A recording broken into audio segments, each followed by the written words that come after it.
to fully understand what 666 truly is. In an esoteric view of 666, it represents a state of consciousness, a way consciousness functions within the individual. Now, if we look at the Bible in Revelations, it says that the mark of the beast, 666, is going to be placed on the right hand or on the forehead of an individual. The forehead symbolizes the mind, while the hand represents action or behavior. The forehead represents a belief or a mindset, a way consciousness functions. Therefore, the mark of the beast is not something external. It is actually a way consciousness functions within the individual. But the code reveals the darkest secret about 666. 666 is 3 sixes. The number 6 in esotericism and occultism represents the cube, because the cube has 6 sides. And the physical dimension, everything has 6 sides. Up, down, back, forward, left, right. Everything is 6-sided in this 3-dimensional world. The body is the cube itself. It is the number 6. And the number 6 is the number before 7. 7 is a divine number. It represents divine perfection, as there are 7 functions and cognitions of the mind, 7 energy centers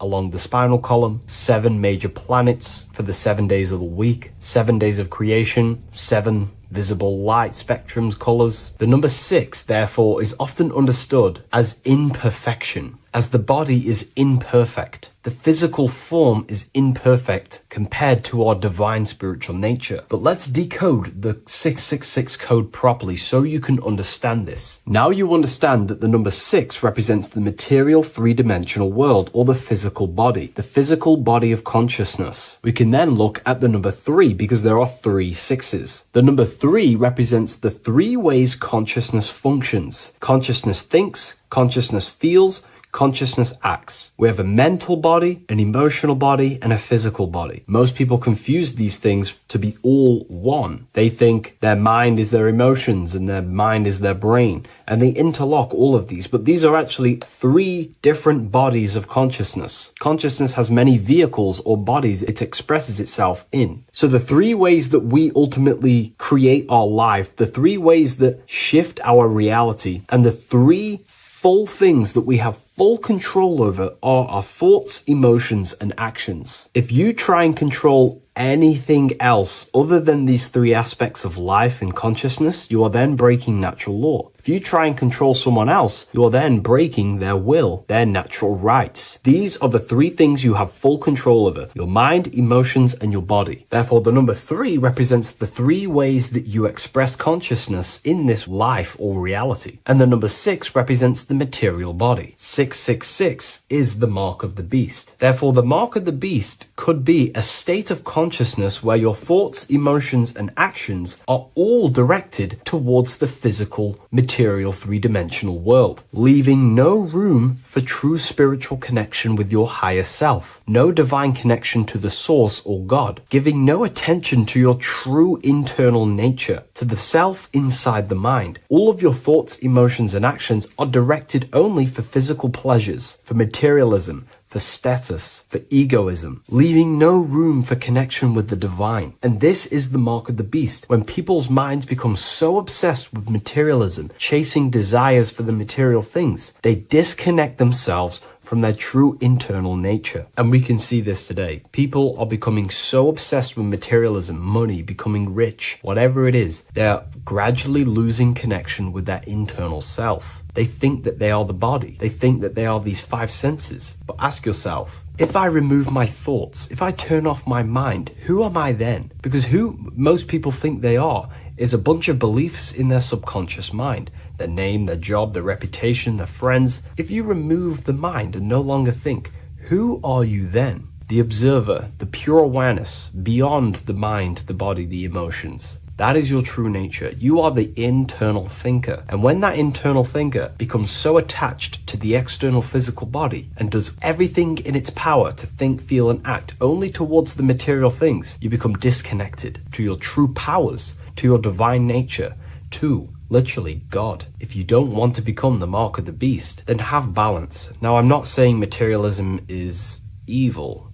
Chasing material things is wrong. Not saying that at all. We all have a different views. But me personally, I like to have balance. Yes, I love reaching goals. Yes, I love living the best life possible for myself, materially. But I also make room for my internal world. I train my mind to have self-mastery of meditations. I try and lucid dream and astral project as much as I can. And I try and perfect my thought processes and my internal world as much as possible. So I live a truly balanced life between my inner self and my outer self, which is what these two pillars, Jachin and Boaz, represent, the inner and outer world. And the middle pillar in the middle represents the unity of the inner and outer world, living in balance. Or you see a person standing in between them, they represent the middle pillar, or a ladder. This is all symbolic of living in balance between the inner world of consciousness and the outer world of consciousness. Yes, this is Freemasonic artwork. You can learn a lot from their artwork and symbolism, but I hope this brings a bit more clarity about the number 666 and the mark of the beast. Please leave a like, comment, and subscribe to the YouTube channel if you want to see more. And one last thing, the Book of Symbolism has finally been accepted on Amazon, so you can now order this on Amazon in pretty much any country. Welcome to Revival of Wisdom. This video is going to be about the flat earth and the breakdown of the whole cosmology. I'm going to be digging very deep. I've got a lot of pictures and images to show you, and a lot of dots to connect. So let's start with the Freemasonry art. So this artwork we have here is the Freemasonic cosmology, as they know and believe. So what is it symbolizing? We obviously have to start off with the four pillars representing the four corners of the earth. The four corners with duality. You see, there's everything on earth. There's good and evil. Good, evil, positive, negative. Good, bad. This is the checkered board. This is what it symbolizes. Okay. Obviously, we have the sun, the moon. The sun gives you energy. It's the anode. The moon is the cathode. It's the opposite. It takes your energy. So therefore, you become sleepy when the moon comes out. You see, everything on Earth, everything in the universe is balanced. There's complete balance, symbolized by duality. There's always two opposites. We have the all-seeing eye, and obviously 7 stars representing the 7 planets, but not planets as in we know planets. They're not physical spinning balls of gas. They are energies. They are lights emitting from the realm above this realm. They are lights through the firmament, through the electromagnetic field. So let's go through that again. The 4 corners, duality, positive and negative, cold, dry. Everyone on Earth has an opposite. Everyone, there's 2. Okay, and then we have the sun, the moon, the 7 planets with a 5-pointed star. What's the 5-pointed star? Of course, it's the 5 elements: spirit, water, earth, fire, and air. Okay, that's what the 5-pointed stars symbolizing, the 5 elements of Earth. And then, most importantly, we have the compass. The compass is very, very important, hence why it's in the center. The compass is symbolizing many, many things. And one of the most important things, but we'll get into that after. We have a boat with water outside of the earth. So we have a boat on water, symbolizing the waters separated by the firmament, the waters above, separated by the firmament from the waters within the firmament, the earth. So this is what it's symbolizing. So the compass, what's the compass? This is where the compass comes from. The Polaris, the most important star there is, because it's in the center of Earth, the sun, the moon, and the black hole, black sun. Because all creation comes from center. the seed center. Okay, but we'll get into this after. But also, this is a very important Masonic symbol because they use this symbol a lot. This is one of their main symbols, hence why Neil Armstrong has the Masonic ring with the compass on it. The people who supposedly went to the moon, which obviously they faked to push this globe model, because the globe model is based upon fear. Because the globe model, if they can sell you the globe model, they can sell you anything then. You don't know where you actually are. The globe model is to push fear upon the masses, because the globe model means there's not enough resources. There's also risks of asteroids hitting the planet. There's also risks of space extraterrestrial invasions, global warming, asteroids. You see, this is all the fear that they can gain of selling you the globe model. Okay, because they don't want you to know that this is an intelligent design. And also, they're hiding God, the creator, the source. This is why they are satanic. They are opposites. They are lefty, Lucifer, right, righteous, godly. Hence why they do the symbolism on their eyes. 666. This is another famous, famous astrologer. Astronaut. This is another famous astronaut doing 666, showing that he's in the alliance of the occult. But even look at their 10th anniversary stamps. They have a Masonic compass on there. Also, the Order Out of Chaos. Order Out of Chaos, double-headed eagle. Okay, the Order Out of Chaos ring, which they wear. So all of these astronauts are in the occult. They are lying to you. They are in with this order, this Masonic New World Order, whatever you want to call it. So let's break this compass down a lot more.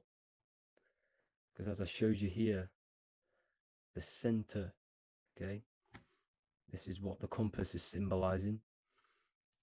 Let's go into the North Pole map. This is from 1595. This is a rough estimate of where this map came from. It's from around the 1500s to the 1600s, maybe 1400s. There's not an actual set date on this map because obviously our history has been tampered with. But let's break down this map and the symbolism that they use towards this map, because this map is the map of the North Pole. Okay, so in the center, we have the black rock symbolizing the tower, the pole, North Pole. And what's on top of the North Pole? Obviously, it's Polaris. North Pole and Polaris. Okay, with the 4 islands around the center. Okay, 4 islands around the center. And this is what blew my mind, right? They say that Santa sounds similar. And if you look at this pole that's pointing to the North Pole, you see this line here. So this is obviously from the 1600s. What color is Santa? He's red and white. Just like this map pointing to the center is red and white, and Santa comes from the North Pole. So it's not a coincidence that they use red and white. They're mocking this map because obviously they took over after the 1500s, 1600s. They took over around the 1800s. So they're mocking this map with Santa coming from the North Pole with this red and white line to the North Pole. Notice the 4 islands. Okay. Like windows, their symbol. They obviously in the occult, they're part of the New World Order. is symbolizing these 4 islands with the blue behind it for the water. Okay, so this is another occult logo that's symbolizing this center, because the center is so important. Okay, we'll get into that. Also, we have the Mayan cosmology. This is the Mayan cosmology. This is what they created. This is their artwork, with also 4 major lands around the center. You see this 4 with green in between them all. 4 major lands with the underworld. You see this underworld is also symbolized by the Masons with the coffin of the skull and bones, the deceased, the dead. Okay, so this is also mentioned in the book of Enoch. Okay, and it's called Sheol. Sheol, the underworld. Okay, and in the book of Enoch, it says all spirits of the dead go to these hollow places, that they are wait until their appointed time of judgment. And it also says in the book of Enoch, there are 4 hollow places underneath. 4 as above, so below, representing the 4 islands. As above, so below. That's where that could link in. Okay. The book of Enoch is very important because it was found in a cave thousands of years ago, and has a lot of truths about this realm and about this world we live in. So let's go back to the Mayan cosmology. So the ancient cosmology, they all must have had some sort of communication. They must all be at peace with each other, because all of their cosmologies linked together. See, the Greek, Babylonian, Indian, Celtic. Okay, they're all linked in together. They all knew that they were in an enclosed system with an underworld and obviously a firmament.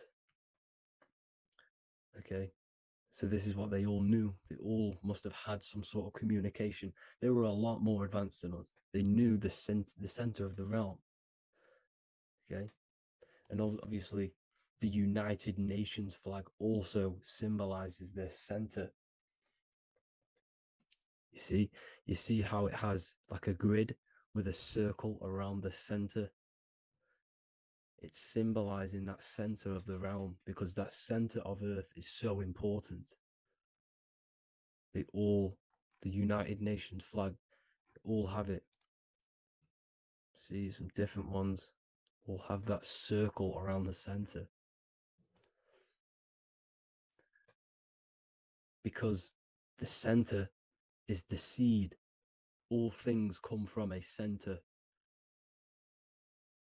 So the torus field is so important because it is the spark of life. It's the building blocks of the universe, this creation, because all things have a torus field.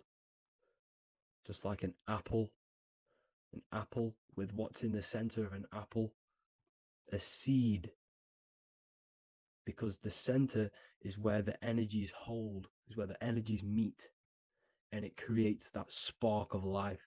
Just like your heart is the center of your body, and it has an electromagnetic field, because the center, all things come from the center. So this is why the North Pole is so important, because this is why it's so important, because this is where the creation sparked from, the center. This is where the most electromagnetic energy is stored. So this is why the northern lights come from the center. It's electromagnetic energy. This is what the northern lights are. It's being emitted from this black hole in the center. Okay, and obviously what else is on the center? Polaris. Polaris is the center star. Okay, so the center star is what sits on top of this North Pole, Polaris, because it's a pole of electromagnetic energy, symbolized as a black rock, a black hole, pole. You see, because all creation comes from void. Light is born from darkness. Without light, darkness can't be born from light. You see, but light can be born from darkness. This is why darkness is so important. And this is why there's a black hole in the center of our realm, like the black sun. The black sun, the Polaris star, the North Star. You see, so this is this North Pole, Polaris. This is what they're talking about. And this is why compasses are an 8-pointed star, because Polaris is symbolized as an 8-pointed star. This is where a compass will point you to. It will point you to that center. So notice how a compass has this black hole in the middle, you see, and it will point you to this meeting point, the north, because in the center is the center of the torus field of the earth. This is where the most electromagnetic energy is. You see, everything gets sucked into the black hole. Okay, this whole reality is being projected from that center point, just like your eyes suck in light. It's a black hole. Your eyes suck in the light of this light being emitted from this center place, this electromagnetic energy at the center, which is the seed of everything, of everyone. You see, just like an apple has the seed in the center in darkness, because in the center of the apple, it's dark. It's black. It's pitch black. But that's where the seeds are. That's where the life is. But Polaris is so important because it's that center star which lines up. It is the pole. It's the top of the pole of the torus field. So Polaris would be here at the very, very top. And this is where the compasses point you to. And this is why the star of Ishtar, the 8-pointed star of the Sumerians, also talked about this 8-pointed star, and it's called the star of Ishtar. Okay, and who is Ishtar? Ishtar is the goddess. Okay, so she's not a male, she's a female, because every creation is brought through a female, a womb. Every single human on earth is brought through the womb, the sacred feminine energy, and the womb is pure darkness. There's no light in a womb, just like the center of our realm. It's a black hole. Okay, and guess what? She's the god of fertility and sexuality. She is responsible for all life. Okay, so the star of Ishtar is the star of Polaris, which is symbolizing the responsibility for all life, the center of our realm, the black sun, the black hole. Okay, so this is what that god of Ishtar of the Sumerians is talking about, the goddess, the womb, the seed of creation. So this would be the portal, more than likely the portal in and out of our realm, because it's the top of the torus field.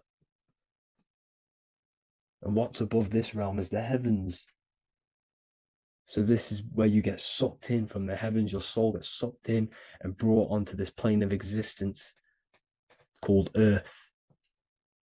These are some space NASA symbols. Look how much Polaris symbolism there is. And notice how it's at the center. You see this circle? This is like a half circle.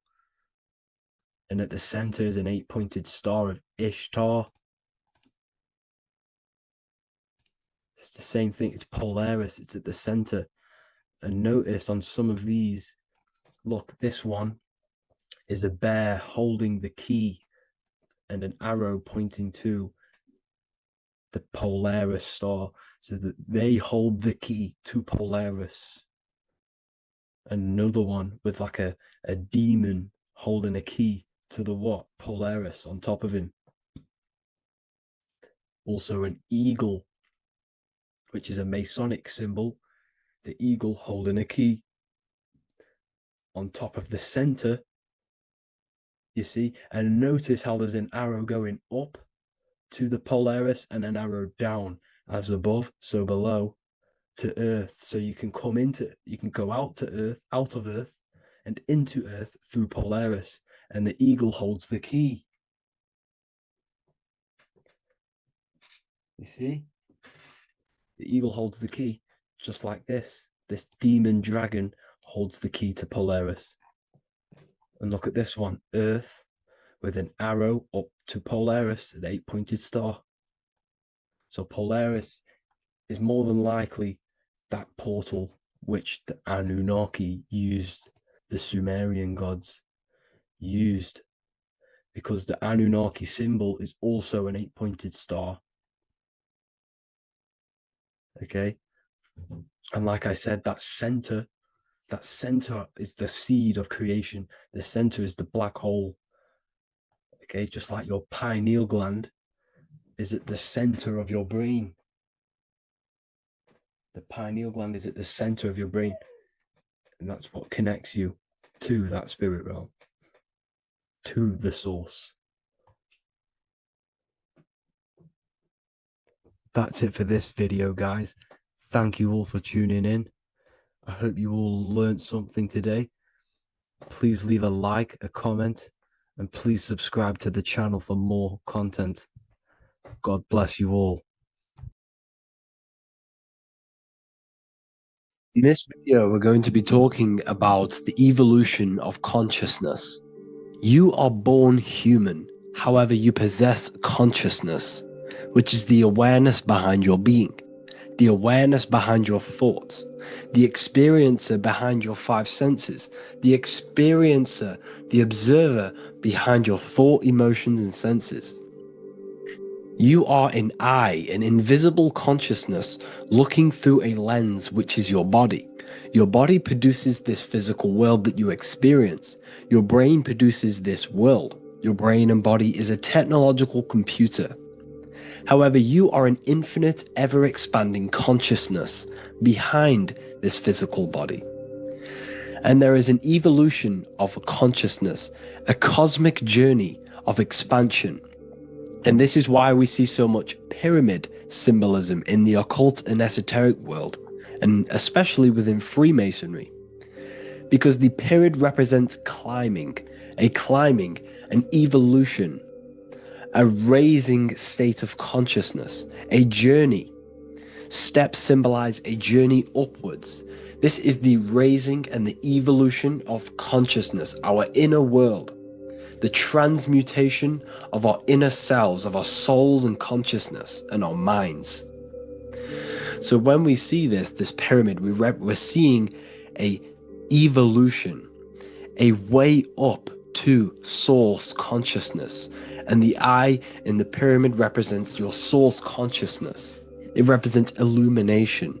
It represents divine guidance through this evolution of consciousness. This is why we see the ladder. Consciousness is ever expanding on an infinite journey of evolution. Each individual is a part of this cosmic process, contributing towards the ongoing expansion of both mind and awareness. As we evolve, we collectively explore deeper levels of existence, expanding the boundaries of thought and consciousness. The mind has the ability to expand infinitely into new realms of thought, into new dimensions of mind. The mind cannot be filled up. It is not a physical substance. The body can be filled up, because it is a physical thing, but you cannot fill the mind. Therefore, the mind is constantly expanding, ever expanding into new fields of thought. So what we see in Freemasonry, the ladder, is again a journey, an elevation of consciousness. When we are born with an infant consciousness, and as we gain older, we gain an adult consciousness. Our inner world, our inner mind, and our emotional intellect changes and evolves. We are significantly different from when we were very young as an infant. It's because our consciousness evolutes, it changes, it alters like water. So just like this evolution of your own consciousness as growing up, there is consciousness of beings existing in cycles beyond our own. And their consciousness is unimaginably different from ours. They operate on a higher level of understanding and knowing, experiencing reality in ways that transcend our current comprehension. Our minds right now cannot comprehend the highest states of consciousness. There are entities, there are beings beyond our own, existing in higher dimensions of consciousness that we cannot comprehend because they have expanded. They are on a further way up the ladder of consciousness. However, we are all on this same journey. None of us can take the same journey. There is one ultimate goal, reaching source consciousness. However, this is always ever expanding. However, we are all on a different journey. There is one truth, one source, one goal.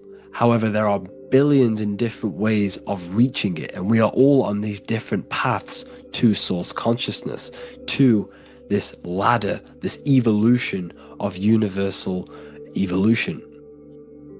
Okay? Their awareness is attuned to new dimensions of existence, reflecting a more advanced stage in the cosmic journey of consciousness evolution.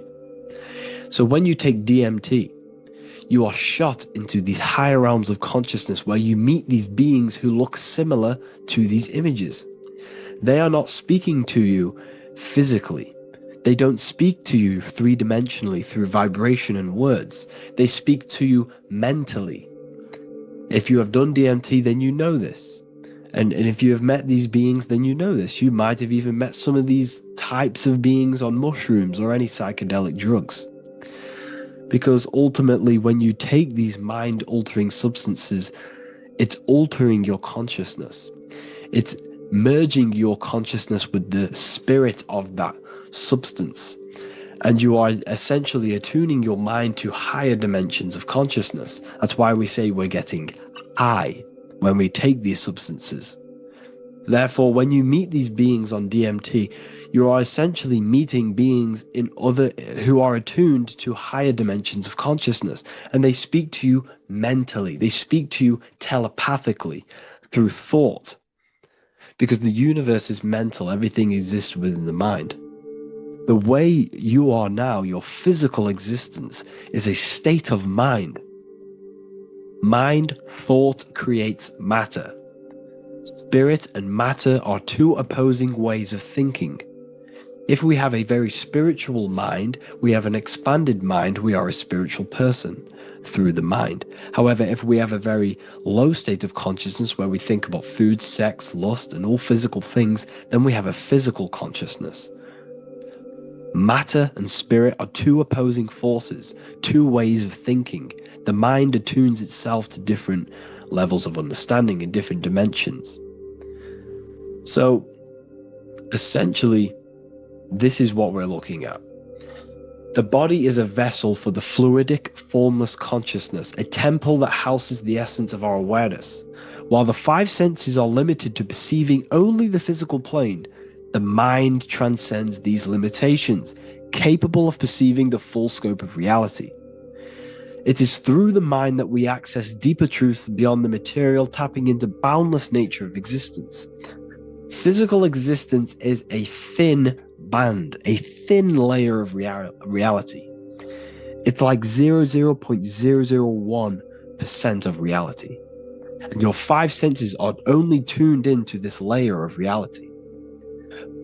But the five senses are, by design, only allowed to perceive physicality. But the mind has the power to expand beyond this physical five sense state. The mind has the power to expand and evolute.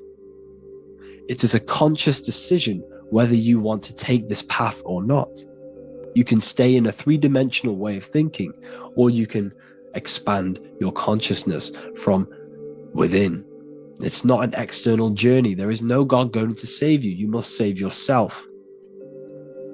Therefore, behind every single one of these eyes is the same source consciousness. However, we are all different cells in a different journey. The organs in your body, the cells in your body are all alive. They all possess same consciousness, universal consciousness. However, we are all on a different journey of evolution. As above, so below. As the baby is in the mother's womb, when the baby becomes conscious, there is a world outside of its mother. What does it do? It presses and seeks a way out to be born in the other world outside of its mother. It is the same with your consciousness, your mind. When your mind becomes aware that there is realities beyond the immediate surroundings, it seeks a way out. And this is exactly what I'm doing to you now.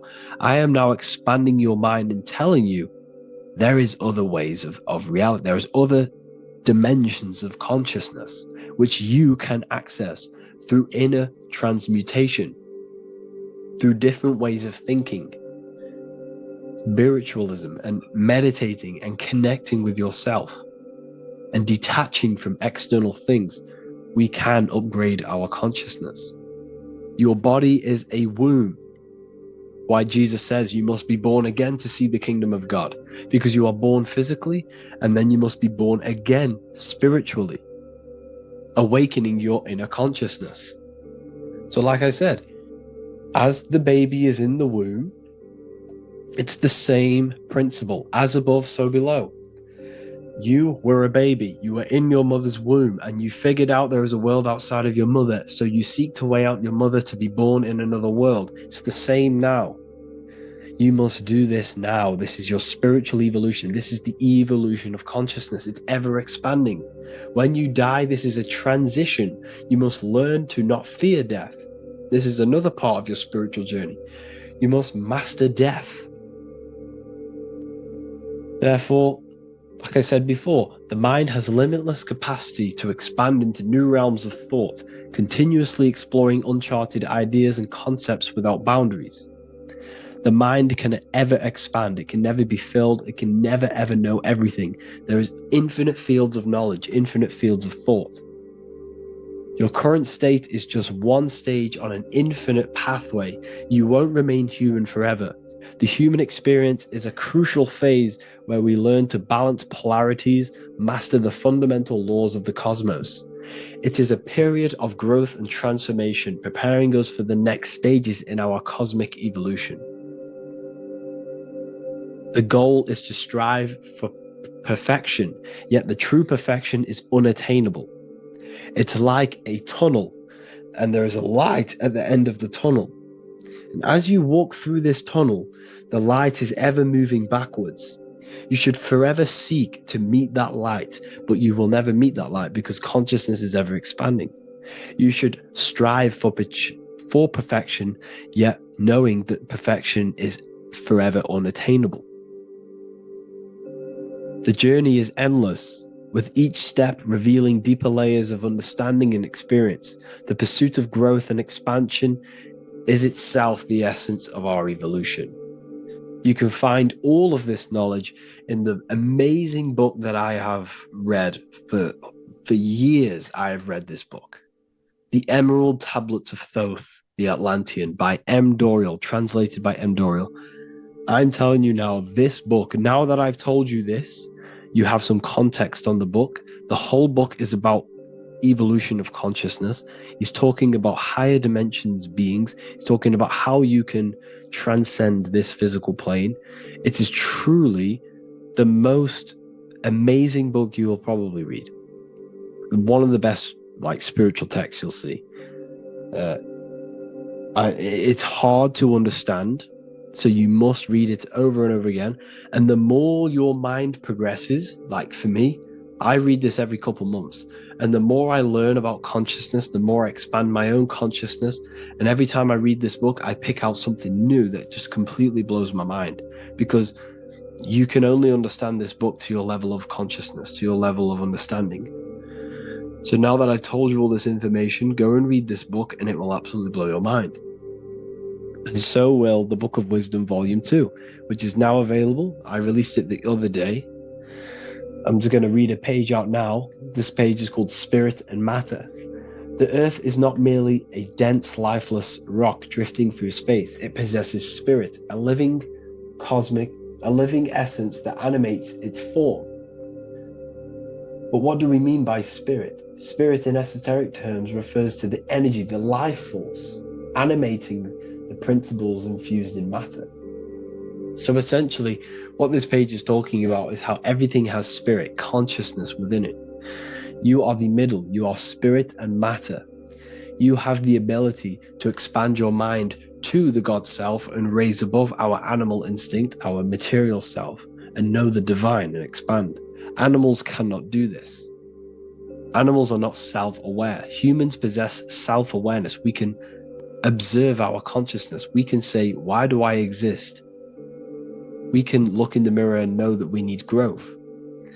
And this is what Anunnaki means. Anu means above. Anu was the supreme god of the sky, which is a metaphor. He represents spirit above, heaven. Anu came down to earth and married Ki, the goddess of the earth, which represents matter. It's a myth, it's an allegory. Anu married Ki and gave birth to the Anunnaki. Spirit came down and infused with matter and gave birth to the human, which is you. You are spirit infused in matter, Anu and Ki, Anunnaki. You are the Anunnaki. And this is just one of the teachings in my book. Honestly, this book is absolutely amazing. If you truly, truly want to expand your consciousness, give this book a read. And obviously, if you're inside the university, I give you this book for free, a paperback version. If you join the university, follow the steps inside of the general chat, you'll be able to download this book, not download it, order a paperback for free. All you have to do is pay for the shipping. You'll also gain amazing knowledge inside of my library, where your mind will just be overblown with the amount of esoteric books. There's over 45 rare occult books, plus you get a PDF of the Volume 1 and Human Health Guide. You get reoccurring updates where I expand on symbolism, occultism, where you will just feel absolutely amazing once you understand esotericism in yourself.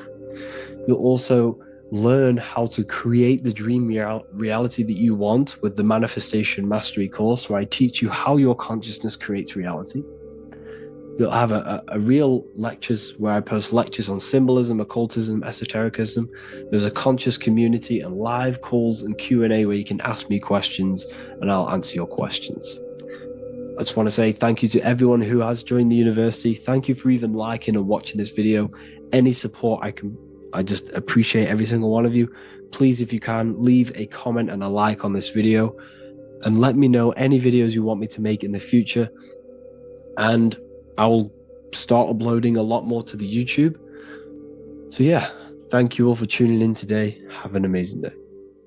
Do the elites actually worship Saturn? In this video, we're going to be discussing the occult and esoteric meaning of the 7 planets and the abuse of the Saturnic energy within today's world. This will help you gain a deeper understanding of reality, yourself, how you create reality, and what these 7 planetary energies actually truly are. In order to understand anything within the universe, we have to understand the law of correspondence, the law of as above, so below. There is one consciousness expressed in infinite forms. Me, you, the squirrel, everyone who possesses consciousness within this universe is an expression of the one divine consciousness, what we like to call Source, God, or the grand architect of the universe. We have to understand there is a large scale, but the large scale is mirrored in the small scale. If we look at lightning, this is a large scale. This is the macrocosm. Then we go a bit smaller to the trees. We see the same pattern. Then we look a little bit smaller into the human body. We see the same pattern of the nervous system. Then if we zoomed into the microcosm, brain cells, we still see the same pattern. This reveals the universe is a fractal universe. The large is reflected in the small. And this is the symbol of the Fibonacci sequence, which represents this as above, so below principle. The big spiral represents the macrocosm, but then this spirals into the tiny spiral. This symbol goes for eternity, never touching, never finishing. The large is mirrored in the small. With understanding this, we can realize that we are a microcosm of God. We are our own universe. We are our own world. Your body is the earth. Your mind is the mind of God, just in a smaller version. You are a drop in the ocean of the vast collective consciousness. With that being said, everything you see outside of you is inside of you. As above, so below. The 7 planetary energies on a macrocosmic scale are the 7 energies that form the physical world. The physical dimension is crystallized thought. Everything you see around you was thought made manifest. Thought imagined, then created in the physical reality. Therefore, these 7 planetary energies are 7 astral forces that create and weave the material existence. For example, if we look at a tree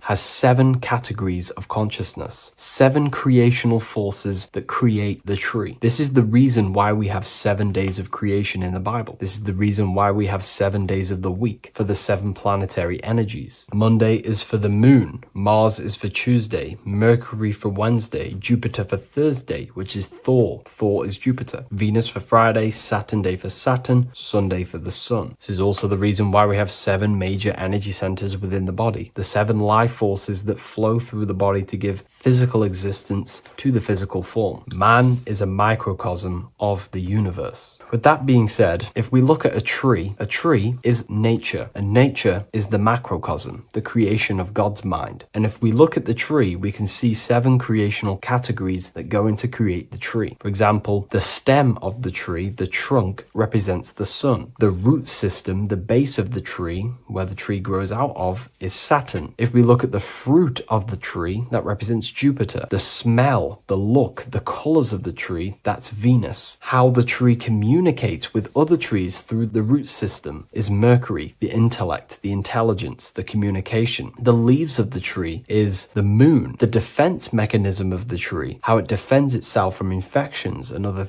territories, is Mars. So we can see all physical matter, all physical creation demands these 7 categories of consciousness, these 7 planetary forces. But again, that is the macrocosmic scale. The macrocosm is reflected in the microcosm, which means you have access to these forces, these 7 planetary energies, and you use them to create anything in reality. You've been using them maybe unconsciously your whole life. For example, this book that I've created, the Book of Wisdom Volume 2, you can find it in the bio if you're interested in reading it. It has the 7 planetary forces that go into this tree, into this book. I used the sun, which is my passion and my drive to take actions. I used Mercury, which is my intellect, my thinking, my communication. I used Venus, the layout, the look of the book. I use Mars, my defense of my work, my trademark, my copyright. I use Saturn. Saturn is my time, my discipline, my attention. I use Jupiter, which is the why, the reason why I created it. I used the moon, which is my care. My care is the generative force. Whatever you create in your reality is because you care. You care about keeping a house above your head. Therefore, you go to work and earn money. Care is the driving force to create anything in reality. What you see right now watching this video is because you care about watching this video. If you lose care about watching the video, you will turn it off and continue to do something else. All creation demands these 7 forces, hence why we have here a midsection. Sometimes we see the symbol of the earth, which is a circle and a cross in the middle, because these 7 forces create earth. But again, this video is specifically aimed to Saturn. We're going to be discussing Saturn's Saturnic energy because there is a lot of misunderstanding in today's world. And I'm going to give my perspective and my research on the energy of Saturn and how we use it and how it's being abused in today's world. Saturn externally, because remember, we have an external world, an internal world, a macro and a micro. Saturn externally in the material plane governs the foundational and enduring aspects of existence, such as the roots of plants, the bones of our body, even the insects that dwell beneath the ground. It represents the dull, hard, unyielding forces of life, symbolizing structure, limitation, and conditioning. Under Saturn's influence, things become rigid, bound by the god of time, bound by restriction and boundaries. In Roman mythology, Saturn is revered as the god of time, ruling over the cycles, beginnings, and endings. This connection with this emphasizes Saturn's role in marking the passages of life, aging,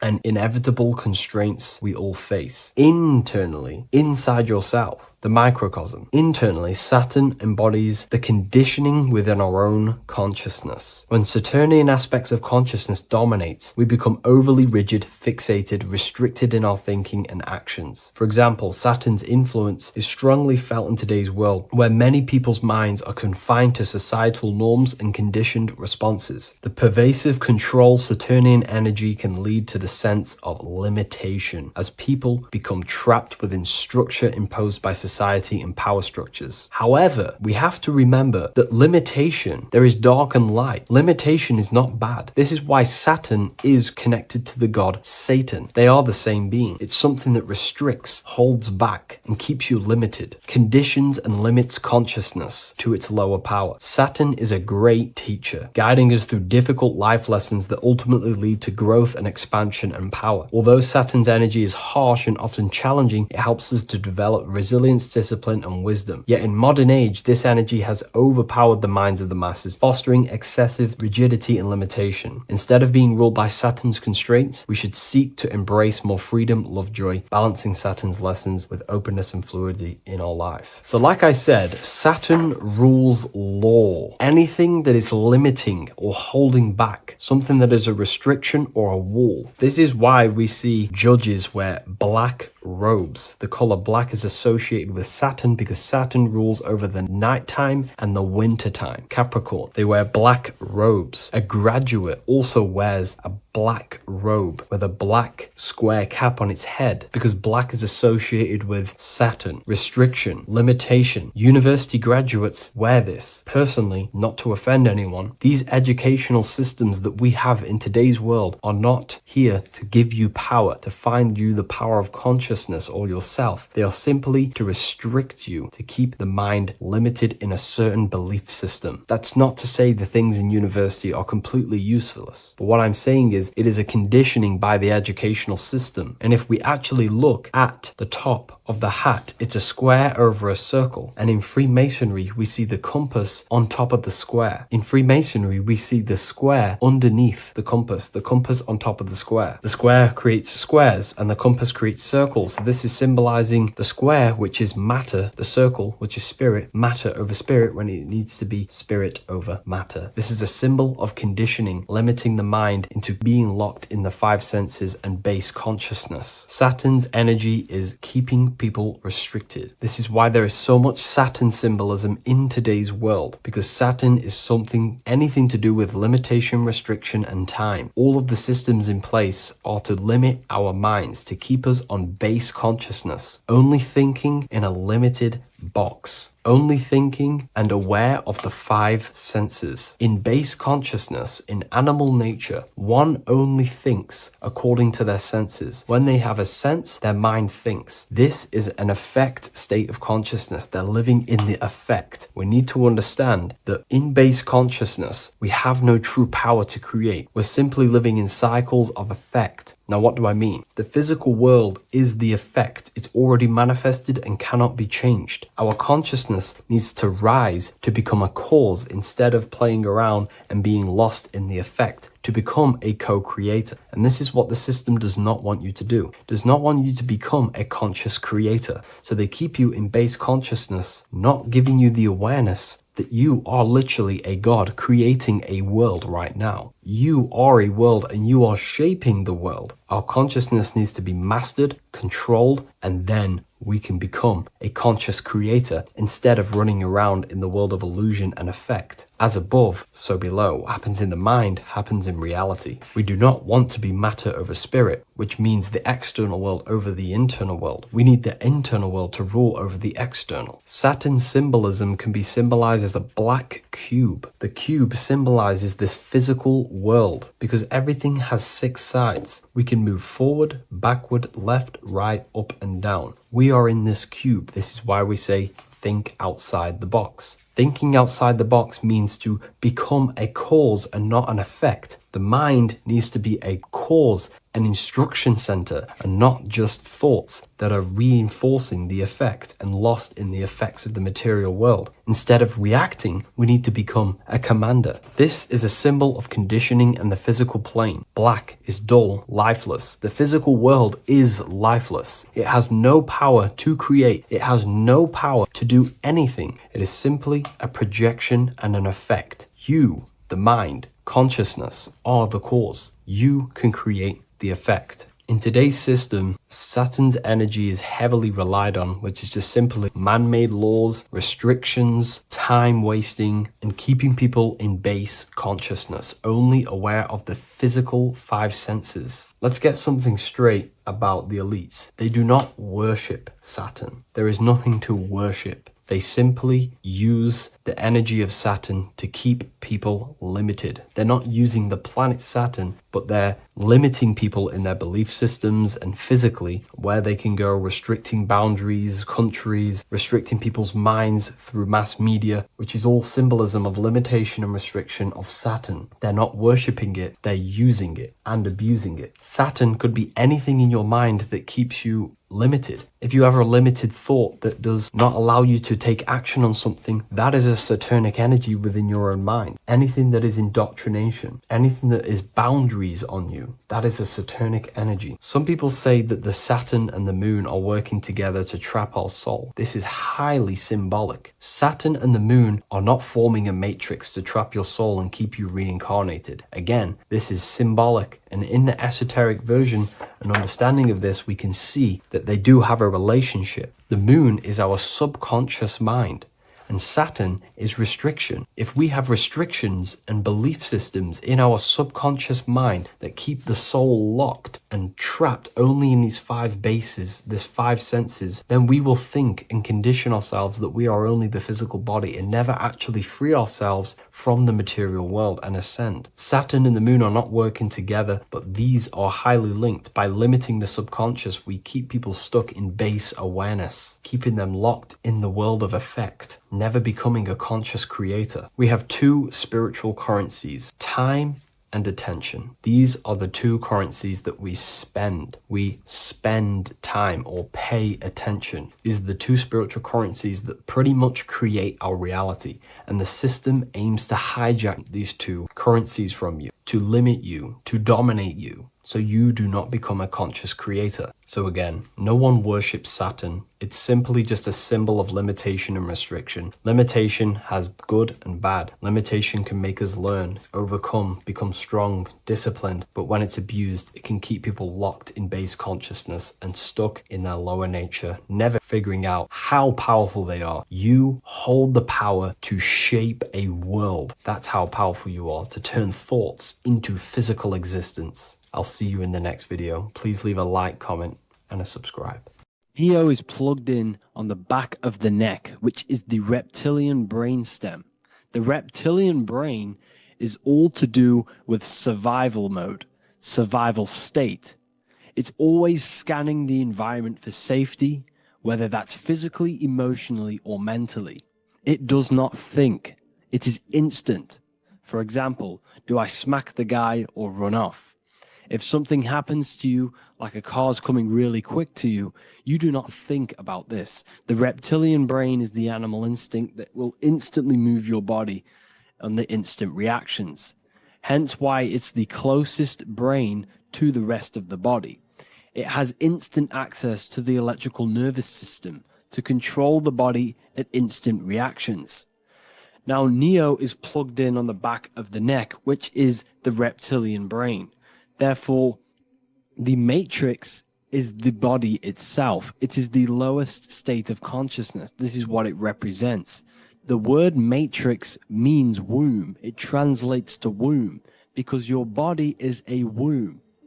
Your body is a vessel for universal consciousness, for God consciousness.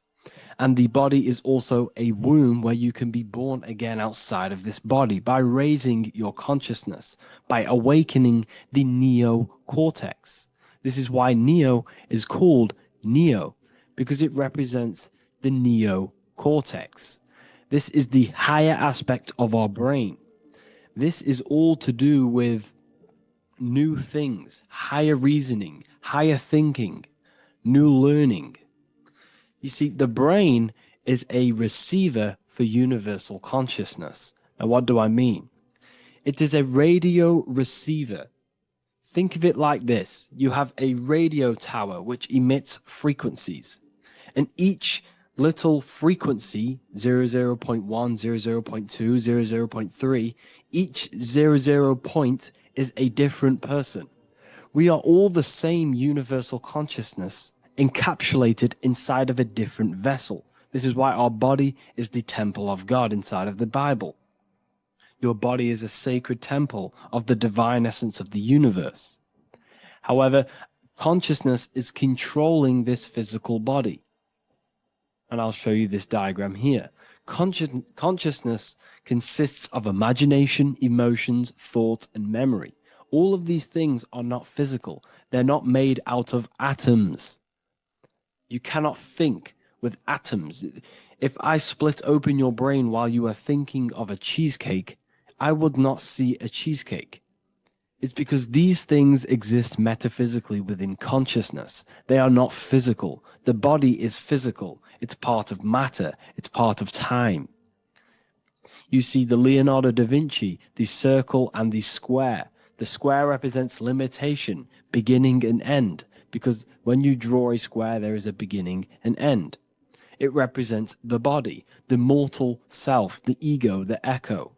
Then you have the spirit raised above, which represents spirit over matter, mind over matter.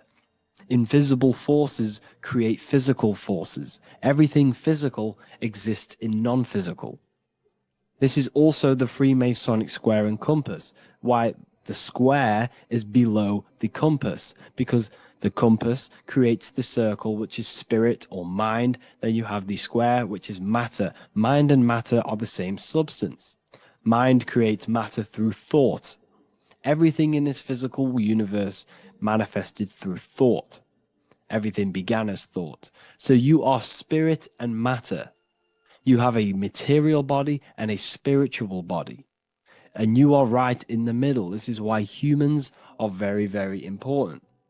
Because we have an animal nature, the reptilian brain, and a higher consciousness, the neocortex. And we must awaken out of the matrix, which means womb, which is the body. And Neo is waken up from the lower self, the reptilian brain, and moves into the neocortex. Because the brain is a radio receiver for consciousness. Now, what do I mean? I went over this before. Your consciousness is controlling the brain. The brain is a computer. And when our consciousness, our imagination, our emotion, our thoughts, and our memories are all contributing towards just survival things, food, safety, fear, all of these things, and our consciousness is locked into a survival state. We are using the reptilian brain. We're no longer thinking. You don't think with the brain, but the consciousness is thinking, which activates the different parts of the brain. When we think for higher reasoning, we use the neocortex. It stimulates the neocortex.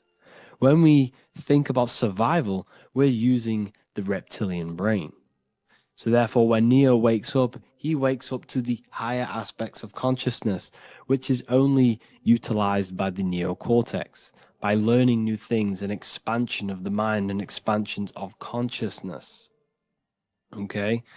So the whole matrix is to keep you designed, well, the whole matrix is designed to keep you in a survival state, in the three-dimensional awareness. They want you constantly scanning for safety, scanning for food, scanning for emotional safety in relationships and other people. You see, they do not want you to think. They want you stuck in that reptile, that animal state, that beastly state that most people are in. Most people, all they do is eat, listen to music, consume, have sex, lust, desire.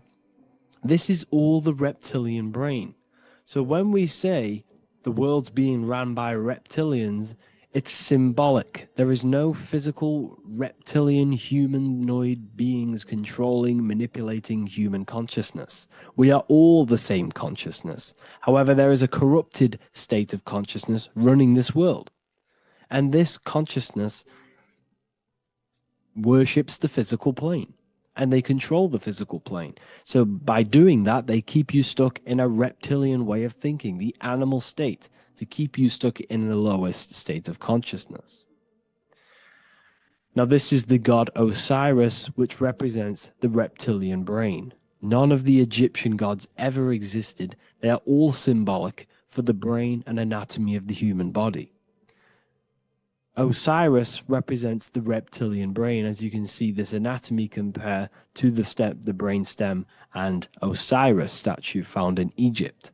And we also see an ancient artwork of Osiris with green skin and two reptile crocodile alligators next to him, which also symbolizes the reptilian survival state of human consciousness and the activation of the reptilian brain.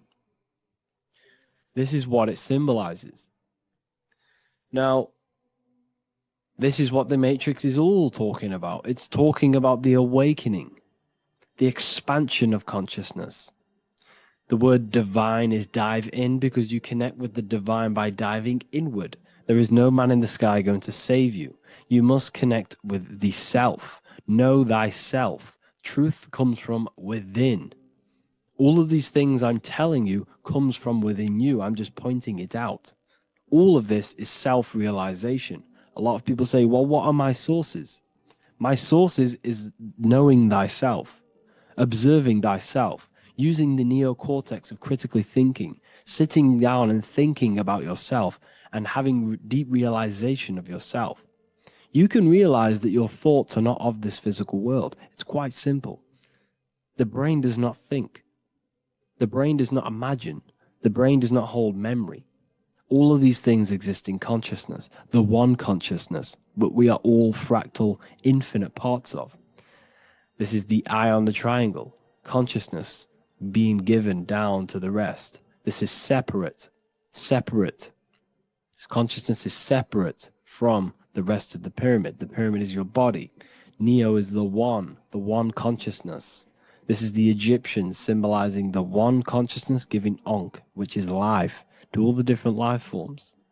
However, you can see that the central sphere is giving a big Ankh to the humans, because humans, like I said, possess the advanced consciousness, an advanced brain that allows us to turn above our reptilian animal self. For example, we can go against our reptilian lower animal nature and turn to our godly nature. Animals cannot do that. They are stuck in instinct. They are stuck in a reptilian animal way of thinking and operating. Everything they create is to survive. We can turn against our lower nature and create for amazing things like buildings, architecture, technology. We can use our creative consciousness for anything we wish, not just survival needs. And it's the same with your spiritual journey. You can raise your consciousness beyond this animal state that they try to keep you in through fear, consumption, food, and the reptilian brain. We must awaken, start to think critically, and awaken to our divinity, because the mind, the consciousness within you has infinite potential to expand. There are infinite fields of knowledge that you can explore. The mind can never be filled.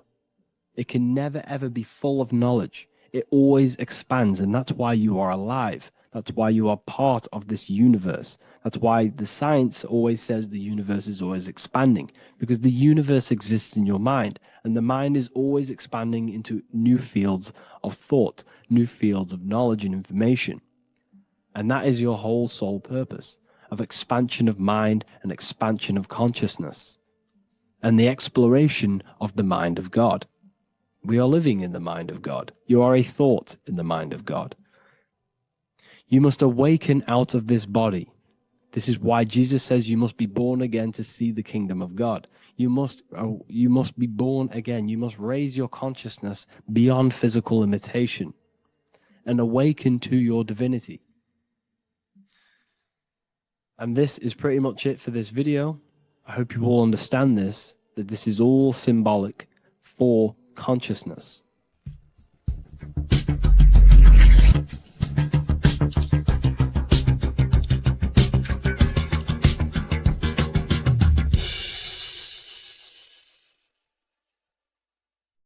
In this video, we're going to be talking about the evolution of consciousness. You are born human, however, you possess consciousness, which is the awareness behind your being, the awareness behind your thoughts, the experiencer behind your five senses, the experiencer, the observer behind your thought, emotions, and senses. You are an eye, an invisible consciousness looking through a lens, which is your body. Your body produces this physical world that you experience. Your brain produces this world. Your brain and body is a technological computer. However, you are an infinite, ever-expanding consciousness behind this physical body. And there is an evolution of consciousness, a cosmic journey of expansion. And this is why we see so much pyramid symbolism in the occult and esoteric world, and especially within Freemasonry. Because the pyramid represents climbing, an evolution, a raising state of consciousness, a journey. Steps symbolize a journey upwards. This is the raising and the evolution of consciousness, our inner world. The transmutation of our inner selves, of our souls and consciousness and our minds. So when we see this pyramid, we're seeing a evolution, a way up to source consciousness. And the eye in the pyramid represents your source consciousness. It represents illumination. It represents divine guidance through this evolution of consciousness. This is why we see the ladder. Consciousness is ever expanding on an infinite journey of evolution. Each individual is a part of this cosmic process, contributing towards the ongoing expansion of both mind and awareness.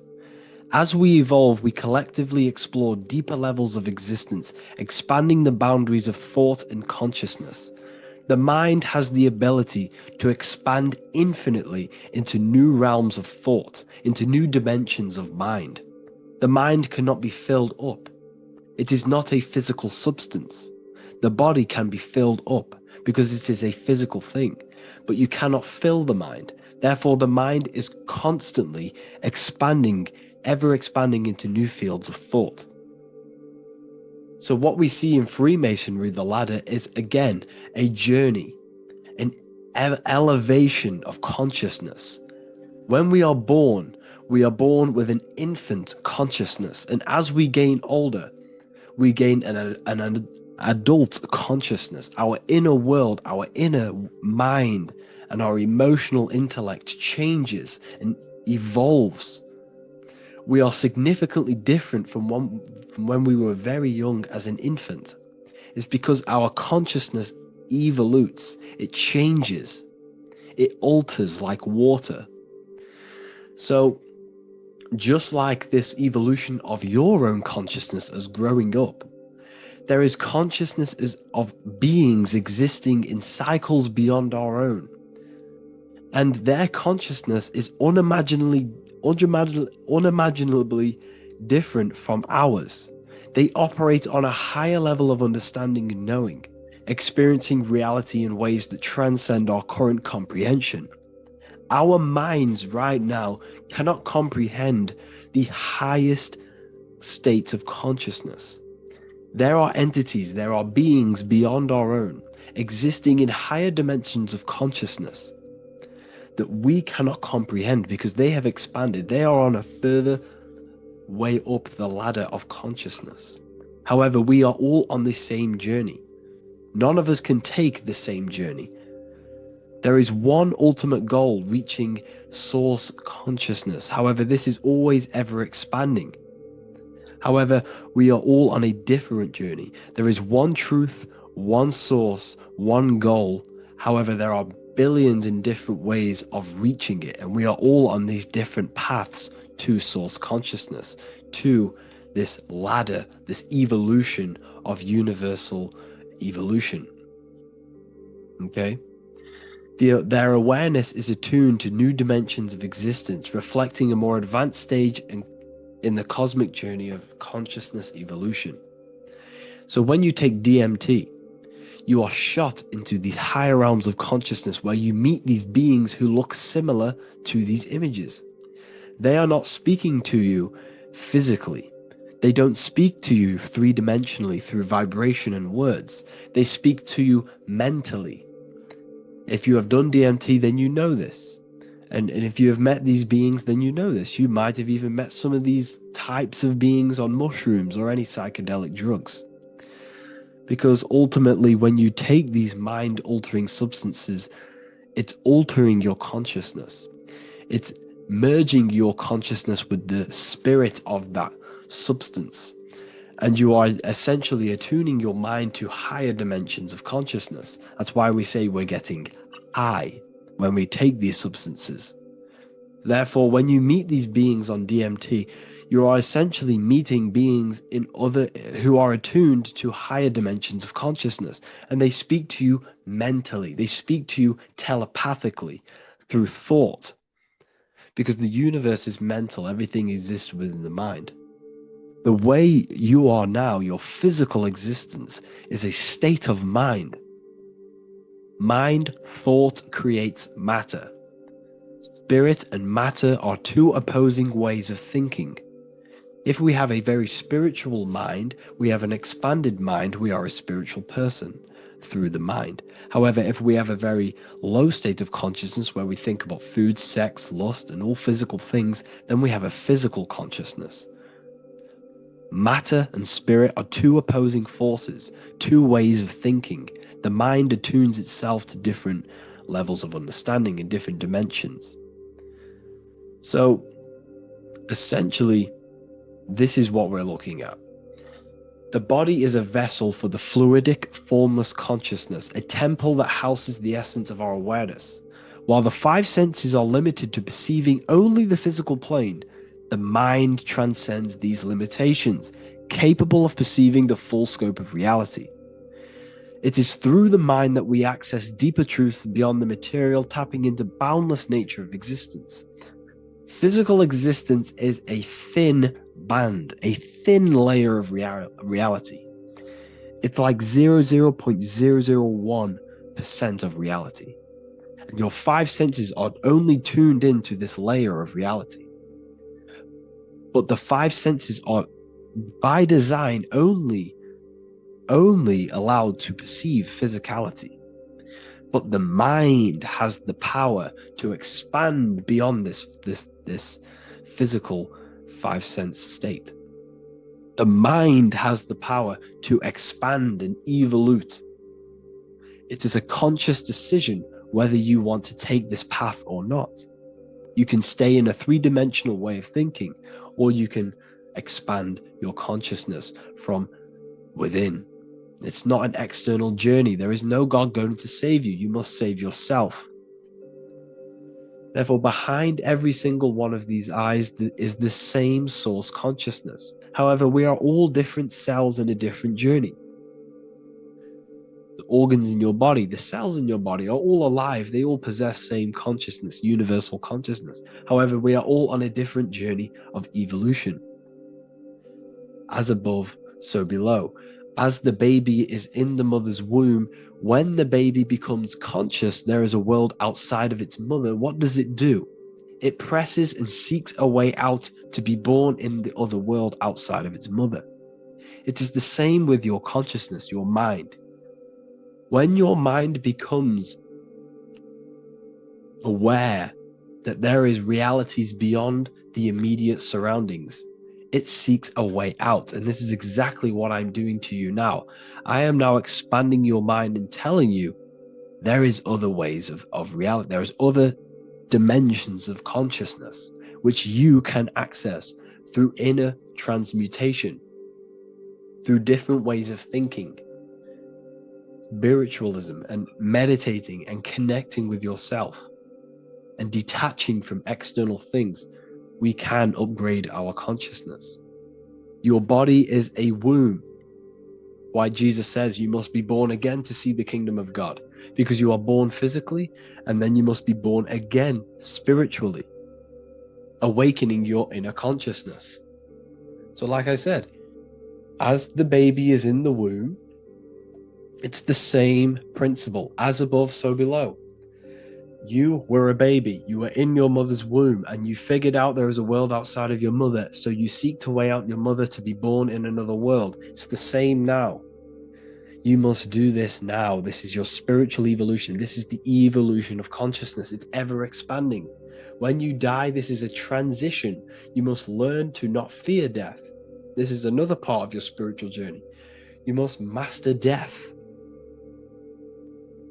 Therefore, like I said before, the mind has limitless capacity to expand into new realms of thought, continuously exploring uncharted ideas and concepts without boundaries. The mind can ever expand. It can never be filled. It can never ever know everything. There is infinite fields of knowledge, infinite fields of thought. Your current state is just one stage on an infinite pathway.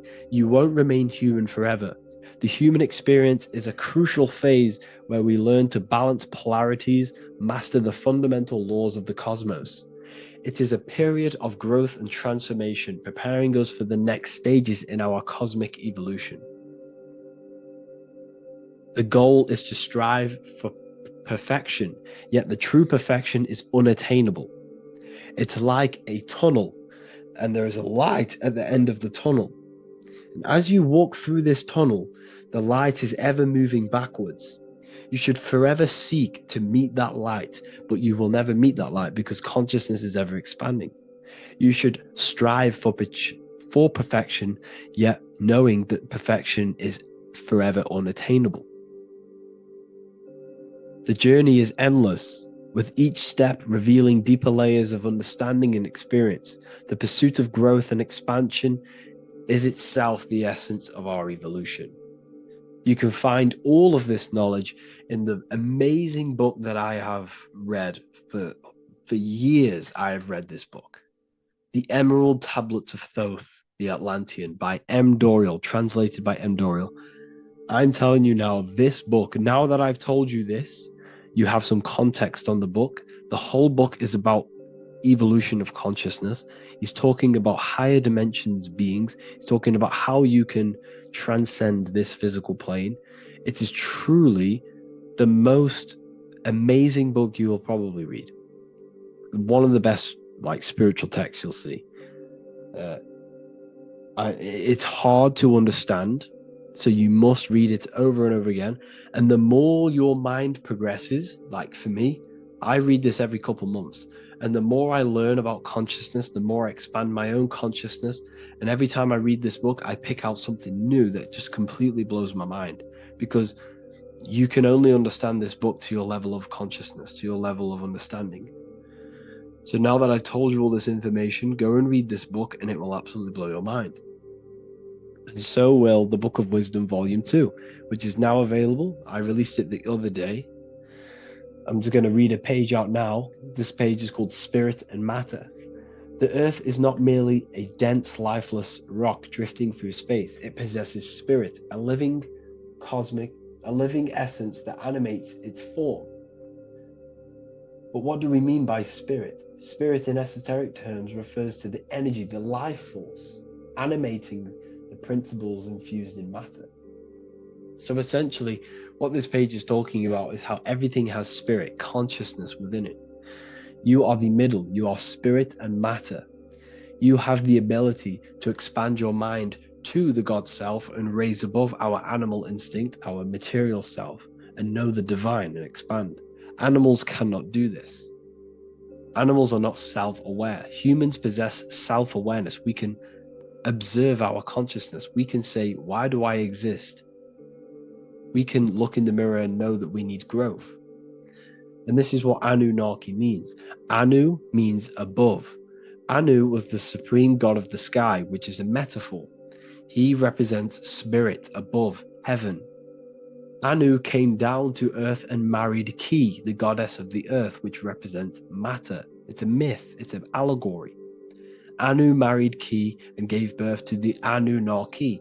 Spirit came down and infused with matter and gave birth to the human, which is you. You are spirit infused in matter, Anu and Ki, Anunnaki. You are the Anunnaki. And this is just one of the teachings in my book. Honestly, this book is absolutely amazing. If you truly, truly want to expand your consciousness, give this book a read. And obviously, if you're inside the university, I give you this book for free. A paperback version. If you join the university, follow the steps inside of the general chat. You'll be able to download this book. Sorry, not download it. Order a paperback for free. All you have to do is pay for the shipping. You'll also gain amazing knowledge inside of my library, where your mind will just be overblown with the amount of esoteric books. There's over 45 rare occult books, plus you get a PDF of the Volume 1 and Human Health Guide. You get reoccurring updates where I expand on symbolism, occultism, where you will just feel absolutely amazing once you understand esotericism in yourself. You'll also learn how to create the dream reality that you want with the Manifestation Mastery course, where I teach you how your consciousness creates reality. You'll have a real lectures where I post lectures on symbolism, occultism, esotericism. There's a conscious community and live calls and Q&A where you can ask me questions and I'll answer your questions. I just want to say thank you to everyone who has joined the university. Thank you for even liking and watching this video. Any support I just appreciate every single one of you. Please, if you can, leave a comment and a like on this video and let me know any videos you want me to make in the future. And I will start uploading a lot more to the YouTube. So yeah, thank you all for tuning in today. Have an amazing day. The scariest thing about having your first out-of-body experience and leaving your body is the realization that you have after. You realize everything you've been told about yourself, reality, the earth, what you're doing here on earth is a complete, utter lie. Your self-belief of what reality is and what you are is completely shattered. You now fully understand that you are more than your physical body that you inhabit. My first out-of-body experience happened a few years ago, but before all of that, I remember being a child, going to bed and closing my eyes, and I remember as a child feeling like I was floating above my body and moving. And maybe subconsciously this has led me into knowing intuitively that there is more to reality, and I've gone down this path of esotericism, occultism, consciousness. Maybe that has led me to this, I don't know, but I've always had this subconscious intuition in my mind that there's more to reality than what we've been told. And maybe it came from having these experiences as a child. And I'm pretty sure some people in the comments will also have that experience, feeling like you're floating when you close your eyes in bed as a child. I remember this very vividly. But a few years ago, I had my first out-of-body experience, and it completely shattered everything. And it confirmed to me that I am eternal, and there is so much more to the self, to consciousness. I then realized after my first out-of-body experience that our self is not just here in the physical dimension, it's existing in every dimension there is in the universe. However, our mind is focused primarily on this physical time space. When your mind is totally giving its attention and time to this particular time space, it locks in the mind or consciousness into that particular body of consciousness, such as the physical body, right? But for example, let's say you have a daydream and your full focus isn't in the present moment and your environment that you're in physically. Your mind kind of wanders off into a daydream, what we like to call it. That again is shifting time space. Your consciousness is 40% here in the physical plane because your body's there, but then the other 60% is in this daydream, this imagination. So you're shifting time space, and what an out-of-body experience does is allow your mind to reduce that attention to the physical body and access attention to this altered body or dimension of consciousness. So I'm going to give you the story of my first out-of-body experience, because I know when I was researching this, I was always looking for personal stories about someone's out-of-body experience, and there's not many out there, to be honest with you. Well, based off my research, I couldn't find many. You find a few, but I'm going to give you my experience of my first out-of-body experience that happened a few years ago. It was early in the morning. I kept on waking up and falling asleep to my alarms. I went back to sleep after waking up for like the third time in the morning. When I fell back to sleep, that is when I had my out-of-body experience. It's also good to mention that I have been listening before that about podcasts, books about out-of-body experiences, astral projection, and things along them lines. So this was stored in my subconscious, this topic. And I had a desire in my heart to actually experience this for myself. Long story short, I went back to sleep early in the morning because I kept on waking up, and it began with this tingling sensation, a high energy sensation. It was like bursting, intense, high frequency energy. My attention was no longer in the time space of my body, but my attention shifted into this energy body, which I now understand. I didn't understand at the time properly, but I now understand that as my consciousness started to feel like it was being pulled upwards, right now, our time space, our attention is in our body, and you feel all the data of the senses, right? And that's what I'm feeling right now. That's what you're feeling right now. But imagine that was completely stripped. My attention was no longer feeling the sensations of my body, because my body kind of just dissolved as I fell back to sleep. So this was a natural out-of-body experience. I didn't force it. I didn't meditate. I didn't do anything. This was just a natural out-of-body experience that I had. And a lot of people get these that I've read about. So my attention started to feel like I was being pulled upwards, and I no longer felt my body, but I felt this intense energy, frequency, sensation all around my body. It felt like this, it felt like illuminating energy that's moving very, very, very fast. So my conscious awareness was now shifting. I now understand. My whole body faded into this sensation. My whole mind faded into this energy sensation, this tingling and it was very, very intense. I was not feeling my normal senses anymore, only this energy. This energy was also pulling me up. The more I was lifted up, the more intense the frequency became. So think of it like just a frequency resonator, how it just goes up and down, up and down. But then imagine the frequency resonator just going higher and higher and higher frequencies, and it would just get more and more and more intense. The energy was moving faster. This tingling was faster and faster and faster as I was being pulled up. Part of my mind began to fear this. My arms and legs grew very tense. I started to tense up because at this moment in time of the experience, I was very vaguely conscious. I was half there, half not. And as I was being pulled up, my physical body started to tense. And this is again when I started to feel my body again. But then I remembered what I heard out of body experiences is that you have to submit to the process. If you try and force an out-of-body experience, it will never happen. Because an out-of-body experience is not truly out of body. What we're trying to do is trying to find a needle in a haystack. If you're trying to find a needle in a haystack, you don't go rummaging through the haystack to find the needle. What you do is you burn the haystack and then the needle reveals itself. It's the same with an out-of-body experience. We dissolve the senses of the body, so the body falls asleep, but the mind stays awake. As soon as I let go of this fear and I let go of the tensations in my body,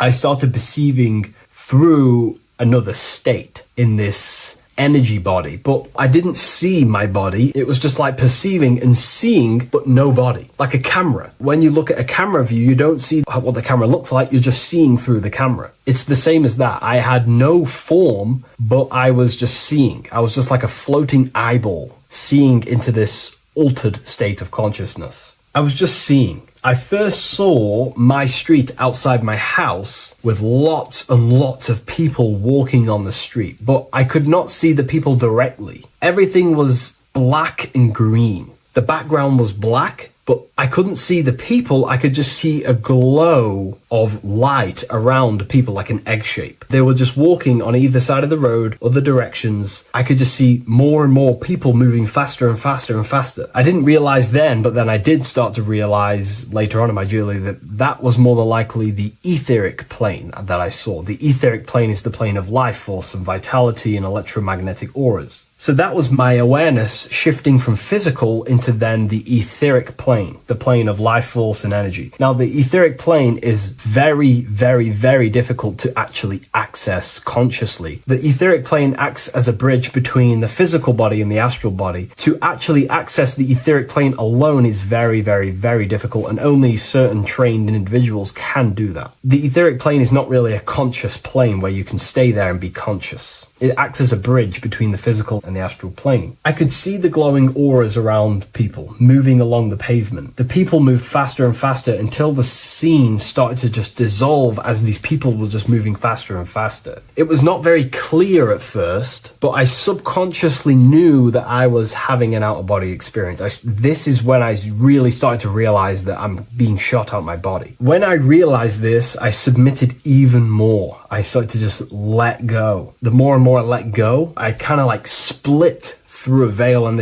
everything became super clear. Before, in the etheric plane that I think it was, the ethereal plane, things weren't very clear. I could only just see glowing auras. However, as I split through the veil of the etheric, this bridge, this place that I was going to, I then split and everything just came super, super clear. I was floating in the sky. I subconsciously knew that I was having an out-of-body experience when I realized this. As I was still being lifted upwards, I then split through the layer where everything just suddenly became super clear. But then I was awake, fully conscious, but I was not in my body. I was just like a camera in the sky. I had no body, no form. I could just see. When I entered this plane, there was some sort of voice guiding me through this whole process. It was a male voice, and it was basically guiding me where I was going. It was telling me what I can do here. This voice was pretty much saying, you can fly, you can think things into reality, you can do this, you can do that. While he was saying this voice, there was no being around me, but I felt a presence of another being. But this voice was just speaking to me mentally. Like, you can't hear it, but I just knew what it was saying.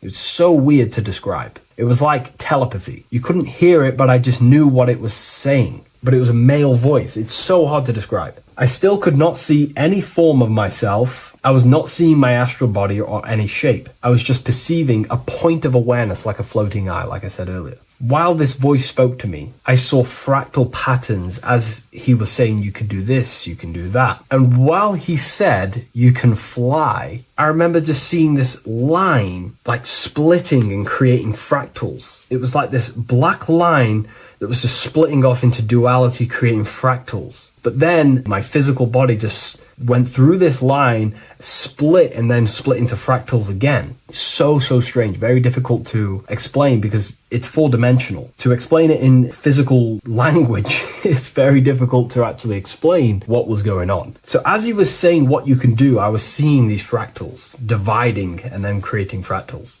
When he says you can think things into reality or something along them lines, my awareness just did a full 360 as if I did a backwards flip. I had no conscious control over this. That's something that you later develop as you keep having these out-of-body experiences. Your first out-of-body experience, you probably won't be able to control what's going on, but you will have an out-of-body experience if you seek them. I could see all around as I rotated. I looked all the way down and then back to my original angle and point of awareness.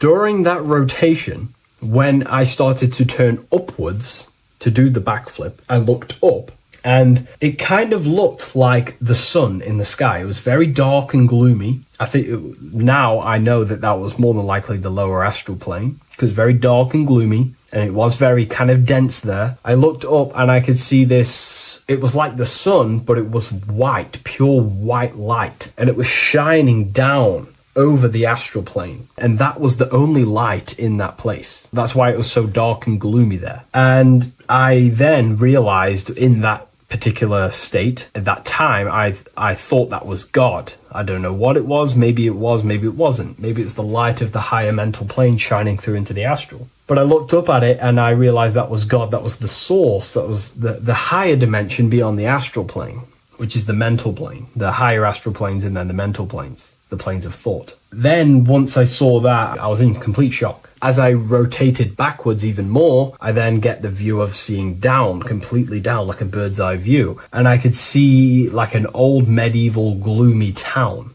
It was dark, almost night, with very little light. The only light present was the light from above. The town was old-fashioned, gloomy, misty. I looked over it from above. Then the experience began to fade. I don't remember anything after that process. But I'll be honest with you, the process of leaving my body for the first time was extremely intense. The frequency, the energy were overwhelming but powerful. Letting go and choosing to have no fear was the key to that experience. Just to give you a little bit more wisdom on what I actually experienced now, what I realized what was happening, I now understand that the voice that I was hearing was not an external being guiding me. It was actually a higher aspect of myself, a part of my own consciousness that is not focused in the time space of the physical world. My physical mind is focused here in this timeline, but once I exited this timeline and focused elsewhere, the higher part of myself guided me towards that experience. This higher version of ourselves that we call the higher self is a higher dimensional being, but we're just unconscious of it. This being exists beyond our ordinary thinking mind. Our self exists everywhere in the universe, and we can unlock higher versions of ourselves as we progress on our journey of awakening and self-realization. Because let's say right now, only 10% of your awareness is actually in the physical plane. Science tells you that 90% of you is actually in your subconscious mind. 10% of your awareness is your conscious mind. So there's 90% of you that your conscious mind is not aware of. But our conscious mind becomes so addicted with the physical world and distracted with the physical world, it just gets totally locked in with the physical.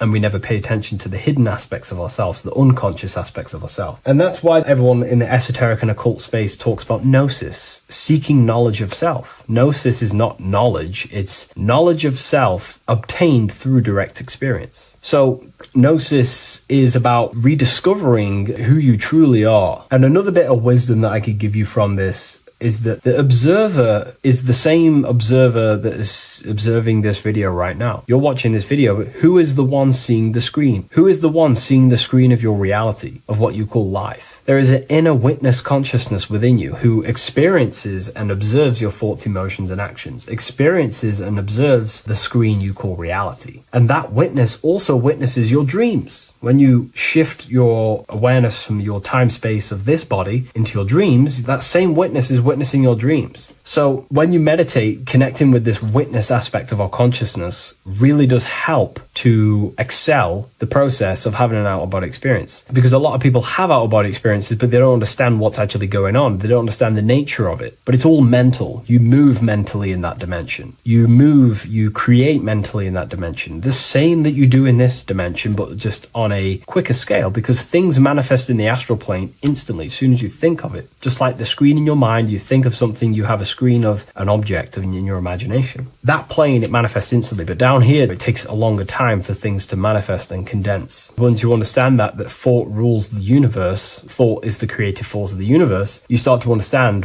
these different dimensions and these experiences that you have. But really connecting with that witness consciousness, that part of yourself that observes everything, really does help with excelling the process of having an out-of-body experience, or mystical experiences, or lucid dreams. Because connecting with that witness consciousness just makes you more conscious. Even in your physical life, staying conscious. Most people aren't conscious. They think, feel, and act unconsciously throughout their day, and they unknowingly create their reality. Connecting with that witness consciousness allows you to actually stay conscious over your thoughts, emotions, and actions, because they are giving birth to realities. That's pretty much my experience, my first out-of-body experience. What that did for me was make me so much more confident and powerful. Most of my fears just disappeared overnight. The fears of death, the fears of unknown, the fears of that I had of things shattered, disintegrated, because I understood that I am eternal. No one can use death against me to control me, because I know I am eternal. I now take riskier actions because I know I am eternal. I know that I will never truly disappear or die. So it really, really does help you, and it gives you a lot of internal power, because no one can make you scared of anything. You should not fear someone who can hurt you physically. You should fear someone who can corrupt your soul. That is the worst thing. Who can corrupt your internal world, because that is what truly matters. So I hope this helps you understand out-of-body experiences. Hopefully this can help you move along in your journey. It's good to hear other stories, because this is exactly what I was seeking when I was researching this stuff. Maybe in the future I can share some more stories about my out-of-body experiences now I'm a bit more advanced. But yeah, please leave a like, comment, and subscribe on the video, and thank you all for watching. Welcome back, people, to another occult lecture by Revival of Wisdom. Today we're going to be talking about magic and how it's being used on us for the New World Order. Magic has the word mag within it, which is magnetism. Magnetism is the force. Magic is influencing forces, natural or supernatural forces, and using it for a certain agenda to gain something out of it. Now, magic is not what everyone's being thought. It's not some sort of fantasy thing. It's actually very common, and we all do it, whether you believe it or not. Magic is all to do with the mind. As I said, always say in my lectures, your mind is what creates matter. Your mind is what creates your external world. So it's all about manipulating and planting seeds within the mind, because your mind is a garden, and thoughts and words are seeds which are being planted in that garden. Your life, your physical life, the people you have in your life, your friends, your car you own, the job you have, is all a reflection of the thoughts that you've been thinking in the past. You are where you are in life because of the thoughts that you've been thinking. Therefore, your life is a direct reflection and manifestation of your mind, the Garden of Eden. Okay? The mind is what they are targeting. What you see, say, and hear has a direct effect on your mind. Me talking to you is influencing you. The words I'm saying is planting seeds within your mind. Now it's up to you to consciously act on these thoughts or these words, or to maintain these words. As above, so below. As within, so without. What's inside of me is outside of me. What comes into the storehouse comes out of the storehouse. You have the left, you have the right, you have the up and you have the down, as above, so below. Whatever is in your mind will be expressed in some sort of way, consciously or subconsciously, spiritually or physically. The mind is what manifests everything.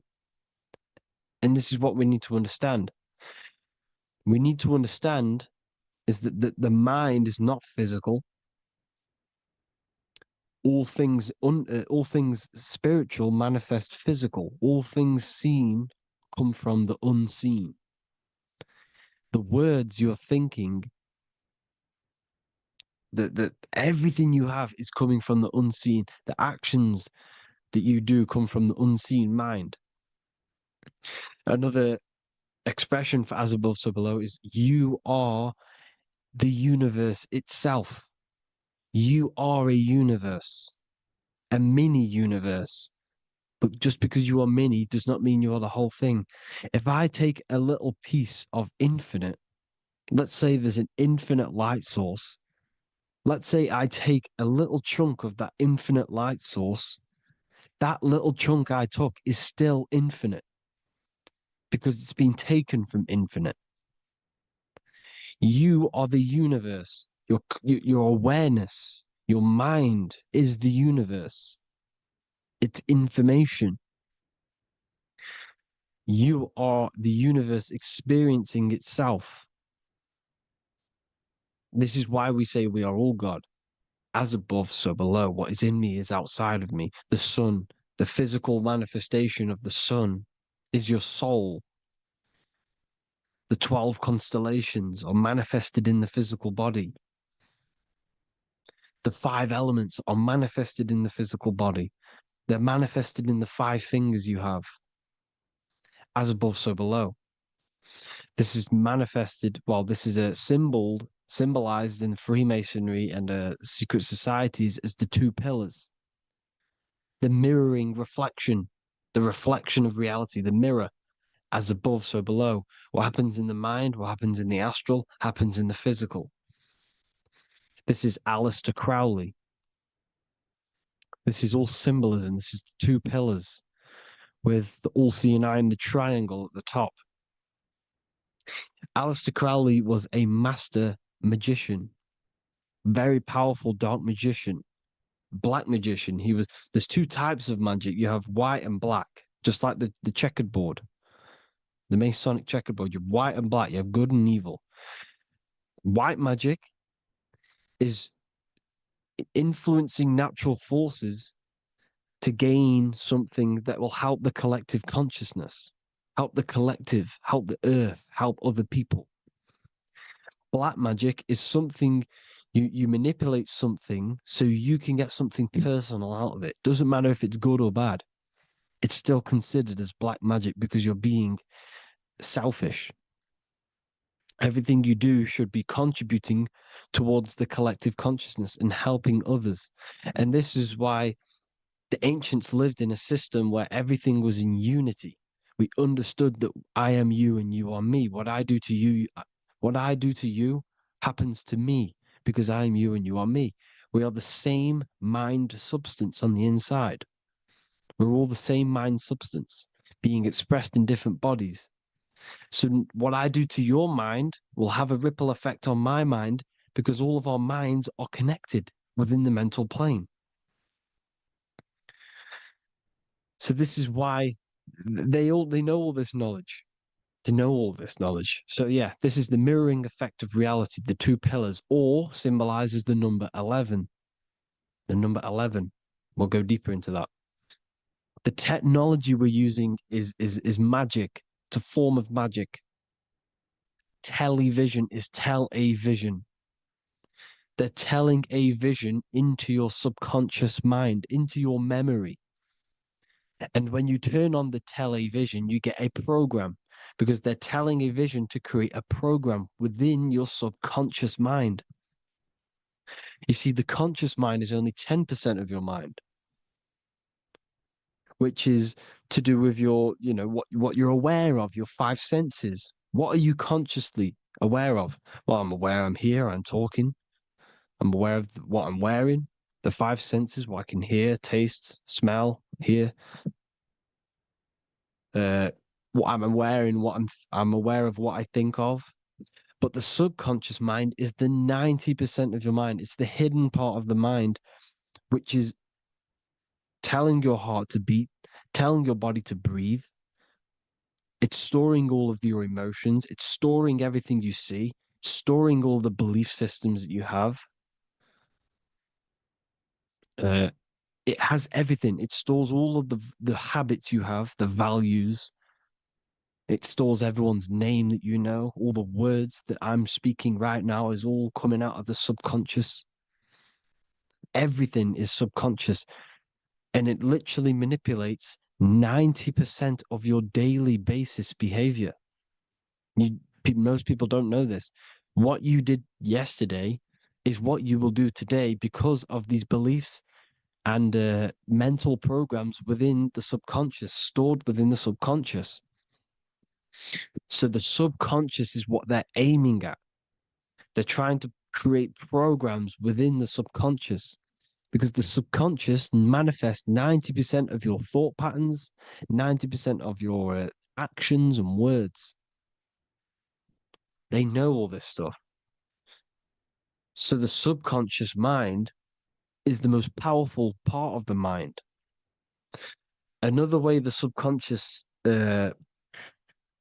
manifests and influences your life is, let's say you were in a car crash years and years ago, 10 years ago. Let's say you're in this car crash, right? And you really hurt yourself. The emotion you felt in that time when you were injured in that car crash had a great impression on your subconscious mind. You see, the stronger you feel something emotionally, the stronger impact it has on the subconscious. You can remember and recall that moment and very vividly because of the impact it had on the subconscious. Another, for example, you become that terrified of cars that it manifests into your life today, that you are wary to go in certain cars. You don't want to go in cars at all, maybe, because of that moment that stood within the subconscious. And it will manifest into anxiety. It will manifest into not going into cars. It will manifest into depression, maybe. These things, these emotional, very emotional, traumatic events have a great impression on our subconscious and they control your life. This is why you need to meditate and let go go deep within yourself and let go of these internal, deep emotions that you may have repressed and keep pressing down and ignoring. But you need to address it and let go of these subconscious impressions you have, which are controlling your life, like anxiety, depression. All of these things are stemming from things that are stored within your subconscious years and years ago, more than likely. Broadcasting. They're casting spells to a broad audience, to news, north, east, west, and south. They're casting spells. No, if you watch the news, everything's red. Breaking news in red writing or the red background, everything's red. Why? Because red's the root chakra, which is all to do with survival. They want to stimulate this root chakra because they want you down there in survival mode. They want you in survival mode because you're easier to control. They control out of fear. And not only they're casting these spells as if, because most of the things they cast in the news hasn't already happened. They're constantly bombarding you with there might be a war breaking out, war this, war that, kill here, kill there, murders. It's impressing, it's casting spells on your subconscious mind. So when the event does turn up in real reality, in physical reality, you're less emotional, you're less surprised. You're not as surprised because you've already heard it before. Your subconscious has already heard it all before. If you never heard of a war and then a war broke out, you'd be going crazy. So they subtly program your subconscious mind through the words, because the words they say is impressing your mind. It has an effect on your mind, which will have an effect on your behavior, your words, your conversations you have with people. They're casting spells to north, east, west, and south on the tell a vision. They're telling a vision by broadcasting, by saying spells. This is why we call it spelling. Even the word, listen, the words we say cast spells. Bless. Oh, bless you. That's be less. The subconscious mind only picks up literal things.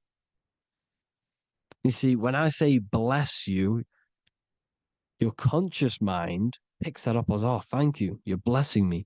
But your subconscious picks up as be less. You see?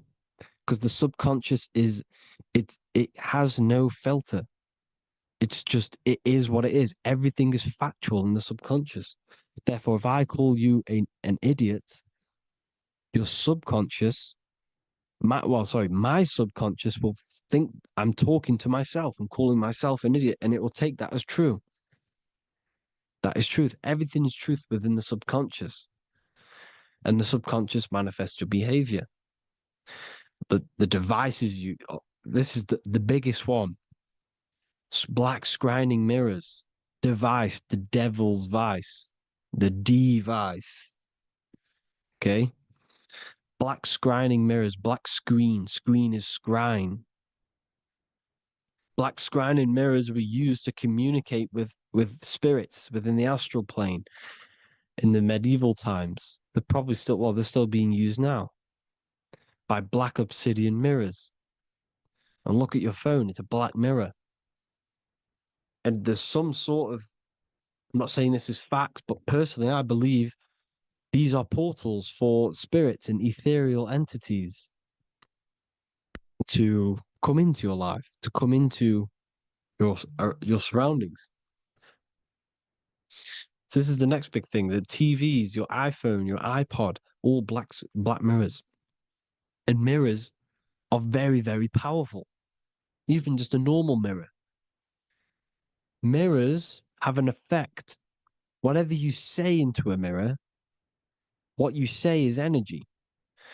And when you say something into a mirror, you're saying it into yourself. It's an infinite cycle of words of energy because it's being reflected infinite times. When you say something into a mirror, it has a massive effect. You're saying it directly into your eyes, into your mind. So what you say in a mirror should be said with precaution. Never say anything negative into a mirror, because mirrors are very, very powerful ways for you to reprogram your subconscious mind for the good. You can say very positive things into mirrors and it will reprogram your subconscious mind. Okay? Manifesting is all magic. It's all magic. Everything is magic. But consciously doing it is what they're doing. They hid this knowledge. Your phone is magic. It manipulates your mind. The iPhone, okay. See, magic isn't all of this with wands and see, Harry Potter, okay, that was created to give you this perception of a mystical and amazing form of magic with magic wands and all sorts of stuff like that. Yes, that stuff was true when the collective conscious minds were on a higher level and our belief systems believed in these things, because the universal mind, all of our minds contribute to reality. If the masses don't believe in magic, if the masses don't believe in a certain thing, it's going to have an effect on physical reality. So when the collective minds are higher and have more open minds, things like Harry Potter can come true. See, it's all in the mind. The iPhone, the I is the symbol for the mind, the invisible intelligence. The triangle is the ethereal plane. Okay. So the eye in the triangle is the eye that sees into the beyond the ethereal planes. The square is the physical plane. So the iPhone, your phone is a black box, just like the Saturn black cube. It's a black mirror. It's taking photos of you every 2 seconds. And it's a it's a it's your mind. Your mind is in that phone. Everything you like, everything you text, everything you type in Google, everything you say to someone, every conversation is all recorded on the phone. Therefore, it is a direct reflection of your mind. Your mind is imprinted into your phone because your mind, everything you think in your mind, you're manifesting into typing, saying, taking pictures into the phone, and it's collecting it and storing it. And what they're doing, and this is for all forms of magic, it's manipulating the mind. It's all manipulating the mind. Reels, Instagram, TikTok, this is all dopamine. It's all controlling the mind. Every like you get, every follow you get, every share that you get is dopamine within your brain. They're literally targeting your brain and mind. It's all manipulating because what they're pushing through the phones, through the media, through the news, through the televisions is visions and programs. You are the one manifesting the New World Order. They're not manifesting the New World Order. They're giving you the information so you can manifest the New World Order. Everything they say is contributing to your mind. For example, digital money and all the information they put out for you to see is contributing to your enslavement. Your mind is manifesting the New World Order. They know this. They don't manifest it. There's billions of us. We could easily run over them physically, but on a mental level, these people have the knowledge and they hide it from us, and they let us manifest reality because we are the collective. They give us the information which manifests their agenda. It's all magic through the phones, the media, the television. So your phone is a manifestation of your mind. It's a record of your mind. Hollywood, holly tree, holy tree. They used to make wands out of holy trees, because it was the most holiest wood, the best for casting and transmitting energy. So they used holly trees to cast spells. That's what Hollywood is. And in Hollywood, they have the red tear, the blood drop next to the Hollywood sign, because it's all satanic. They're all black magicians. They use Hollywood to cast the spells through the music, through the films. You see, music is a form of magic. All of this is magic. Everything they do is a form of magic because they want an agenda behind it. But it's not black magic. They're letting us create our prison. This is what you have to see. Yes, they're evil, but they're not doing anything evil, or else they would face the karma. They let us manifest this agenda through giving in the information, by telling you what's going to happen in the movies. Everything that happens in a movie, it's all there on purpose to program your subconscious, to plant a seed within your garden, your subconscious, your mind. Because when the mind is already seen something, when it comes up and turns up in physical reality, you will be less shocked and you won't rebel. So they lure you slowly. They make you aware of these things over time. They make you gradually think it's okay. Like the technology, we never used to use these phones. How did we become so addicted and reliant on them? Well, because first they gave you a little flick phone. Well, no, sorry, they gave you a phone in your house, and then once you got used to that, they say, "Oh, here's the newest version of a little flick phone." You started texting your friends. Everyone was loving it in high school. They could now meet up without saying, "Let's meet on the weekend at this point at this time," like your parents probably did, or maybe some of you watching this, you probably had to tell your friend to meet on the weekend at a certain time because you had no way of communicating. So everyone got these phones and got addicted to them. Then they slowly got addicted to the new iPod with the touch screen. Now they invented touch screen. Then everyone got addicted to touch screens. Then because all of this is producing dopamine in the brain, which creates you to become mentally addicted to things and physically addicted, chemically addicted. Because dopamine's a chemical. Your subconscious becomes a program within your subconscious, and your body becomes chemically addicted to these phones. And these phones are the enslavement of humanity, technology. Without this, we wouldn't be in this mess without technology. Because they're creating a hive mind. We're creating a hive mind. So back on track anyways, uh they they program you. Look at the films, 9/11, 9/11, all produced by Hollywood. Here's the 11, like I said at the beginning, the two pillars which reflect reality. What happens in the mind happens in the physical. What happens in the astral happens in the physical. Okay, what happens in the physical happens in the mind. It's the two pillars, the mirrors. 9/11. 9 plus 1 is 11. Flight 11 was hijacked. New York is the 11th state.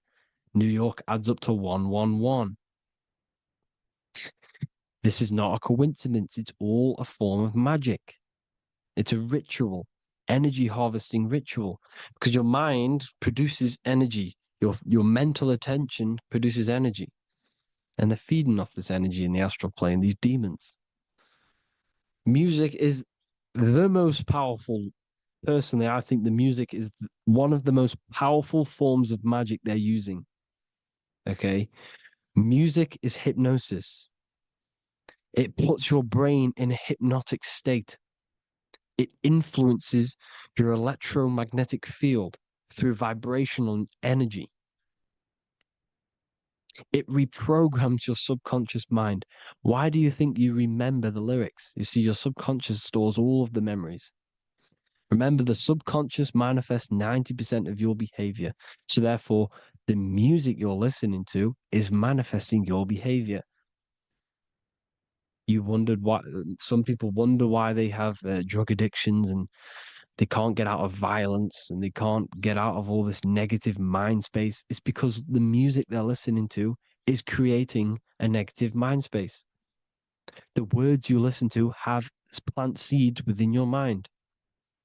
So the reason you remember the lyrics is because that song created a program within your subconscious.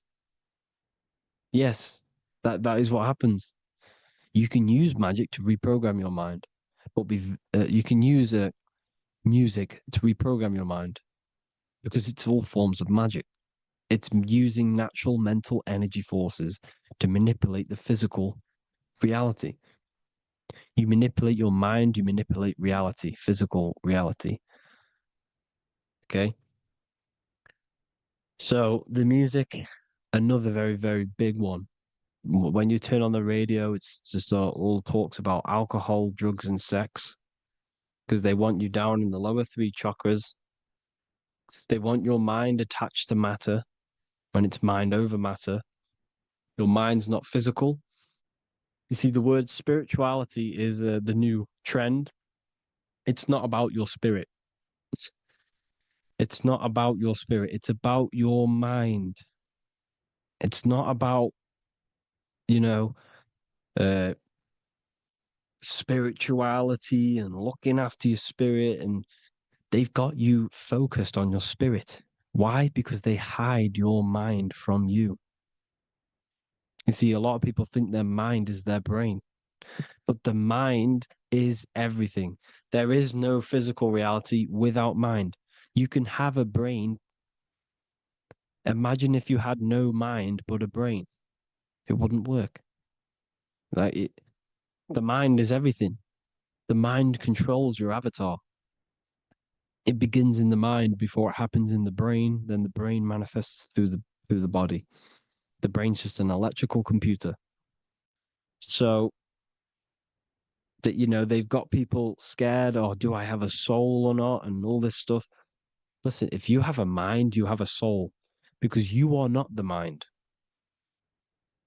This is why everything is sort of an illusion, because beyond the mind is your soul. But what is the soul without a mind?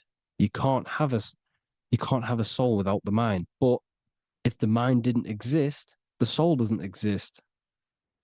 You are the person listening to your mind. I shouldn't say person, because you're not the body. You're the entity behind the mind. But if you didn't have that mind, you couldn't understand what you even were. You would just be an observer who couldn't think. So yes, we all have a soul. If you have a mind, you have a soul. Everything is mind. Everything has mind. Mind creates everything. God is mind.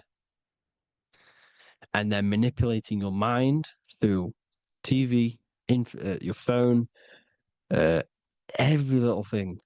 The school, it's all about the mind, people. Control your mind, you control your reality. Just the last thing, here you go.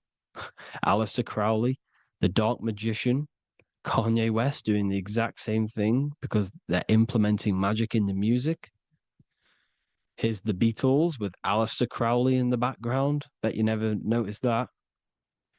Aleister Crowley was influencing music and placing magic within the music to influence the subconscious. This is what Baal worship was. This is why they kill children. They sacrifice these children. Why?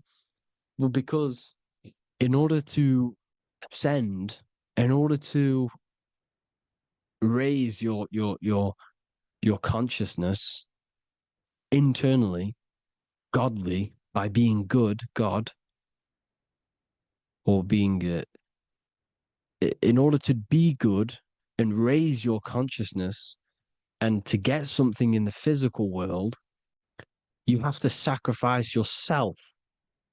And what do I mean by that?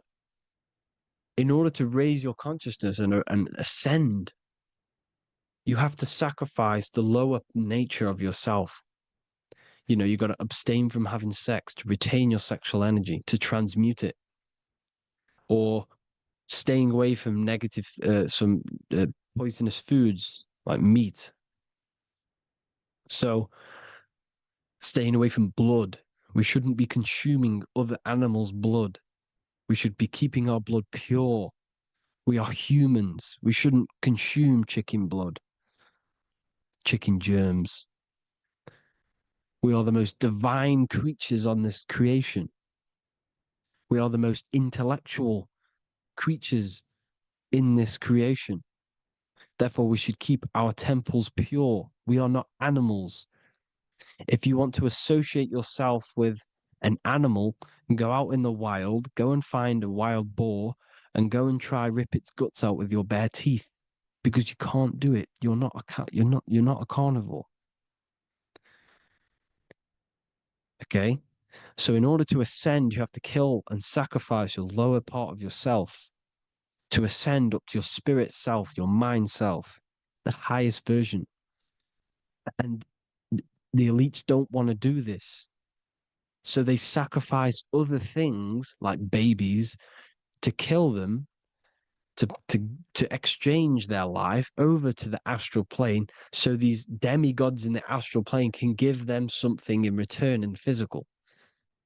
They don't want to sacrifice their lower self, so they sacrifice other things for exchange, for physical pleasure. But the godly person sacrifices their lower self for their higher self to do good and ascend. So this is what all the Baal worship is, people, and this is why they're doing it. Hope you all had an amazing lecture. If you haven't already, go and get the Book of Wisdom for more information. You know, I don't go into dark stuff in this book because all I do is enlighten people in this book. You can get it in Spanish, English, German, Italian, and French. Worldwide shipping, you can get the PDF or paperback. Or there is also a new one called the Human Health Guide 2.0. It gives you a list of all the foods, grains, oils, and nuts, you know, everything that's alkaline and positive for the body and not man-made and hybrid. It tells you all the products to stay away from, how to fast, how to improve vision, how to improve everything, literally. So the Human Health Guide has been released. If you want that, I'll put all the links in the bottom in the description. Hope you all enjoyed the lecture, people. God bless you all. Have one body. You, in fact, have four. There's a secret hidden right in front of you, and most of you overlook it.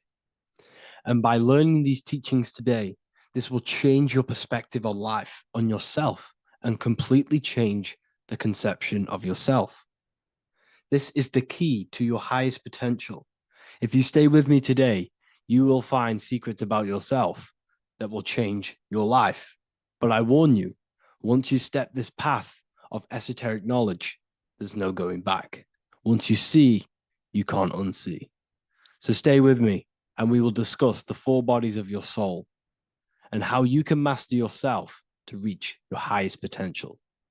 The first thing we must understand is that there is a sun. And just like the sun gives life to the earth, there is this life force within the sun that gives life to all matter. We must understand that that matter itself is dead. It has no life potential. It has no ability to create or destruct anything.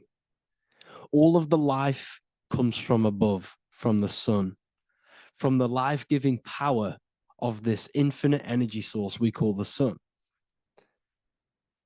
No matter what model you believe, the sun still gives power to this physical realm, giving life to all of the crops, giving life to animals, giving life and growth to all things that the rays come in contact with. This is a macrocosm process. We must understand the teachings of as above, so below. This means that the macrocosm repeats itself in a microcosm form. Now, what do I mean? Humans are made in the image and likeness of God. You are a miniature version of God, a spark of the divine consciousness made in human form, in physical form. Just like the sun gives life to all physical matter and growth to all crops on the earth, your soul is a miniature sun. And your soul is giving life to the body. Your body is a miniature earth, which also goes through the cycles of the 4 seasons of the sun. We feel different in each one of these seasons. It's because our body does not only go through these cycles externally, but these cycles happen within ourselves, within consciousness. Your soul is the sun. The sun you see in the sky is an externalization of your soul. Your soul is the life force. You are the soul, not the body. And like the sun gives power to the earth, the soul gives power to your body. So first, let's look at the etymology of the word sun. The word sun comes from it's a Latin word solis or sol, which means the sun. Sol then became soul, sun, soul. And in fact, S-O-N and S-U-N in the old etymology dictionary mean the exact same thing. They are interchangeable. So when we look at the symbol of the sun, we look at a circle and a cross, which represent the 4 aspects of the sun, the 4 seasons of the sun: summer, winter, spring, and autumn. These are the 4 states of the sun. Like we said, this is why we get this symbol. You have the 4 states of the sun, which represent the 4 bodies of the soul. Now, this is where we get deep. Like I said, the sun you see in the sky is a macrocosm of your soul, an externalization of your soul. Just like your sun has 4 seasons, the 4 seasons within us are the 4 bodies. Our soul is incarnated and split into 4 sections. We have a mind, we have a physical body, emotions, and spirit. These are all interchangeable and they are all linked. In ancient alchemy, we have the exact same symbolism of the four stages of alchemy. But in this case, they're symbolized as the 4 elements: earth, water, air, fire. In this ancient alchemical symbol, we have the pentagram, with the top one representing the soul, ether. Our soul then has the 4 bodies, with the human here. We have the man, the eagle, the bull, and the lion. We see this on the tarot card, the Wheel of Fortune. The man, the eagle, the bull, the lion. We see this in Matthew, Mark, Luke, and John. The lion, the bull, the man, and the eagle. We see this with depictions of Jesus. Jesus, the man, the bull, the lion, and the eagle. These represent the 4 fixed signs of the zodiac: Taurus, the bull; Scorpio, the eagle. Scorpio was symbolized as an eagle. It's an ancient symbol. Now it's been changed to a scorpion, of course. Leo, the lion; Aquarius, the man. These represent the 4 fixed signs, which are 4 different elements. Taurus is an earth sign. Scorpio, a water sign. Leo, a fire sign. Aquarius, an air sign. Taurus is the earth. As above, so below. The earth is the physical body. Leo is fire. Fire is the spirit. Scorpio is water, which is the emotions. Aquarius is the mind, which is an air symbol. Air is the mind. That's why we call people airheads. Okay? So what we're actually looking at here are the 4 aspects of our soul. We have the sun in the middle and the 4 bodies of the soul. This is what Jesus is symbolizing. Jesus represents you. God made flesh with the 4 aspects of the soul. The 4 gospels are all depicting Jesus in 4 different ways according to the different body of consciousness. The Wheel of Fortune are representing the 4 bodies of the soul. This represents the 4 bodies. Now, how are they 4 bodies? They are 4 dimensions of consciousness. The mind is not made of the same substance of the emotion. The emotion is not made of the same substance of the physical body. The spirit is not made of the same substance as the physical body also. They exist in 4 dimensions of consciousness. They are 4 bodies of our soul. And the most important teaching here is what I'm actually getting to, is the powerful one. This is what gives you power. Most of us live in chaos. Our mind is thinking of doing something. Our emotions are feeling something else. Our body is lusting and wanting to do something else. And our spirit's energy is completely off. Most people live in unbalance. None of these 4 bodies are working together. This is why we produce chaos in our lives. When these bodies are in balance, are not working together. So in alchemy, they symbolize the 4 elements, which are the 4 bodies of consciousness. These are the furnaces with the fire. They represent transmutation of each body. We have to sync these bodies. We have to sync the mind with our emotions, and our emotions with our actions, the physical body, and with our spirit. These 4 key bodies need to be in line in order for us to create consciously in our life. Because each one of us is a creator, a miniature version of God, creating our own earth, creating our own material reality.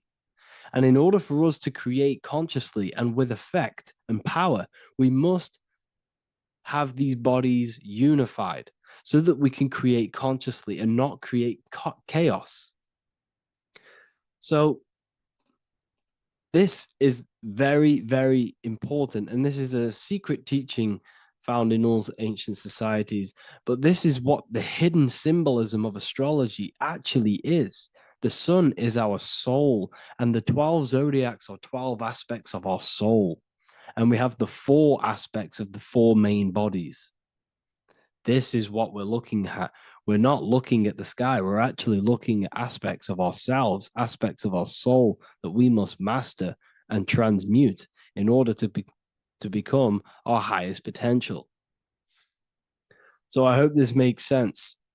And it may take a while for you to fully understand this, but the key knowledge in order for you to understand any of these teachings that I've gone through today is the major teaching of as above, so below.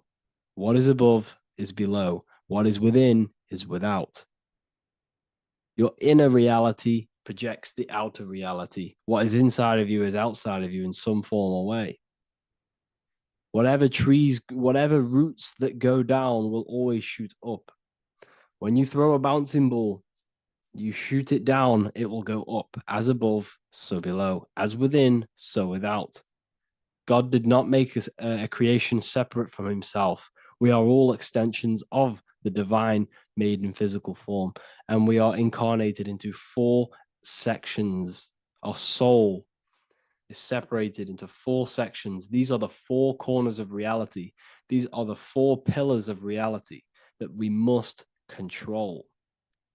So in order to access our soul in meditation, we must turn off these 4 things. Turn off the mind, the emotion, the spirit, and the body. And then we access the soul. So I hope this video helps today.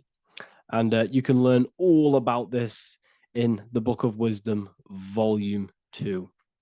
This book is a revolution in consciousness. I do not recommend everyone reads this book. This book is only for people who are serious and want to transform their lives. This book is a book that will change the scope you see reality. It will change your perspective on yourself because you will resonate with this. This book does not just give you information. It gives you a sense of well-being. It gives you truth, and you will find your power from this information. This information is not just information, it's a key to your path of enlightenment and transformation. So you can find this book in the description of this video. And if you are part of the university, I will see you on the live calls. Thank you, everyone. Please leave a like, subscribe, and a comment, and let me know whatever videos you want me to make next. Anything that you fail to understand or have any confusion with, I can make a video on it. So let me know in the comment section any reviews or anything I should do. Thank you all, people. Have a great day. The Freemasonic square and compass is not just a symbol that represents Freemasonry, a lodge, or a secret society. It is a symbol of gaining your own personal power. Now, in this video, I'm going to be breaking down this symbol in the most detail I can possibly go into. Most people live in a state of illusion. They live their life impulsively, acting based on their 5 senses, tasting. They want to feel a certain thing like an orgasm, or they're basically just slaves to external things and their 5 senses, which leads to a very dark path where you'll never actually become a conscious creator and you'll never actually be internally happy. The Freemasonic square and compass reveals some deep wisdom about this. Now let me break this down. If you want to gain your personal power, listen up. The Freemasonic square and compass is a compass which is used to create circles. Now, if you notice something about the circle, they have no beginning, no end. You can't tell where it begins and ends. It's eternal, which means this represents consciousness. Now, if you don't know what consciousness is, if you close your eyes, you have an internal world. You have thoughts, emotion, visualization. This is all consciousness, spiritual. Then we have the square. The square creates squares or lines, which represents matter. It has a beginning and an end. You can quite see where the beginning of the end is, right? So we can even link this to Leonardo da Vinci, the Vitruvian Man. We see the man in the square with the circle. The circle is the eternal consciousness and the man is the square, limited to the physical world. But consciousness is not limited, that's why it's outside the square.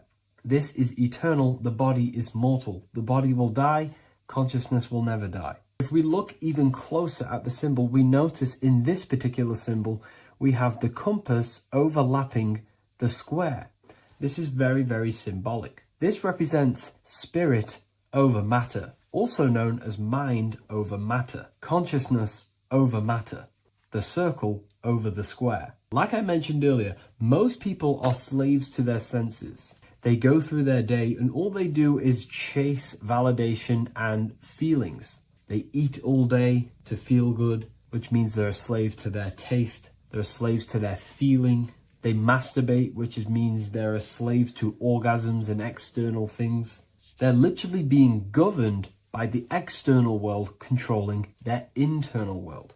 They're literally living life on autopilot. And don't get me wrong, I was guilty of this too. We're all guilty of this when we join this world because we're not taught this sacred knowledge. Until you actually stop and recognize this, you'll be living life on autopilot. Literally not even living. You'll be running off subconscious programs, seeking external validation and being ruled by these five senses. The square underneath the compass represents consciousness on top of matter, which means the internal world is controlling the external world. It is the mind controlling matter and not matter manipulating the mind. In the occult and esoteric world, it's very important that you are conscious of every action that you are taking in your day-to-day life. Never act subconsciously. Always be conscious. What are you thinking? What are you acting? What are you giving your attention? All of this is contributing towards creating because you are a creator. Consciousness is a creative force. You need to make sure that the compass is on top of the square, that your inner world is controlling the outer world and not the outer world controlling the inner. As I've mentioned in many videos before, the internal world of consciousness is what's producing the external world. Your life is just a result of every thought and emotion that you felt in the past. Everything you own, everything you possess, your friends are all reflections of your consciousness. They're all reflections of what you are thinking about. When you change your thinking, your external world starts to rearrange itself. On a basic level, this symbol represents the combination of spirit and matter. You are a spiritual being and a material being. You are heaven, the sky, and earth, the ground. You are heaven and earth, spirit and matter infused into one. You are a bridge between the divine and the earthly worlds. And you can bring down these higher realms of consciousness, thought, imagination, and emotions into a physical, tangible reality. To do this consciously, we need to make sure the external world is not manipulating the inner world. Because if your internal world is being controlled by external circumstances, for example, you have a circumstance happen in your reality, an emotion triggers inside of you, and that emotion is a command to create more of that. And the thoughts that you think are creating more of that negativity. So it's a constant cycle of negative manifestation if you let the external world control your internal world of consciousness. So we need to make sure the compass is on top of the square, that the internal world are commands and not reactions to create your external reality. And not only just to create, but to actually enjoy life. If we let the external world bother our internal world, this means that we have some sort of mental or emotional attachment to the external world. We need to detach from the external world. Why do I say that? Because it's temporary. It's an illusion. We are going to die one day, and none of this will matter. You need to understand that everything in this world is temporary. You have to be okay with losing things, losing family, losing things in this world, because it's guaranteed to be temporary. We need to make sure the internal world is order and not chaos, commands and not reactions. Now, at the back of the Book of Wisdom, Volume 2, the book that I've wrote here, I go over the different meanings of the different arrangements of the square and compass. Sometimes we see the square overlapping the compass, which is the opposite of what we've just broken down. Or sometimes we see one leg of the compass on top of the square and one leg of the square on top of the compass. These are all highly symbolic. When we see the square overlapping the compass, This pretty much represents the beginning of the Freemasons' journey, when their internal world is being controlled by the external. They have a lot of spiritual growth and a lot of learning and inner work to do. Now, when we see half and half, one leg of the square on top and one leg of the compass on top, this represents the Masons' gradual emergence from the material realm into the spiritual. This interplay of symbols reflects the process of gaining greater light and knowledge as the Masons ascend from material concerns towards spiritual enlightenment. And of course, we've just broken down what this means. This represents spirit over matter. They're not chasing external physical things anymore. They're actually chasing and gaining validation and happiness from spiritual growth, more knowledge, and deeper understanding of consciousness and themselves. Most people chase external material things, which actually don't make you happy in the long run. You could be given £1 million today. In a week's time, you would be back to the same original state of consciousness and actually chasing more and more millions of pounds. It's because nothing physical in this tangible world will ever satisfy your internal world of consciousness. So through spiritual growth, we can actually become happy and seek higher understanding, higher consciousness, which actually satisfies us eternally. So when we see the compass on top of the square, it symbolizes the triumph of spirit over matter. This arrangement not only signifies the mastery of spirit over the material realm, but also represents the resurrection, ascent, and dominion of spiritual principles over all earthly conditions. It's all about gaining personal power and spiritual growth. It's all about spiritual evolution, going from matter to spirit. The external world controlling the internal world, to the internal world ruling over the external world, where the mind becomes a powerful tool to actually create and command reality. The mind cannot create and command reality if it's being governed and tossed all over the place by external circumstances and thoughts. Here's a quick tip on how to know if your mind is controlling you. If your phone notification goes off and you're working on something, and you instantly go to reach and pick up the phone as soon as the notification goes off, that is an indication that your mind is controlling you and you are not controlling it. The mind is the direction of consciousness. The direction, it directs the flow of your attention, your energy, your consciousness. So to practice to gain mind over matter is simply just meditation, allowing the mind to sit still and focus on one thing for long periods of time. And over time, this will gain mastery over your attention and your mind. If you are on your spiritual path, this should be your goal. Your internal world becoming the master. The mind becoming a vessel for you and not a vessel controlling you. It needs to become a command center and not a reaction. Please like, share this with a friend, and subscribe to the channel if you're new. Leave a link in the description for the Book of Wisdom Volume 2.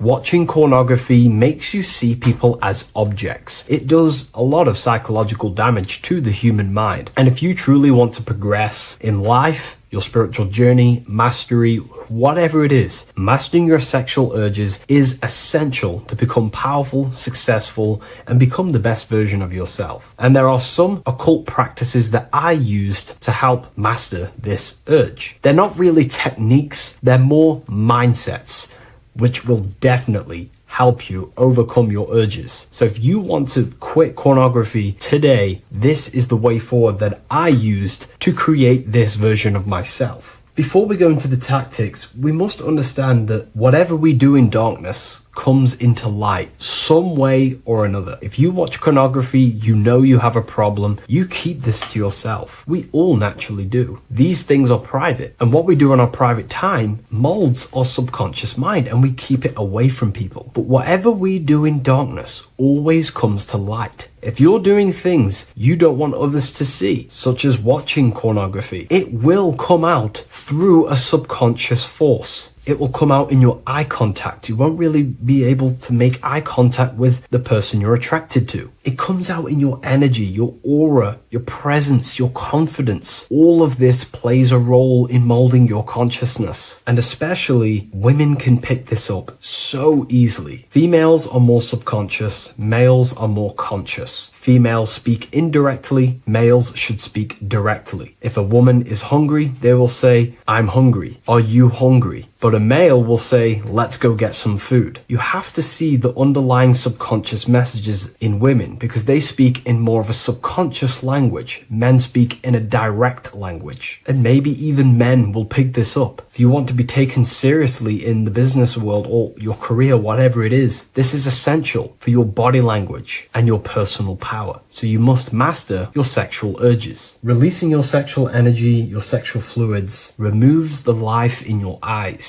A lot of people get dark bags underneath their eyes. I used to have them years and years ago. My eyes were always half shut. There was no life in my eyes. But as you purify yourself, the life and the energy comes back into your glaring eyes. The first tactic on mastering your sexual urges is understanding that thoughts produce emotions. Whatever we think about inside of our mental body directly corresponds to what we feel in our emotional body. What we see here is a piece of alchemical artwork showing you the light of the mind shining down into the heart. This represents the mental body with the clouds. This represents the human heart, the emotional body of consciousness. What we think about, if we think about sex, or if we watch things that are stimulating to us on Instagram, TikTok, that thought goes into the mind and the feeling gets then produced in the heart and the body becomes aroused. What we think inside of our brain becomes emotional energy in our heart. As above, so below. And what becomes in our heart is what we take action on. We take action on emotion. Human action, human behavior pretty much comes down to what we feel. We only act on what we care about or what we love. If you love that feeling of watching pornography, that is the reason why you're taking the action. So keeping this in mind at all times is very important in your journey of self-mastery. What you think is what you feel, and what you feel is what you act upon. Remove stimulations that can possibly produce that thought of watching pornography. Unfollow the people. Purify your environment so these thoughts do not enter your mind. And if you do become stimulated, remember, thoughts produce emotions. Change your thoughts. Think about something else instantly. The more you think about it, the more you feel, and the easier it is to take action upon it. And the second tactic that I say to myself is that it's all mental. World, the universe, life is all mental. For example, unfortunately, my brother passed away recently. I've never gone through something like this in my life. It's tough. It's horrible. It's not nice losing a loved one. However, if I sit around and focus just on the negative side of that, yes, of course, I'm going to have my moments. But if I just sit there and focus on the negative, it will destroy my life. It will pull me down. The only thing that I can do to benefit from this situation is to become a better family person out of this. Become more loving. Spend more time with the people who mean a lot to you. You can always change and transmute the mindset of every situation in your reality. There's a famous saying I like to say, if you can change it, change it. But if you cannot change it, change the mental attitude towards it. Never just sit there focusing on the negative side of reality. This helped me with mastering myself watching pornography. It's all mental. You hold the power over the mind. And the next tactic is probably the best one ever. And I still use this today in everything in my life. Before I make any decision in life, I always say to myself, what is the effect of this cause? Is that effect going to push me towards who I want to be? Or is that effect going to pull me away of who I want to be and become and where I want to go in life? If the effect is not pushing me towards who I want to be, I will not take the action which is the cause. Consciousness cannot escape the law of cause and effect. It is an immutable, inchangeable law that is governing your consciousness and your mind. You have to keep this law in mind because it is the law that is creating and crystallizing your reality. Any decision you make, what is the effect of this cause? The law of cause and effect is a force that you cannot escape. So you have to work with this law and become conscious of the law. So before you do take the action, what is the effect? Is watching pornography going to push me towards who I want to be and where I want to go? If it's not, do not take the action. That's where willpower comes in. You can do little exercises for willpower, meditation for 30 minutes of not thinking. You can do rituals that strengthen the connection to your mind with your willpower. At the end of the day, the willpower is the most essential force in the consciousness. Another thing is remove any music that talks about it. Even the words will be producing thoughts in your mind. What you feed your consciousness is ultimately what you project back outwards. Don't listen to the rap music. Don't listen to any music that talks about it. Try and remove this from your environment. These tips that I've given you don't just work in quitting pornography. These work in every aspect of your life, and they will dramatically change your life if you become conscious of them and actively use your mind. Don't fall under the spell of becoming unconscious. Never act unconsciously. Never think unconsciously. Never feel unconsciously. Stay on top of your mind. Be the observing eye in your mind. Never fall unconscious. Of course, we all need to sleep, but I mean in the waking times. And this is why learning about yourself or consciousness is essential for every aspect of life. Business, your career, money, whatever it is. Whatever you're doing in your life comes down to understanding human consciousness. And that's why I wrote these books, so you understand yourself, so you gain your understanding of the functions of your own mind, body, emotions, and how you are creating reality. That's why I wrote the book of Symbolism, because symbols are not just symbols. These symbols represent forces and aspects of the human psyche themselves, and they are veils, they are keys that help you remember and become conscious of what has fallen unconscious in your mind. We're simply just becoming conscious of what we are unconscious of, and becoming conscious of them and using these powers. You want to take your life to the next level? Feel free to get the book of Symbolism. I'll leave a link in the description. Take care, everyone. What if I told you that the pentagram can unlock the secrets of creation and make you manifest any reality you want? Hence why the pentagram is used heavily in magic and witchcraft. We have to understand that the pentagram has been heavily demonized. Religions, churches claim that this symbol is associated with Satanism and witchcraft. I personally believe this was intentionally done so that people do not gain their personal power over reality and their life. The pentagram reveals so much about you, and it is one of the most important symbols to understand inside the occult studies. It is one of the most common symbols that you will see across all occult esoteric orders and different occult traditions, such as Freemasonry, Kabbalah, Rosicrucianism, Alchemy. You will see this symbol everywhere. And in fact, you even see this symbol, the pentagram, on old church buildings, statues of Jesus next to church buildings. You will see this symbol used by Christianity itself, which is very contradicting about the church. But I'm not here to tell you to think anything.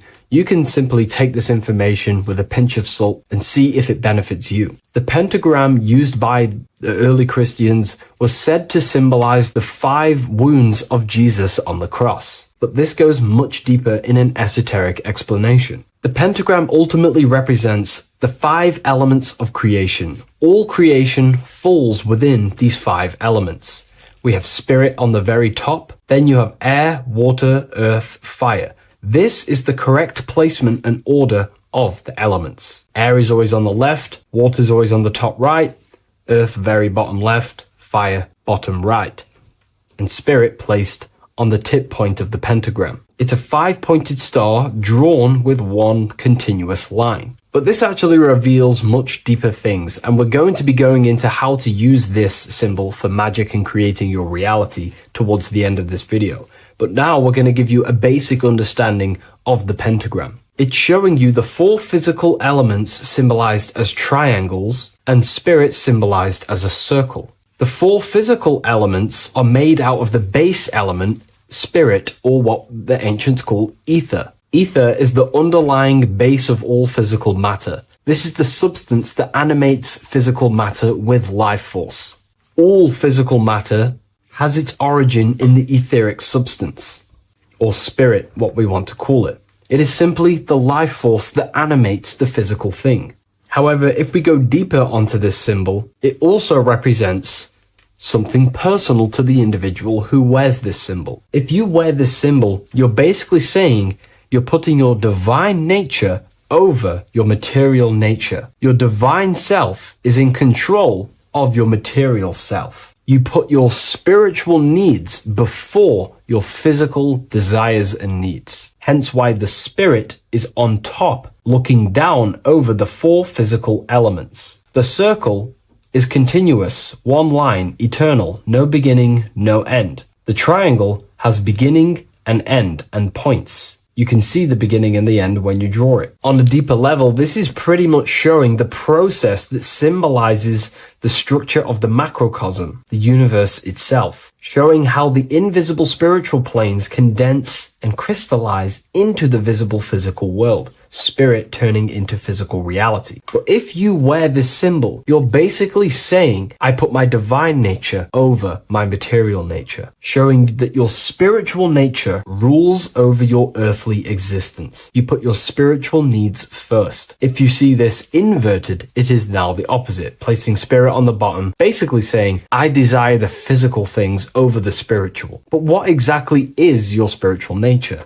Well, your spiritual nature is simply your internal self. You chase things that are immaterial, such as knowledge, love, experience, expansion, gnosis. These are the qualities of spiritual things that the spiritual person likes to chase and desire, instead of desiring the things that are temporary in the material world and never actually lead to fulfillment. True fulfillment is by chasing spiritual things. God, the nature of creation, the self, gnosis, knowledge. But if we go even deeper, this symbol ultimately represents how reality is created. Hence why this symbol is heavily used in Kabbalistic magic and so-called witchcraft. We are all magicians. Each one of us are creating reality. There are just certain ways you can actually create reality by becoming conscious of them. By becoming conscious of the elements and the qualities of the self that actually create your experience in your life in the present moment. If we look at the pentagram, we see that when you draw a pentagram, it is one continuous line. It is one expressed in 5. The order of the elements are very important. Spirit at the bottom, fire at the bottom right, and so on and so on. Because this is showing you the descent of the spiritual into the material, the invisible crystallizing into a material reality. As you can see when you start to draw the pentagram, you see spirit at the very top. You're descending down to fire. Fire is the closest element to spirit.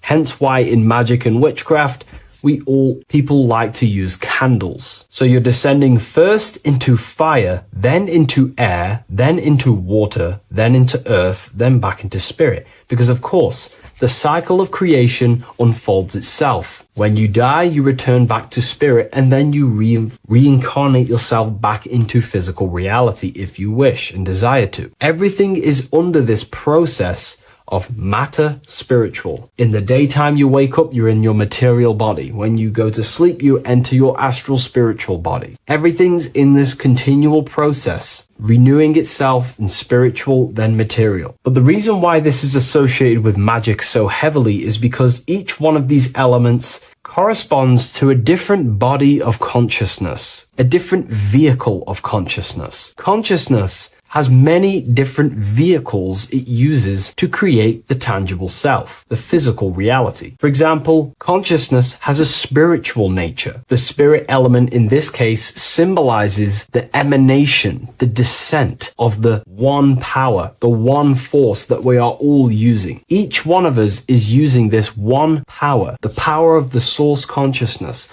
unfolding its creation in the present moment. This represents the source, the emanation, the descent of this continuous flow of energy through us that we are tapped into, like a live stream in the present moment. This descends first, the force descends into fire. Fire symbolizes the willpower, will. In this aspect or vehicle of consciousness, the will is the being that directs intention. initiates action, shapes reality through focus, determination. It sets direction, holds intention, projects a desire into form, and aligns your inner world with the outer creation. The will comes out of the force, spirit. Then the will goes with intention to air. Air symbolizes the mental vehicle of consciousness, the mind, the psychic man. The psychic aspects of your consciousness is thinking, imagination, mental images, logic, using the thought or the mental vehicle body of consciousness. Then that thought has an emotion, which is then water. So it goes from the force to the will to the intellect to the water, the emotional body of consciousness. The emotional vehicle of consciousness amplifies the thought into an emotional desire that you want to take action on. No one takes random actions, and if we do, we say we're very bored and we don't care. The water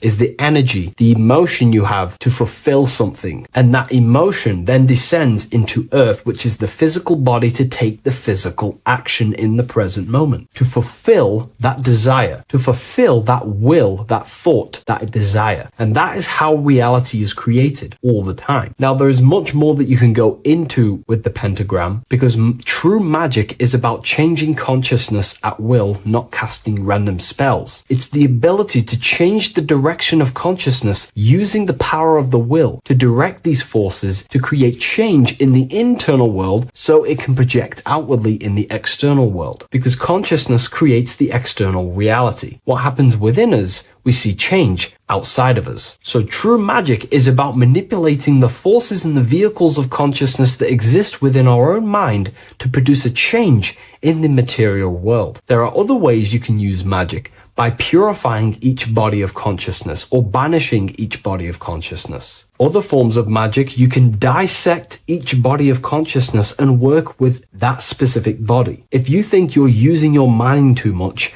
you can start using banishing rituals to banish the power of the mind, to stop overthinking, for example. Or if you have lack of emotional connection with your emotional vehicle of consciousness, we can dissect this body, tap into this body, and invoke this body and strengthen it. We're dissecting each body and vehicle of consciousness so we can work with it to create a specific change inside ourselves, then to be mirrored outside of us. So pretty much this pentagram represents the descent of the spiritual turning into a material reality. Hence why sometimes we see a human figure standing in the point of a pentagram, because it ultimately represents the microcosm. You are the microcosm. You represent the entire process of spirit into matter, the invisible into the visible, the formless into form. The pentagram, drawn in one unbroken motion, captures this divine act of creation, showing how consciousness flows downward through the elements or the vehicles of consciousness to bring forth the material reality. The Book of Symbolism will teach you all about this. It was released November 17th. A lot of people have taken advantage of this. You also gain a free ebook with this copy. Every order comes with a free ebook. And if you wish to get your copy of the brand new Book of Symbolism, you can find it in the description or revivalofwisdom.com. Thank you, everyone. I'll see you in the next video. Matthew 21:1, Jesus went into the temple of God. Corinthians 3:16, do you not know that you are the temple of God? Now what is this telling you? That God is within you. Hence why in Luke 21:12 it tells you the kingdom of God is within you. And the side of your head region is called a temple for a reason. Because the brain encapsulates the mind. The brain is a physical manifestation of the mind. The heart is a physical manifestation of emotion. So we have these different layers of our consciousness. We have an intellectual, communicative aspect of our consciousness, which we would call the mind. We have an emotional aspect of our consciousness, which is the heart. And to communicate with the divine, it's all to do with the mind. Hence why the ancients always symbolize the mind being God. This is why Michelangelo always placed God inside of the brain on top of Sistine Chapel in the middle of the Vatican. He understood that God is in the brain. God is within you, not outside of you. The church tells you that God is in the sky because they are creating a externalization of the truth to create a business and a distraction, so that you don't find the divinity within you, so that you don't find your power. Now you have Adam, the physical man, the physical body, the ego, the lower self. And he is resting. He's not trying to reach to God, but God is reaching, because the higher consciousness within you is always trying to communicate with you. It's always trying to wake you up to your divinity. But the lower mind, the lower self, Adam, the physical self, is always in ignorance of truth, always in ignorance, and stays in a materialistic way of thinking, which is the lower animal self. And this is what we call a sleep, or an NPC. This is the lower mind of man. But all you have to do is to move your finger to touch God. You have to look within yourself, within the brain, meditate, and you can find God.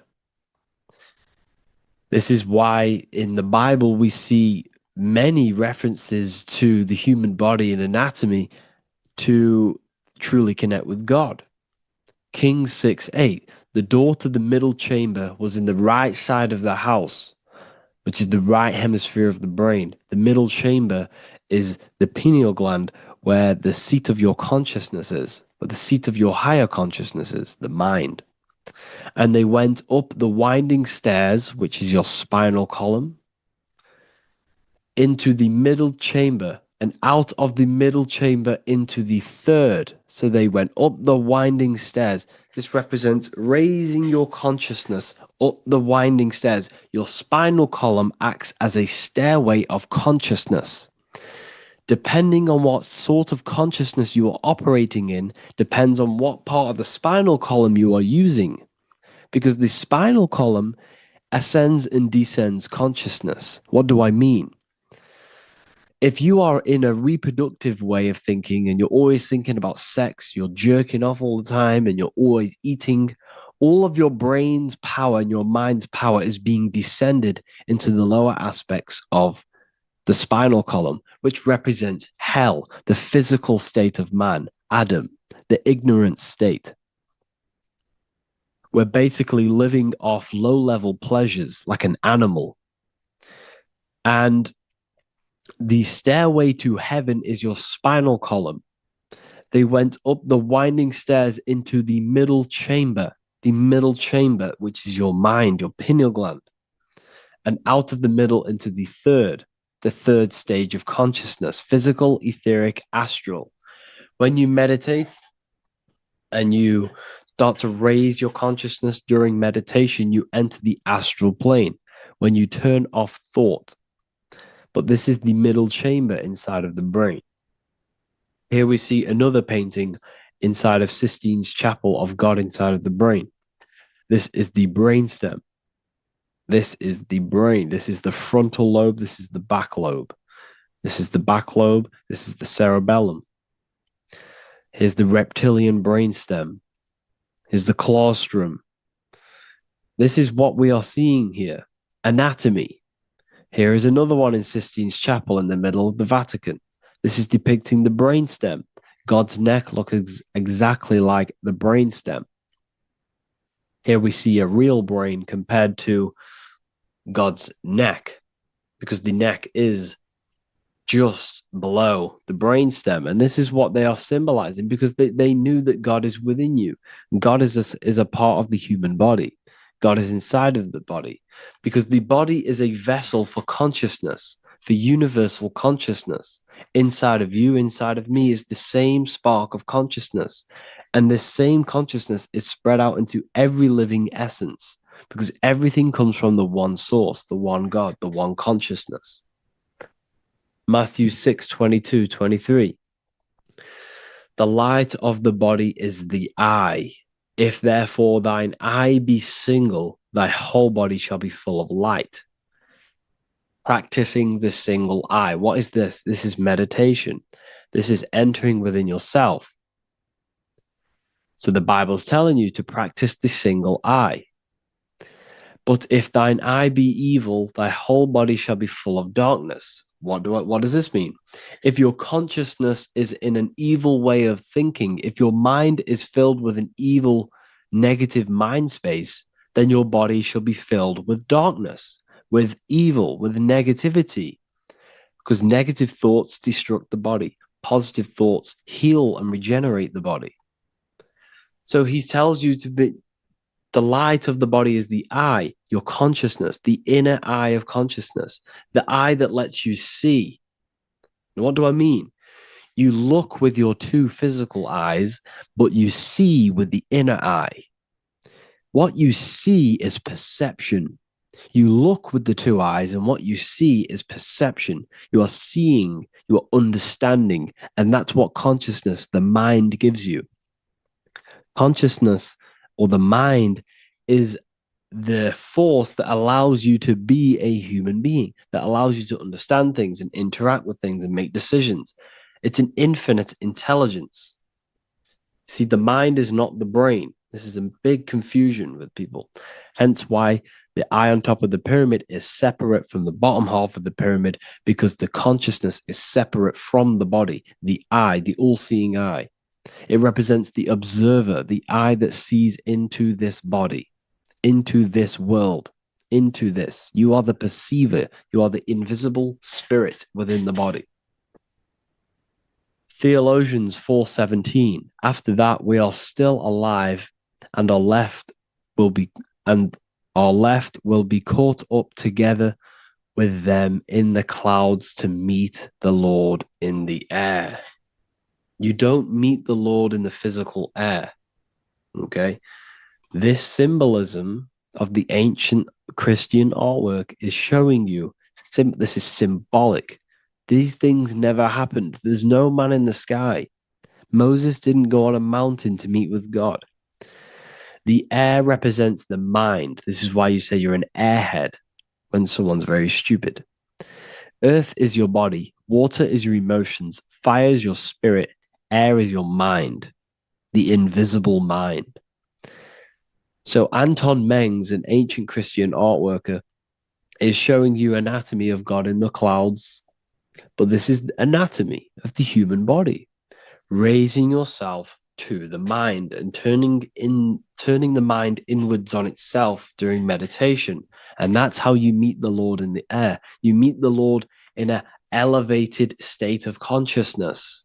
The air represents an elevated state of consciousness because the air is up. You have to raise your consciousness to meet the Lord in the air. This is why Moses went on a mountain to meet with God. The mountain represents elevation of consciousness, raising the mind up the spinal column, taking all of the mind's attention away from the reproduction and the physical aspects of self and raising it to the brain and turning off the brain and going inward into the air. It's talking about raising consciousness. It's allegorical. It's a spiritual, metaphorical text. The side of your head's called a temple because inside that where that temple is, right in the middle of where you call the temple, is the inner chamber, the open room, the holies of holies in the Bible, or the land flowing with milk and honey, or Mount Zion. There's so many different names for the brain, or the upper room where Jesus meets his 12 disciples, the 12 cranial nerves in your brain. This is the temple of God. Your body is a temple of consciousness. It encapsulates consciousness. It encapsulates the mind and soul. John 10:30, Jesus states, I and the Father are one. Psalms 46:10, be still and know that I am God. He's talking about the I am within you, not within Jesus. Everyone refers to ourselves as I. I am God. When you say I, you're referring to the highest aspect of yourself. The aspect that is above all thought, above all emotion, and above all things.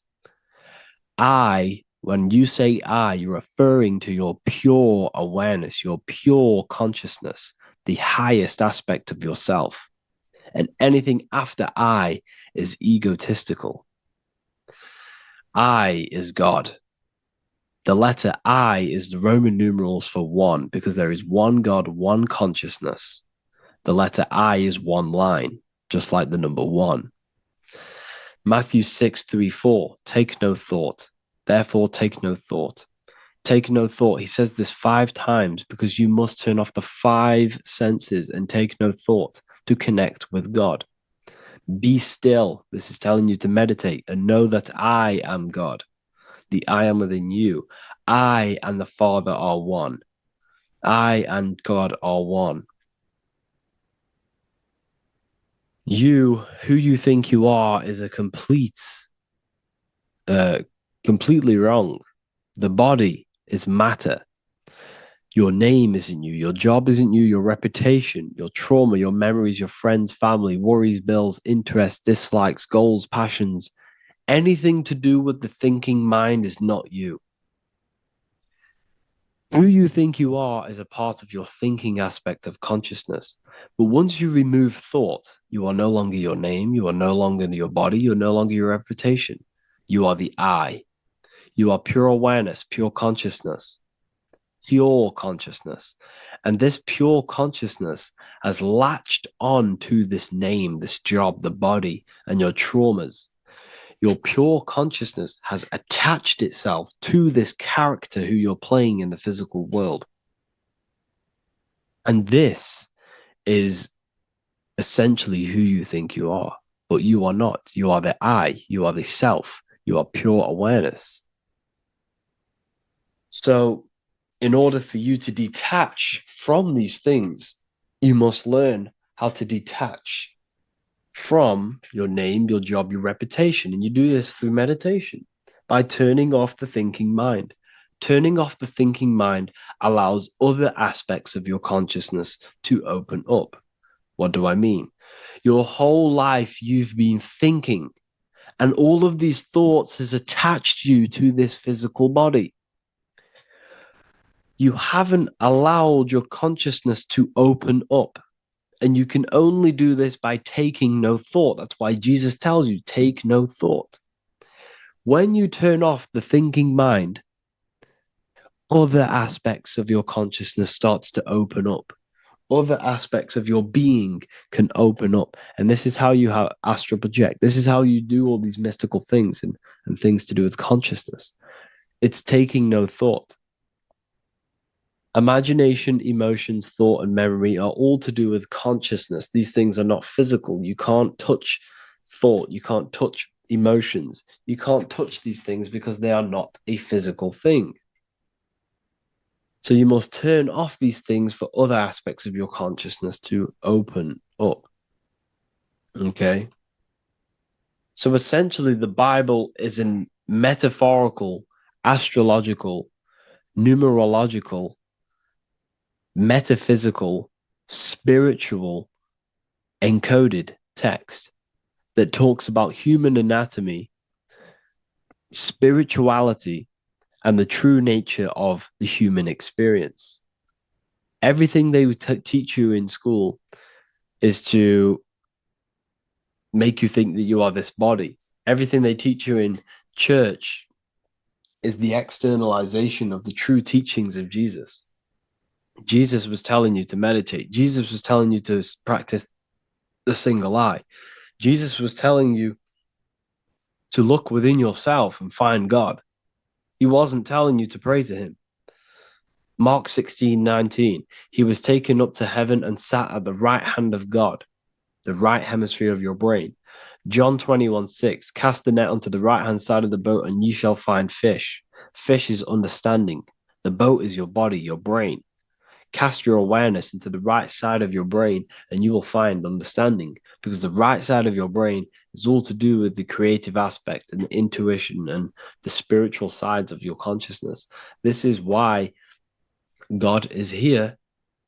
This is why Michelangelo depicted God in the right hemisphere of your brain, because this is all human anatomy. And I speak about all of this in the brand new Book of Wisdom, Volume 2. Which is now available. The start of the revolution has begun. This book is truly going to change the way people see the world. It's got so many more topics than the last one. It's truly a revolution. It's written in so much detail. It's very practical. I cannot wait to share this one with you. I just want to say thank you for the opportunity for me to create this book, because without you, I couldn't have created this. And I just love sharing my work with you. And I thank every single one of you for the support, the watch, like the views and the likes, everything, especially the people who have joined the university and stuff like that. And for people who have joined the university, you do get a free Book of Wisdom paperback if you just go to the general chat and follow the description, follow what the instructions that I gave you in the chat, and you'll be able to order a free Book of Wisdom if you are inside of the university. Plus, you get all of my other books, 2 books, and over 45 occult books on occult and esoteric things. You get lectures, live calls, a community, a manifestation mastery course, and a whole library and reoccurring updates every month, every week. So yeah, I hope you all enjoyed this video. Thank you all. Please leave a comment to help the algorithm, and leave a comment on what videos I should make. And yeah, I'll get to uploading on the YouTube a lot more now the second book is now released. I have a lot more time on my hands. No longer using my energy to create the book. I'm now going to redirect this mental energy into the YouTube.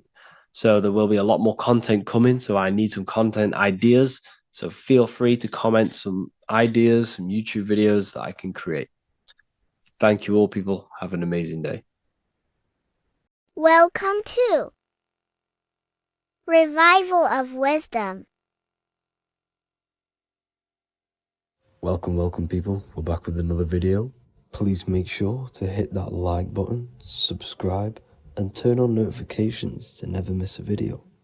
The Earth is a giant torus field consisting of a positive and a negative pole. The Sun being the cathode with a positive charge and the Moon being the anode with a negative charge. This is why the Sun rules over the day, giving you lots of energy, and the Moon taking your energy from you, making you go to sleep. Now, the plane that we live on is called the plane of inertia, and at the center of this plane of inertia is the North Pole. This is where the two electromagnetical energies meet. Now, this is where the most electromagnetic energy is stored. This is why all compasses will point north, because it's the most magnetic place in this reality. So the Sun and the Moon is spinning around this center point, which is stirring the ether of this reality and making everything move in circles, meaning this is a cycle. Everything's recycling itself. It's an organic simulation. The ancients also knew about this sacred land at the center of this reality, known as the North Pole.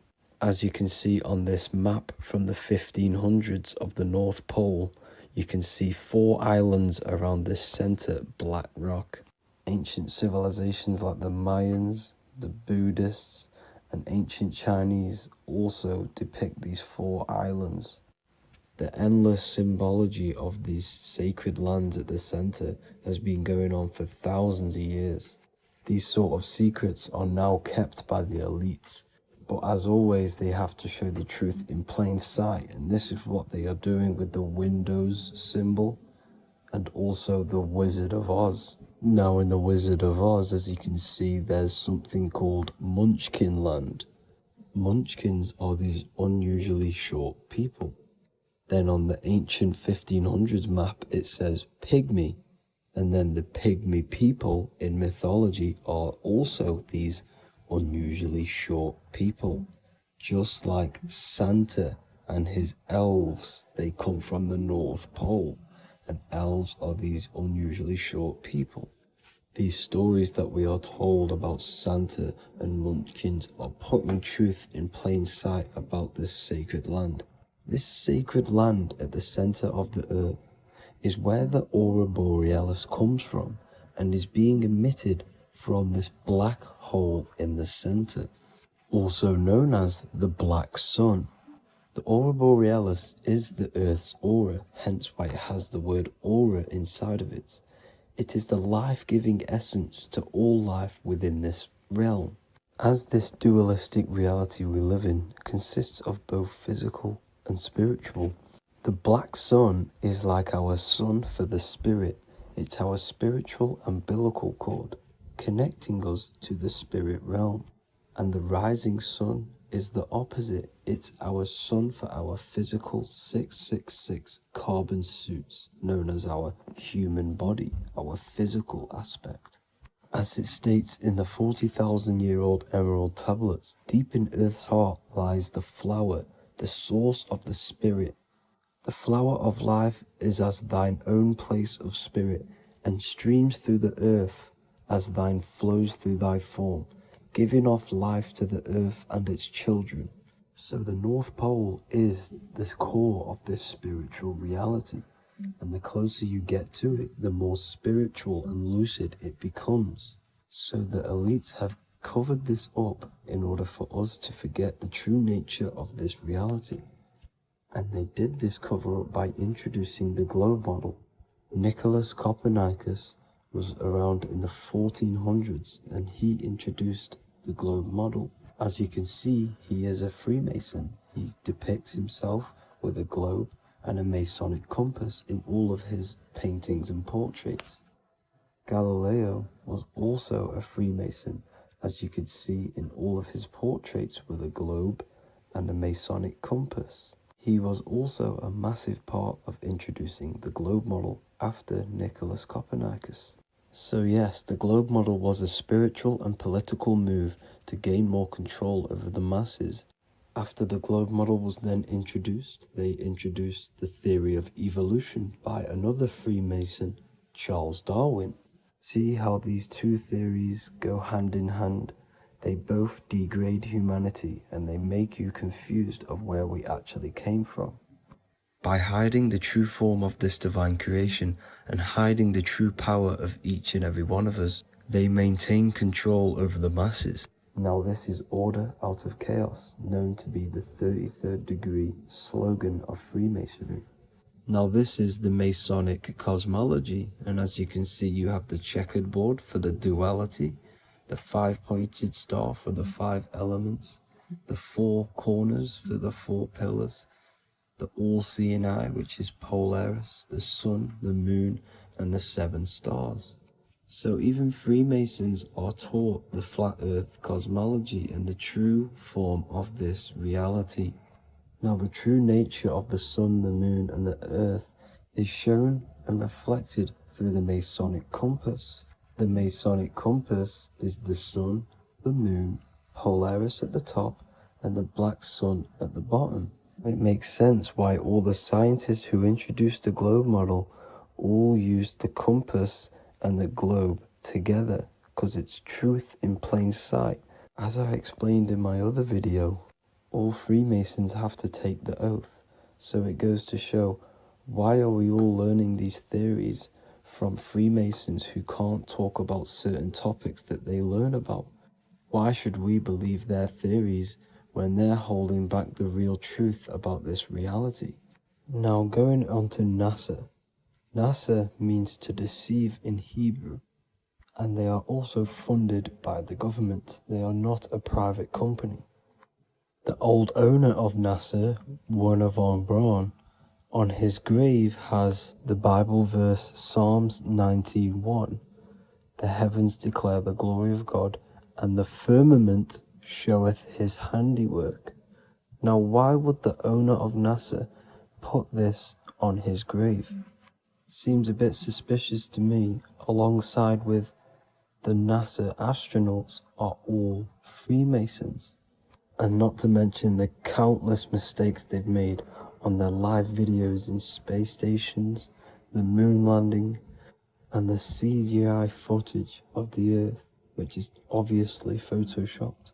Just by tricking the masses that they live on a spinning ball, the elites gain the perception of the masses. Not only does it hide the divine creation we're inside of, it hides the divine spark within you. It hides the creator, the source. And by believing in space and we live on a spinning ball, it makes people come to the interpretation of that we are a coincidence and we do not have any purpose. And of course this is false. When you come to realization that we are all a divine creation and we can create our own divine life in this reality, life becomes more sacred and you start to enjoy little things. The elites want you to believe everything exists only in the five senses. They want you constantly looking outside of yourself because they know that will keep you on lower states of consciousness. Now this brings me to our next point. By tricking the masses into the heliocentric model, the elites started to advertise aliens in the movies, in cartoons and magazines in the late 1940s. Now this is subconsciously programming us about aliens and extraterrestrial threats, which then they can use to their advantage. And this is something called Project Bluebeam. They are more than likely going to fake an alien invasion to push this 2040 agenda, which is for one government and one ruling currency. That's it for this video, guys and girls. Hope you all enjoyed. Please make sure to leave a like and a comment. God bless you all. Welcome to Revival of Wisdom.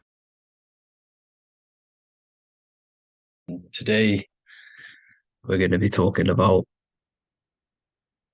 portals, portal symbolism, and what portals are, okay, and how they show them to us, because they have to tell you the truth, guys. This is the thing with the universal law. They have to tell you the truth. And they tell you through symbols, they tell you through movies, and different things like that. But let's jump straight into this. So first, I want to talk about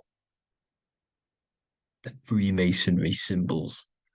Okay, so first we got, obviously this is some Freemasonry art, but notice how you've got the ladder with a key.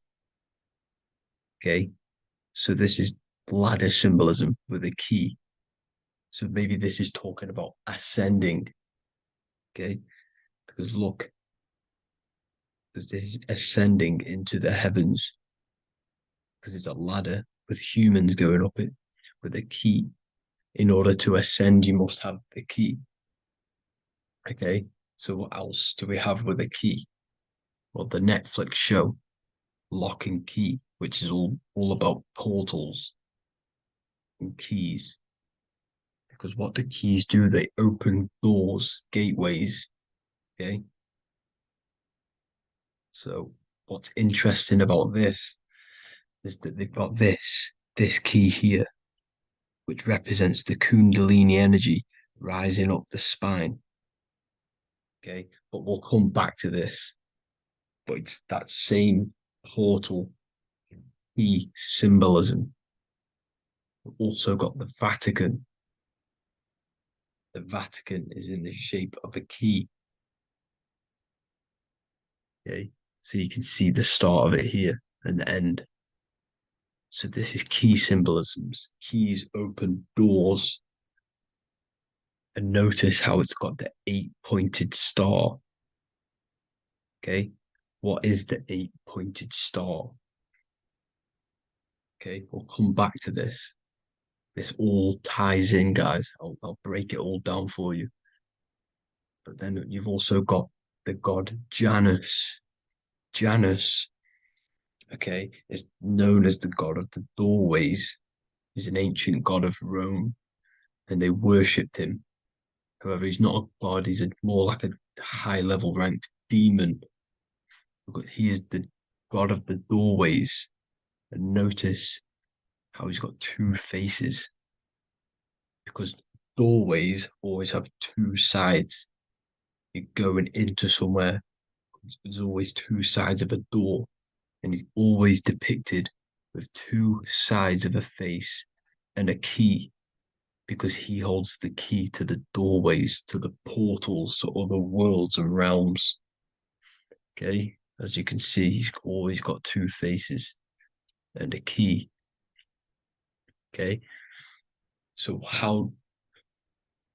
now we have the Sumerians, the Anunnaki. and they are always depicted with the two faces. Why do they have the two faces? Because they're symbolizing doorways, and the Anunnaki come to Earth through doorways and portals. So these are what these gods are symbolizing in their artwork. But they always have the 8-pointed star. Okay, what is the 8-pointed star? You see how they always have. Look, let me try and find another one. It's the 8-pointed star. This 8-pointed star is Polaris. Okay, Polaris, just like the Vatican has the 8-pointed star with a key. Polaris is the center star. Polaris is a fixed star, it doesn't move.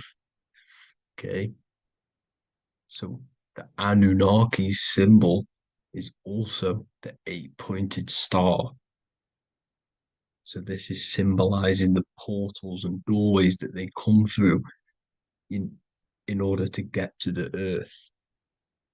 But Polaris is that center star which does not move. It's always symbolized with the 8-pointed star, just like a compass. Why is a compass the 8-pointed star? Because at the center of our realm is where the most electromagnetic energy is stored.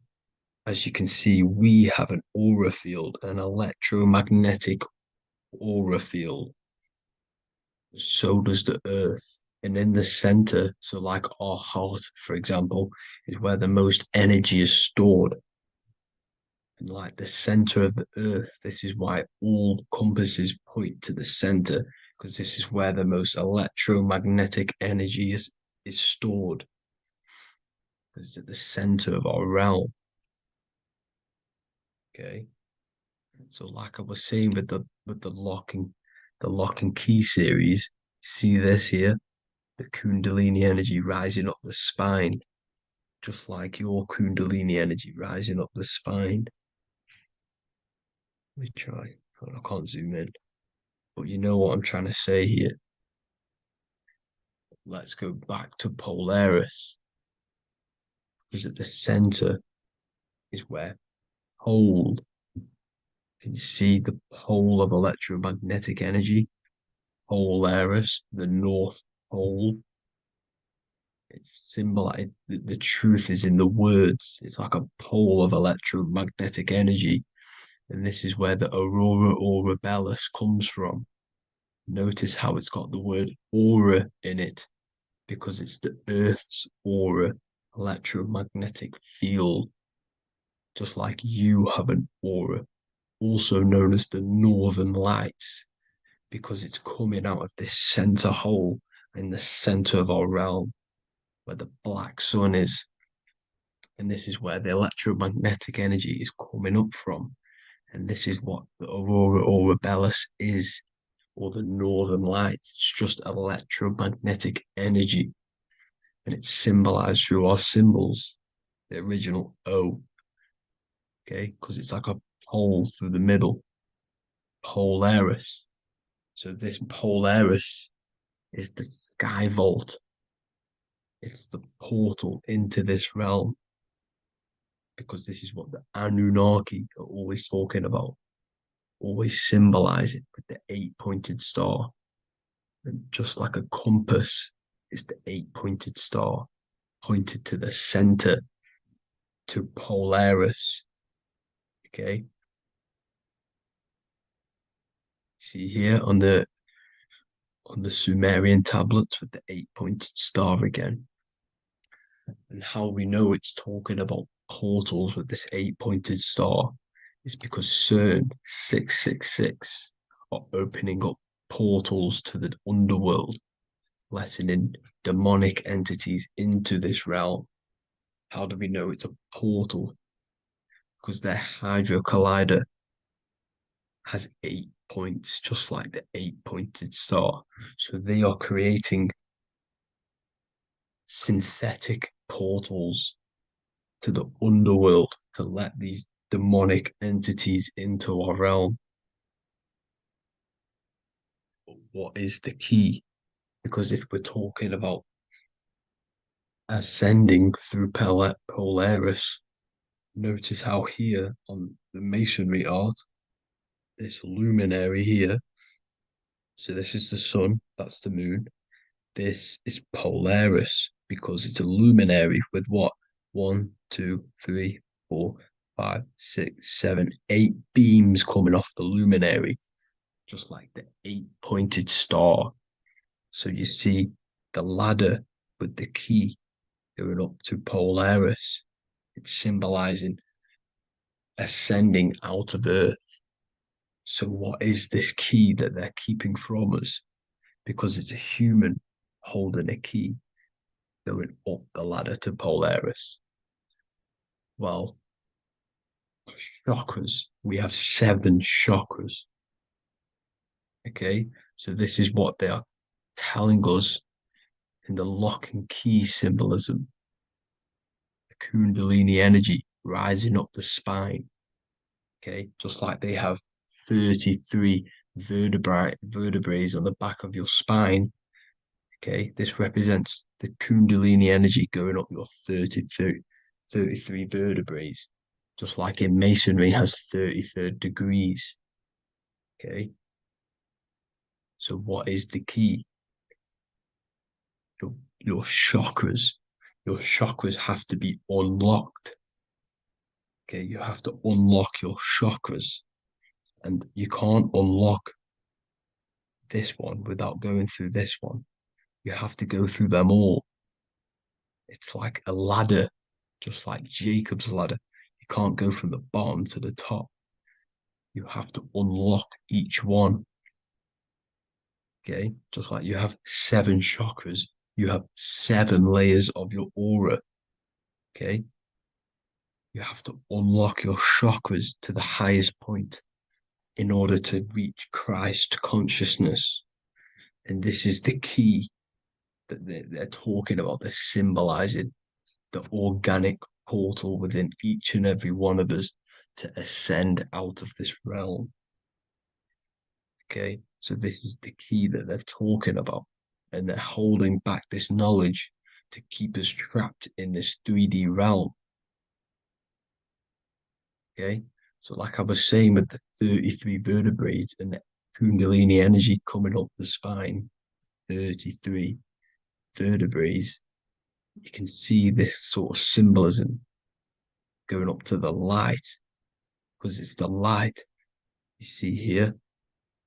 Your crown chakra turns on and becomes enlightened, just like the Illuminati symbol. Can you see it? But also, Jesus also died at 33. So this is symbolizing, okay? They're symbolizing the death of the ego, the body. So once you open up your chakras and reach Christ consciousness, which is your 33rd vertebrae, once your Kundalini energy goes up your 33rd vertebrae, your body technically, not physically, but spiritually dies, because you then become formless. You reach Christ consciousness. So then you can travel other worlds. Okay. This is what they're talking about with Vatican, 8-pointed star, and the key. Janus with the key. The Sumerians with the 8-pointed star. Anunnaki, the 8-pointed star. Polaris, 8-pointed star. So Polaris is the way out of this realm, which is at the center. Pole, North Pole. Okay, so the key is that they're hiding from us is the knowledge to unlock our chakras. Okay, and without this knowledge that they keep from us is trapping our souls in this reality to keep reincarnating. Okay, well, thank you all for tuning in. I'm going to leave you all there. Make sure to leave a like and a comment in the comment section. Let me know some topics to talk about so I can break it down for you. God bless you all.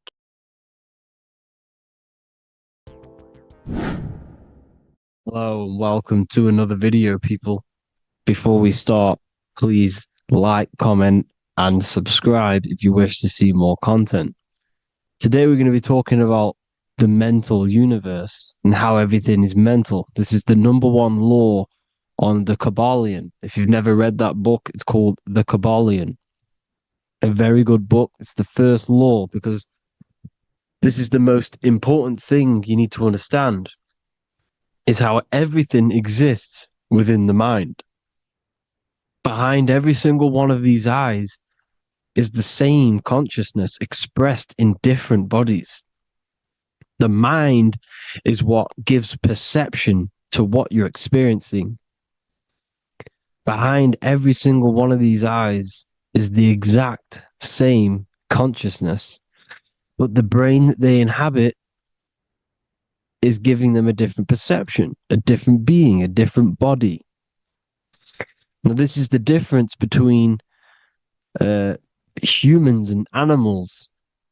Humans possess a advanced consciousness, an advanced mind that gives us the ability to be aware of ourselves mentally, physically, and spiritually. We can reflect on ourselves. When a dog looks in the mirror or an animal looks in the mirror, it doesn't know what it's looking at. It doesn't realize it has a consciousness.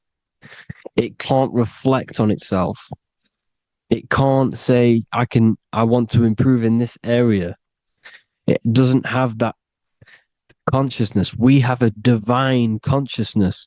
Take away the N for divine, and you get with a D, put it with a D, you get divide, because we have a divided two-way consciousness. An animal only has one. However, it's still the same mind. We're all mind. We're all mental. We all exist within the mental plane. Look at this person walking. The body, the brain is sending electrical signals through the 12 cranial nerves, which the 12 disciples that spread the gospel of Jesus, right? You have 12 cranial nerves in your brain. There are 12 disciples which spread the gospel of Jesus. Jesus represents the mind, the intelligence, the invisible intelligence that we all are, the same intelligence, the same exact consciousness, which then sends a command into the brain. Then the brain sends these 12 electrical signals through the 12 cranial nerves to control the rest of the body through the nervous system. This person walking is not, the body is not walking. The mind is telling it to walk. And the brain is it's a supercomputer which is decoding these demands given to it by the mind. Because the pineal gland will have something to do with the ether, because the ether is physical and non-physical. The mind is sending the commands through the ether to the pineal gland, which is then getting broken down into electrical codes within the brain and sent throughout the nervous system to control the body. And this is why in the Sims simulation, because the body's the simulation, it's a false reality. It's the fake reality. It's not the real you. You are formless. There is no form. But the third dimension is a dimension within your mind. Matter, mind, light is all a product of your mind. It's all in the mind. Now, this is why The Sims has this green little diamond on top of the head. Because this is you. This is your invisible intelligence controlling the character. Okay? It's controlling the character. And this character is in the world. Your consciousness isn't in the world. The world exists within you, but the body is a vehicle for that realm that you land in.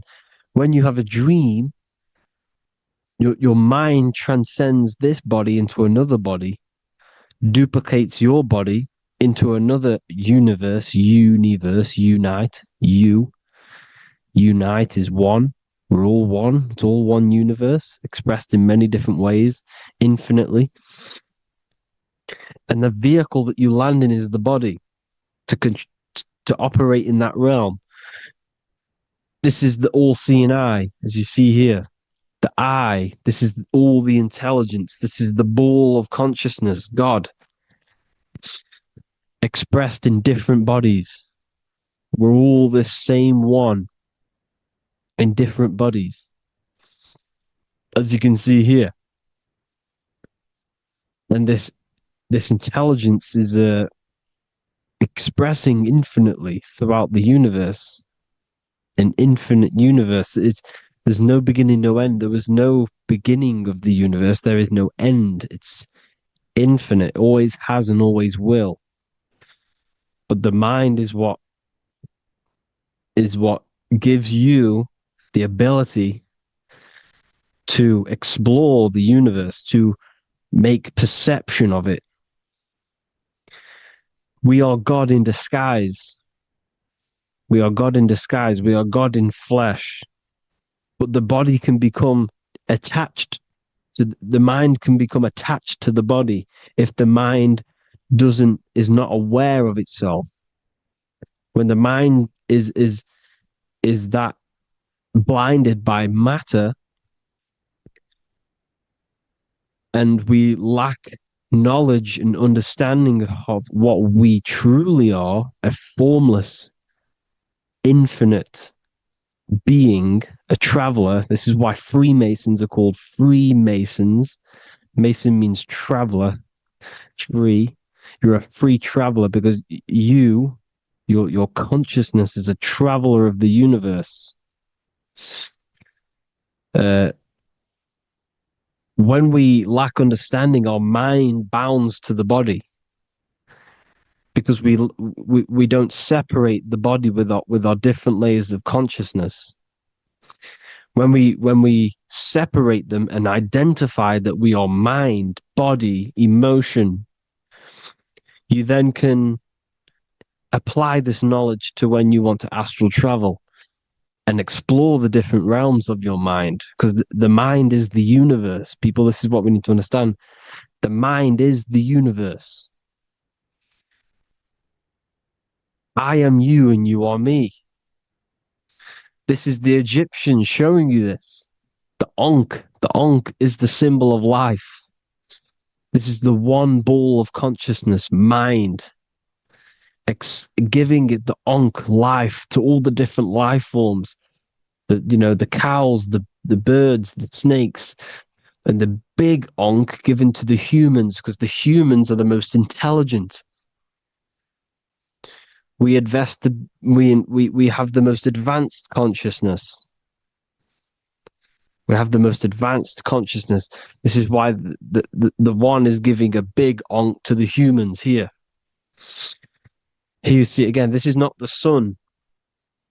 This is also showing Ankh giving out its life to all things infinitely. And this is the Most High. We are the Most High in disguise. When we strip off the body, we strip off the desires for the physical world, we strip off all these fake identities that the mind gets attached to. That is God. The universe. You are the universe experiencing itself. I and I. The letter I and the number one is just one line. The letter I is the number one. Because your I am, when you refer to yourself as I, every single one of you who's watching this video, refers to yourself as I, which is the one. We are all the one. We are all intelligence. We are all invisible. We are all the one. One is the only number. 1, 2, 3. Everything goes up in ones because there is only one. Doesn't matter how far you go down the line with numbers, all of their numbers are created by one because there is only one. It's me and you are the exact same consciousness expressed in different bodies. Mind, cause. There is only one cause. There is only one mind. There is only one being. But because we lack understanding of this, we think we are the bodies. And this causes division because the physical world is the most illusionary world. It's an illusion. It's all an illusion. Now you see with the two, you look with the two eyes, but you see with the inner eye, the mind. Okay, the mind is the mental plane is a shared plane, and it gives perception to what you're looking at. The mind. I'm affecting you when I speak because the mental plane is shared. We all share mind. We all express mind. When I'm speaking to you, I'm affecting you because we are mind.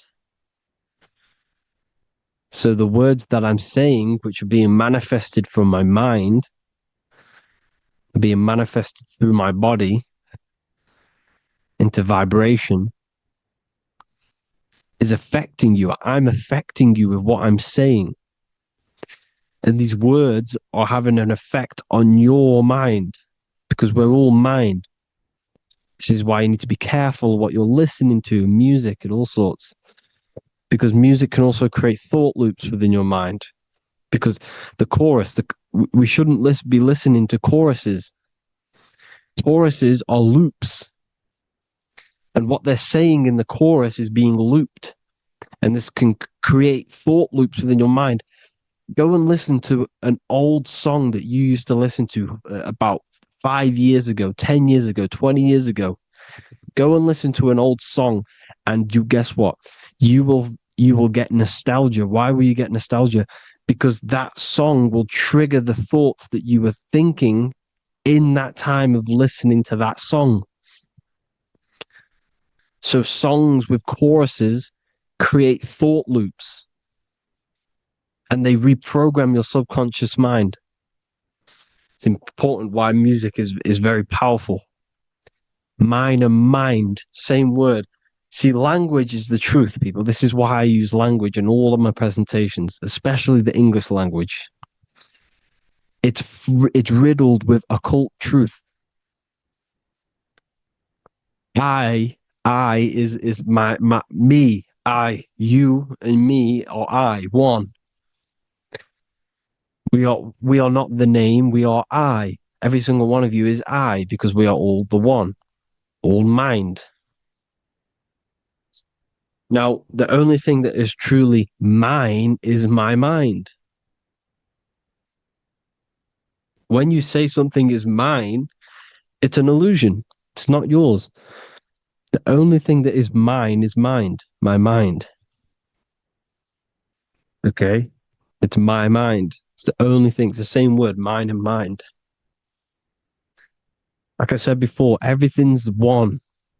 Hot and cold is different degrees of the same thing, of the one substance, of degrees. The 7 colors are different frequencies of the one white light. Everything is one. There is only one. We are all one. Everything is one. Hot, cold, day, night. It's the same degree of one, which is mind. The mind's perception is what's giving it, labeling it hot or cold. The mind's perception of colors is what is giving it red or purple. hot or cold. There is only mind. The mind gives things perception. There is only one, that is mind. The conscious and the subconscious mind. The male and the female, these are married. The subconscious mind is your hidden part of the mind. Okay, it's hidden. You can access it through different meditations and Reiki teachings and dreams or manifestations of your subconscious. This is how you know mind and matter are one, because your mind creates matter in dreams. Your subconscious manifests everything in a dream, in the astral realms. The conscious is what you're conscious of, what you're consciously thinking of. So me, I am conscious that I am speaking into this mic and creating this video. My subconscious mind is the hidden part of the mind, which is speaking to my heart, telling it to beat. It's telling my food to digest. It's regulating all my blood. It's doing everything in my body without me being conscious of it. Without me being conscious. The subconscious is the feminine. The conscious is the male. The Bible, of course. Proverbs 12:4. Helpful, not helpful, an excellent wife is the crown of her husband, but she who brings shame is like rottenness in his bones. In the same way, husbands should love their wives as their own bodies. He who loves his wife loves himself. You can take that physically, you can take that literally, or you can take it metaphysically. See, the Bible's written in such a way where you can take it as your level of realization. He who loves his wife loves himself.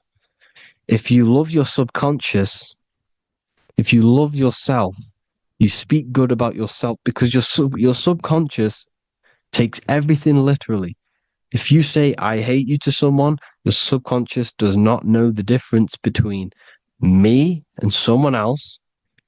It only thinks me. Why? Because mind is the only thing that exists. You are mind, I am mind. If I say, I hate you, you're saying that to yourself. Your subconscious picks that up and says, I hate myself. And that's telling your subconscious that's what you want. Because your subconscious manifests 90% of your behavior. The programs within your subconscious. Tying your shoelace is a program. You don't need to be conscious of it. You can just do it because it's a program. It's deeply interwoven in the subconscious. Driving your car, texting on your phone. You don't have to think about what letter. You just do it because you know where the letters are. It's a program. Therefore, if you look after your subconscious, they are a married couple. It's your wife. Your subconscious is your wife.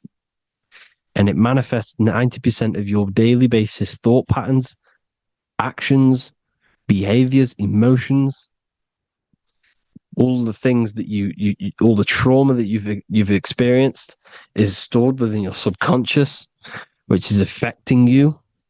So let's say you were in a car crash 10 years ago and you had a really traumatic event, you really hurt yourself, and you had a very, very, very strong emotion that you felt of pain. That will still affect you today. And why? Because it will manifest into your behavior. How? Well, you'll be cautious of what cars to go in and who. You'll be cautious because of that event that stored within your subconscious, because of that feeling you felt was so painful and so strong. It's still manifesting into your behavior today. For example, you won't go in certain cars, you won't go with certain drivers. The subconscious stores everything, all your memories, the programs, and everything. So if you trick your subconscious, that's how you manifest your life. If you trick the subconscious, you already have something. And therefore, it will manifest into your life, into your behavior, thoughts, and actions. This is why the golden rule is to treat others like you want to be treated. Because I am you and you are me. We are all subconscious. We all have subconscious. Whatever I do to you, I do to me. Because my subconscious picks that up and thinks I'm speaking to me. Mind is very powerful. Whatever I do to you, I do to me. Treat others like you want to be treated. The golden rule. That is the only rule we need in this realm, in the universe. If everyone understood this rule and how the subconscious works and how karma works, we'd live in heaven on earth, the Garden of Eden, the golden age.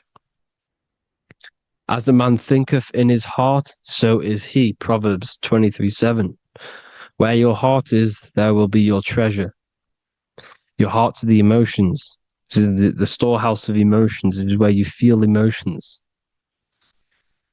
You have to let your emotions move through you, not become you. You can't let your emotions become you.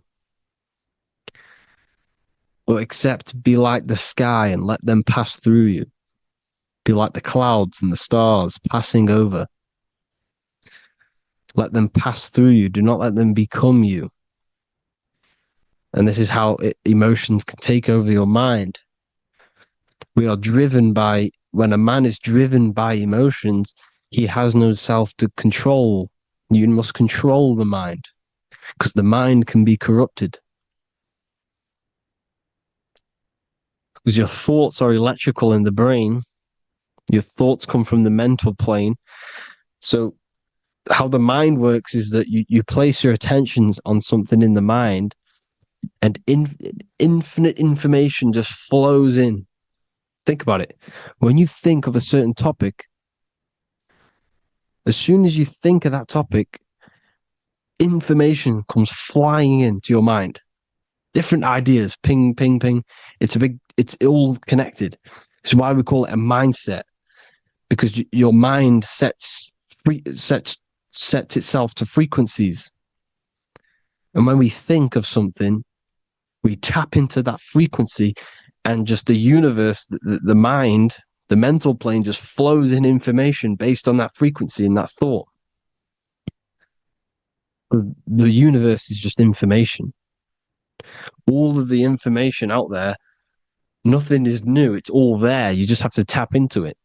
You can tap into these different thoughts, and it's all there. Everything already exists within the mental plane. You don't think anything. You receive thoughts. We all share the mental plane. We affect each other. I'm affecting you. Listening to me is affecting your mental plane, your mind. The physical plane is the lowest plane. It's the world of effect. Everything you see in the physical plane is the effect of mind. Like I said, the person walking is the effect of their mind telling the body to walk. The physical plane is the lowest dimension of your mind.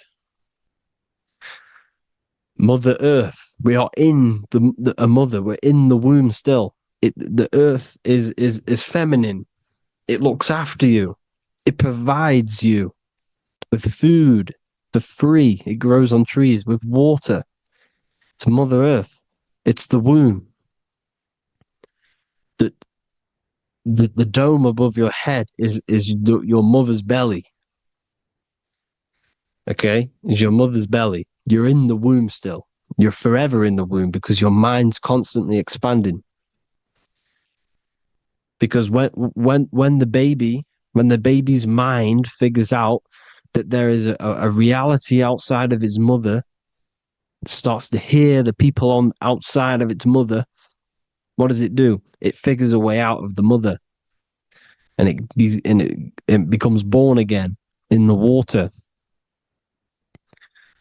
in a hospital, into the other world. It's the same with our minds. When our minds figure out there is other worlds beyond this physical, we explore them. The astral plane, for example. You figure a way out of the body. Because when you're the firmament, look at the word firmament, meant at the end. Firm is firm, something strong, something like a rock is firm. If your mind is firm like a rock, you will be stuck under the firmament.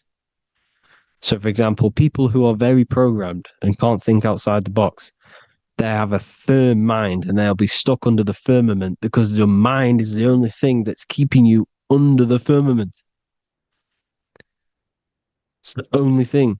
When you're doomed, doom is dome. This is the dome, which is your head.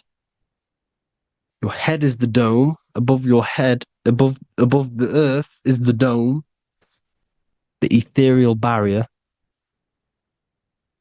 But that's just an external manifestation of your head. You don't leave the earth, you leave your body to leave the earth, because your body is the earth. It's a dimension within your mind. So when you're doomed, you're domed. Your reality is your level of realization. You realize something, or when you have an idea, the mind, and the EYE or I. Same thing, mind. It's all mind. Reality is your level of realization. You realize there's other worlds. That's your reality. Your perception's your reality. Mind in Latin is mens. Jesus was known as the fisher of men, which is the fisher of minds. He was fishing minds worthy of knowing the higher truth, the deeper occult knowledge. Jesus figured out that we are all God. And he got killed for it because in that age they were trying to suppress this information. Jesus figured out he was God because we are all God, every single one of you, and they killed him because we're all mind. We are not the body. We're the invisible intelligence, which is God. But you are not God if your mind is attached to this physical world, to the worldly pleasures. If you master your mind and travel the depths of your mind, that is God. Mental and men. Look at the word mental. It has men in it. Men in the Bible means mind. Here you see Masonic. The Masonic symbol with the eye, the mind. Looking over everything is the one. Everything comes from the one. All the lines coming off it, giving its life to all of the life forms. Down here on the bottom, you have duality, black and white. Up here, you have singularity. One and the two. Unification and division. The lower self is divided into the left and the right. So the Bible even says, I forgot what verse it is, but it says, it's better to go through life with one eye than to have two and be cast into the fiery abyss of hell. I'm not sure what verse it is, but you can research it yourself. It's better to go through life with one eye, to be unified. Unified consciousness. Dimension. No-brainer. No-brainer. The language tells you the truth, people. Dimension. The dimensions are in your mind. Entertainment. Entertain the mind. Disappointment. It's all in the mind. Environment. The environment that you are in is a product of your mind. Within, rearranged spells high twin. Within is your mind, and your external world is mirrored from the decisions you make in your mind.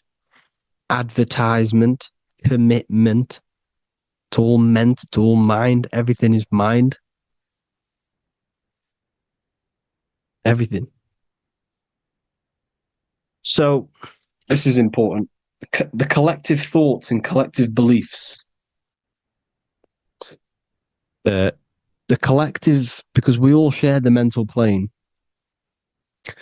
And because of this, this is why we are in a weakened state of consciousness at the moment.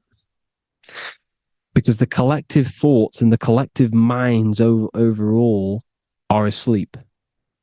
And they don't believe in anything. You see, everything is true within the mind.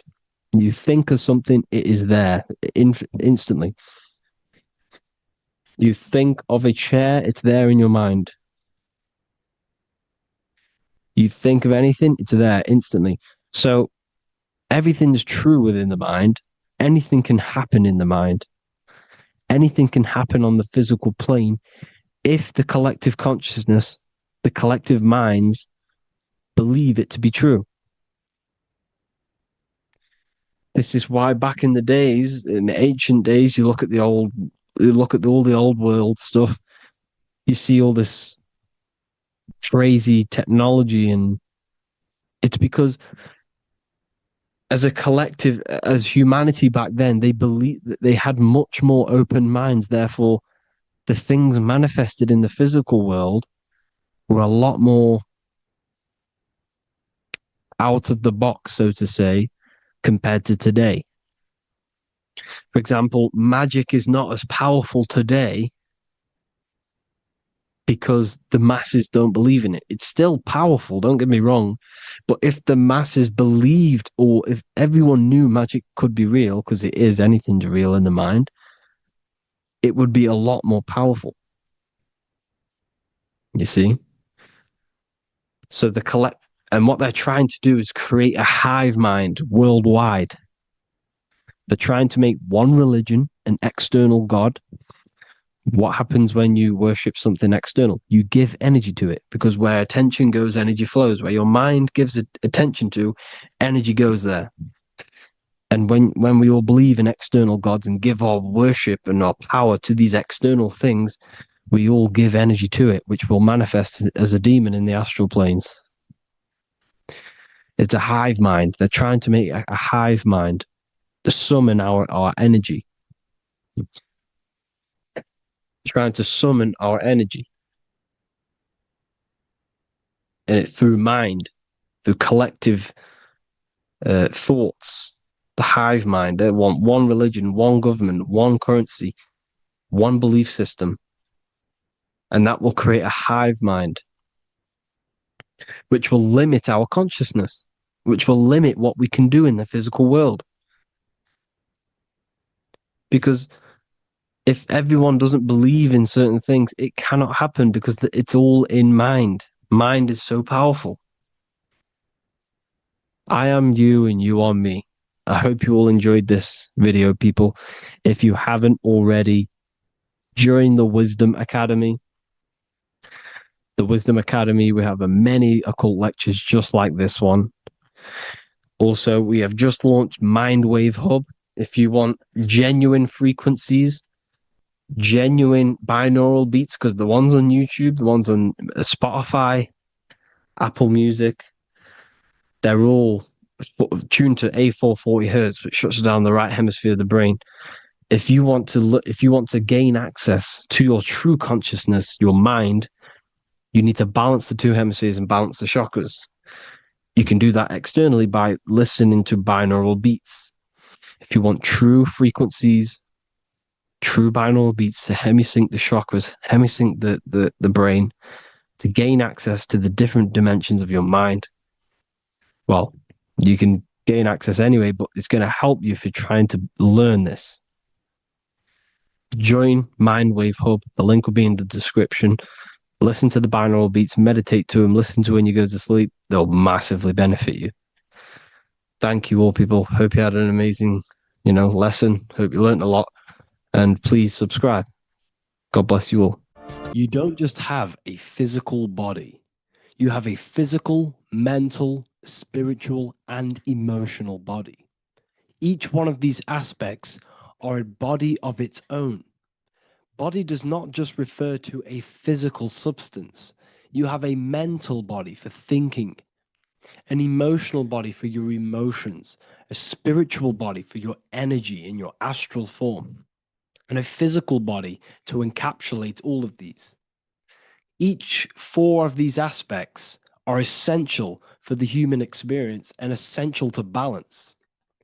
Now, today we're going to be syncing the four aspects of your consciousness with the four seasons and the four elements and how this ties into the Bible.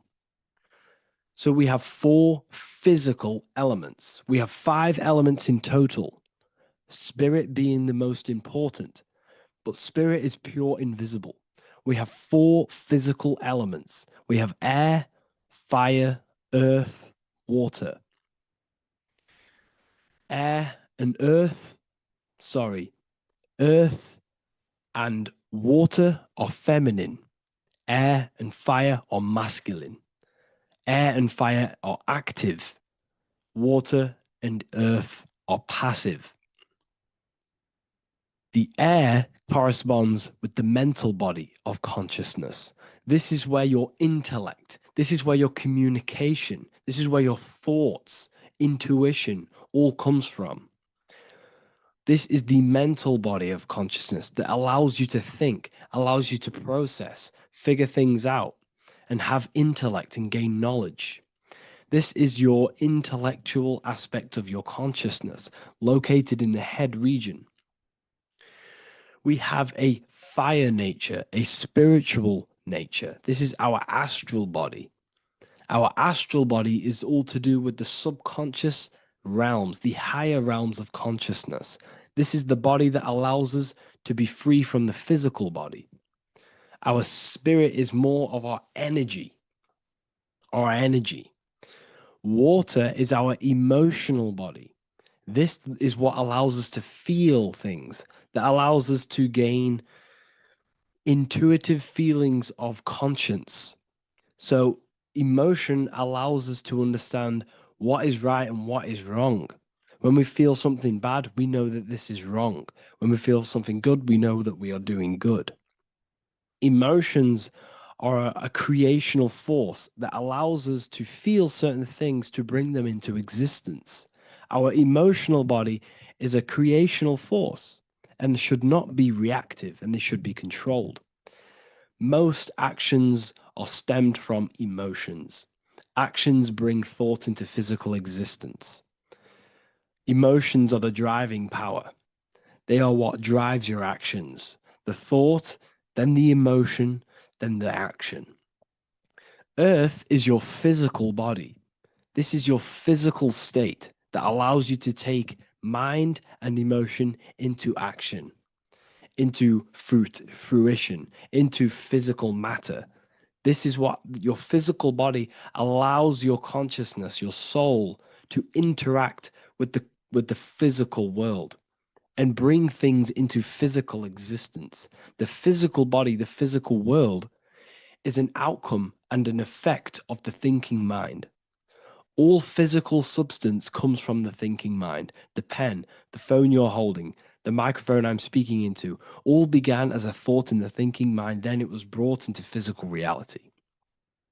Earth is the most dense. So it goes in this order: body, emotions, spirit, mind. The higher you go up, the more lucid and fluidic it becomes. The lower you go down, the more dense and dull it becomes. Air is the mind, fire is the spirit, water is the emotion, earth is the physical body. So this is why you are a microcosm. You have these 4 things within you. You contain of these 4 elements, which correspond to the 4 bodies of your consciousness, the 4 bodies of the soul. You are the soul. You are the spirit. So this is why in Theologians 4:17, it says, "Caught up together with them in the clouds to meet the Lord in the air." You don't meet God or the Lord in the physical air, in the clouds. This is clearly a parable. A human being cannot go up to the clouds and meet a mystical man in the clouds. This is obviously a parable, a metaphor. The air is your mind. You must raise your consciousness beyond the body, beyond the emotions, beyond the spirit, and enter in the mind during meditation, turning the mind inward to connect with the Lord. The Lord is the highest aspect of your consciousness, the one that exists beyond the physical body, beyond your emotions, beyond the thought.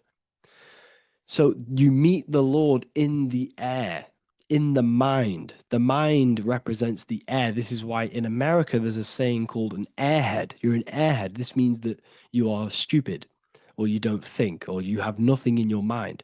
You have nothing in your head. When someone's very stupid, you call them an airhead, because air represents the mind. The air is elevated. The air is invisible. The mind is totally invisible to the human eyes.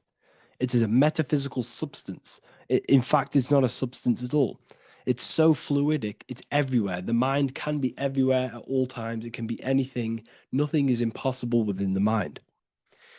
Now, this is synced with the 4 seasons.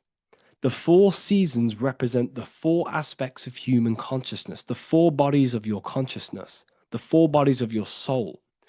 The sun is your soul. Okay, and the sun travels around 4 seasons. Summer, when the sun is the most hottest point. Autumn, when the sun starts to move away from the hottest point. Things start to die.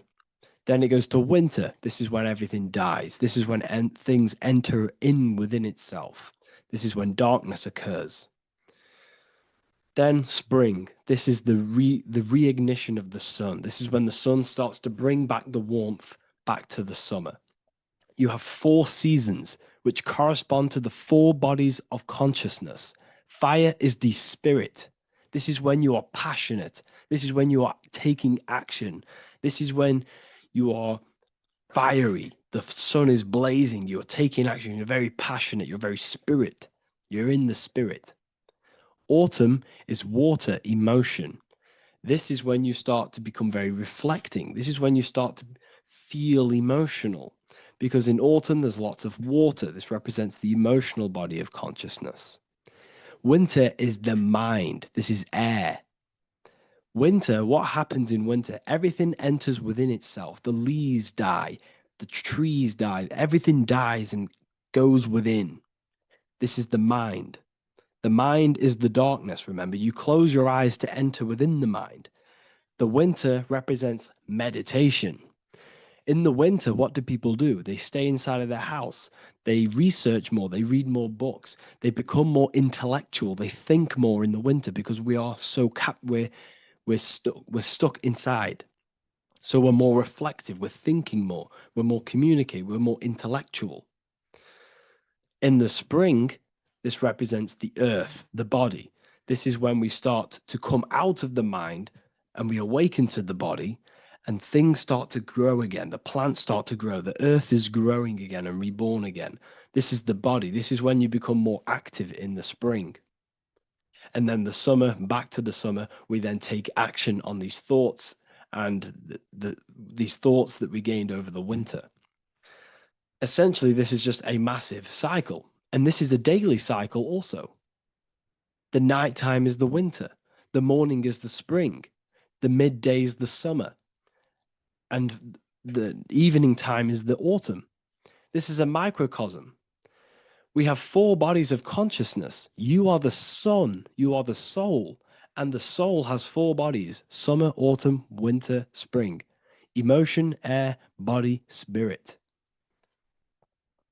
Sorry, emotion, mind, body, spirit. So you are the soul. You are the pure essence of consciousness. The sun is your soul in the heart. And the seasons are inside of you because you are a microcosm. Okay? You are a microcosm. The word sun is son. The Latin word for sun is sol, which is soul or solo, because the sun is solo. It's on its own. You are the soul, and the soul has the 4 different bodies of consciousness. So before we move on any further, if I've blown your mind, please, if you can, leave a like, a comment, a share, and a subscribe. Let me know what videos you want me to make in the future. Please drop a like. It definitely will help me. You are a microcosm of the macrocosm. Man is a miniature universe that goes through its own cycles.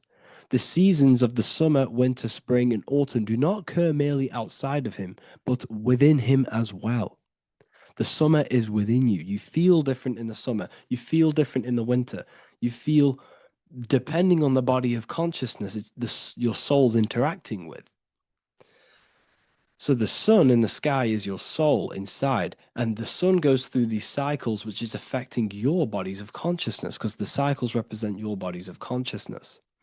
Now, this ties in with the Bible. This is why we have 4 Gospels. This is why Matthew, Mark, Luke, and John are always seen with the 4 different zodiac sign animals or symbols. So you always see each one of the Gospels. If you just type in on Google Matthew, Mark, Luke, and John, type in ancient pictures, paintings, or pictures of them, and you will find these 4 zodiac signs are always standing with each one. Taurus, the bull; Leo, the lion; Scorpio, the eagle. An old symbol for Scorpio was the eagle, and a man for Aquarius. Here you see very, very ancient paintings and artwork. Here we see Matthew, the man, Aquarius. Here we see John, the Scorpio. Same here. We also see it on the tarot cards, on the world card. We see the 4 fixed zodiac signs. Here we see it as well. These are called the 4 fixed zodiac signs. Now, when we look at the zodiac, we're no longer looking at the sky, because what you must understand is as above, so below. What is above you is inside of you. What is above is what is below. What is outside of you is within you. The zodiac is inside of you.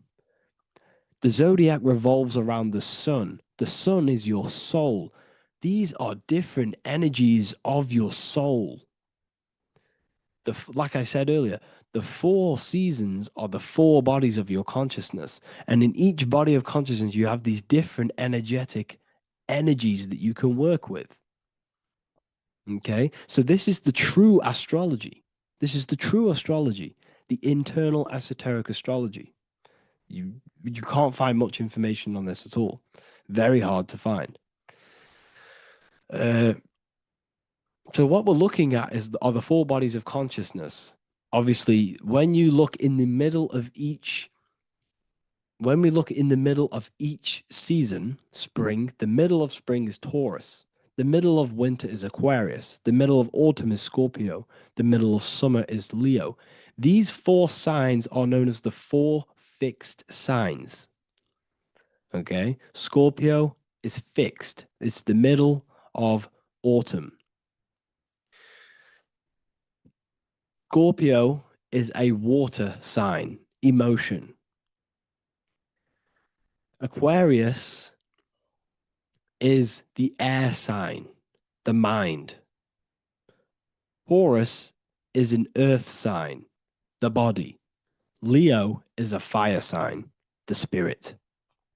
This is why we see Matthew, Mark, Luke, and John with the 4 fixed signs of the zodiac, which represent the 4 bodies of consciousness. Leo, the spirit, fire. Luke, Taurus, earth, body. Matthew, Aquarius, air, mind. John, Scorpio, water, emotion. Each gospel is depicting Jesus and showing Jesus in each gospel. Each one of these gospels is showing and depicting Jesus according to the different body of consciousness. In John, this is when Jesus starts to turn water into wine. Water is emotion. Wine is transmuted emotion. This is when he does miracles with his emotions, water into wine. Aquarius, which is Matthew, air, the mind. Inside of the Gospel of Matthew, this depicts Jesus as an intellectual person, a person who's communicating and using his mind, his mental body a lot inside of the Gospel of Matthew. Go and read it, and you will see this.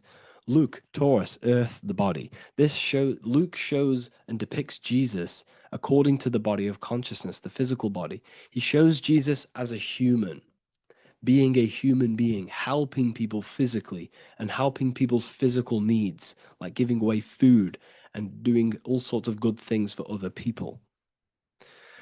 Leo, Mark, inside of the Gospel of Mark, this shows Jesus as a spiritual teacher, a passionate person who is taking action. Each gospel is showing Jesus according to the different body of consciousness. And Jesus represents you, the sun. That's why it's called the Son of God, the light of the world. Jesus represents your soul, and your soul has these four gospels, the four bodies of consciousness, the four fixed signs, the four elements, and the four seasons. These things all correspond to your consciousness. So this is Leonardo da Vinci showing you the exact same thing. Jesus is the I am, the sun, the soul, in the middle, on his own. Luke, spring, earth, body. There are three people in each group. There are four groups, and there are three people in each group. 1, 2, 3. 1, 2, 3, 1, 2, 3, 1, 2, 3. Fall, winter, summer, spring. These are according to the four bodies of consciousness. Here we see Aries, which rules the head region. He's on the head of the table.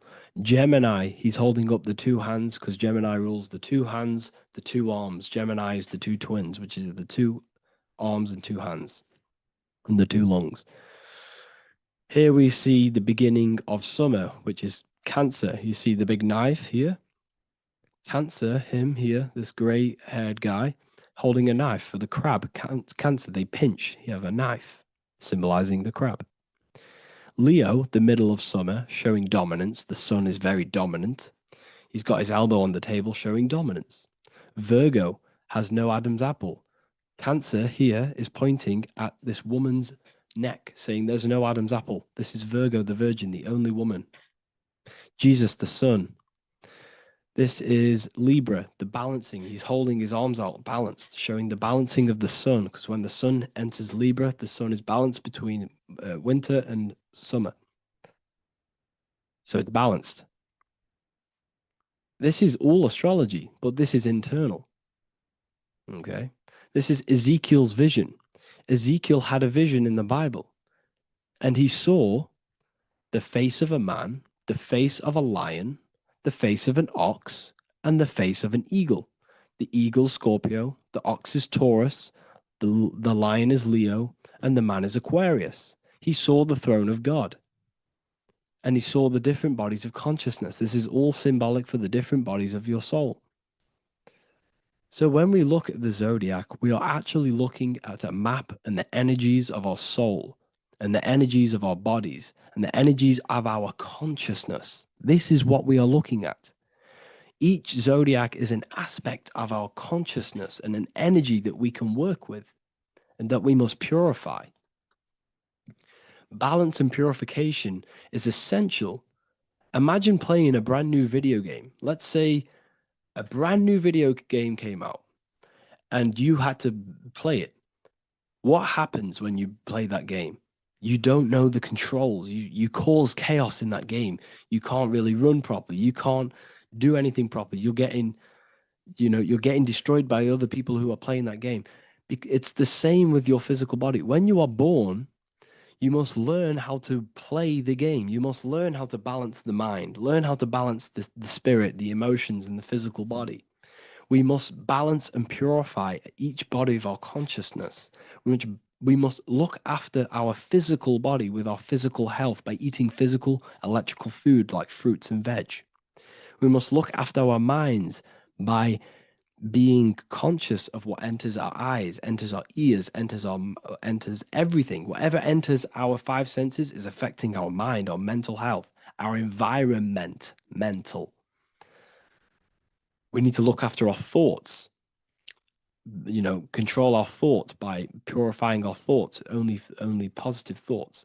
Then we must purify our emotions, feeling only gratitude and love and not feeling these negative, dull emotions.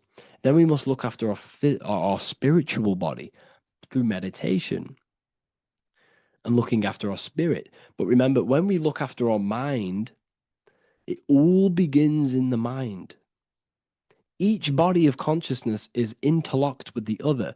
If you have a if you have an unhealthy body, you have an unhealthy mind, spirit, and emotions. If you have an unhealthy mind, you have an unhealthy body, spirit, and emotions. If you have an unhealthy emotions, you have an unhealthy spirit, mind, and physical body. They're all interlocked. You must balance each one of them. Look after your physical body, look after your thoughts, look after your emotions, look after your spirit. But remember, the mind is the most powerful one. It's mind over matter. Once we look after the mind, because once we start to control our minds and control every thought we think, this will then turn into discipline in our physical body. Because once we learn how to discipline the mind, we learn how to discipline what we eat, we learn how to discipline what we feel, we learn how to discipline our spirit. This is all interlocked, but work on the mind first. Work on the mind first. All of this knowledge is inside of the brand new Book of Wisdom, Volume 2. This is a revolution of human consciousness. If you've read it, please leave a review down below. If you've read Volume 1, leave a review down below. This is the next revolution. I don't see this information anywhere. This is the next revolution of human consciousness. And of course, if you are serious about this and you truly want to gain enlightenment and join an amazing community where you can connect with me on live calls, lectures, the Manifestation Mastery course, you can gain access to my library of over 45 PDFs plus my books. And if you do join the university, you can order a Volume 2 free of charge. All you have to do is to pay for shipping. If you truly take your knowledge serious and you want to take advantage of life, join the university. This is where truth seekers belong. Just want to say thank you all. Please leave a comment. Please leave a like. It's going to help me a lot spread this knowledge to the world. And yeah, share this with a friend and subscribe. Thank you all. Welcome to Revival of Wisdom. What is good, people? Is Revival of Wisdom. We're back with another video. Today we're going to be talking about the importance of Saturn and the occult. Let's jump straight into this. So Saturn is the god of the earth, right? It's the time of God, change, destruction, physical matter. He creates and destroys because the energy of Saturn is the key to crystallization. It wraps things in physical matter, right? He creates everything, all life forms, and he takes things back because the day that you're born, that's the day that your expiry date is coming. The time is ticking until Saturn takes your life. This is why he's known as the Reaper. Okay? As he's personified as eating his child here in this ancient Roman painting. As you can see, he's eating the child. We are all children of Saturn, right? He creates physical matter, our physical bodies, right? He's the god of time because he's the slowest moving celestial body.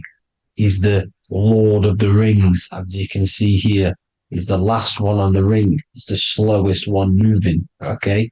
So he is the Lord of time, of destruction and creation, okay? This is why his name is Saturn, Satan. He's the devil, okay? But I'm not saying Saturn's evil, guys. It's a part of life. Everything lives and dies, right? He's the key to crystallization. Now, as we have the clock here, our god Saturn, or Chronos in Greek, just means time. He's also the god of time, as I've already said. 60 seconds in a minute, 60 minutes in an hour, 24 hours in a day. Add 2 plus 4 equals 6. 60 seconds, 60 minutes, 2 plus 4 equals 6. That's 666. Okay. And as you see on the clock, 6 take away 12 equals 6. 7 take away 1 equals 6. 9 take away 3 equals 6. 6 is the number of Saturn. It's associated with Saturn, right? He's the god of time, of justice. Everything goes back to the Reaper in the end. Everything lives and dies. Now, the artwork of him, he's always got the Reaper staff. You see, it's personifying death. Now, when you see this, the Romans were not saying Saturn was a real person, a real god in human form. No, this is personification.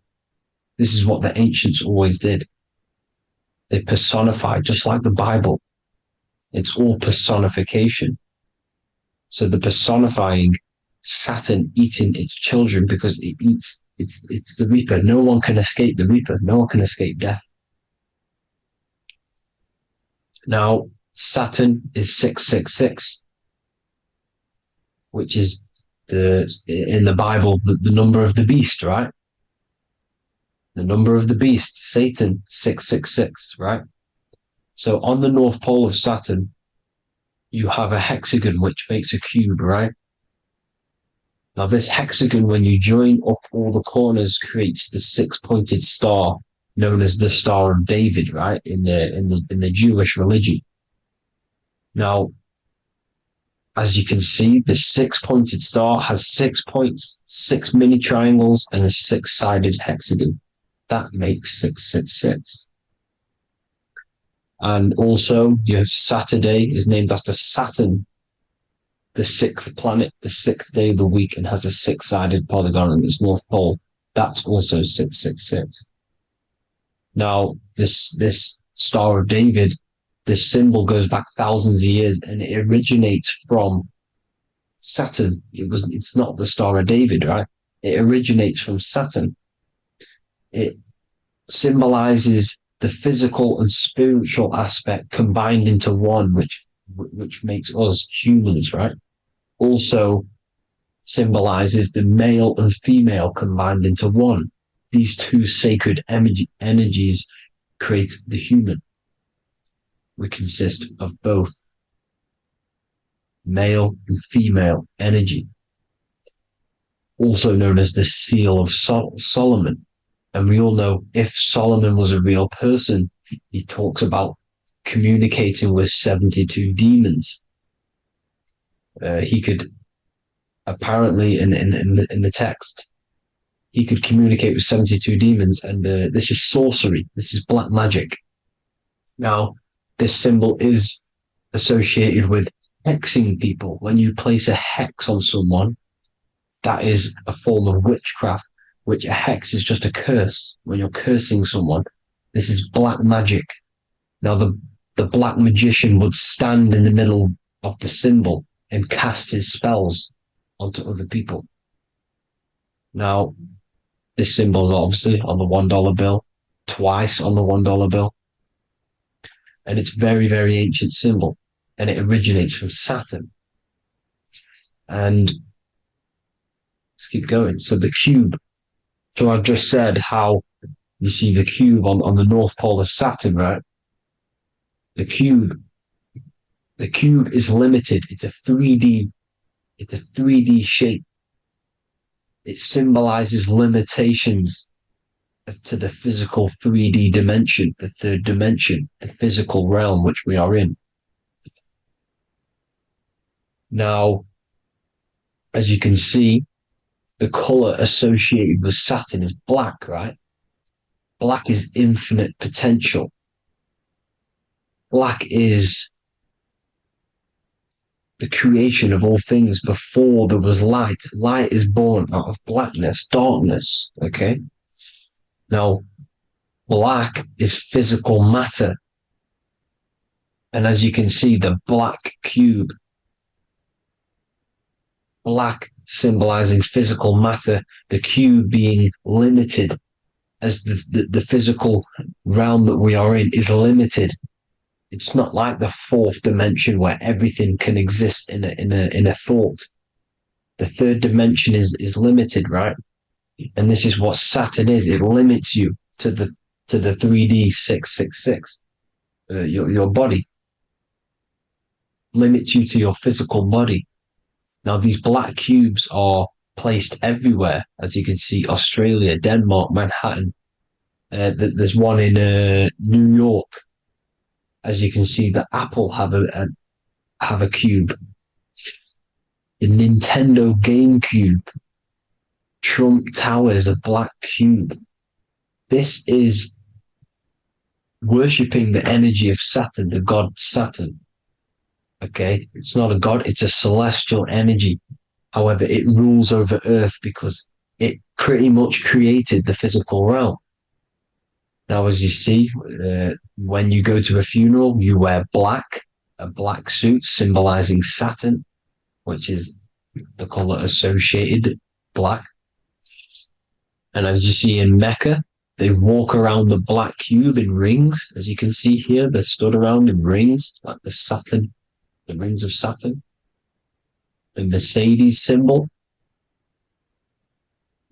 You probably wouldn't notice that, but yes, it's Saturn. And when you graduate from university, you wear a black cube on your head. This is all symbolizing Saturn. Okay. Now, as you can see, the Jews here have a black cube on their third eye whilst they pray. Notice how he's shutting his eyes into blackness, darkness, and he's wrapped around a black strap around his arm. This is symbolizing the wrapping of physical matter, of how physical matter wraps things into existence. And as we all know, the Star of David is a Jewish symbol. So he has the black cube and the Star of David, right? So all of these religions are secretly worshipping Saturn. Okay, this is all Saturn worship, Kronos, the god of time and destruction, the physical reality. Now, as you can see, it's symbolized everywhere in all major corporations. Pepsi, internet, that's obvious. NASA, of course, NASA.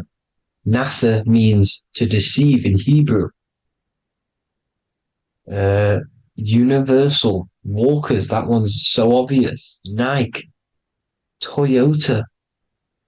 So many different ways they symbolize it. You either see the rings of Saturn or the black cube, as I just showed you here, the Nintendo and the Mercedes, right? It's absolutely everywhere.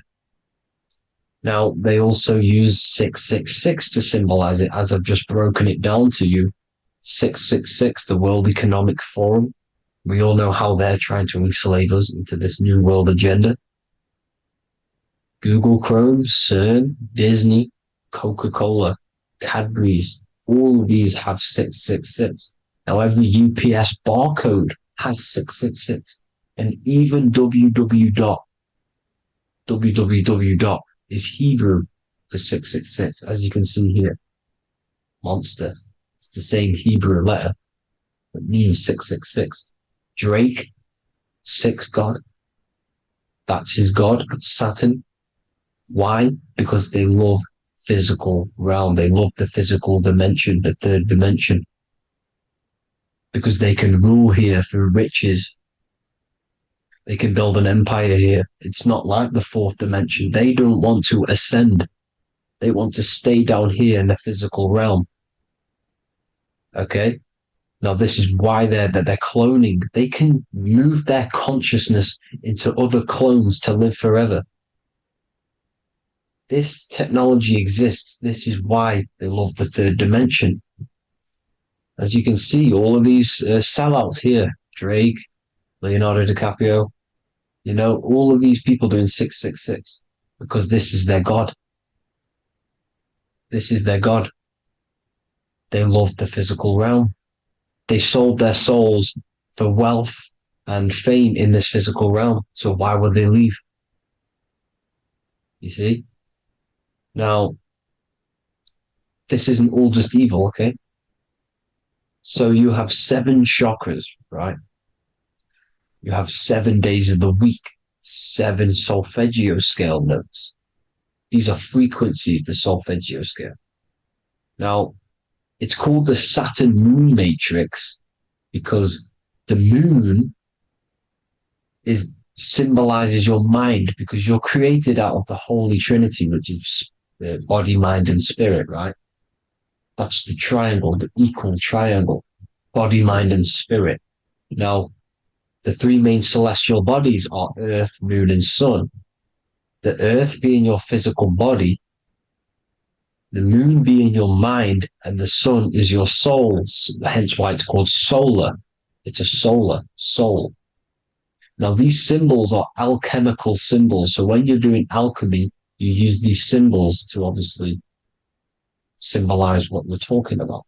Now, as you can see, these are all the symbols of the planets. Of Saturn is created out of the moon on top, the moon on the bottom and the earth on top, as you can see here.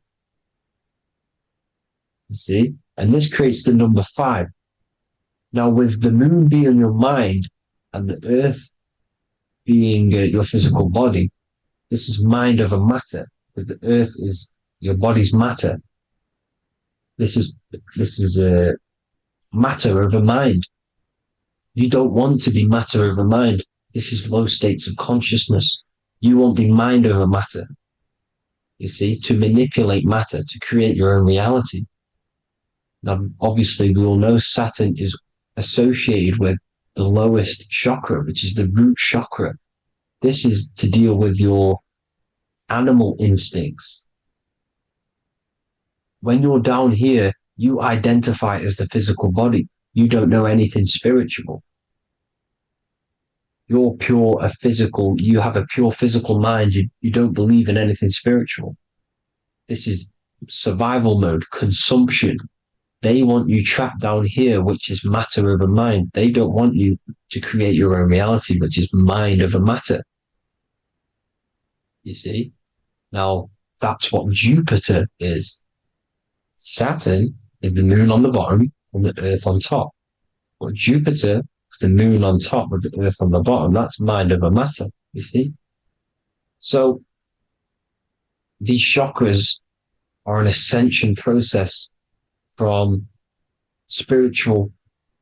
matter, physical matter to spiritual. This is the ascension. This is the stairway to heaven. This is Jacob's ladder. You see? Now, the number 5, which is obviously associated with Saturn as well, which create the symbol for Saturn, created the number 5. You have 5 senses, 5 elements, 5 physical elements. As we all know, Saturn crystallizes everything into physical matter out of the 4 elements. 5 fingers and toes, 5 points of man.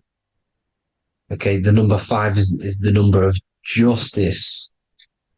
Saturn holds things back. He restrains things from you, makes you learn the lesson. Now, 666 is not all evil. 666 is the atomic structure of the carbon atom. 6 protons, 6 electrons, 6 neutrons, right? We are carbon-based life forms. All life forms are based on the bonding properties of the element carbon. Because Saturn crystallizes everything into physical matter. Now, the Masons symbolize this with the checkered boards. They have the black square, which is obviously matter. As I just said, the black cube. And spirit is the white square. Because white is eternal light. White and light. You see? Black is physical matter. Now, this is what we are. The point of our soul is to transmute from matter to spirit. But these are interchangeable. This is the constant cycle between spirit and matter, High vibrational matter turns into spirit. low vibrational spirit turns into physical matter.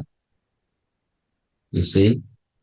Now, we are carbon-based life forms. This is what 666 is, the number of the beast. Well, when I say we, the physical body is the beast. It's the animal.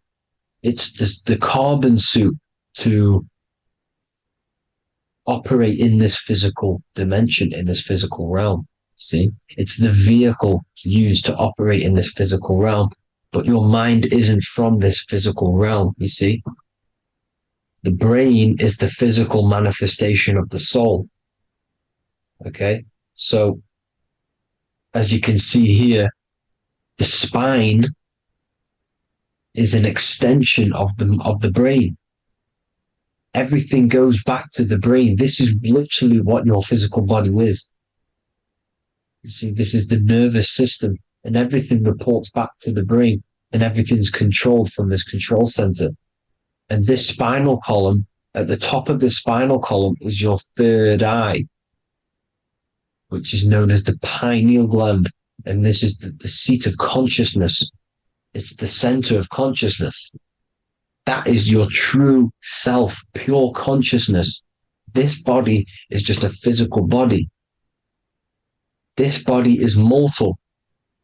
This body runs out, but your consciousness lives forever. They don't want you knowing this. This is why they keep you down here in your lower chakra. They want you to believe everything is just physical. They don't want you to believe in the spiritual side of reality. Because this way they can manipulate you, right? They want you matter over mind because they know your mind creates reality. They know your mind is the root cause of reality. You manifest your own reality from the inside out. So this is why they control your perception of reality. They control your information in order to manifest their new world order. You, who are ignorant to knowledge and wisdom, you who are ignorant are manifesting their agenda because you accept their information and their perception of this reality. Now, this is why they tell you the globe model, the heliocentric model, to trap you into physical matter. Now, if you understood about this true form of this realm, you'd understand that there's a spiritual side behind everything. The spiritual side, something has to exist. The root cause of reality is higher planes of existence. It happens in the mind before it happens on the physical plane. You see? They don't want you knowing this. They want you matter over mind, which is the symbol for Saturn. Moon over Earth. The Holy Trinity.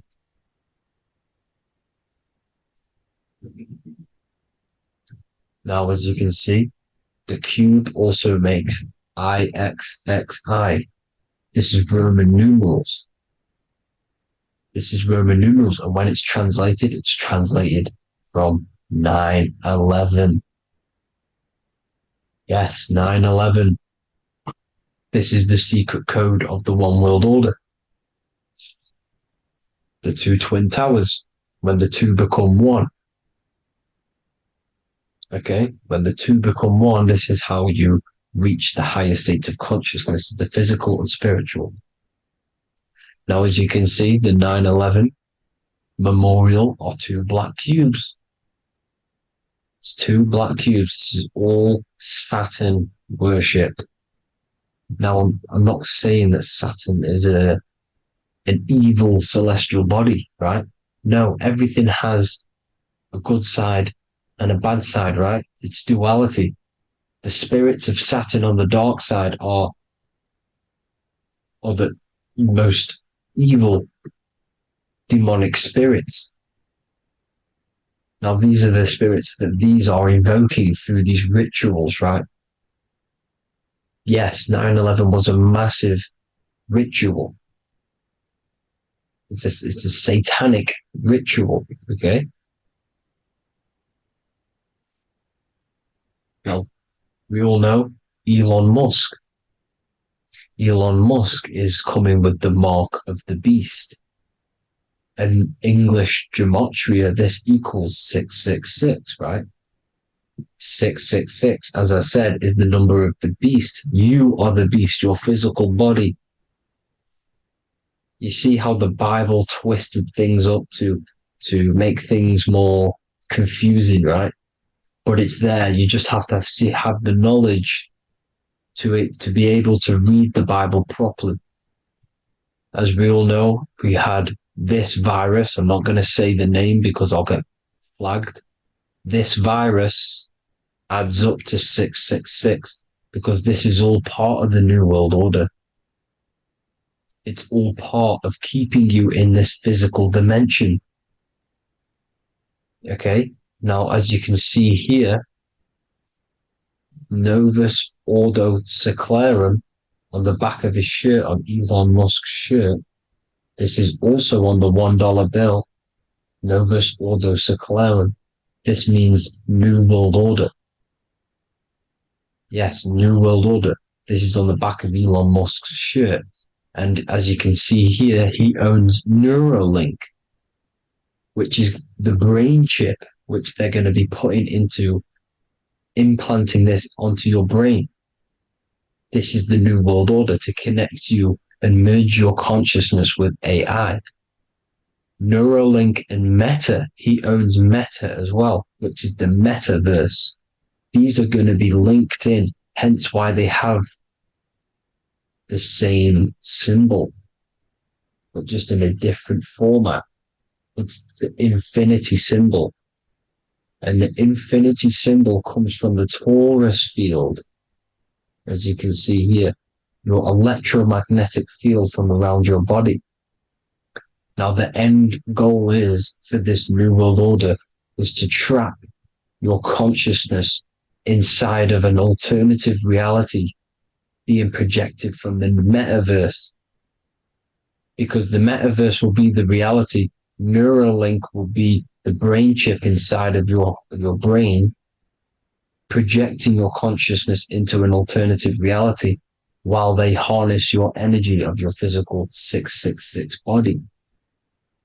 Now, this stuff gets real deep, people. Now, this is the end goal of the New World Order, is to connect you with AI. This is why they're trapping you and keeping you in these lower states of consciousness in the Saturn associated root chakra. So you don't find out about the spiritual side of reality, because if you knew the truth of this reality, you wouldn't connect to AI. You see, you have the power within you to travel to other worlds, the astral plane, for example. You travel to different worlds when you are sleeping. Okay? They want you to know it's just a dream. However, their end goal is to trap your consciousness and feed off your energy, spiritually and physically. Okay? I don't know why these people are just pure evil. As I said, evil love bondage. They love the physical dimension. They don't want to ascend to other realms. These evil love the third dimension. This is why evil spirits will inhabit bodies, exorcisms, because they miss being in the physical realm. They miss it. Evil love bondage. So this is why they're cloning and putting their consciousness in clones to stay in this third dimension, to stay as further away from the source as possible. Okay? This is why they're doing it. And this is how it's all linked in. So I hope you all enjoyed this video. Hope you gained some wisdom. Please feel free to join the Telegram. And please leave a like and a subscribe. Thank you all, people. God bless.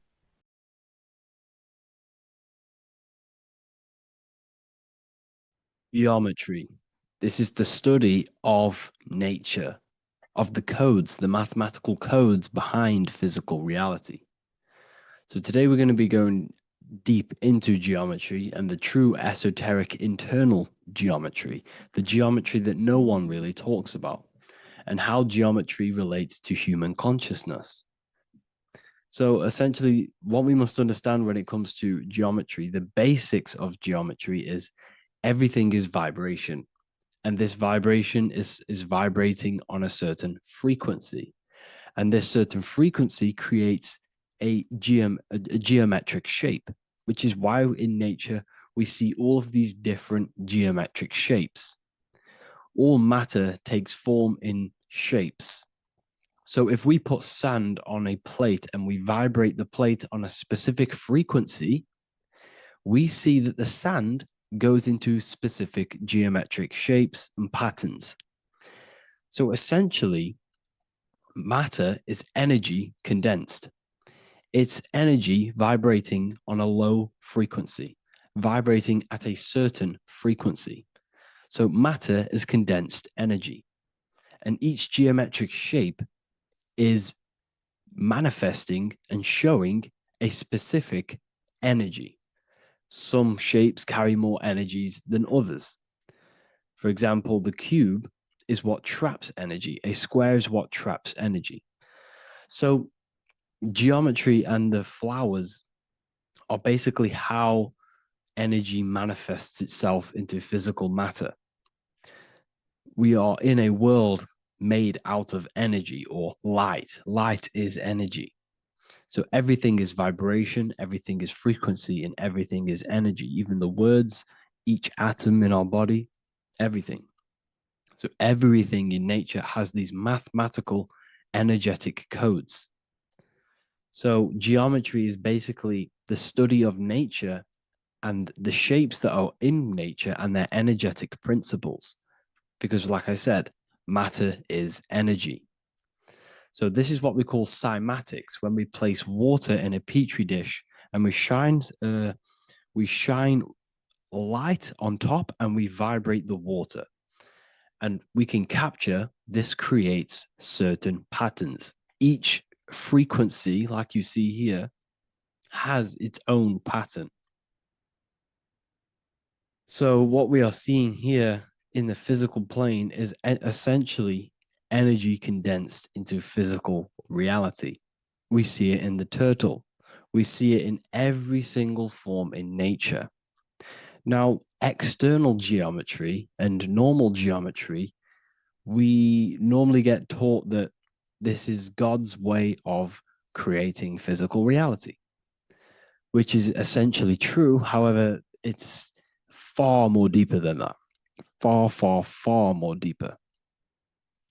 Okay, so what geometry truly is, it's not God's codes to reality. What we must understand is what the brain truly is. And what we must understand is that we are not in the world. We are not in the universe. The universe is us ourselves. And the world is produced by our brain itself. Okay? So the way you must understand how the brain works, so what you visually see, so geometry is to do with what we visually see. And what we visually see is heavily connected with our eyes, which are an extension of the brain. The eyes are the brain. And essentially how we see is energy enters the eyes, and each eye goes to the optic nerve. And this energy is transferred into electricity, which travels to the back of the brain, to the visual cortex of our brain. And this is where the image is produced, what we see. Therefore, the world outside of us is truly inside of us. It's a projection from within the brain. The brain is an energy condenser, a decelerator, an energy decelerator.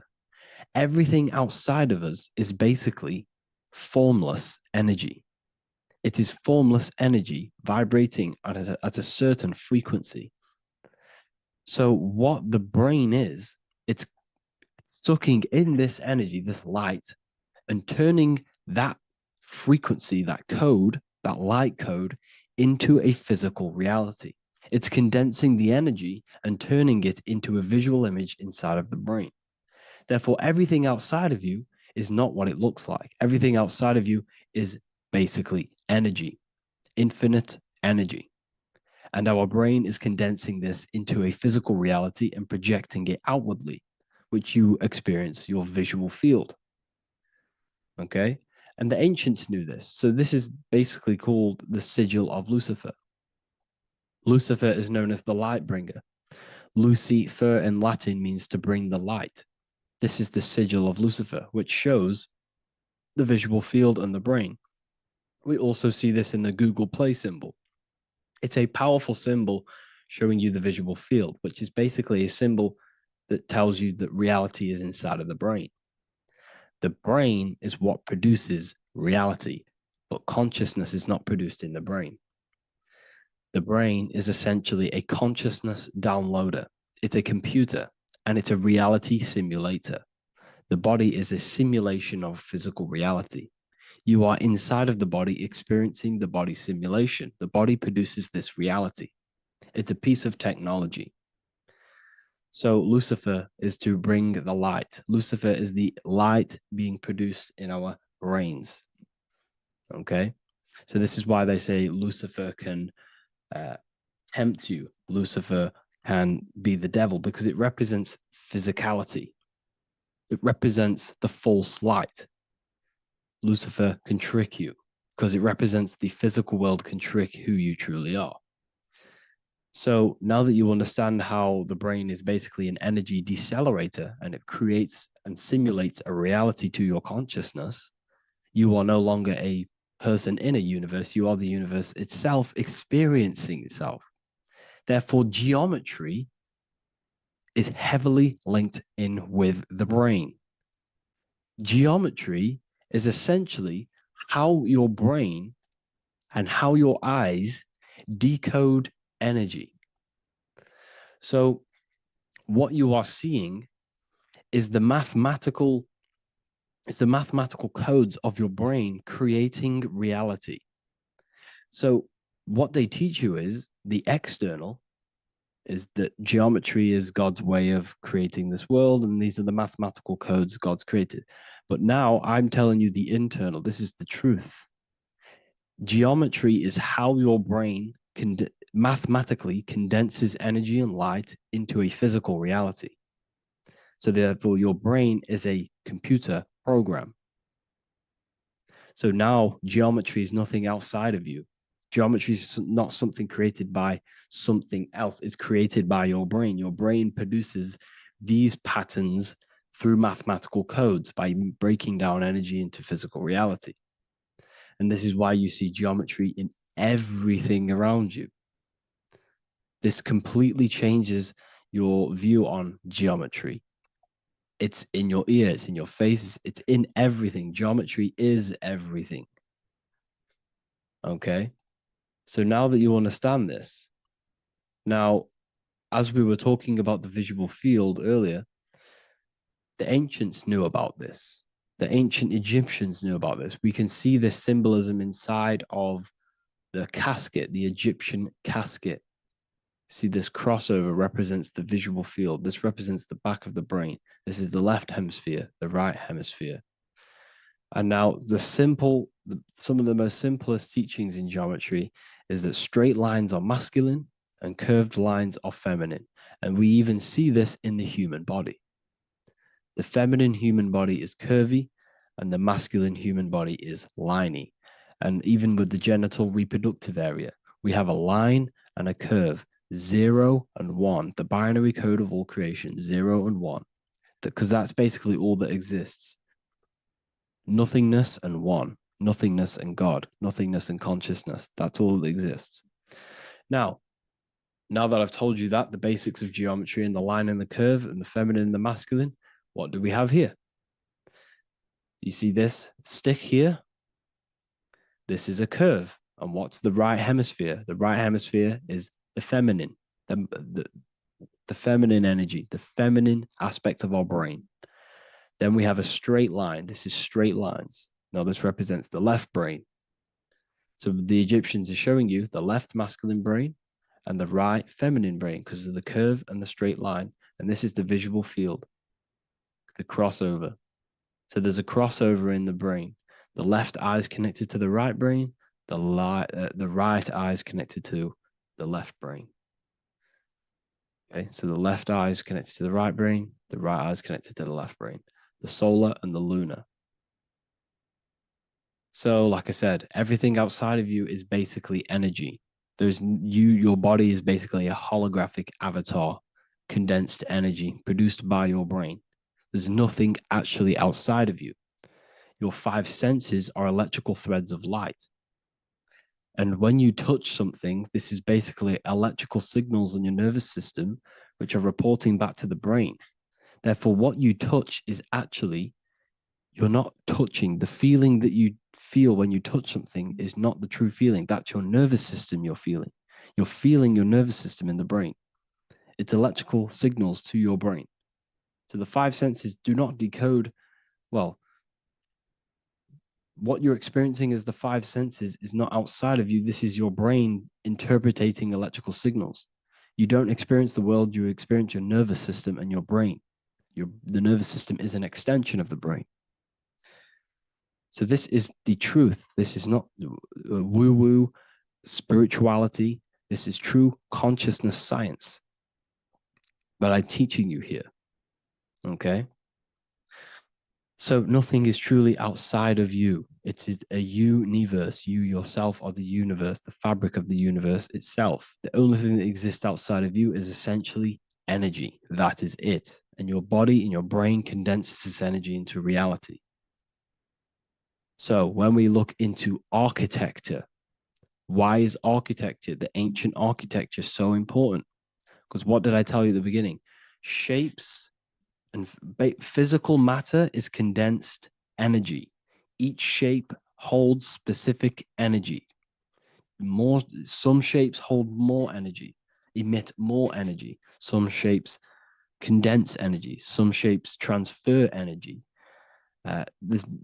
Each shape, each geometric shape has an energetic principle because matter is essentially energy. So when we look into cathedrals and the ancient buildings, they were filled with geometric patterns, geometric shapes, because they understood the energy principle. Architecture is basically solid energy. It's physical energy. If we create this pattern here is an energy code. And if you stand next to it, you're going to gain that energy. It's going to be imprinted on your body. So essentially, they filled their buildings with high energy geometric shapes. Points, triangles, pyramids are very, very energetic. This is why you have crystal pyramids made, orgonite pyramids. They're always in pyramid shapes. That's why the Egyptians built in pyramids, because pyramids hold high energy. They emit high energy. So this is why you see all these different geometric patterns. Okay. So in the real reality, in the energetic plane, this building would basically look like this: lines and grids of energy. Okay. This is what it would look like in the energetic plane, a blueprint of the energy body. So as you see here, these are the different frequencies in a petri dish, of water in a petri dish. And you can see they are specifically aligned up with these specific patterns. You can see geometry even within geometry. It's fractal. So essentially, when you would stand inside of these buildings, they would imprint the energy of the building in your body, because your body is healed through energy. You have an electromagnetic field around your body. So by creating buildings with geometric patterns, we are essentially increasing the energy of the building, because the building itself is energy. Okay. So when we fill it with geometric patterns, we're increasing the energy. We're giving it a certain energetic imprint. So when you stand inside of that building, you're being imprinted with that energy. Okay. So especially with these windows, these stained glass windows. Well, why are they stained glass? Well, color is frequency. So when you have all of these different colors, and not only were they just painted, some of these colors are specific gemstones, crystals, natural stones, which all hold energetic principles. Each crystal is vibrating on a certain frequency. Wood has its own frequency, metal has its own frequency. What you must understand is that everything in nature is not just a piece of matter. It's vibrating. The atoms of wood are vibrating on a certain level, which give it a certain energetic principle. Each crystal is vibrating. The atoms of the crystal are vibrating on a certain frequency, which give it a certain energetic principle, quality. So each thing, this is why the ancients were obsessed with natural stones, natural things, crystals, natural metals, and they wore different metals, different things like copper on their bodies, because they understood the atoms of these natural things are vibrating, which give certain qualities to you if you wear them. So you're not wearing it, you're basically putting that frequency onto your body, because they understood this is energy. If I put copper on my body, I'm not putting copper on the body. I'm putting the frequency and the energy of the atoms onto my skin. And that frequency of them atoms are going to vibrate my skin, that frequency, and heal my body. So this is why this is so important. So each building is an energetic code. Okay. So when you stand in these buildings, it can heal your body. This is why when people walk into these ancient churches, they feel like they've met God. They feel a certain way. They feel so amazing when they enter these churches. They feel holy, for example. It's not because God's there. It's not because these man in the sky dwells in these holy places. It's because the energy of these buildings affect our consciousness. They increase your energy. They raise your vibration. They heal your body. They heal your cells. They imprint the water in your body, especially with these stained glass windows. Like I went a bit on a tangent there, but these stained glass windows were encoded. Well, they use different gemstones, different lights, different colors. And when the sun would shine through this window, well, what's the sun? The sun is light. Light is energy. The sun's light would go through this filter of the window of the crystals and the different gemstones and the different colors, and the sun's light would be encoded, imprinted with these crystals, with these colors and these natural glasses, which have healing energetic principles. And when you are inside that building, the sun's encoded energy of the window would be imprinted into your body, into your energy field, and it will heal your energy field, and it would heal your body, your cells on a cellular level. Because your body is what? 60 to 70 to 80, some people say 80% water. And water is encoded with vibration. If you say certain things into water, it gives it a specific geometric pattern, like I broke down in the beginning. If you say love to a water and then freeze it, it will go to this. If you say hate, it will go to a distorted pattern. So when you are in these buildings, you're being imprinted by the energetic codes of these buildings, the energetic principles of the windows, of the structure itself. The ancients never used to build in squares. Their buildings, their insides were never square rooms, because they understood squares trap energy. They always had pointed roofs so energy can escape. So there's many little things that we need to look into geometry. For example, when you see magicians, when you look at ancient magic, why do they stand in circles with different geometric patterns? They use different geometric shapes. Why? Because shapes are energy. They hold specific energy. So when the magician stands in a circle with a pentacle, they're working with the energy of that pentacle. You can work with different energies based upon the different geometric shapes that you draw. And you can use this in your structure, in your architecture, in your work, and it can influence everything. So this is the true geometry. I hope you gained a deeper understanding on geometry and how it relates with you and your consciousness. Like I said earlier, your brain produces geometry. It's basically how your brain decodes energy. It's not God, how God creates this reality. And no, you're in this reality. You are the reality itself. Your body produces the reality. Therefore, geometry is one with you. So therefore, if I play with the geometry of the buildings, for example, like the government have, everything's in squares. If you look outside, everything's a square, everything's a rectangle. You go to a city, every window is a rectangle, every building is a rectangle. You live in a box room, everything is boxed and squared off in this reality, in this modern society. Why? Because they're trapping energy. The box is the cube is the most simple geometric shape, which basically condenses energy and it traps energy.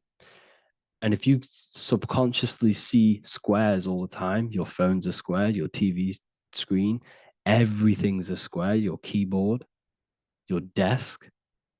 Go and look at the ancients. They never used to build in squares and cubes. And if you go into nature, you'll never see squares and cubes. Nature doesn't create squares and cubes. Everything in the modern society is squares and cubes to simple your consciousness down, to dumb your brain down. So the ancients built very, very complex structures. Why? Because they understood what we see affects our brains, because our brains decodes reality and creates reality. If you see a sophisticated building, this is going to give you a sophisticated mind and raise your IQ levels over time, subconsciously. I'm not saying if you look at this building, you're going to become smart. I'm saying if every single building in your environment, ment is mind, mental, every single building in your environment was this complex and complicated, it would increase your IQ on a subconscious level. It'd make you more complex, make you more intelligent. So they've dumbed everything down. They've dulled everything down. Look at everything. Everything is being dulled down. So anyways, I hope you all gained a better understanding on this. If you want to gain more occult knowledge and esoteric knowledge, make sure to read the Book of Wisdom, Volume 2. If you're inside the university, you can get this book for free. Go to the general chat area and follow the instructions, and you can order yours for free. Truly life-changing stuff. Because the issue is with the world is that no one really understands who they are, what they are, and why we are here. That is the issue for people's depression, for people's wrongdoings. They don't understand who they are, what their emotions are, what their mind is, what their body is, what reality is.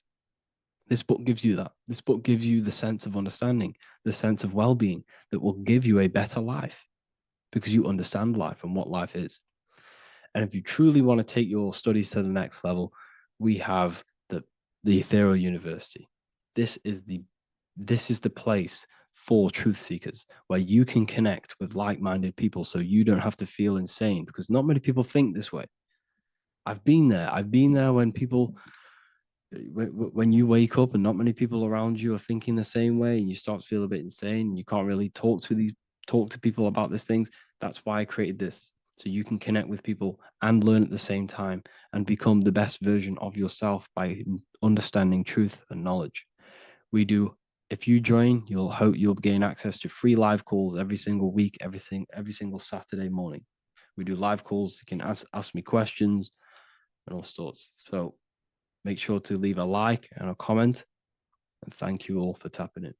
The Freemasonic G, and in this video we're going to be discussing it. Some people call it geometry, God, gnosis, genesis, generation, but in fact it's all of these things, and all of these things relate back to one concept that links them all. And in this video you will be discovering this secret force which pretty much creates everything in your reality, in your life, and has done unconsciously, whether you are aware of it or not. The Freemasonic G is the 7th letter in the English alphabet. This is important because the number 7 has many mysteries inside the esoteric and occult traditions. Some people say the number 7 represents the 7 colors of light, the 7 major planets, or the 7 musical tones, 7 days of creation. The number 7 is a massive mystery, but what we have to understand is that in the context of Masonry, Freemasonry is all about building the self. Every day we wake up, we are either building our prison of our mind or freedom of our mind. Everything inside of esoteric Freemasonry is about building the self and reconstructing our consciousness, our inner dialogue, the inner voice. We're transforming the mind from low awareness to high awareness. This is why Freemasonry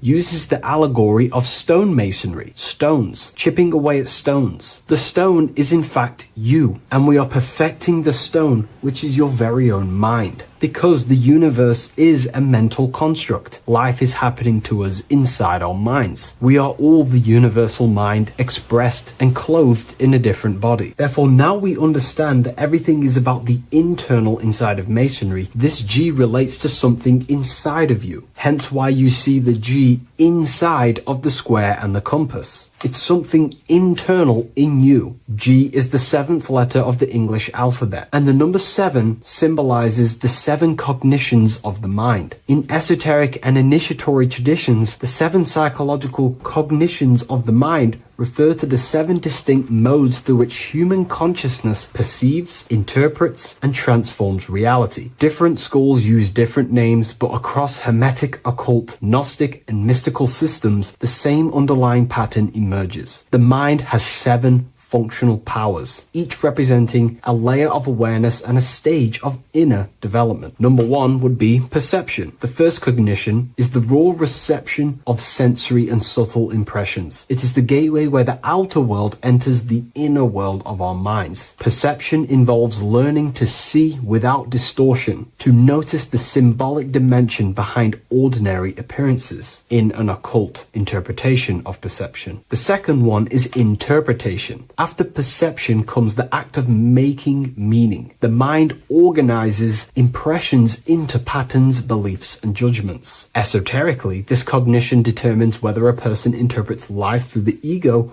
or through the higher insight of their higher consciousness. The goal is to purify interpretations so that the intuition can speak through it, to clear our minds of the clutter, master it, and let our higher consciousness shine through it. Number 3 is the imagination. This is the creative faculty that produces images, symbols, and visions in the mind's eye. This is associated with the astral plane. We live in a mental universe of thought. Thought wraps itself inside of imagination. The thought alone has no true form, but then the thought wraps itself in a vehicle of consciousness, what we call imagination, and we give form to the thought. Imagination becomes active. Imagination becomes active imagination, the foundation for rituals, alchemy, meditation, and visionary insights inside of occult traditions. Working on your imagination is a key part on developing your consciousness, as it is literally the sight into the astral plane, your internal vision of the mind. The fourth cognition of the mind is emotion.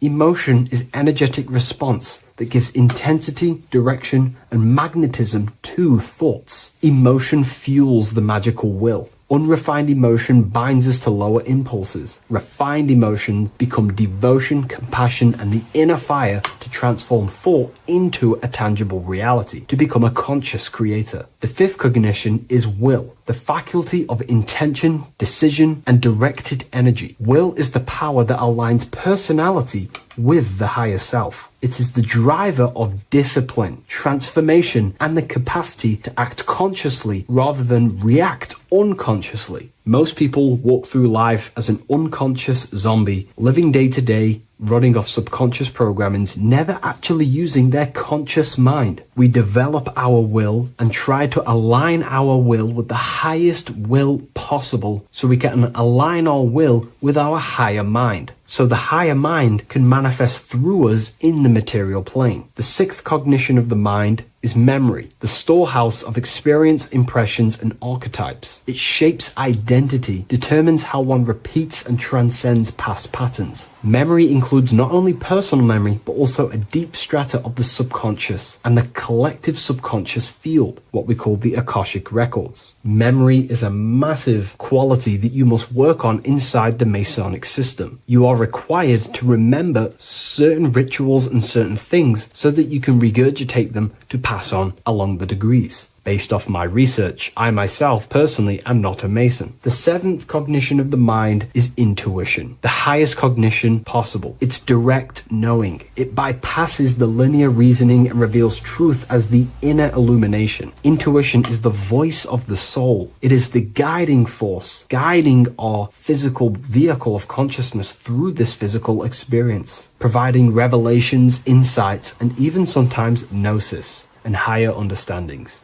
They are the seven principles and cognitions of the mind that we should work on. Sometimes they're symbolized as seven luminary planets, because lumen is light. The planets are light. Light is consciousness. Consciousness is light. Now moving on to the true understanding of the G, the higher understanding of the G, as I mentioned previously. This is what we call the generative principle, the care principle, the human heart principle, the female aspect of consciousness within yourself. All creation is built upon a care. All action is built upon a care. You only act on what you care about. You care about paying the bills and staying inside your house and looking after your family, for example. Therefore, you take the action to generate the reality and generate money to pay the bills. Them actions are driven by the force of care. If you care about a plant, you take the action to water the plant and it grows. If you care about your partner or relationship,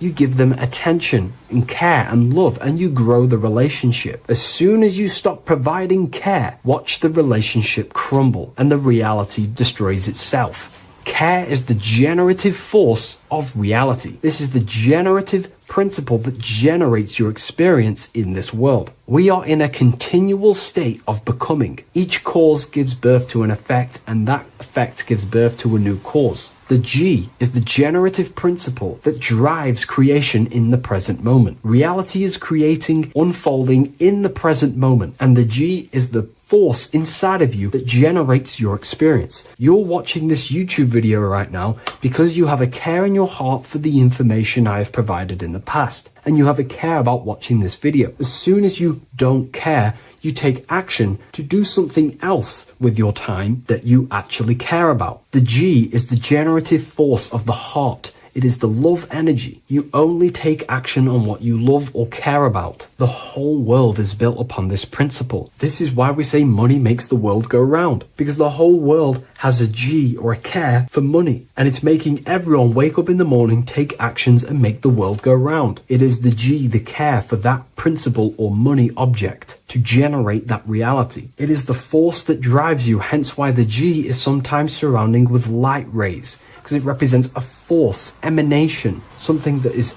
invisible but driving the physical body. The G is the internal force that focuses thought into an action. We can think many thoughts, but the thoughts you don't care about, you don't take action on. But the thought you care about, that you have a G for, intensifies that thought, focuses and directs it into an action to generate that experience and reality. The whole world is built upon this principle. The sun is a perfect example of the generative principle. The sun gives all of its life, light, never asking for anything back, making everything grow and generate on the earth. Everything in your life is built upon this principle, and gaining control over your care gives you control over your actions and your reality and what you generate. Once you see this, it is truly beautiful that the world is actually built upon love. This is why they say love is the force of God. It is. Truly. This is the reason why God begins with a G. It's about Genesis.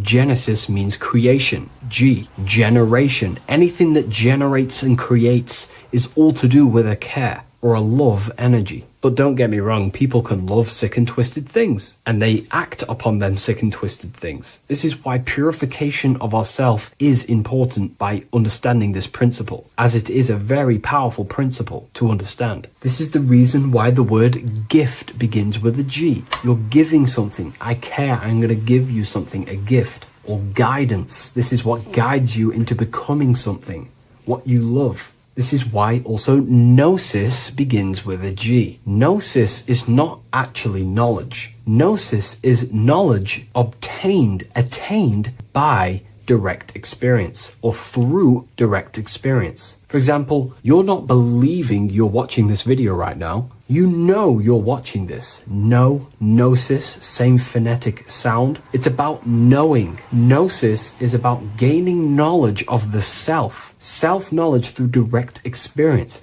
Instead of believing in God, I seek to know God through direct experience by altered states of consciousness, transcendent meditations, understanding human anatomy, understanding the laws that govern my mind, understanding creation. That is direct gnosis, knowing that God exists instead of believing he exists. By going within the self, questioning the self, and gaining a deeper relationship with the inner observer, you start to gain gnosis, self-knowledge through direct experience. And in order to gain gnosis, you have to care, because gnosis requires action. It requires you to meditate and go within yourself. It requires you to study yourself. It requires you to go within yourself. And in order to do that, you have to care. If you don't care about knowing yourself, you won't take the action to generate the gnosis. If we take a look at this piece of Freemasonic artwork, we can see a whole lot going on here. But if we focus down here with the temple with the letter G on, and when you walk through the temple, there is a pathway leading up a hill towards the light. The light reveals things. If something is in darkness, you can't see it, but the light reveals something. It's symbolizing truth, the light of gnosis, knowingness. And in order to walk this path, you have to go through the temple, which means entering in yourself. This is symbolic of the path. The Masonic path is about the self, reconstructing and learning about the self. In order to walk up that hill, it takes a lot of effort. It's not easy walking up a hill. You're going to be tired. It's not easy. It's horrible. Who likes walking up a hill? I know I don't, but people like hiking and stuff. I understand that, but it's symbolizing this is hard work working on yourself, because the labor of working on your mind is the hardest labor you will ever do. It's called the great work or the Masonic work. And in order to climb that mountain, you go through the G. You have to have the care. If you do not have the care,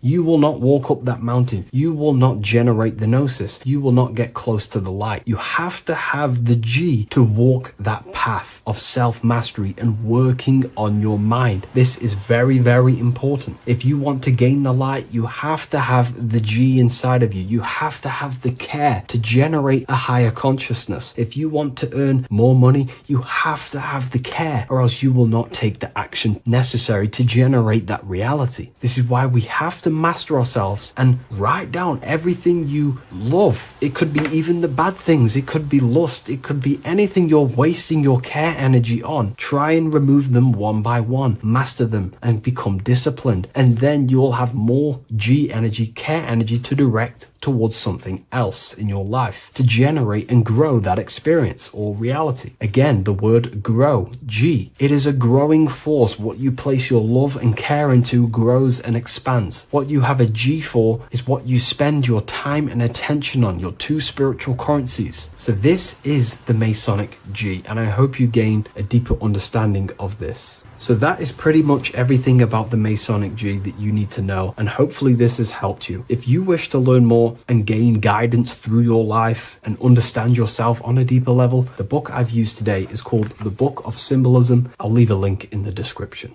What if dreams aren't random at all, but messages from a deeper part of yourself, trying to show you things? In this video, you're going to learn exactly what dreams are from an esoteric view, how to control dreams, and how to dream more frequently. Dreams are not nonsense. They are expressions of the subconscious mind. In the daytime, we're using our conscious mind, what we are aware of. This represents the daytime, the sun, the external world. We're operating in the external, outside the body in the day. But when we go to sleep, we return inward. Everything does this breath. We breathe in through the nose and out through the nose. Everything does this in and out process in the universe. We live, we die every single day. We wake up, we express things in the external. Then at nighttime, we return back to darkness, back to the internal. This is the breath of the universe. We have summer, we have winter. This is the breath of the sun and the seasons with the earth. You have an internal world and an external world. External is physical, the internal is spiritual. Like I said, when we go to sleep, we are returning back to the internal world of your own consciousness and subconscious mind. Your subconscious mind holds everything about you, your memories, your traumas, everything you've ever learnt, your language, your name, your job, everything you identify with is stored within this vast network of the subconscious mind. It is your own personal consciousness. Therefore, when we dream, we return back to the subconscious mind, and we are in fact thinking, but in a subconscious way. The subconscious does not speak the same language as the conscious mind. The conscious mind uses language, thoughts, and all things that are very logical and very easy to understand.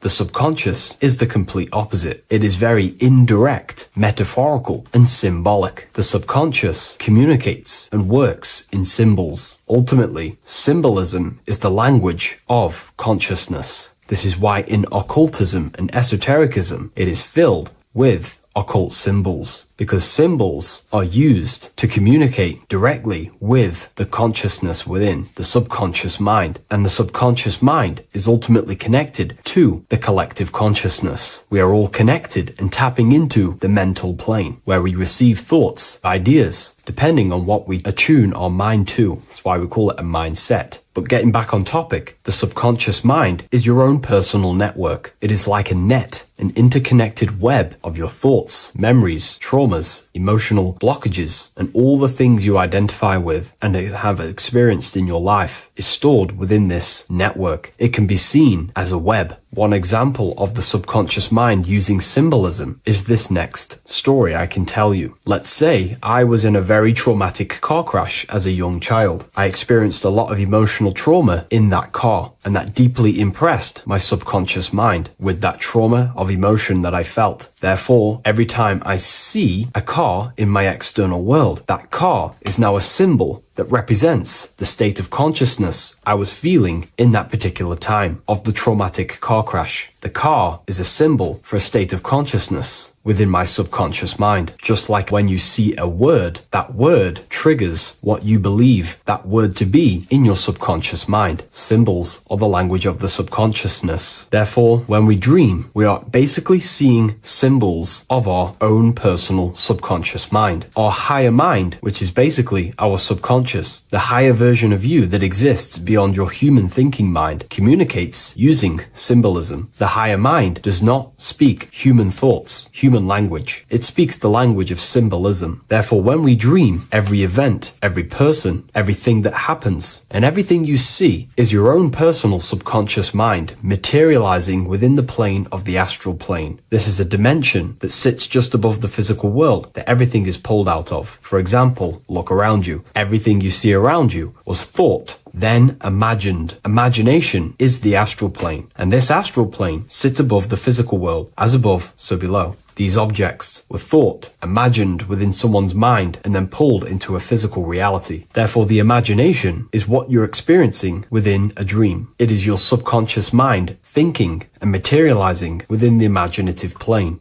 For example, let's say you are a Christian, you believe in Jesus your whole life, you have lots of emotion towards Jesus. This deeply impresses your subconscious mind. You believe in him so much, you go to sleep, you have a dream that you meet Jesus. You did not meet directly with Jesus. You met with your own belief. It was your own belief materializing within the imaginative plane and revealing itself to you. Dreams are materializations of your memories, your subconscious beliefs, traumas, and anything that could be inside the subconscious mind. It is your subconsciousness revealing itself to you in a material form. Let's say you have a nightmare. There is a big dark figure chasing you and you are running away in fear, away from this dark figure chasing you. That dark figure is not an external entity. It is not a spirit or a jinn or a demon. It is in fact an aspect of your own mind. It is a symbol that represents maybe a fear, a trauma, or something you are running away from internally inside your subconscious mind. Something that you are not addressing, but something that is fearful, something that can be controlling you on a subconscious level. Let's say you have a fear to address something in your personal life. You want to address someone who is getting on your nerves at work. You continuously put this off and you fear doing that situation. Over a long period of time, this can slowly control you subconsciously. You start to avoid the person, avoid any contact. It is subconsciously controlling you. This is not the best example, but you can see what I mean. Hidden fears and traumas in the subconscious mind can subconsciously control your actions and ultimately lead you to low states of consciousness, keep you from reaching your higher potential, and ultimately create blockages within your own consciousness. That figure in the dream is a materialization of something that you are fearing and running away from and not addressing. This is why people always have dreams of traumas that they have experienced as a child or when they were younger, or maybe from a year ago or two. It's because that emotion is deeply impressed in the subconscious, and the subconscious is always trying to reveal things to you, communicate to you that you need to change, purify, and maybe heal within your own consciousness. This is how the higher self communicates to you, through the language of symbolism. Once you understand this, dreams can become a very powerful tool, not just entertainment at night time. Your consciousness never rests. Your consciousness is eternal. It is the very spark of the divine. Your body needs rest. Your consciousness is not physical. It does not need rest. So this is a way you can identify what your dreams are trying to show you, is by writing them down. A dream journal. Every single dream that you have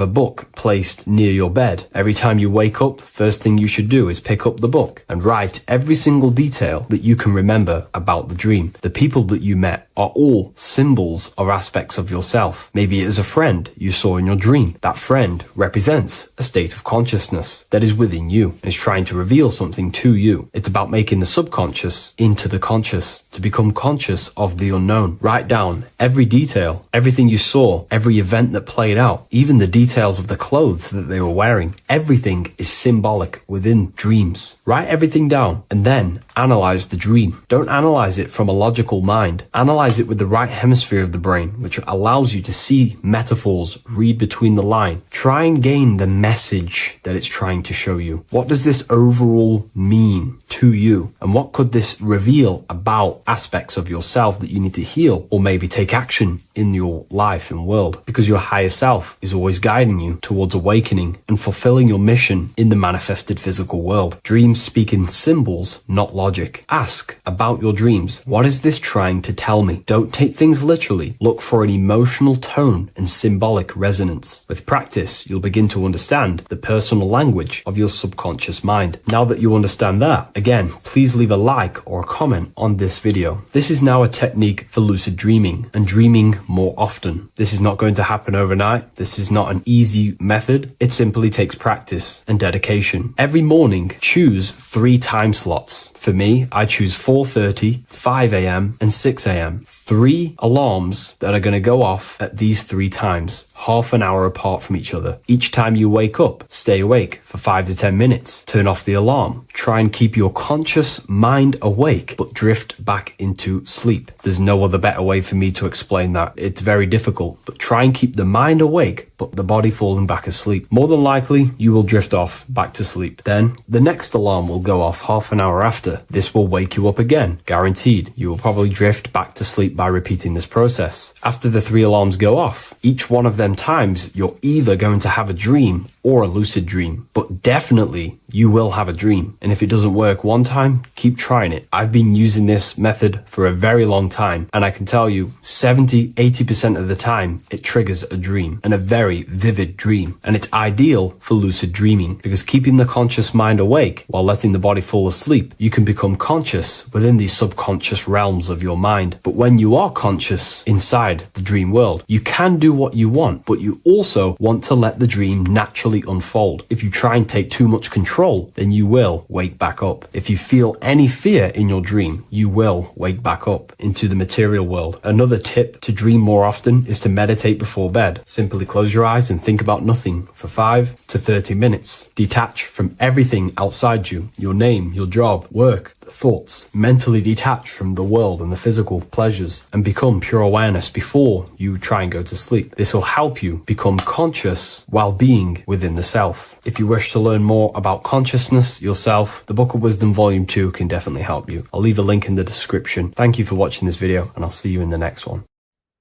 You are not breathing correctly. 98% of people only use a third of their lungs capacity, which is shallow breathing, which ages you, lowers your brain capacity, and also lowers your state of consciousness. So it's essential that you breathe consciously on a day-to-day basis, because this is what truly elevates your consciousness. I am going to give you the key for you to raise your consciousness just through breathing alone. Such a simple thing, but yet the most effective way for raising your state of consciousness and becoming more spiritually and mentally advanced. So tune in for this video and I'm going to show you exactly how to do it and the symbolism behind breathing. Air is more than just air. It carries electromagnetic energy. So now I'm going to give you the science behind this spiritual truth. This invisible force is what sustains all physical life, providing the life force energy essential for existence. Electromagnetism. Everything is fed off electromagnetism. Your body is an electromagnetic battery. Now, we can prove that air carries electromagnetism just by doing a simple test, a simple scientific experiment, by getting liquid oxygen and pouring it between a north and south magnetic pole, two polar opposite magnets. We see that the liquid does not fall straight through it. It is sucked, it is magnetically attracted to these two opposing forces, opposing magnets. This is proof that air, liquid oxygen carries electromagnetism. When you are breathing electromagnetism, the essential life force behind all living beings. This is known as energy or prana, chi, ether, or spirit. This is all the same thing. Air is not just empty space, it is energy, it is prana, it is life force, it is spirit, it is ether, chi, prana. You are an electromagnetic being. Your consciousness is in direct correlation with your electromagnetic aura or biofield around your body. Your state of consciousness is mirrored within this field around your body. Now, your breath, when you breathe in, you're breathing electromagnetism or life force. Breath is the vital link between the physical and the spiritual, bridging the body with the soul. Through breath, we connect with both tangible world and deeper, the unseen realms of energy and consciousness. Breathing deeply and properly elevates our consciousness, enhancing the brain's functions, heightening the sensitivity of our five senses. It also brings a profound calmness to the mind, creating a state of clarity and inner peace. Like I said earlier, breathing properly is the fastest way to elevate your consciousness. It is the fastest way because breathing, when you stop breathing, what happens? You lose physical consciousness.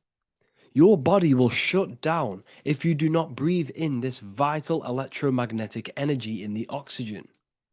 If your body does not get this for 5 minutes or however you can last without breathing, this makes you lose physical consciousness. Your body will not survive without this essential life force energy. Therefore, air is one of the most overlooked things. This is why we see the symbolism of Buddha having a big belly. Why does he have a big belly? Because it's symbolizing breath work, proper spiritual breath work, the certain teachings of breath work, of when you breathe in through the nose, you have to breathe in through the nose. You don't want to breathe in through the mouth because the nose acts as a filter which catches dust particles and filters out the air before it enters the lungs. The mouth does not do that. The nose is for breathing inward. We breathe in through the nose, and when we breathe into our belly, not our lungs. When we breathe into our belly and our belly expands outwards, we are then moving this energy down from the nose down the spinal column. And when we breathe back out, the belly goes in, which is raising the energy up the spinal column, back out through the mouth. This is the true way of breathing, because when we breathe, we are moving energy. We are moving electromagnetic energy. When we breathe in through the nose, the energy travels down the spinal column. And when we breathe out, we are raising this energy back up the spine, some of it going out the mouth, and some of it reaching the brain, activating dormant brain cells in the brain.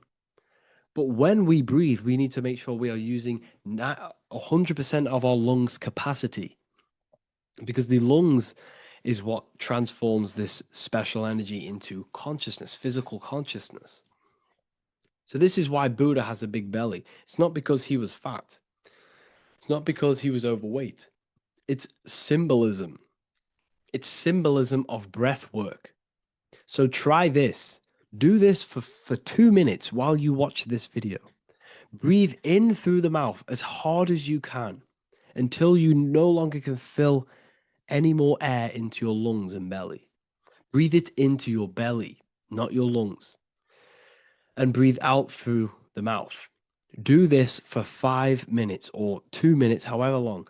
I promise you, breath affects your consciousness. You will notice the difference. If you do it quicker, the quicker it'll affect your consciousness, and you might go lightheaded. But that lightheaded is you activating your spirit, your energy body. So try this just when watching this video.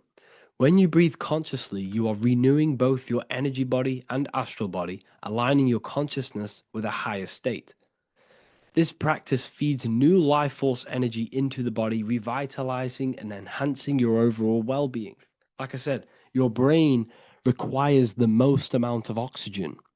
When we have shallow breathing, this is reducing the brain's capacity. Because when we are not breathing properly, which 98% of people are only using a third of their lungs capacity, we are essentially only using a third of our consciousness, because your breath is directly correlated to your consciousness, your state of consciousness. When you breathe in through the mouth, out through the mouth, out in through the nose, out through the mouth, consciously and deeply for 5 minutes, you will notice that your senses are more powerful and sensitive. Your brain is quicker.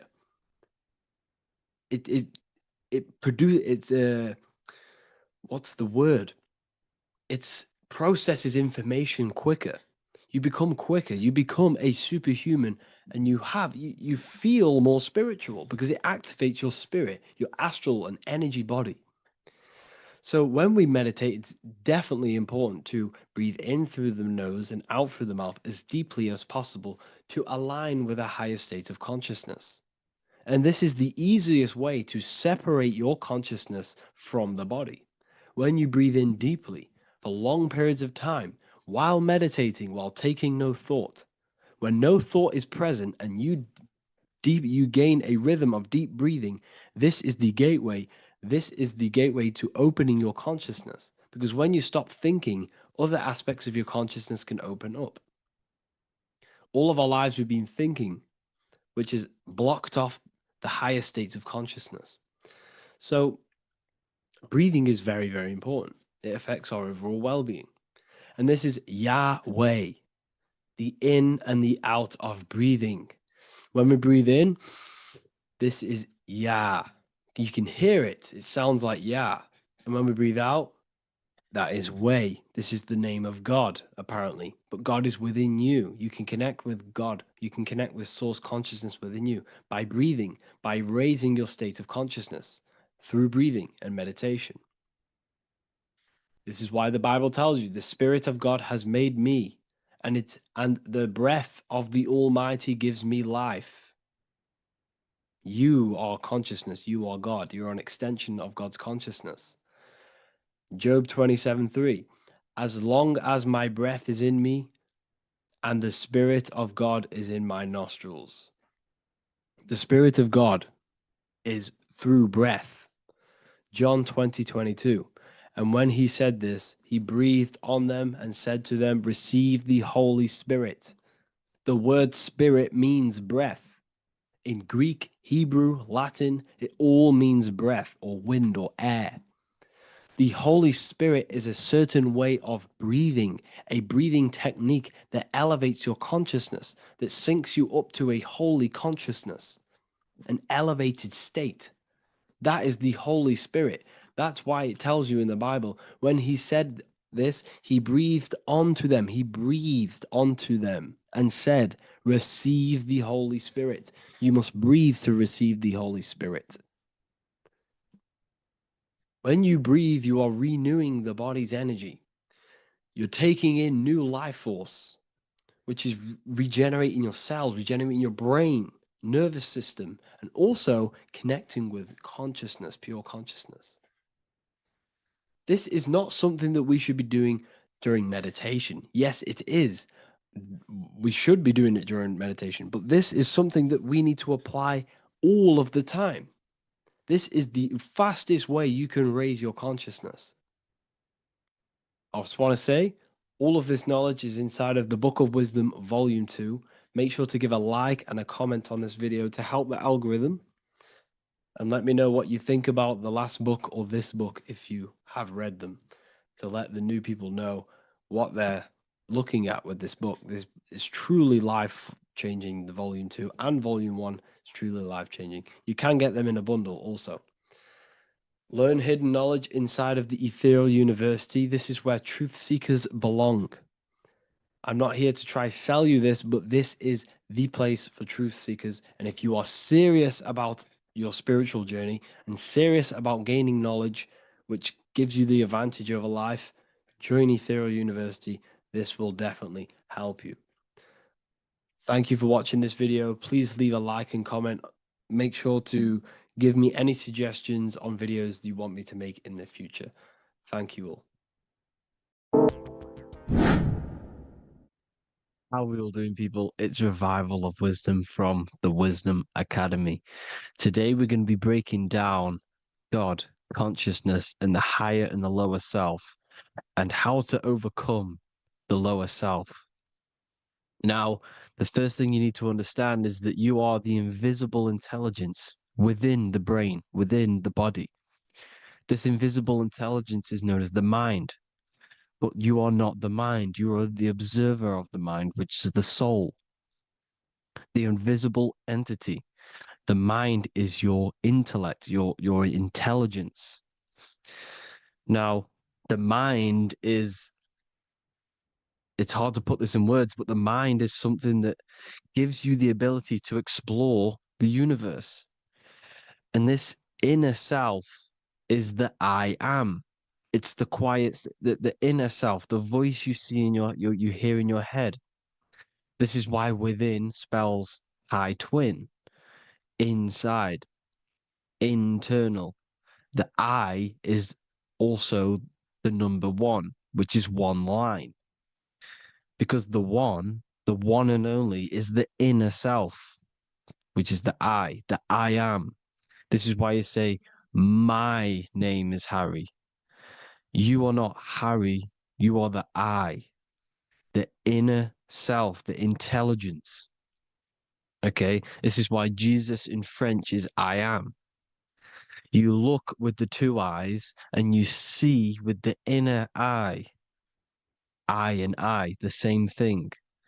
Okay, because the I inside is what gives you the perception of what you're looking at. So when someone's trying to explain something and then you catch on saying, I see now, it's because you're seeing with your inner eye, the one that gives you perception, gives you intelligence, gives you the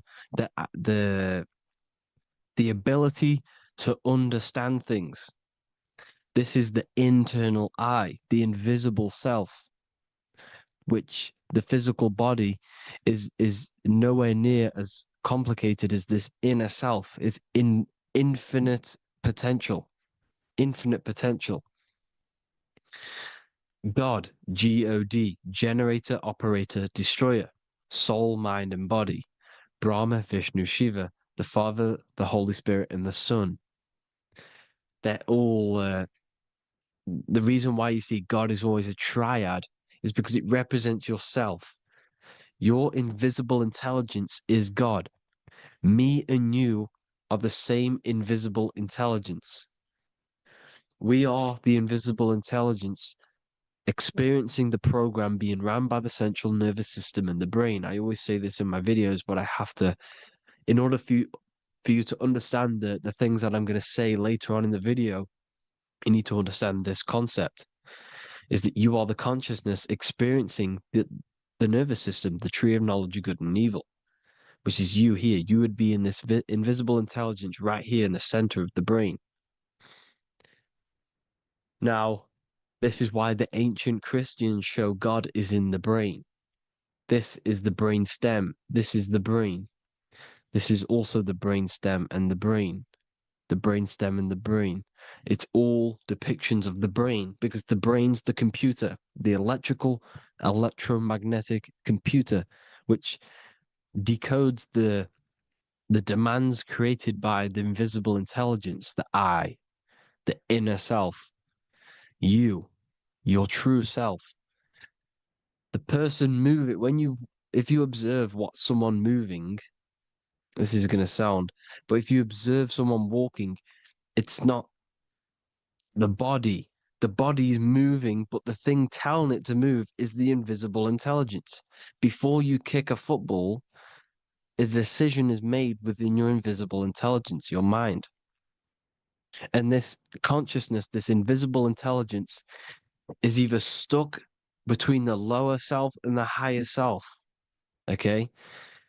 When the invisible intelligence, meaning the true self, identifies itself with the physical body, it will trap its mind within physicality. This consciousness that we have is either operating in the lower self or the higher self. It's either feeding the material body or it's feeding the spirit. Okay? But because we are physical and spiritual, we need to be even. We don't want to be meditating all day long because we do have a physical body as well whilst we are here. We are playing a game in physical matter. Okay? Now, the reason that you incarnated here is to learn a lesson because the mind can manifest anything it wants within the astral planes, within the world of imagination. It can manifest anything it likes, but it incarnates into matter, into this game, so we can understand labor, because anything in matter you have to labor to manifest. But in the astral, you can manifest at the click of a finger. You come here to learn the knowledge of good and evil. And your consciousness, I came out a bit off topic there, but your consciousness is experiencing the lower or higher self. The lower self is manifested in the lower parts of the body. Sex, food, and power, the lower three energy centers. These centers are like mini brains. You are literally thinking with these centers. And when your mind is stuck within these lower centers, you'll think, have you ever heard the term of thinking with your penis or thinking with your, you know what, as a man? Even females maybe, but mainly this is a boy saying, you're thinking with your penis. This is a truth, it's truth in plain sight. You think with these energy centers. When you're living off the lower three centers, all you care about is sex, food, and power. Eating, sleeping, and greed. Power's kind of like greed. Now, when we move up to the higher parts of the body, when we live our life within the higher parts of the body, this is considered heaven, love, expression, intuition, and wisdom. This is what we need to be aiming to do, moving out of the lower half of the body and living our life within the higher self, the higher parts of the body, thinking with the higher energy centers, thinking with love, expression, intuition, and wisdom, spreading love, expression, intuition, and wisdom to others. Heaven is even. This is why Jesus is pointing at the heart chakra, always pointing at the heart. Earth rearranged his heart because in Earth you're manifested as a physical being. You're in the heart, good and bad. You need to be balanced between the good and bad. Because love can be a demon too. That's a whole nother video, but love can be a demon. Now, the seven chakras are known as the seven seals in the Bible. When the Lamb opened the seventh seal, there was silence in the heaven for about half an hour. This is a verse from the Bible. The Lamb is Aries, which is the higher brain, the cerebrum, Ram, Aries. Because when the Ram opens the seven seals, you enter the kingdom of heaven. Because these chakras seal your invisible intelligence. They seal your true self. You are behind these seven seals, your true invisible self, your true consciousness. Because behind these seven seals, you do not think about anything materialistic. Your intelligence is not material. It's not physical. It's not from the physical world. It does not desire the physical world. The body is the beast. The body's the animal, the lower self, which can corrupt our intelligence. It can corrupt the intelligence. Okay? Now, we need to balance these chakras so that we gain a deeper connection between this intelligence and the brain. Because when there's a strong connection between the brain and the intelligence, your body and the intelligence, you have a strong connection. Therefore, you can manifest what the intelligence is saying at all times. Meaning, when, for example, your higher self, this is intelligence, the higher intelligence is always speaking to you. It's always guiding you. It's always telling you the right thing to do. You can feel it when you're doing something wrong. You can feel that you're doing something wrong because this higher self, this intelligence knows what it needs to do here. And when there's no connection between the body and this our intelligence, our true self, when we strip away, when you close your eyes for long periods of time, you will figure out you are this invisible, infinite, creative being. There's no words that I can't describe what it is. But it's the voice inside of your head that you can feel when you close your eyes. You are this being inside of the heaven, because this is heaven, this intelligence. And when there's a strong connection between the body, you can manifest everything it's saying.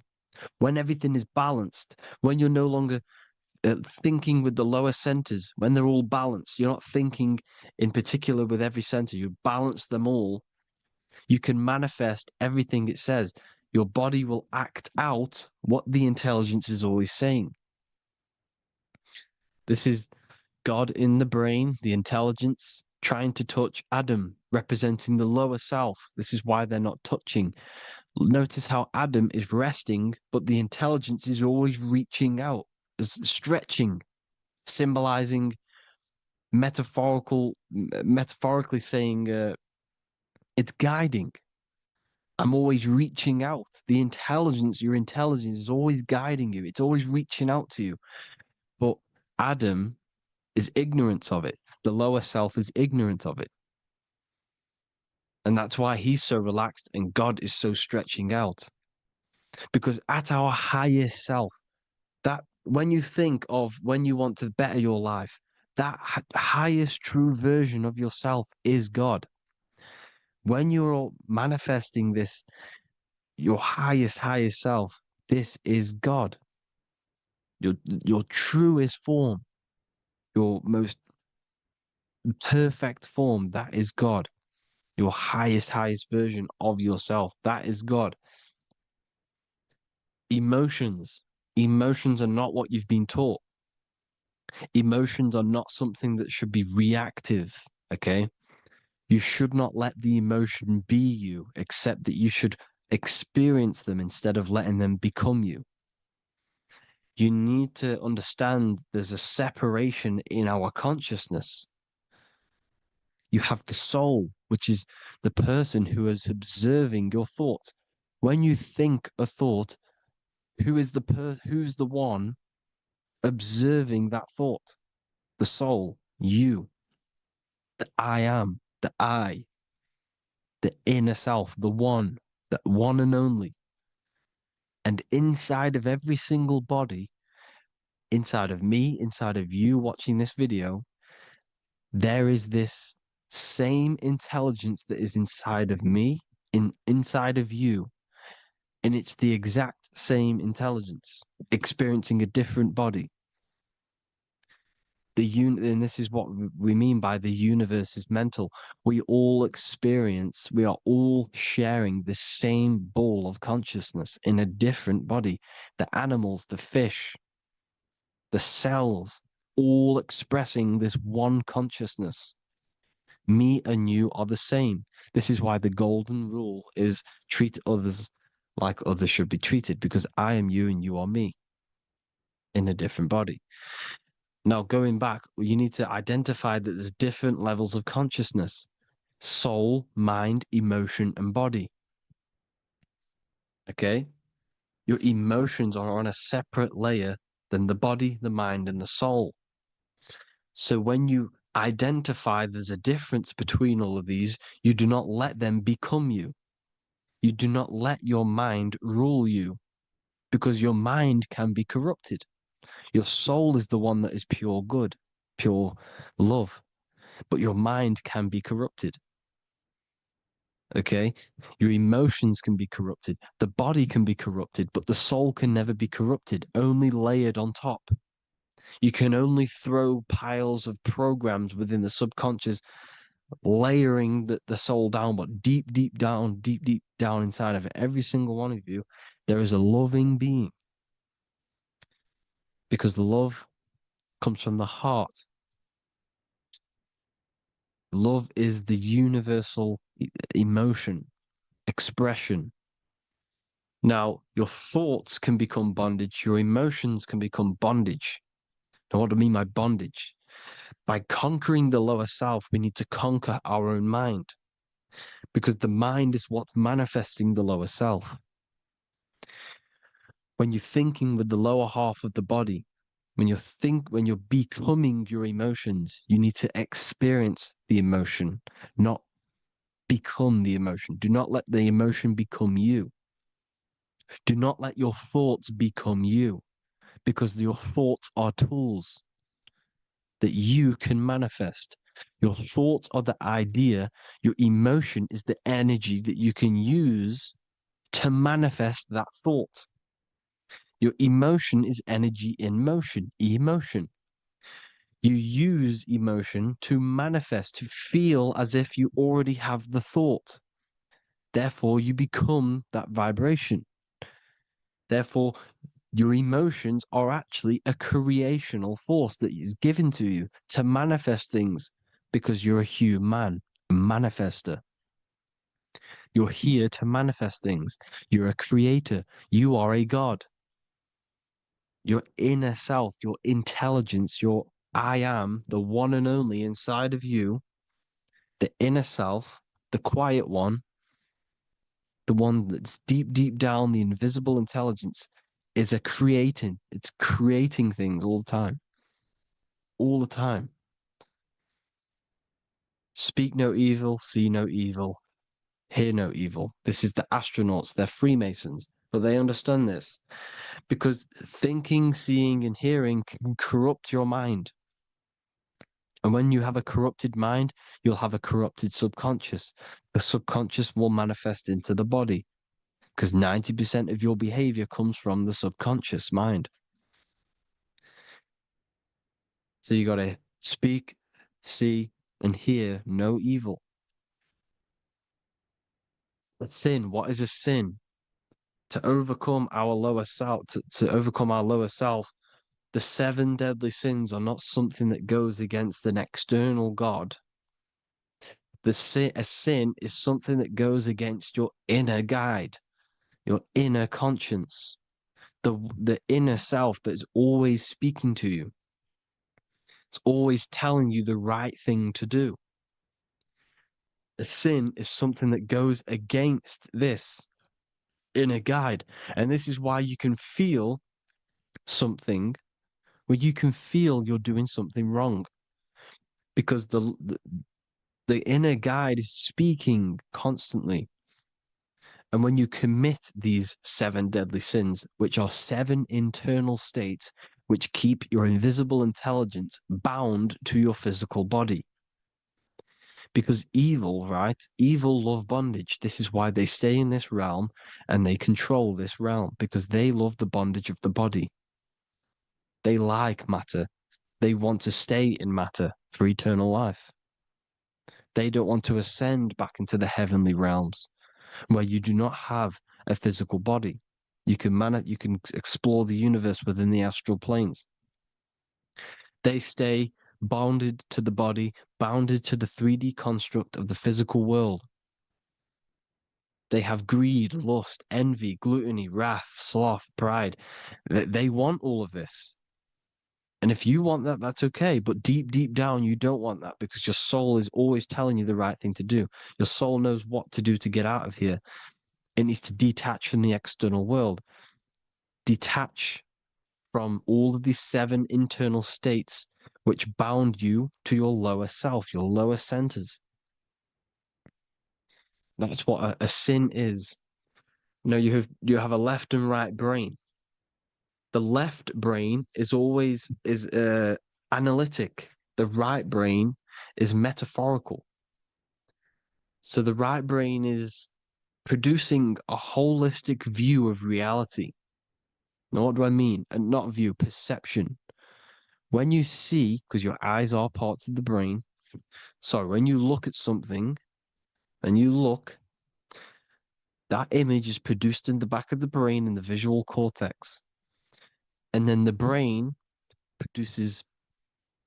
right brain produces a perception, a holistic, it breaks down what you're seeing into a holistic image, a holistic perception. So, for example, if you're in a woods, the right brain sees the whole woods as one big woods. The left brain is breaking that perception down into individual trees, branches, and leaves. So the left brain's to do with duality, the right brain's to do with wholeness, unified. The left brain's dualistic, analytic. This is necessary so that we can pick things up and manipulate them and break things down. We need the left brain. We need the right brain. I'm not saying any of them's bad, but the left brain, sinister in Latin, means left. Because when you're left-brained, you see everything in dualistic. You see everything is dual, when everything's actually one. We need to be focusing and strengthening our right hemisphere. I'm not saying sit in the right hemisphere all the time, but we need to be strengthening our right hemisphere. And this is why left is sin and right is right. Because when you focus on the right hemisphere, you see the holistic perception of creation. The right hemisphere sees humanity as one unified consciousness. The left hemisphere sees everyone as individual persons and egos. Because the left hemisphere is dualistic. And this is why the Bible says, cast the net onto the right side of the ship and ye shall find. John 21:6. What does that mean? Cast your energy, cast your perception into the right hemisphere of the brain, and ye shall find unified consciousness. You shall find your higher self, the one and only. If then you have been raised with Christ, seek the things that are above, where Christ is seated at the right hand of God. Wow. Powerful. What does this mean? Seek the things that are above, where the Christ is seated at the right hand of God. God is your consciousness, your invisible intelligence between the 2 hemispheres. The right hand of God is the right hemisphere. Seek the things that are above the heart. Love, intuition, expression, and wisdom. Seek the things that are above the heart, the higher self, the higher part of the body. Because when you seek the things of love, expression, intuition, and wisdom, you create a strong aura. You attract the same frequency. And this frequency is heaven, God. This is the Sumerian artwork showing the Lamb. This is a step symbolizing stepping upwards, raising up. He's stepping over the Lamb up to the bird. His hand is going to the bird. The Lamb symbolizes the lower self. Okay?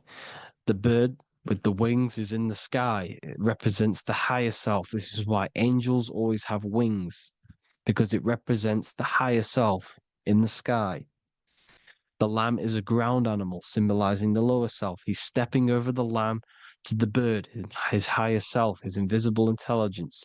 Horus and Set, Jesus and Satan. Look, Horus has an evil brother, Set, just like Jesus and Satan. Horus is a bird, higher self. Set is a ground animal, lower self, which is the devil and the angel on your shoulder.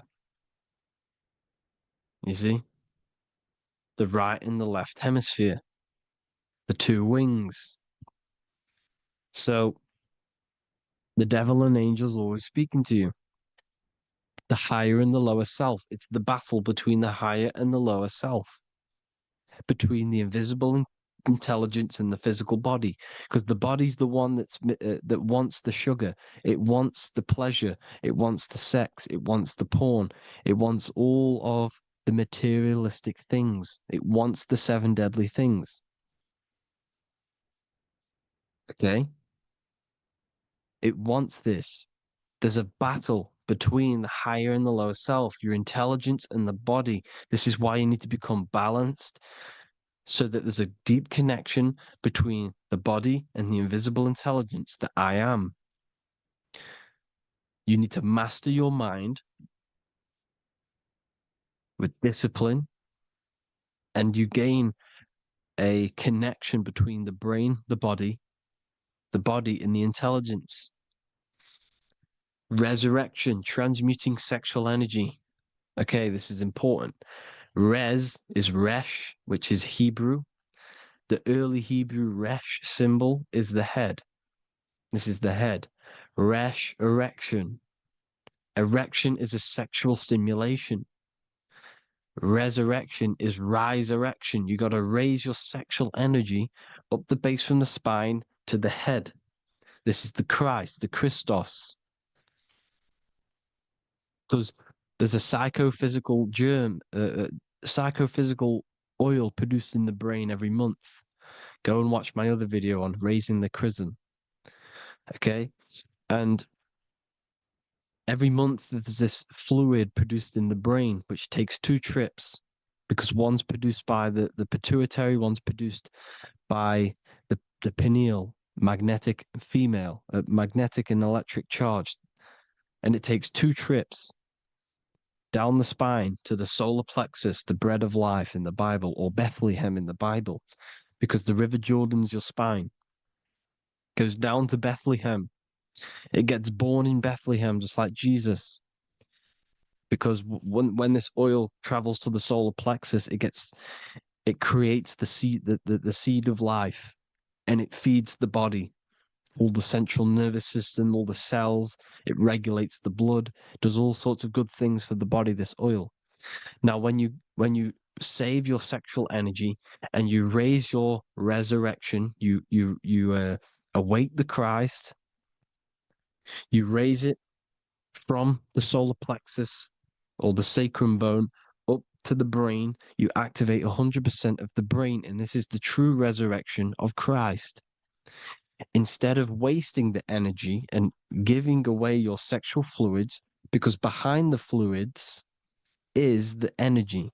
So when you release that fluid, the energy is out there. You've released the energy. Your sexual energy is the most potent emotional force a human could possibly feel. Same with any animal or anything. The sexual urge, the sexual emotion is the most powerful, potent emotion that you can feel. It takes over the whole body. When you feel sexually aroused, it takes over everything because it's so potent. And when you fight the serpent, when you fight the sexual energy, which is shown here in the Egyptians, the cat cutting off the head of the serpent, or Hercules fighting the serpent, or in the Greek mythology fighting the seven-headed dragon, the seven chakras. The serpent is your sexual energy because it symbolizes your kundalini. When you fight it and you transmute this energy instead of releasing it, instead of acting sexually on it, you can transmute the energy, transfer it from the solar plexus up to the brain. You can also you can do this with other tasks. Instead of releasing it, instead of raising it from the solar plexus to the brain, you can use it for other things. So, for example, you want to think critically. You can use it for critical thinking. You can use it for going to do exercise. You can transmute sexual energy into anything. But you can do this, you can raise the sexual energy, and you can use this energy to push the cerebrospinal fluid from the solar plexus up through the spine, up the 33 vertebrae to the brain, and it'll activate 100% of the brain. And this is the resurrection of Christ. Jesus was never dead. Jesus was never rose from the dead. It symbolizes the Christ, Jesus Christ. Christ is Christos, which means oil in Greek. The resurrection of the Christ, the Christos, the oil. And when it activates 100% of the brain when it's raised, and it can regulate all the systems, it can regulate all the blood, it can regenerate the body. And this is the true Antichrist. They don't want us doing this process. The Antichrist is not against Jesus, it's against the fluid in our body that makes us live hundreds and hundreds of years and makes us live as gods. This is the true resurrection. And when you fight the serpent, you fight your sexual urges, your sexual emotion, the most strong emotion that you could ever feel. You can do this process. And this is the true secret of transmuting sexual energy. Because when you transmute the sexual energy, you can become a god. And this is why Hercules is fighting the serpent. Notice how the serpent is low. He's reaching down to it. It represents the lower self. Because the lower self wants the lust. It desires sex. The body desires sex.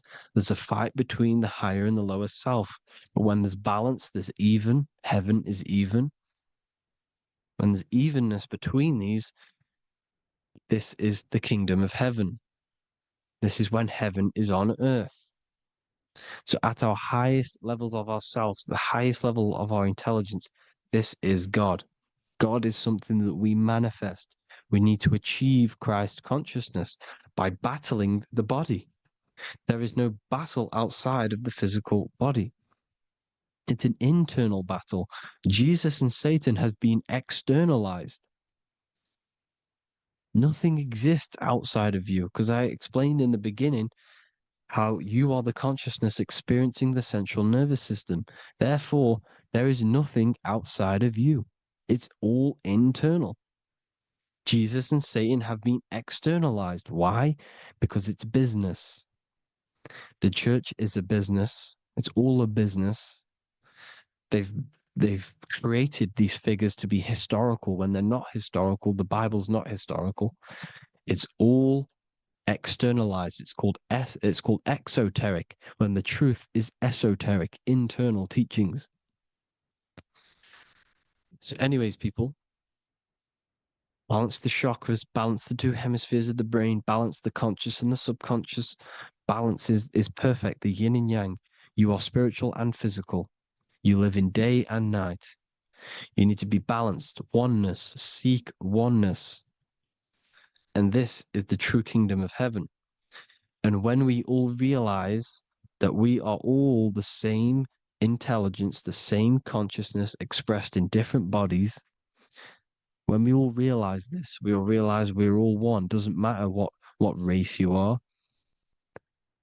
It doesn't matter what race you are, where you're from, your nationality, because none of you are actually from here. None of you are from the physical world. You're manipulating the physical world through the physical body. You are the I am. We all have a soul. Every single one of you has a soul. We all have souls. The reason why they say some people don't have souls is because they're trying to suppress your mind. They don't want you to know that you have a mind. That sounds crazy, I know. But a lot of people haven't realized that they have an infinite intelligence called a mind. And behind that mind, if you can observe your thoughts, the person who is observing the thoughts, you have a soul. Everyone has a soul. Don't listen to all these people saying some people don't have a soul, some people do. We all have a soul. Every single one of us.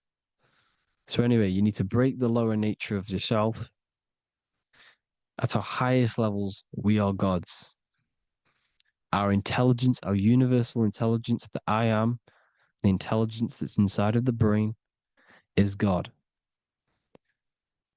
Our minds are being corrupted within believing that you are the body, and the result of this is a society like today,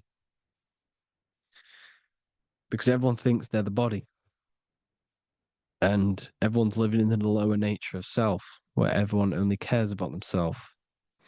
But when we realize we're all one big consciousness ball, we're all the same consciousness expressed in different bodies, there will be peace. So thank you all, people. If you do want to learn more, if you do want to read my book, it's called The Book of Wisdom. I'll put it in the description. It's an amazing book, people. It's going to give you the best understanding possible about creation, yourself, and the world. It's amazing. The Bible, everything. I have just launched a new cymatic library. A friend of mine has just added this to the website. He creates beats, and he creates the purest beats. So they are actually the frequency that it tells you. Most of the stuff on YouTube and Spotify and Apple Music it says it's a certain frequency, but we know these major platforms are all playing with the frequencies of the app. So if you want a real binaural beats, solfeggio scale frequencies to meditate on or listen to throughout the day, join the occult library. You can get a 2-day free trial. I'll put the link in the description. Thank you all, people. Hope you all enjoyed this video. The Earth has become a realm in order to trap souls within so that they can harness our electricity, our energy. Even the Bible is talking about how this realm is controlled by the wicked one in John 5:19. We know that we are the children of God and that the whole world is under the control of the evil one. Ephesians 6:12. For our struggle is not against flesh and blood, but against the rulers, against the authorities, against the powers of this dark world, and against the spiritual forces of evil in the heavenly realms. So the Bible is telling us that this is not the only world. There are other worlds, there are other realms that we can go to, considered as heaven. Heaven being a higher realm where there is no evil, no darkness. This is a midpoint realm where there is good and evil. Now, we're going to explain how the soul trap how it's working, and how your soul is being harnessed for its energy, and how you are tricked to come back to this realm after death. What you need to understand is that you are the invisible intelligence behind the physical body. You are the mind and soul. The soul is the true you, the good you. It is pure love, pure bliss, eternal, never dies. The mind can be corrupted, though. The mind is the intelligence of the soul. It is invisible. It has no true form. The intelligence inhabits the brain. The brain is the computer to control the electrical machine called the nervous system, which is choice, program, and action. You are the invisible intelligence behind the body. And this will prove it even more. You do not even see into the external world. You are seeing an image produced by the brain because the light is being sucked through the retinas of the eyes. The image is produced in the visual cortex at the back of the brain. What does this mean?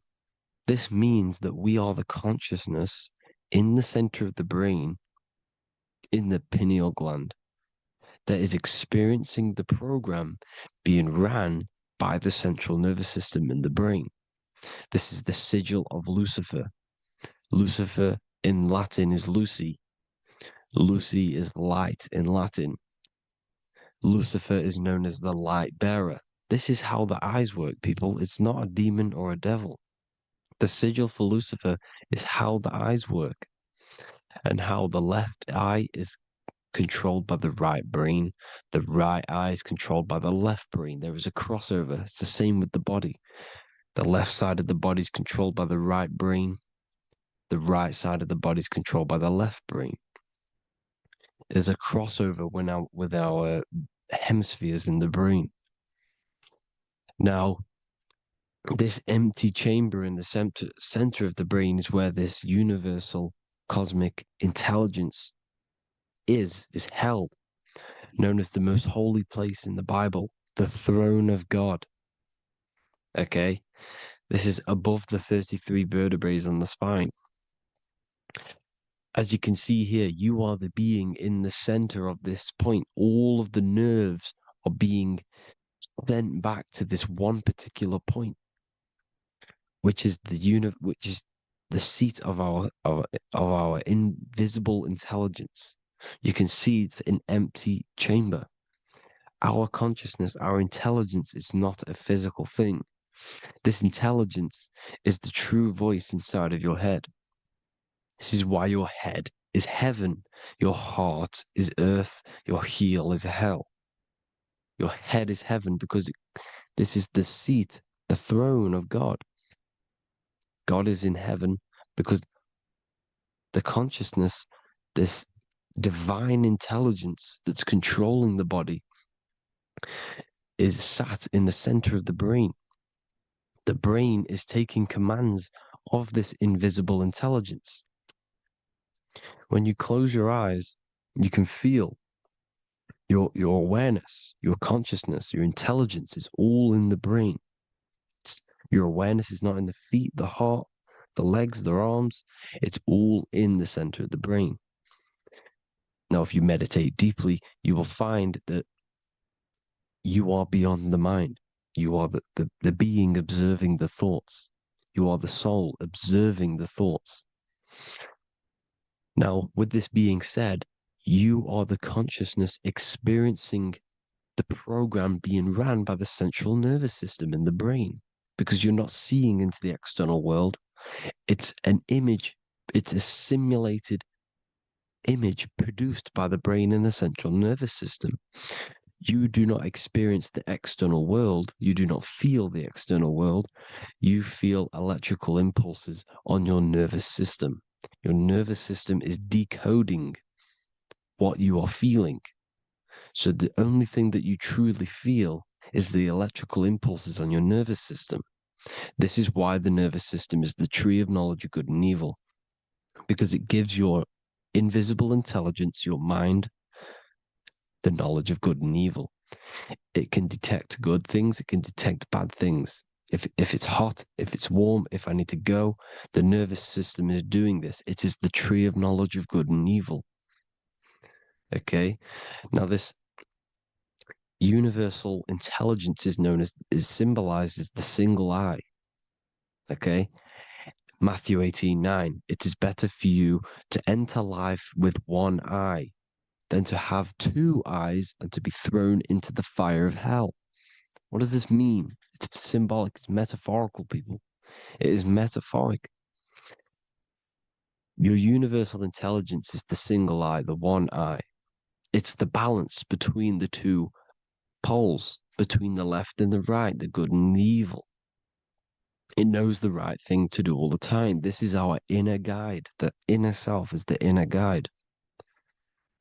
And when you are operating your life off duality, using your two eyes, you'll be thrown into the fire of hell, lower states of consciousness. Because you're split. You need to live in oneness, even, balance. Matthew 6:22, the light of the body is the eye. The light of the whole body is the eye. You are a light being. Human. Hue means an attribute of a color. Man is the word manifested. We are light manifested into physical form. Depending on your vibration is depending on what color that you are vibrating on, which is a hue, a human. If therefore thine eye be single, thy whole body should be full of light. Again, it's talking about the single eye, oneness, completeness. When you balance the hemispheres of the brain, we'll go over that later. But anyways, the body is the earth. This is what we need to understand, people. The body is running the simulation, the program that our consciousness is experiencing. So when we leave the body during death and astral projection, we leave the earth. This is how it works. The body is the vehicle for the earth, for this realm. Everything exists within our mind. You have the soul, mind, and body. The soul is the observer, the watcher, the true being. This is why she has many different heads, because the soul inhabits different bodies. This is the serpent, which means knowledge, which is the mind, wisdom. And this is the body, soul, mind, and body, Brahma, Vishnu, Shiva.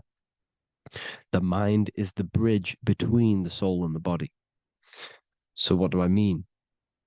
When you astral project, you are using your mind to project your awareness, your observing consciousness outside of the physical body. The mind is the projector, projecting consciousness.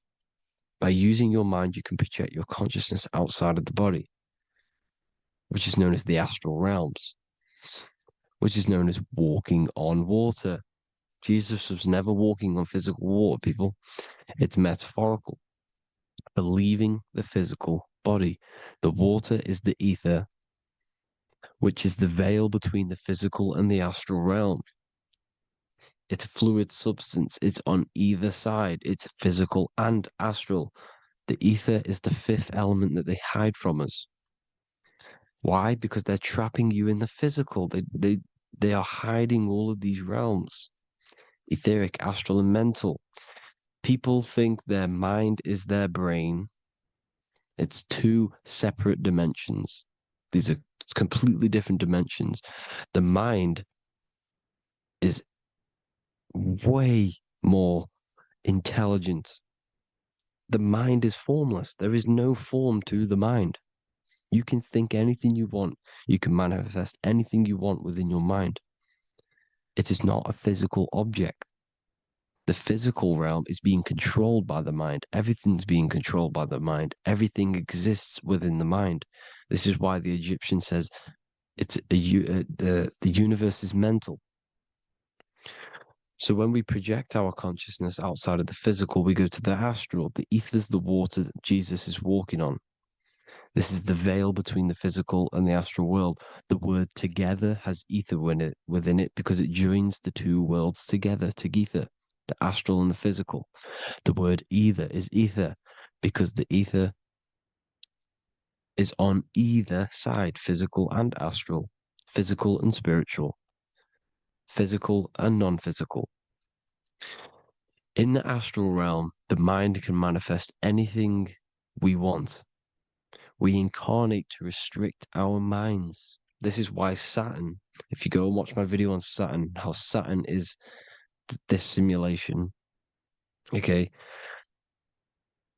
Our minds can manifest anything we want in the astral plane in the click of a finger. However, when we incarnate in matter, we now have to labor for our manifestations. This is why Saturn's known as the great teacher in astrology, because he teaches you a lesson. When your mind incarnates into matter, it's teaching your mind a lesson, the knowledge of good and evil. This is why the Bible says, you shall be gods and know the knowledge of good and evil. When you incarnate here, you have to know the knowledge, you need to know the knowledge of good and evil to become a god. Okay? Now, the square is the physical plane, the triangle's the ethereal plane, the circle's the eternal plane. The circle has no beginning, no end, it's eternal. The physical plane is the square, it's limited. The square is limited. The cube is the geometric shape which gives rise to matter. Now, the term think outside the box has truth in plain sight. You have to think outside the box to project your consciousness, use your mind to project your consciousness outside of the box, the physical plane, into the astrals.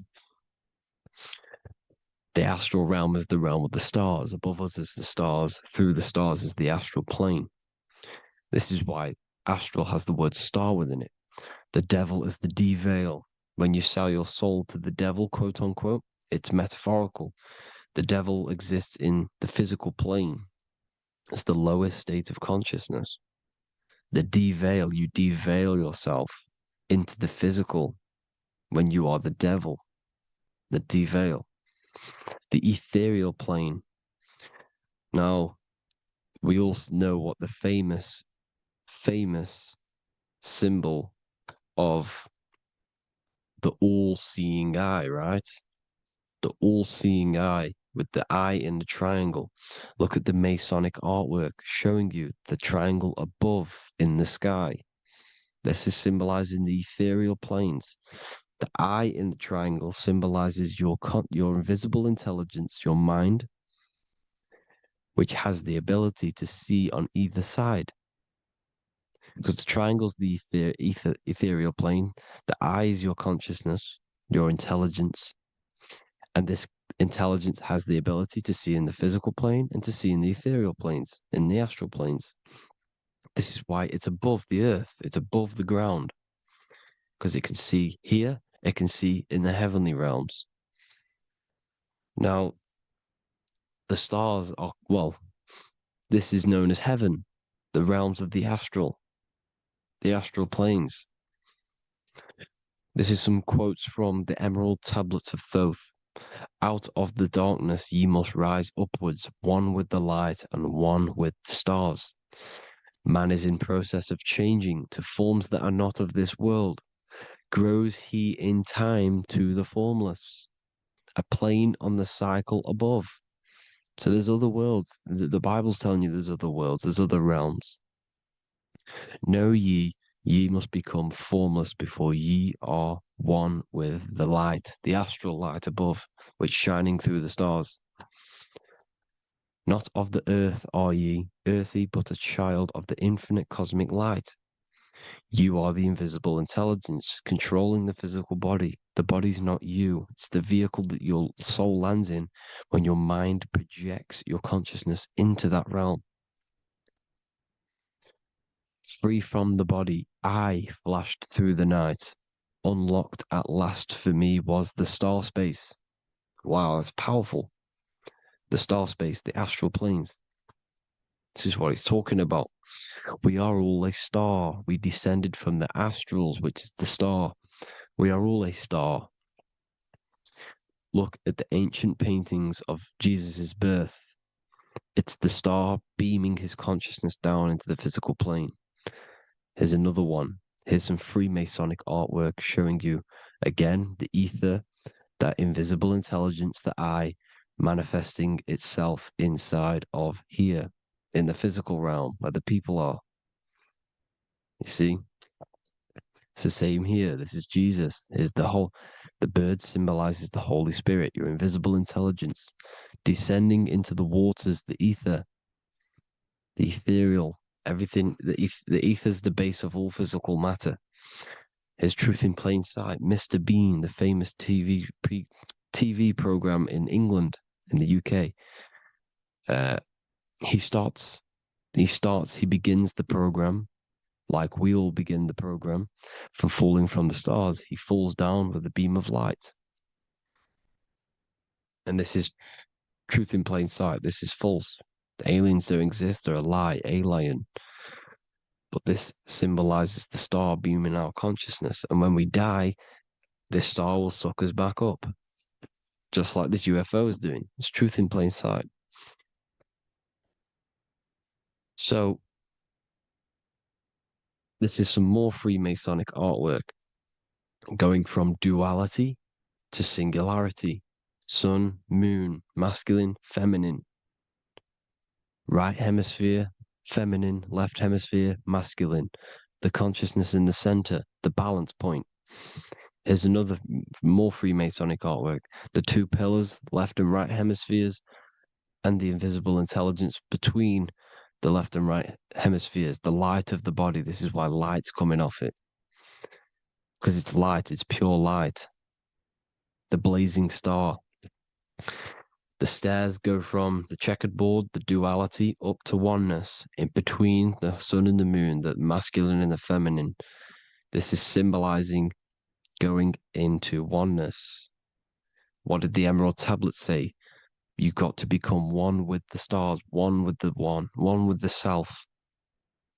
Balancing the two hemispheres so that you can gain, because when the two hemispheres are balanced, you can gain a more deeper connection with your invisible intelligence. Same with the chakras. When the chakras, the 7 seals in the Bible, these are 7 seals because when you conquer the 7 chakras, when you balance the 7 chakras, you then gain a more deeper connection with your internal self.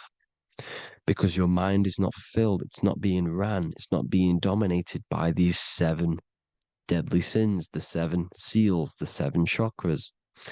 These are 7 energy centers which are concealing our true form. Balance makes us have a stronger connection with our true cosmic intelligence. Heaven is even. This is why Jesus is pointing at the heart. The even point is the heart. You got to balance the chakras and live from the heart because the heart is the earth. You're in good and evil. The body manifests the lower and the higher self. The higher self is in the higher parts of the body. Wisdom, intuition, expression. The lower self is in the lower parts of the body. Sex, food, and power. This is how they are trapping your soul, people. Like I said, the mind is the bridge between the soul and the body.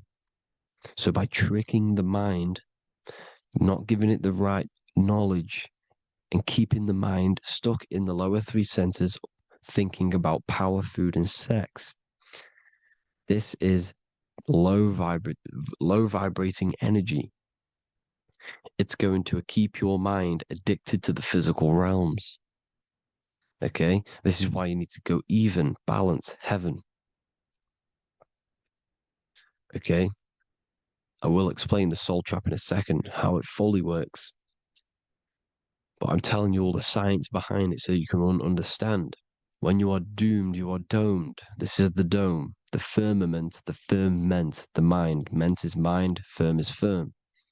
A firmament is doomed under the firmament. You must have a loose mind, an open mind to expand your consciousness beyond the stars, beyond the ethereal barrier. You have to vibrate higher than this world.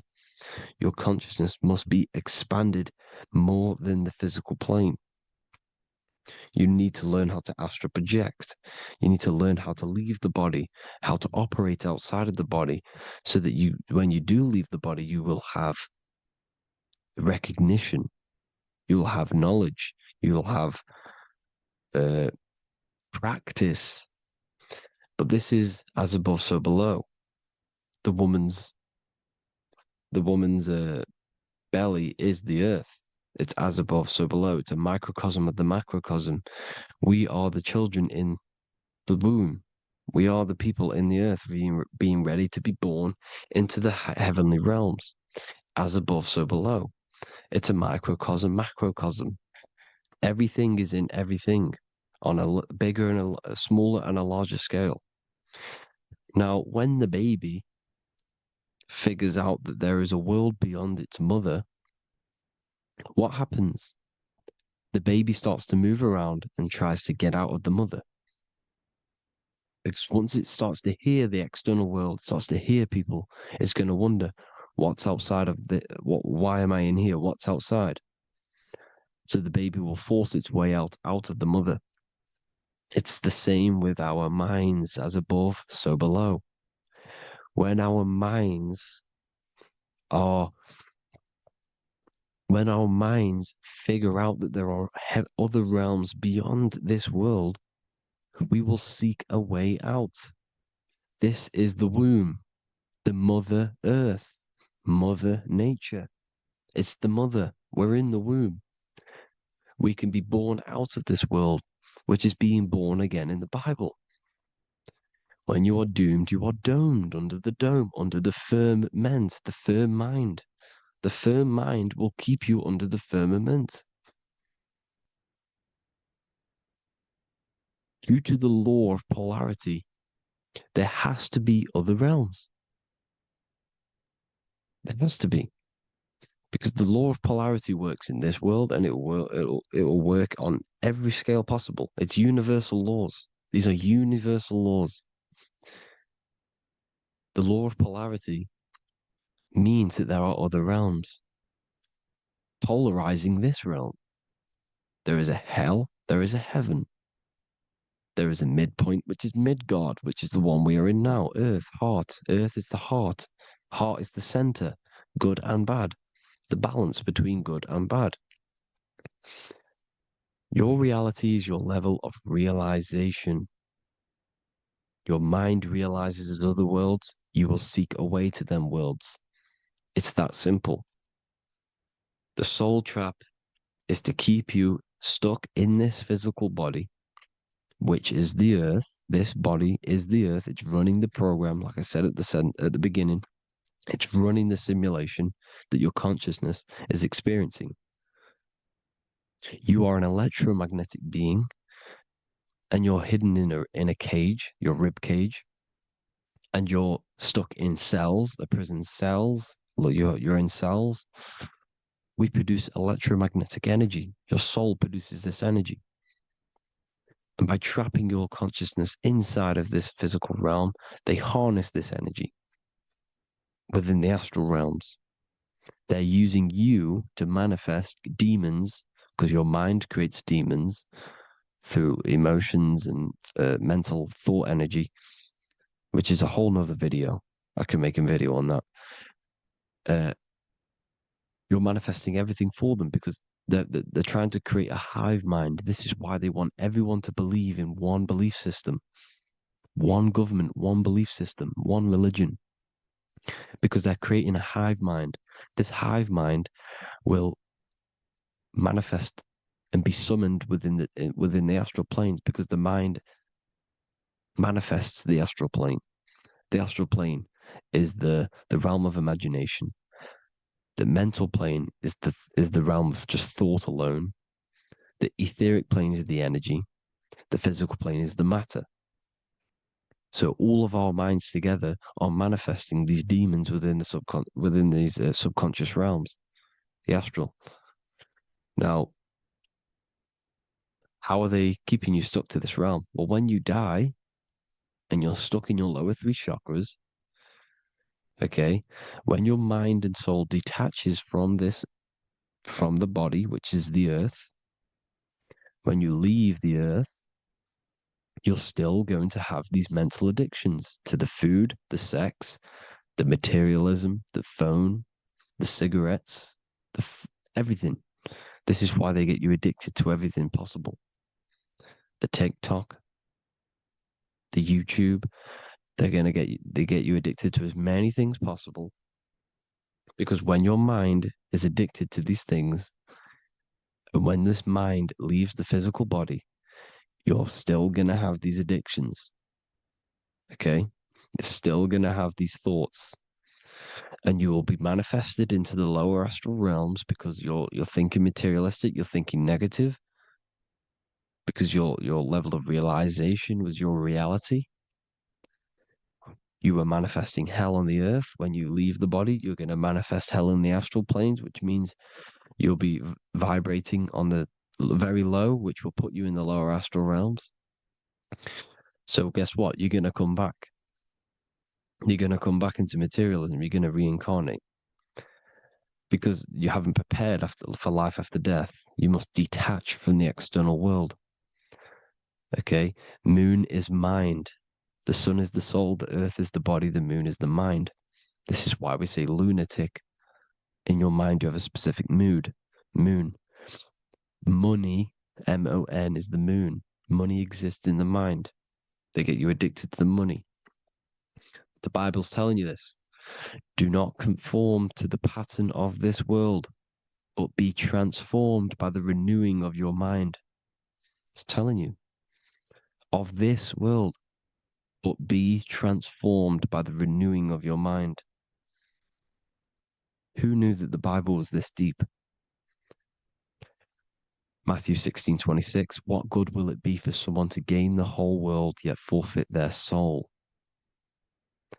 James 4:4, don't you know that friendship with this world means enmity against God? Therefore, anyone who chooses to be a friend of this world, of the world, becomes an enemy of God. John 4:4, dear children, are from God and have overcome them, because the one who is in you is greater than the one who is in the world. It's talking about the invisible intelligence. It's greater than the physical world. John 2:15, do not love this world, nor the things it offers you, because this world will create you to, if your mind has attachments to what this world offers, sex, money, and power, pretty much, you will reincarnate here. You will come back here, because when you leave the body, your mind will still have these addictions. Do not love the world, nor the things it has to offer you. All of this is in my newly published book. The paperback versions are now available. Finally, for all the people who have been waiting, the Book of Wisdom. All of this knowledge is inside of the Book of Wisdom. The paperbacks are available. There is worldwide shipping. You can get it anywhere, pretty much, any country. My new website, it's amazing. There's going to be some amazing products coming on the new website. But I thank you all for the support. Before I leave, I need to explain what is going on with the soul trap. Like I said at the beginning, the mind's the bridge between the soul and the body. The body's the realm. By tricking your mind with false knowledge, they are keeping your soul stuck to this realm. They get you addicted to all the physical things, and that is it. As soon as you're addicted and you die, you're going to come back. So by tricking your mind, which is the bridge between the realms, they keep your mind stuck within this body. They keep you in physicality. They deveil you, the devil, the deveil. Thank you all for the support, people. If you do want to join the Academy, all the links will be posted below this video for the book, The Academy. Thank you all for the support and have an amazing day. Okay. Is manifestation real? Of course it's real. You've just manifested that sentence. You turned a thought into an action and then generated a physical experience. You turned the invisible thought into a tangible reality. That is manifestation. You just have to learn how to do that on a mass scale, on a bigger scale, to generate something bigger. You know? So yeah, of course, manifestation is real. That's all you're ever doing. Creation is not created, it's in an ever state of becoming. You are in a continuous state of becoming something in the present moment. You know, so you're always molding creation through thought, emotion, and action.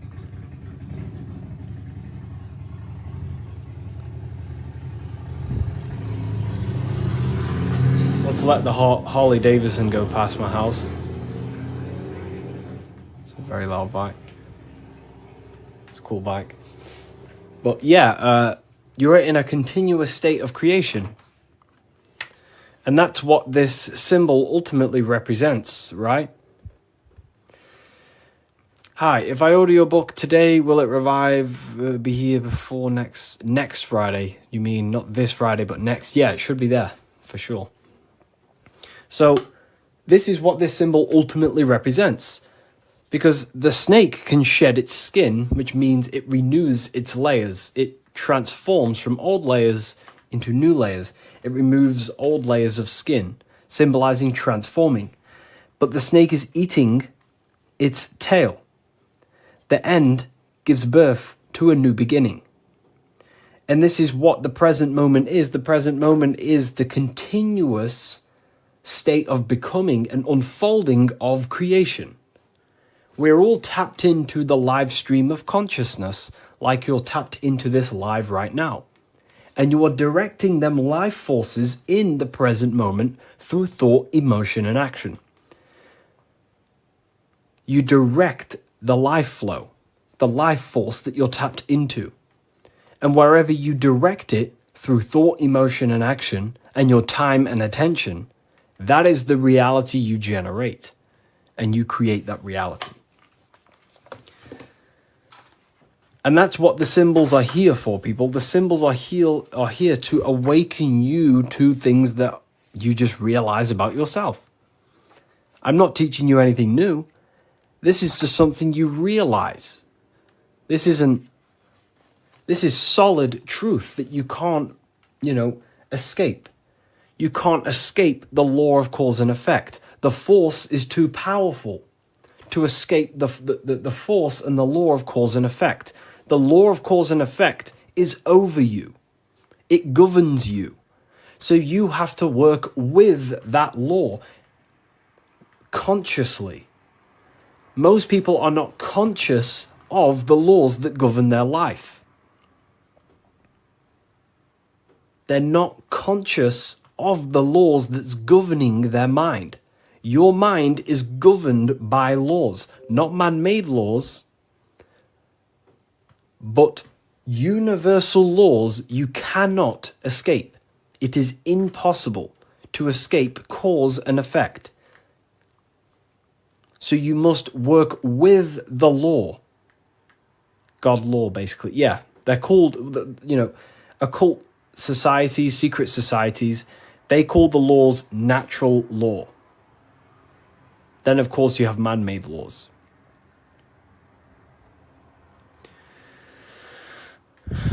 So you have to work with the law. If you do not work with the law is going to be working anyway. And it will probably work against your favor. But these laws that are in place are there to give you what you want, to create your will, to create your desire. These laws are here for you to create, to give you what you want. Okay? So we have to become conscious of the laws that is governing our mind. Because the mind functions with free will, however, exists in the boundaries of the laws. Without them laws, the mind would not solidify a true creation. Everything would be chaos. The laws make sure that it creates this specific reality that you're experiencing right now. Hello, Harry. I've reached a higher state of consciousness thanks to you and your book. Wow, amazing, Craig. Absolutely amazing. Absolutely amazing. This book, don't read it once, read it many, many times. I'm probably sure you already have, but it just helps you. You pick up new things every time you read it. What do you think about getting a pentagram tattoo or a different symbol? I mean, the pentagram's a great symbol. It's just how you use the symbol. I gifted your book to a friend. Wow, amazing. Which book? The new one or the older ones? So we can influence our reality, of course, through thought, emotion, and action. You have free will. You have full control over them three things. If you try and control anything other than your thought, your emotion, and your action, you are going against natural law. God has given you the permission to only control your thoughts, your emotions, your actions. If you try and force anything on anyone else, you are then breaking natural law. They are the forces that consciousness expresses itself through the mind, mentalism, through thought, imagination, through emotion, through feeling, intuition, and through action, willpower, taking physical actions. That is how the force of consciousness expresses itself in 3 distinct ways. And that's how you create your reality, through thought, emotion, and action. And that's how you gain your personal power, by controlling your reality. How do you control your reality? Very simple. Is this the Book of Wisdom? This is not the Book of Wisdom. This is the Book of Symbolism, the brand new book, only available on my website. So here it is. Here it is, people. This is not the Illuminati. This is not the Illuminati, people. Let me make something clear. Everyone has demonized this symbol, and I think they use this symbol on purpose. Because this symbol unlocks your personal power, and that's what the Illuminati is. The Illuminati are illuminated people. That's ultimately what it means. Illuminated. What is illumination? Light. That's why there's light surrounded around it. Light in the eye. What is the eye? The internal perception. The mind that allows you to perceive information. The internal eye. The person in your mind who thinks. That's the real you. That is the real you. The person in your mind who thinks is truly formless. Okay? The Illuminati are illuminated people. They understand the secrets of the human mind and human consciousness. And other people who do not understand the secrets of the human mind and human consciousness are ignorant, and the people are using the knowledge they know against them. If you know psychology, right? If you know the deepest secrets of psychology, you can then use that against someone to manipulate them. That's how the system works. It runs on information, knowledge, and power. And the power comes through the information. The people who have the most information about how you function have more power. Why? Because they can use you, because they understand you more than you understand yourself. You see? That's what the Illuminati is. The Illuminati are people who understand the secrets of the human mind and how to manipulate the secrets of human consciousness to make them do something and create something in their agenda. You're all creators. This is what you need to understand. That's what consciousness is. Consciousness is a creative force. It creates through thinking, feeling, and acting. The triangle. But that thought, emotion, and action are just 3 expressions of the one force of consciousness. Thought, feeling, and acting are in fact one actual force. Because it's the force of the universe. We're all using the same force. And that's the same force that Yoda uses in Star Wars. In Star Wars is all talking about the force. That is the force, and that force is running through you right now in the present moment. You have the ability and the free will to direct that force through thought, emotion, and action into a reality. So, the Illuminati is just simply people with a high understanding of consciousness and the human psyche, and how to actually create reality. You think something, you feel, and if you have a feeling towards that thought, you take the action. As soon as you lose feelings to watch this video, you will scroll and take action to find another video you have a feeling for. That is how reality creates. That's how reality unfolds. Okay? So the eye in the triangle is showing you the ultimate state of consciousness to create reality. 1 and 3. There is one eye and 3 points on the triangle. The 3 expressions of consciousness that creates reality: thought, emotion, and action. In one, unified. Most people do not have a unified consciousness. They think about creating a business, their emotions feel like watching TikTok, and their actions are eating food. That's divided consciousness.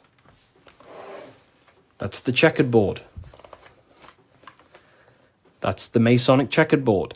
Their mind is divided in black and white, different personalities, different ideas, different desires. Their mind is not solidified on one creative project. The mind is divided within duality. Okay? That's what the checkered board is. The checkered board is simply a divided mind. Because this checkered board is this whole piece of artwork you see here of the Freemasons is showing you how someone's mind functions. That's the secret. Very simple. Symbols, occult symbols, Freemasonic symbols are basically showing you mind states, how you think. Divided pillars, left and right pillar, sun, moon. Sun is masculine, the masculine mind, and the feminine mind, the conscious and the subconscious. But here, there's an eye in the middle, unifying them in the middle. Unification. Unifying with the true being inside of you. Not being left or right. Not being too masculine, not being too feminine, but unifying the masculine and feminine principles to become a unified consciousness so you can create your reality. The masculine principles symbolized by the sun, and this left pillar symbolizes willpower, your will. Your willpower is very, very, very powerful. Willpower is ultimately everything you create, your will. So this sun represents the masculine forces of the mind, such as willpower, taking physical actions, intelligence, intellect, thinking. That's all the masculine. Then on the right side, you have the feminine qualities of consciousness on this right pillar, symbolizing imagination, emotion, desire, intuition. These are the feminine forces of consciousness. And what happens when a male and a female comes together? They give birth to a new creation called a baby. What happens when you merge your masculine and feminine qualities of consciousness? You merge your willpower, your thought with emotion and action. You give birth to a creation, a baby. The same principle. It's the same principle. Freemasonry is very simple. It's about bettering yourself, working on the temple, and the temple is symbolic for your mind. The stonework Freemasonry, Freemasonry is about stonework, and that stone is you. You're perfecting a stone, and that stone is your mind. You're perfecting the Temple of Solomon, or you're rebuilding the temple, which is rebuilding yourself, because you are the broken temple. The thing is, your teachings is destroying my life. It's not destroying your life, it's destroying your old view of the world, which will then give birth to a whole new, beautiful life. You have to go through destruction. You have to go through the darkness to see the light. Destruction, creation demands destruction. And it's up to you how you interpret my information. Take it with a pinch of salt.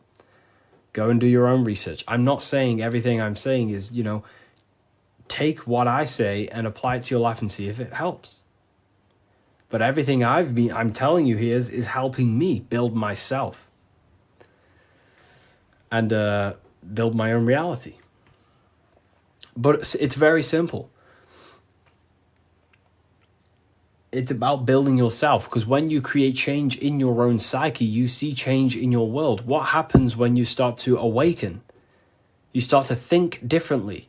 And when you start to awaken and spiritually awake, what happens to your friends? Your friends say, oh, you've changed.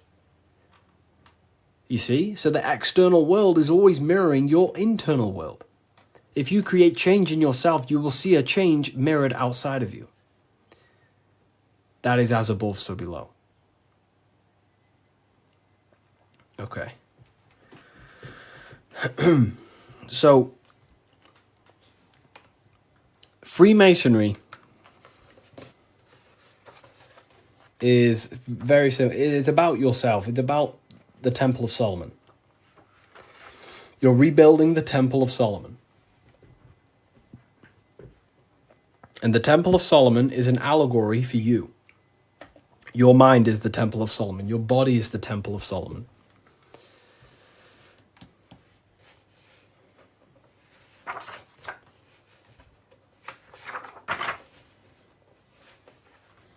So why is it the Freemasons wear this apron, right? So you see the Freemason here wearing this apron? Well, this apron originates from stone masonry. Stonemasons. What are stonemasons? Stonemasons chip away stone, and then they use the stone to put on a building or, wherever. But Freemasonry teaches in metaphors. So this stone, this apron, was worn by the stonemasons to protect themselves from flying chips of stone hitting their genital area. So this is symbolic of doing the Masonic work, perfecting the stone, perfecting your mind. Every day you are either building your mind or building your mind's prison. Every day. You wake up, you're either destroying your mind or either help freeing your mind. You have the option, right? And they also wear this apron on the lower half in the genital areas because you think with every chakra. The chakras are basically spinning energy vortexes. This is what you see here, right? These chakras.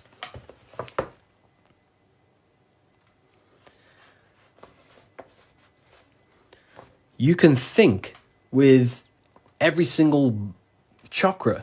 You think with your head. You can think with your heart. You can. These are centers of consciousness. Okay? These are centers. These are each center that you see along your spinal column has a high amount of nerve centers. It's like a nerve center. But that nerve center is then powered by the etheric body. Now, that's very advanced. Not many people understand that. But your body is not just you. You have many subtle vehicles of consciousness, bodies of consciousness, which you'll learn about in the Book of Wisdom, Volume 1. So there is one force in the universe, and that force is emanating through you, manifested in 7 chakras. Anyways, the reason why they wear this apron on the lower half of the body, because it's a reminder to cover up, to stay conscious of their lower self. Because this is the lower self of the lower half of the body, and this is the higher self in the higher part of the body. If you think with your genitals, all you think about is sex and eating. If you think with this lower half of the body, you will only, think about sex, eating, and power. So they wear this to remind themselves to conquer their lower nature, their animalistic state. Because the Mason is aware that they need to build themselves to a higher consciousness, to the higher mind. They need to align their will and mind with the higher mind. Because ultimately, the reason why all of these teachings stem from is because it's preparation for death. This is where all this comes from, okay? You never die. This is the truth. In the daytime, you're in your physical body, and in the nighttime, you're in your astral body, and it's just a massive cycle. So daytime is life, nighttime is death. Wintertime is life. Wintertime is death. Summertime is life. As above, so below. It's just bigger and smaller, right? So, with that being said, you never truly die. You are not the physical body. You are the internal being in your mind who thinks. You are not the thought. You are the one who hears the thought. The thinker. The knower. You are the being inside your mind, not the being outside your mind, which is this physical body. So Masonry is about working with that internal self, mastering that internal voice, because that is the architect of your reality. The internal dialogue. That is the stone that they're working with. They're chipping away at, they're perfecting, they're smoothing. The inner dialogue. No one pays attention to this. The inner thinker, the being who is thinking in your mind. Who is that being? Who is the person in your head? It's not your body. Your body is acting out the commands of the internal being.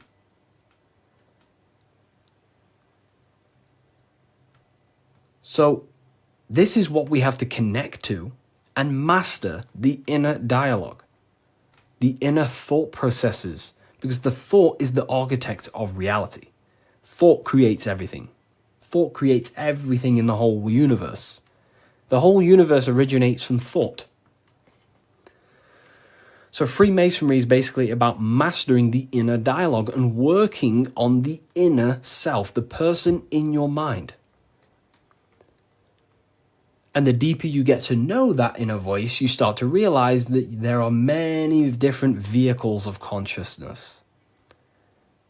You don't just have a physical body. You have a physical, etheric, astral, and mental and spiritual body. The physical body is just the lowest dimension there is. The physical plane is the lowest dimension there is. Your mind operates above all of them. A thought is just a thought. It has no true form. That thought takes on the body. That thought wraps itself in imagination. So the thought alone is just a thought. But then that thought then wraps itself in something we call astral matter, which is your imagination. The light, the screen in your mind that allows you to vision a specific object. The thought wraps itself in astral forms. That astral form becomes like an emotion in your heart because you want to then take action to generate that mental image you created. Then it turns into a physical reality once you start to take the action to fulfill the desire of that mental image you created. So these are the many different vehicles of the mind. And the mind is not just in the brain. This is the whole wrong thing with science. The mind is not the brain. The brain is just a physical computer to decode the commands of the mind. The mind is not even touching the physical world. The inner dialogue is not in the physical world. The true you is a higher dimensional being. Okay? The inner dialogue. And we're working with that inner dialogue to master it, to ultimately master your reality. So again, Freemasonry is all about cutting stone, but it's not about actual stone. This book by Harry B. Joseph, right? Yeah, I am Harry B. Joseph. I wrote these books myself. This book is my brand new book, the Book of Symbolism. And it's only available on my website. You will not find this book anywhere else. The Book of Symbolism.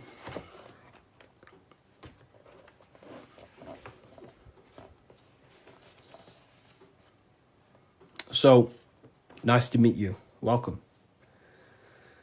Okay, so, again, what does this represent?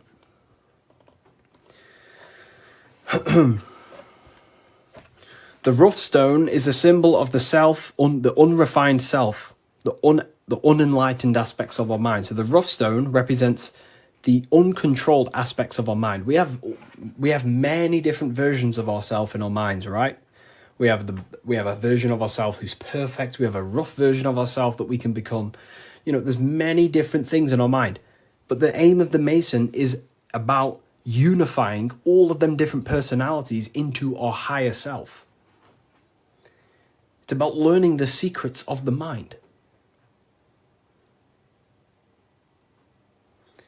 So this represents the perfected aspects of the mind, and there is also there is no such thing as perfection. We will never actually truly perfect ourselves. But the aim is to be perfect. So the Freemasons show you the checkered board. I'm ordering all your books this week. Oh, wow, thank you. You know, you will look, your whole life will change. Your whole life will change.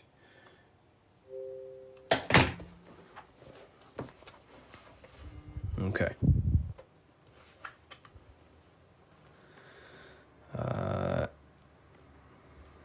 The checkered board floor. This is symbolizing on a base level. So symbols have many different interpretations. So on a very basic level, this checkered board floor represents duality, how everything is dual, positive, negative, day and night, hot and cold. But the deeper you go into the layers of the symbol reveals the secrets about the human mind. So this is all showing you the mind. Different states of mind. Because that's what the universe is. The universe is one singular consciousness expressed in many different forms, in many different clothes, what we like to call people. Me and you are cut of the same fabric, which is the universal mind experiencing itself. So the mind is the very architect of reality. Life is not happening outside you, it's happening inside your mind. You are a projection of the mind. However, you have the ability to identify with your ego. Your ego is very simply just a false version that your mind, it's a version of yourself that your mind has created through experience, thoughts, words, memories, and traumas, and belief systems. But beyond you, if you turn your mind off, if you stop thinking, then who are you then? That's what we call the universal soul. Everyone is that same substance. When we all turn off our mind, we are all the same substance, the universal soul. But we have the ability to generate an ego, which is our own personal identity. The ego is not inherently evil, but the ego can become bad if you don't tame it. It's the beast. But anyways, the duality represents, very simple, black and white, positive, negative, day and night, the opposites in the physical world. But on a higher level of Masonry, it represents a divided mind. The one divided in many. The illusion of the third dimension, of how everything is separate. But in fact, we are all the same substance. We are all the I am. We are all the I, the inner dialogue, the inner voice. Masonry is about working with the internal voice, the thinker in the mind, the true higher dimensional being that you are. Because that higher dimensional being manifests its life forces through you and creates in the physical three-dimensional world. So it's about directing the life forces through you. Now, a big misunderstanding about the world that religion has placed on people. A big misunderstanding, right? People think the world was created. People think the world was created thousands of years ago. It's the biggest lie ever. Step back, remove that belief out your mind just for a second, and realize the truth. The world was not created thousands of years ago. The world is creating now, in the present. It's unfolding now. Creation is unfolding in the present moment. God is thinking reality into existence right now, and you are thinking your reality into existence right now through thought, emotion, and action. You are crystallizing reality now in the present, and you can become a co-creator with the creative force of the universe. But we've been taught the complete opposite, because the powers that be in the world do not want you to become a conscious creator. They want you as a slave and a worker.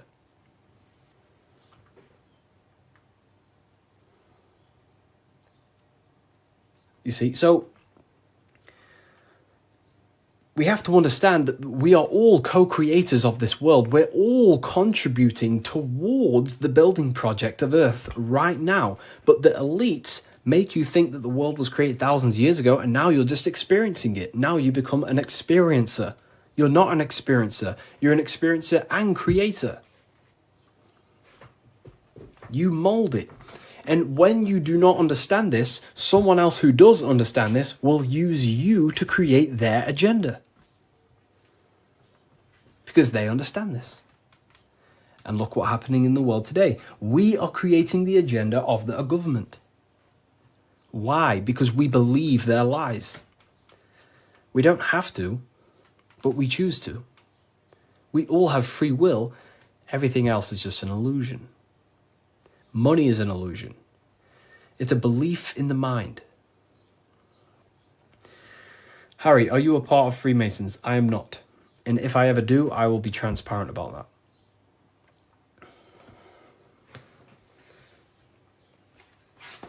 So this is representing your mind divided.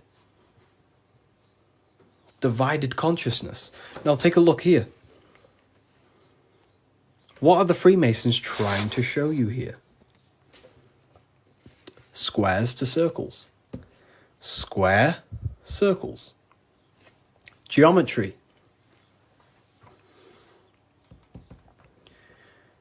Geometry. Harry, my book came, thanks. It's a pleasure. It's an absolute pleasure. Enjoy the book.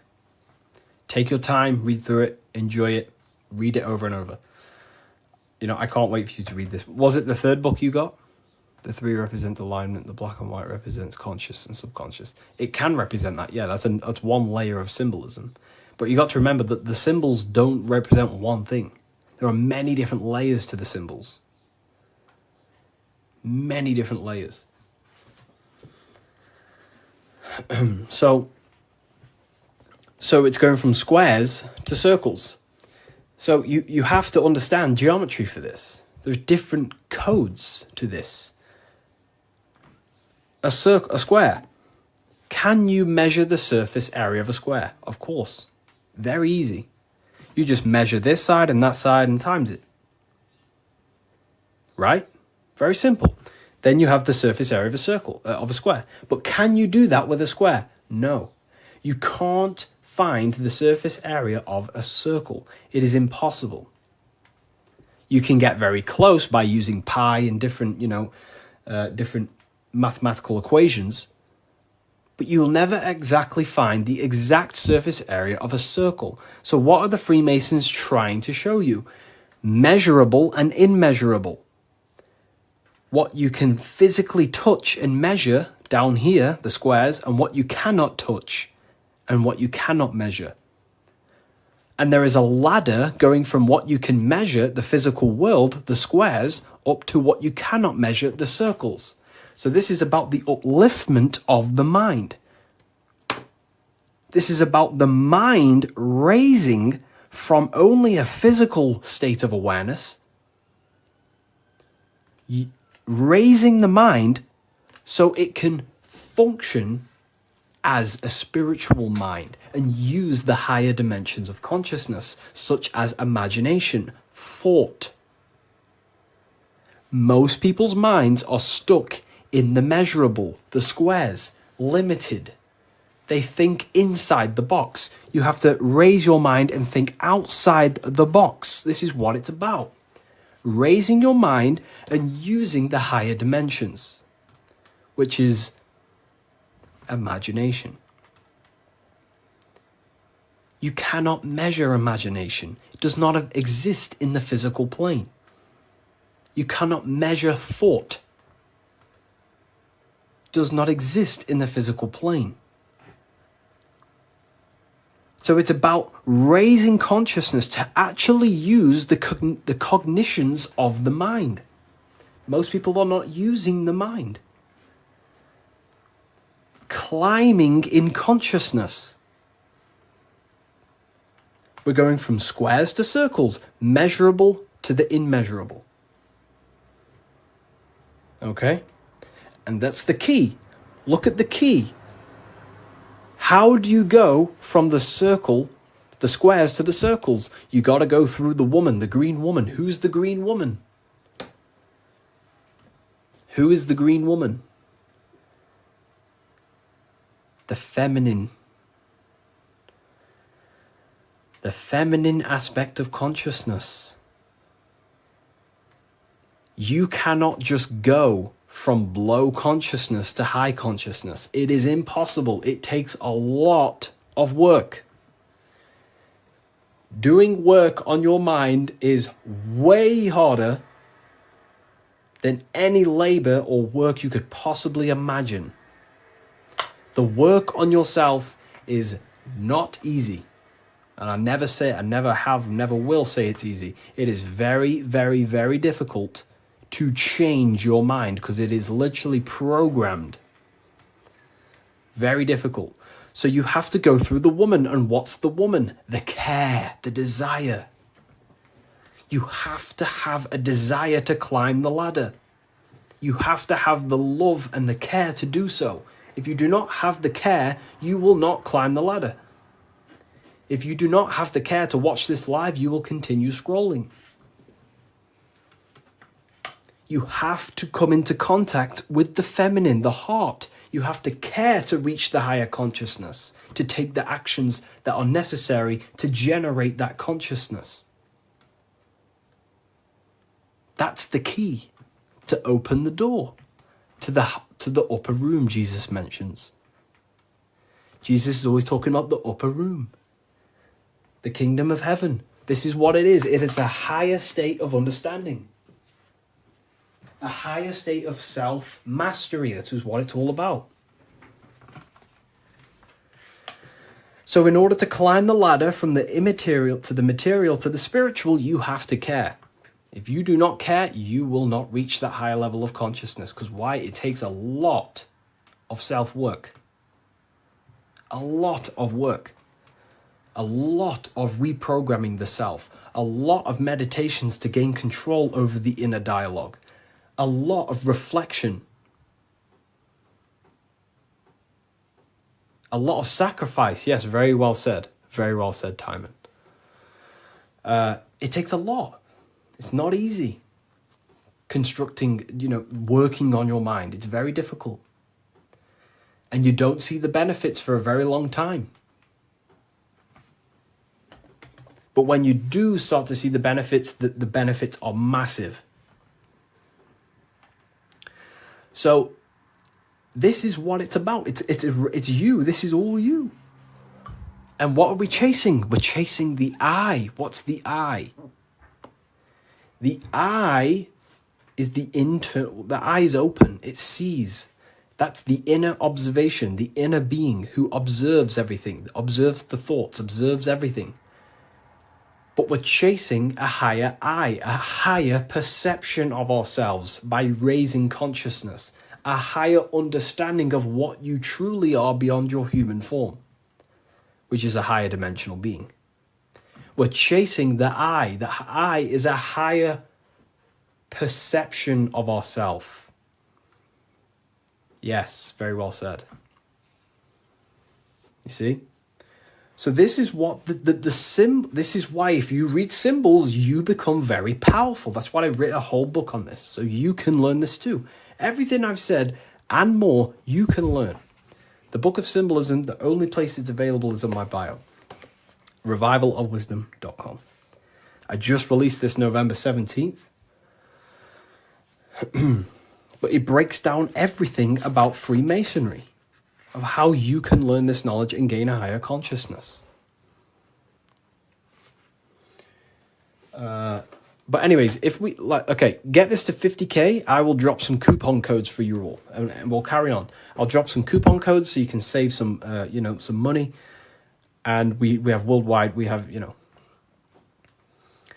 this is powerful knowledge. Powerful, powerful knowledge.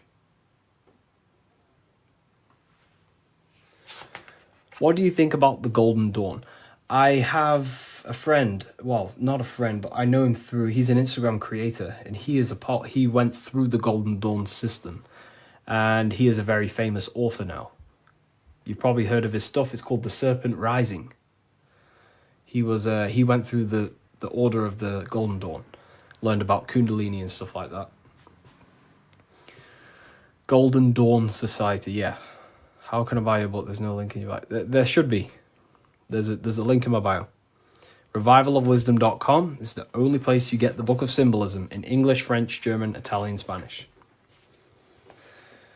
Okay, so let's carry on, right? So we've broke this down. You now understand that we're going from squares to circles, which is going from the measurable to the immeasurable, changing the mind from a state of reaction, because this is, okay, the circle cannot be measured,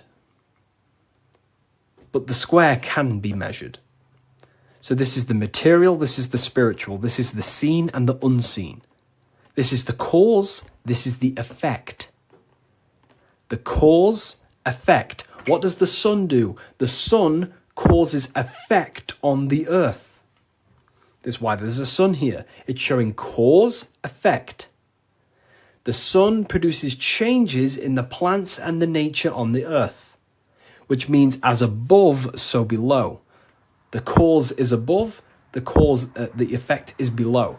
So this is talking how to change the inner dialogue of yourself, the inner self, the inner voice,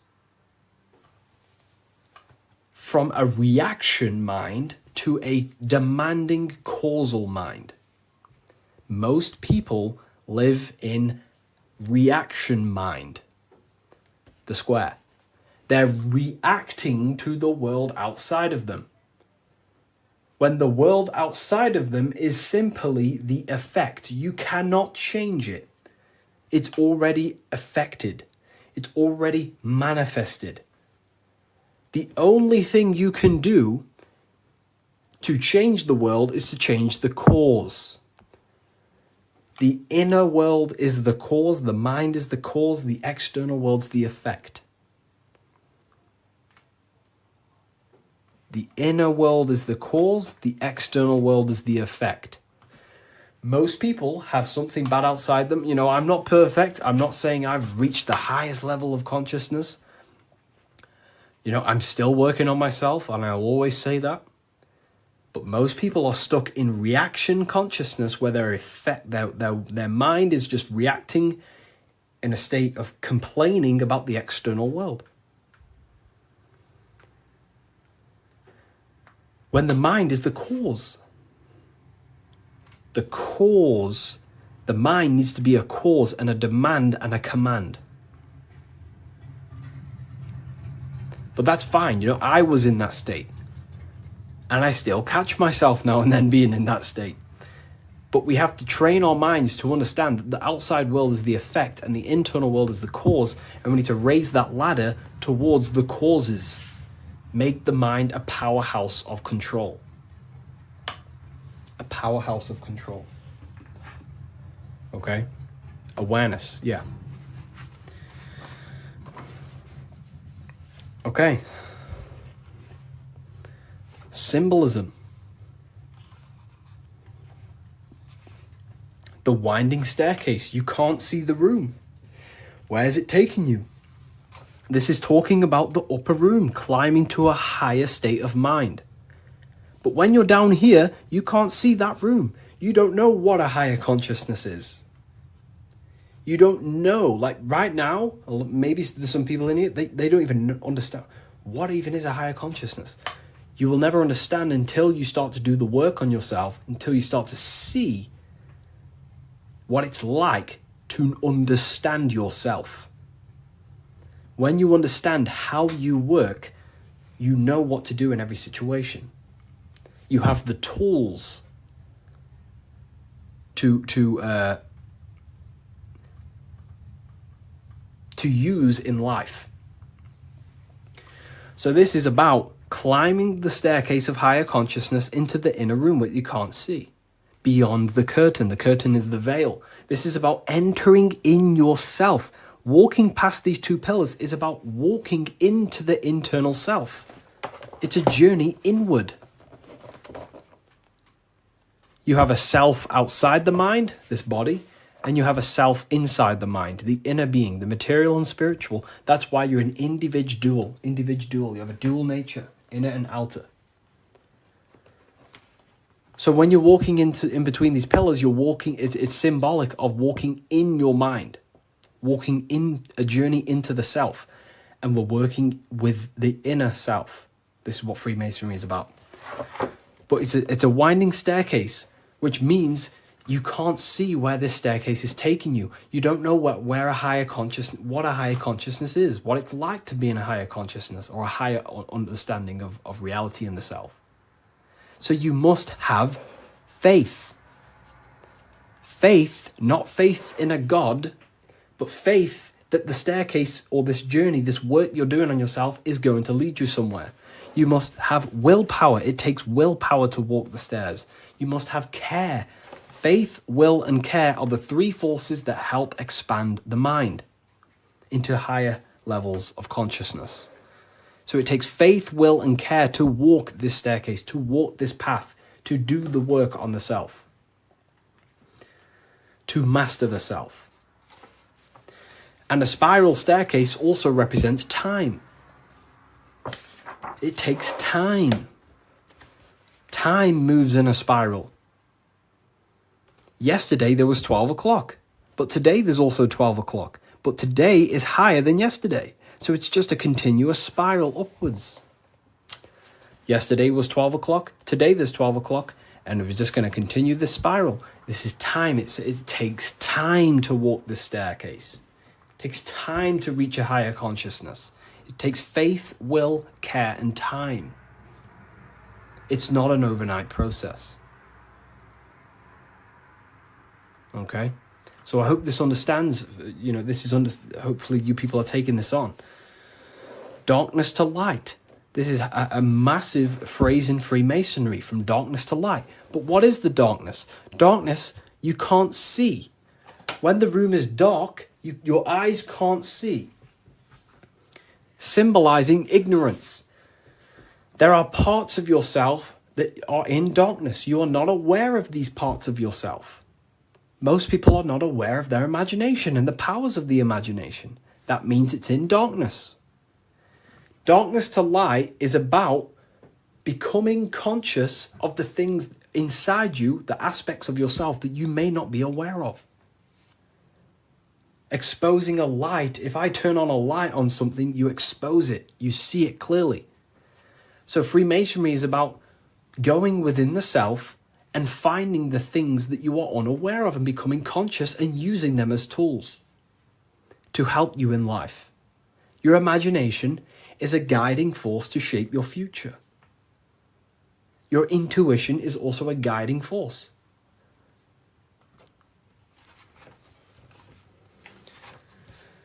This is the hammer, the Freemasonic hammer. Why do Freemasons use hammers? The hammer, the force. What is your hammer? What is the force that drives you? What is the force? What is the the desire in you that makes you go through life. We all have a hammer. My hammer is to help as many people understand themselves as possible. That makes me take my actions. That's the force inside of me that takes action. The reason why I'm on this live is to take action to help people. That's my force. That's my hammer. You have to have a hammer in life. This is a tool. You have to have the hammer. Here's some more secrets. Force, form, very powerful. Not many people understand this one. But like, I could sit here all day and talk about all the different symbols in this, but there's many different symbols that you can go over. Force and form. Okay, so we have hit 50k, by the way. I did promise people earlier, we have hit 50k, that I would give out a coupon code. I did promise people. So I'm going to have to give that coupon code, and then we'll carry on with this, breaking this down for you. Okay? Let me know in the comments if you want a coupon code. Just say the word yes or something. And if I know people want it, then I'll give one out. If not, I'll just carry on. Okay. I'm going to give you a 20% code. In fact, no, I'm not going to give you 20%. I'm going to give you 30% off. Wait, let me just test something. I don't want this to mess up for you. I want to make sure it's working properly. Okay, 2 seconds. Let me just test the website to make sure the code works. I don't want to give it out and then people, don't end up working and then people start, So let me just test it.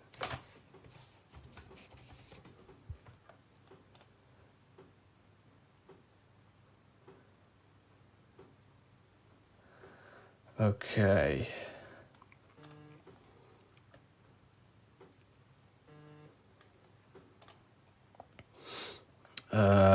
2 seconds, people.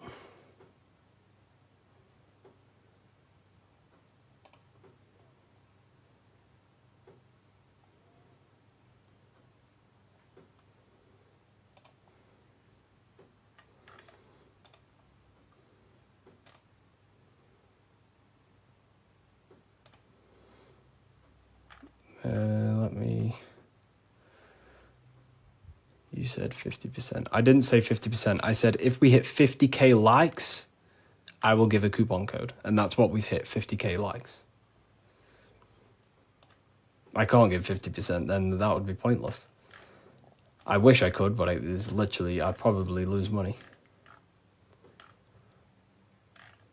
I'm just testing the code out for you.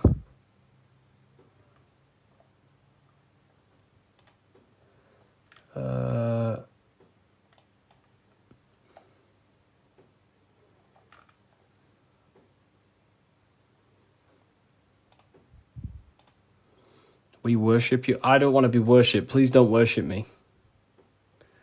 I don't want to be worshipped. I really don't. I'm not here to be worshipped. I'm telling you the power within yourself. But I thank you for that comment. That's nice. It's nice of you to say that.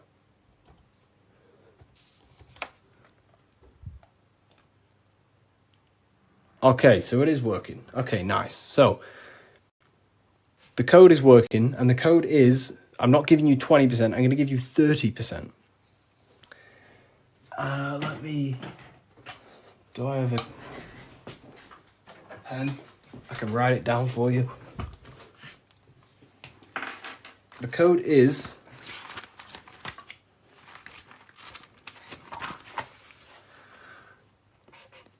light. All caps. That's the code. All caps, capital letters. And you'll save yourself 30%. This is the brand new book of Symbolism. You're going to save yourself 30% on the brand new book of Symbolism. Is this where 607 Onk gets it from? I don't know. I've been around for a long time talking about this stuff.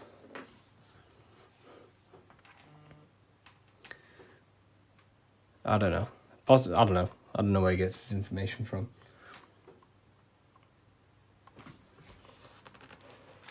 Force and Form. Here it is. Website name, revivalofwisdom.com. Revivalofwisdom.com, or the link in the bio. No book is going to help you, just meditate. You know, I used to think that exact same thing. But unfortunately, that is I used to think that, but then I realized my ego was keeping me back. The ego wants to say, I don't need anything. I don't need someone else to tell me anything. But then you have to come to a realization that there are people out there with knowledge way beyond what I knew. There are books out there that I need to read. There are people out there with knowledge way beyond mine. And you have to suffocate your ego and let go of that to actually grow. I used to think that exact way. But it depends what you want, you know. You don't have to go down this path. You can just meditate. That's completely fine. You know, it depends what you want, I guess, as well. So you are completely right.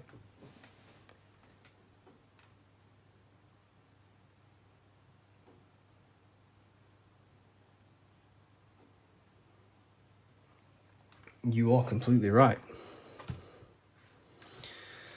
Is there a PDF? No PDF. Physical books only. You know, we ship worldwide. What's your fave part of the book? Oh, yeah, no one's ever asked me that. You know, that's a very good question. What is my favorite part of the book?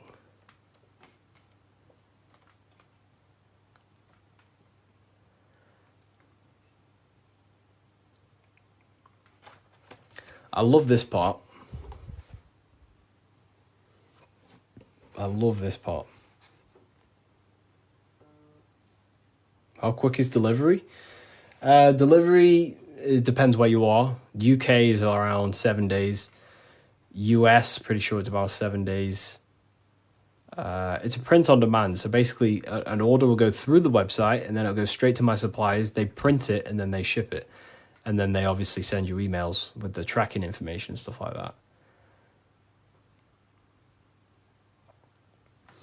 You know. But this is probably my favorite part. Is it UK based? It's not. So the suppliers that I have, they have printing warehouses all around the world. I'm pretty sure they have one in the US, one in the UK. So wherever you are in the world, wherever the order is going to, it goes to the correct warehouse, so it gets shipped in time. That's basically how everything's set up. Because I don't actually stock them all. I mean, I do have quite a lot here. I'll show you. I have quite a lot of them here. These are all Book of Symbolisms. This is what they look like. Explain everything about Freemasonry, pretty much. Everything you can imagine about Freemasonry. That's the first book. That's the second book. This is the brand new one. Which this is the one we're going over today, pretty much. They will be on Amazon in the next, I don't know, 2 weeks, 3 weeks maybe.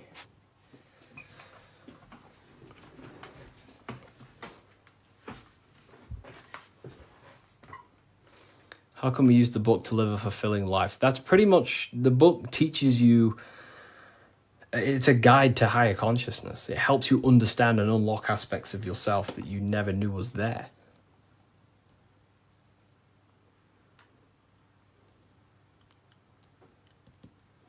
What are the 2 pillars in Freemasonry? Great question. So the first part of this book goes over that for a very long period of time.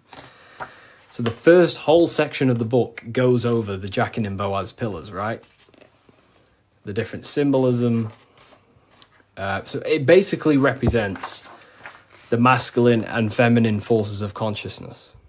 But it ultimately represents division as well. The number 11 is a dividing number. It's left and right, right? It's left and right. So, have you experienced spiritual psychosis? No. If you met me in person, you would never even realize, because I don't talk about anything to anyone. People who know me don't even understand what I do. I don't talk about, I'm just a normal person. They probably think I'm asleep. Well, just a regular person who's not aware. But, I only talk about this stuff to people who ask me. To my family members, I'm just a regular person. But then obviously if they ask me about this, then I can tell them things. So yeah, in person you would never even know. I'm just a regular guy. I work throughout the day. I make videos. I work on my YouTube. I help my affiliates. I come on live. I help people. I speak to my university students. And then I go to the gym, see some family members, and, I'm just a regular person.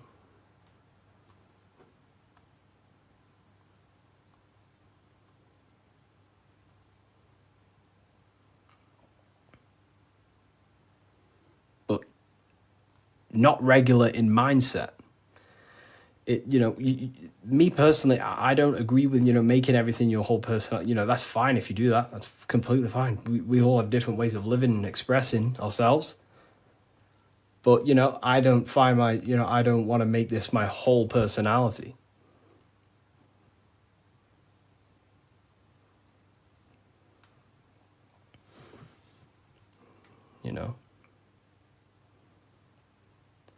I love to read books in my spare time. I watch a lot of, listen to a lot of audiobooks. I don't really listen to much music. Whenever I'm in the car, I put on an audiobook. And just by doing that alone, you'll gain a lot of information. Just type in Masonic books or esoteric books. You will find so much on YouTube. Just listen to everything, and over a period of time, you'll start to develop a pattern recognition, and you'll start to decipher your own truth. The Bully Slayer was cloned. I see some of his videos today. I don't know. I don't think he's being cloned. I think I don't know. He stayed off the internet for a while. He might have changed and stuff like that. But I love his stuff.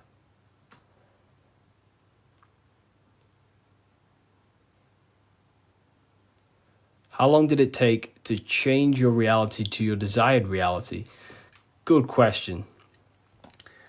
For me, it was, I wouldn't say got lucky, because I work very, very hard. I work at least 10 to 11 hours a day most days, but not recently, but before. But for me, there was not many people in this space talking about the things that I do at the time. So for me, it sped up very fast because of that. There's not many people who can give you this information I give you. Well, there's a lot of people who can give you this information, but they're not, well known or outspoken about it, respectively to them. And luckily, my stuff started to gain a lot of attention, and my life changed in a matter of a year. But, it can take longer. For years before that, I was trying many different things. Many, many different things. But whenever you preach about mind control, I realized I'm in a prison of my own thoughts. Yeah, a lot of people live in their own prison. Like I say, every day you wake up, you're either building your mind, you're either building your freedom of your mind or building the prison of your mind. Every day. You're either building your prison or your freedom. How long have you been on this path, Harry? Long since way before 2020. Way before 2020. I was talking about, I can't say the thing on here, but you know, the virus. I was talking about the virus way before 2020. And there may be some people in this live who watched my very first lives. I used to go live all the time. But I was looking into conspiracy theories when I was year 7, year 8. And then I got really deep into like conspiracies 6 years ago. And then after about a year of that, I started to switch into like esotericism. And then for like the past 5 years, since 2020, it's been all esoteric stuff, pretty much. You know, like Masonic, the psyche, human psyche, human consciousness, metaphysics, symbolism. So the last 2 years, it's mainly been symbolism, because I'm obsessed with symbolism at the moment. But yeah. Do you believe in God, Harry? I believe in a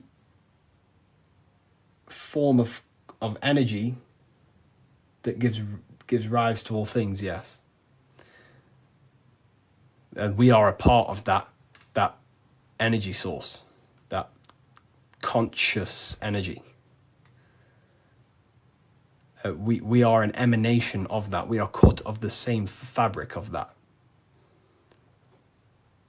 It is one consciousness clothed in different beings. Harry, you said faith, will, and care and time. Didn't you say time doesn't exist? Can you explain this? You know, time is the present moment. It's an eternal now. But, you know, that's what we call time, the movement of that.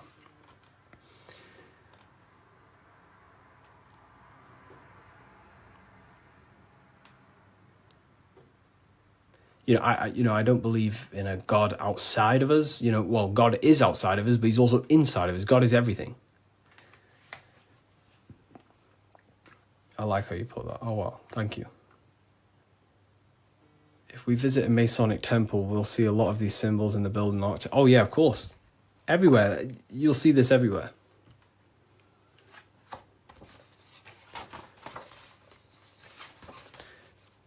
And look here.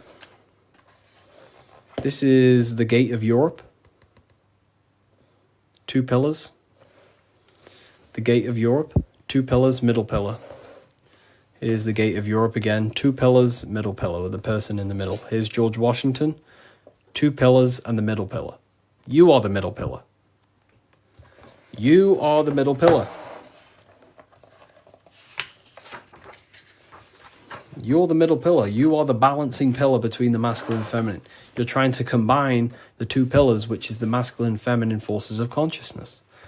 And this is what I say about building yourself. This is the Egyptians telling you the same thing. They're building the middle pillar. They're building the self. They're building the mind. That's what Masonry is all about.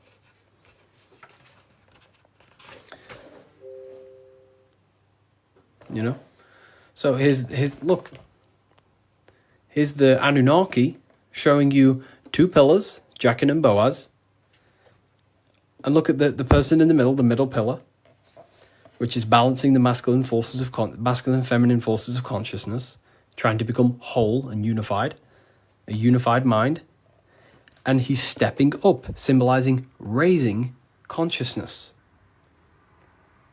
stepping up to a higher level of understanding. Here's Buddha, same thing. Buddha, Vishnu, Sumerians, Egyptians. Wait on, we still got more. Jesus with the 2 pillars. Egyptians, again, they're building the self. This is what it's about. It's about building the mind.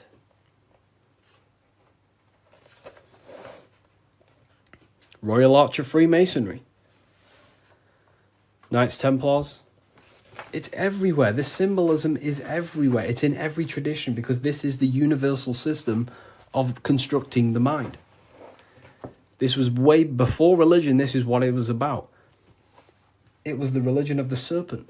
The serpent used to symbolize this knowledge about the serpent can shed its skin and transform.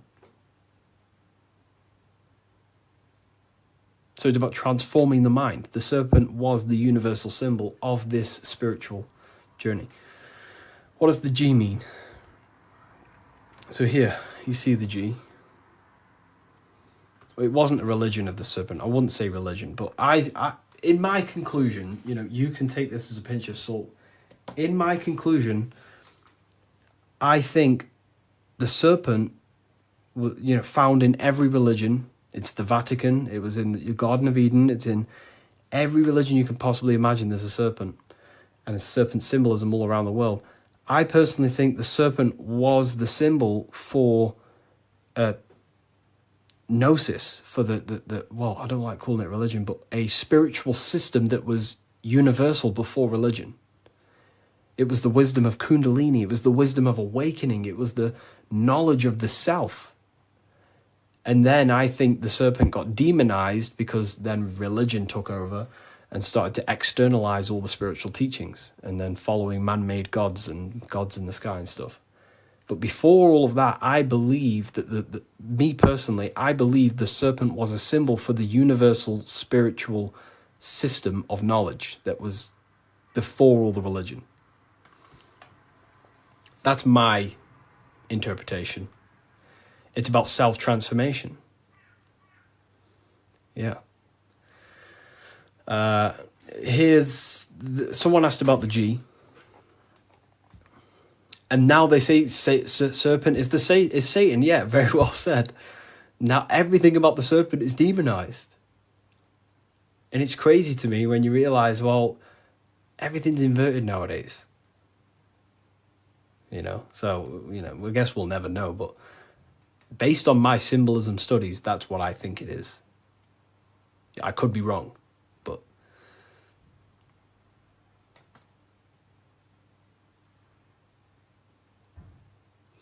so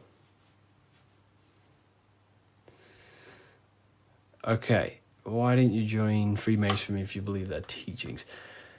It's not believing anything. These symbols are self-awakening. It's not.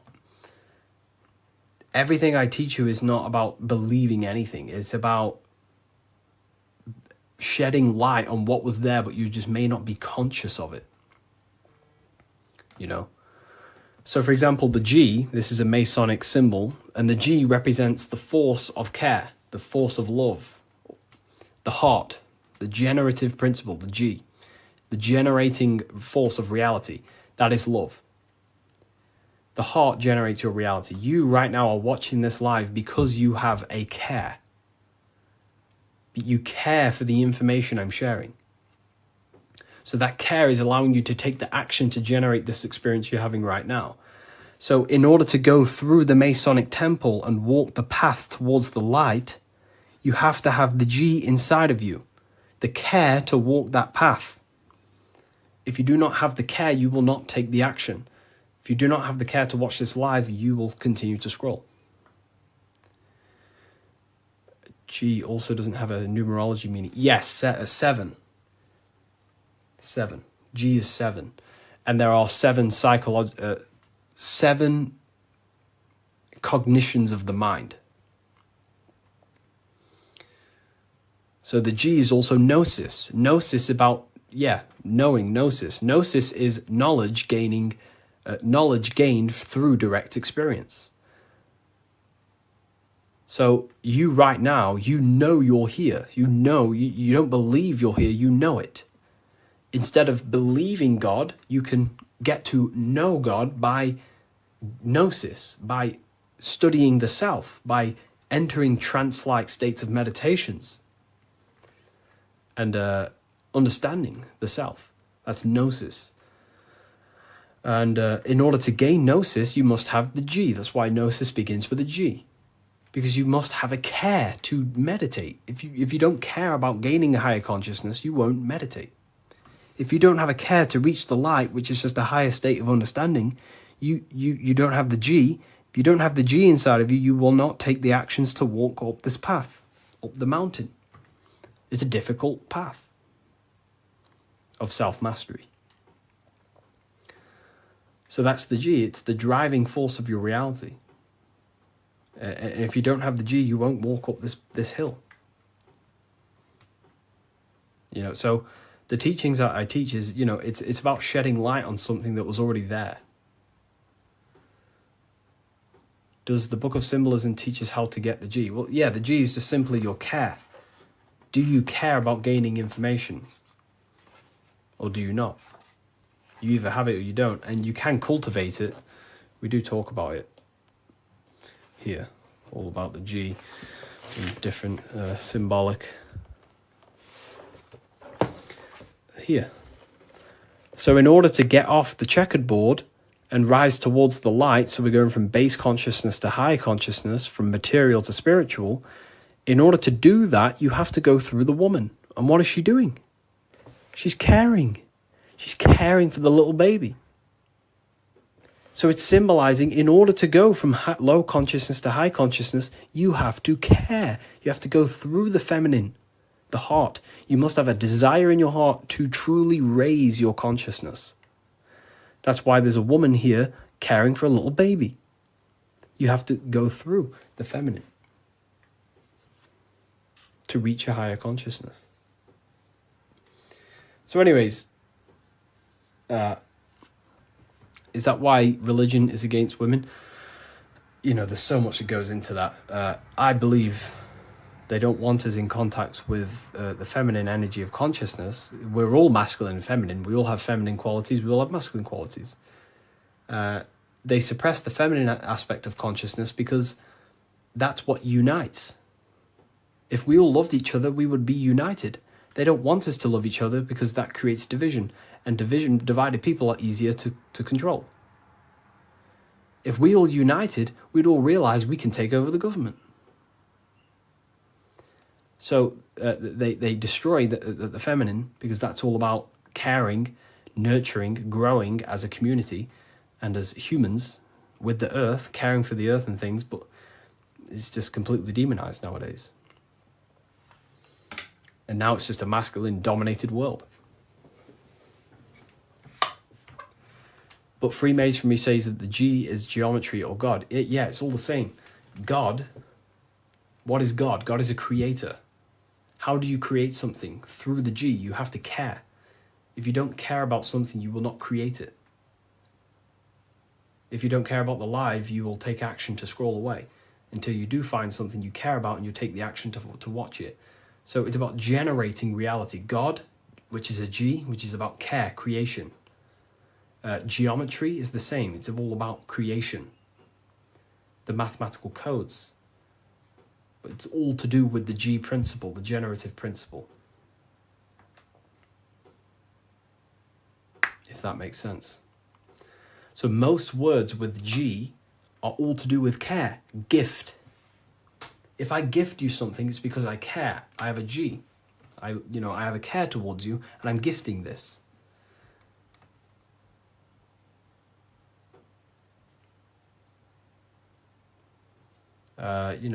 Geometry, God, generation,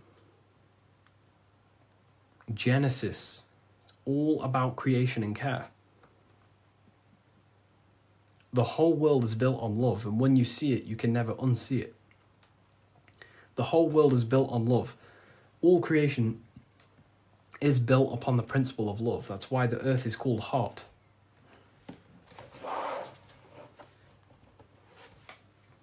Earth is heart. Because the whole world is built through the heart, the love energy. You only take action on what you love. Some people love twisted things. Some people love hurting people. But, you know, we have to purify our love. But, you know. The Book of Wisdom by Harry B. Joseph has really piqued my interest. It's 119 pages of curated spiritual insight. This book has really piqued my curiosity. And regardless if I believe in everything I read out of here or not, I am just so mesmerized by a lot of these topics. You know, it's all, some of them are controversial. Some of them are based in Christianity. Some are not. But it's just a really insightful book. And I'm super excited to check it all out. If you want to check it out too, I'll link it for you. Get your copy. Visit bookofwisdom.com.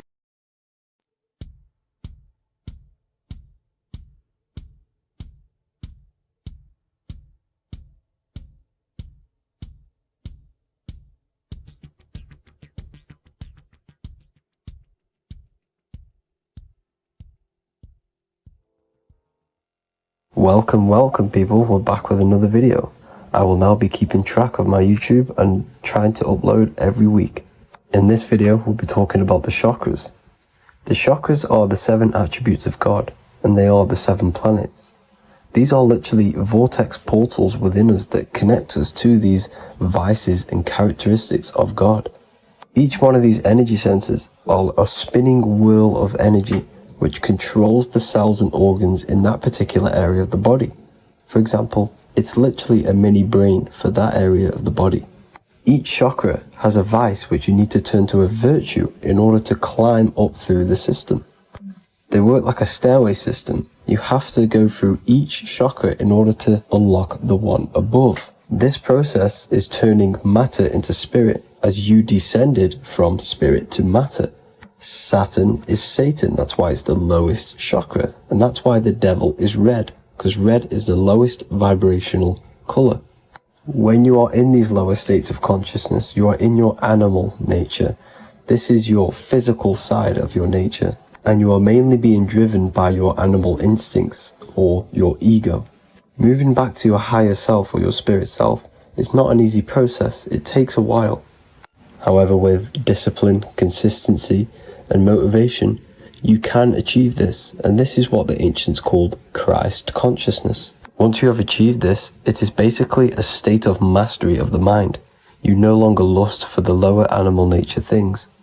Now, let's start with the root chakra. This is located at the base of your spine, and you can feel this chakra by tensing your anus. This energy center is in control of your survival needs, your vitality, stability and security. Now, if this chakra is unbalanced, you will feel insecure, fear, anxiety, unstable, low self-esteem, anemia, over or underweight, and constipation. In order to balance this chakra, you need to feel grounded, embodied, stable, calm, centered, a sense of safety and trust in yourself and the world around you. The next chakra is the sacral chakra, which is located around the belly button area. You can feel this chakra just by sucking in your belly. This chakra is to do with relationships, self-worth, creativity, empathy, and most importantly, sexuality. This is the most important one in order to start to raise your vibration overall, is giving up the over-sexualized nature. In order to balance this chakra, you need to come into harmony with all the toxic relationships that you have. Get rid of the fear, the anxiety, the isolation, and 100% get rid of the over-sexualized nature. Lust is one of the most lowest vibrations you could possibly feel. It is literally manifesting hell. In order to work on this chakra, you need to feel self-worth. You need to do creative things, empathy, healthy relationships, and 100% being confident. The next chakra is the solar plexus. This is to do with personal power, will, metabolism, eating, happiness, and your self-esteem and self-identification. You can feel this chakra just above your belly, below your ribs, and you can suck in this area. If this chakra is blocked, you will feel lack of confidence, difficulty in manifesting your desires, low self-esteem, misuse of power, misuse of dominance, weak will, and shame in yourself. Biggest one for this chakra is overeating, as it's to do with metabolism. If you are overeating, you are literally unbalancing a lot of your lower chakras, not just the solar plexus. In order to work on this chakra and balance it, you want to have a positive self-identification. You want to feel happy, a happy self-esteem, effectiveness to people, not overeating, and a strong willpower. Now for the heart chakra, one of the most important chakras. Chakra is to do with love, understanding, trust, hope, openness, compassion, balance, and forgiveness. The most important because your heart is the tree of life in the body. It is the center of the toroidal field. It is the most powerful chakra. Your heart is 5,000 times stronger magnetically than your brain. Once you have hit the heart chakra and you start surpassing the heart chakra, you are now turning matter into spirit, as the lower three chakras are dense and physical, and the above the heart chakra are turning to spirit.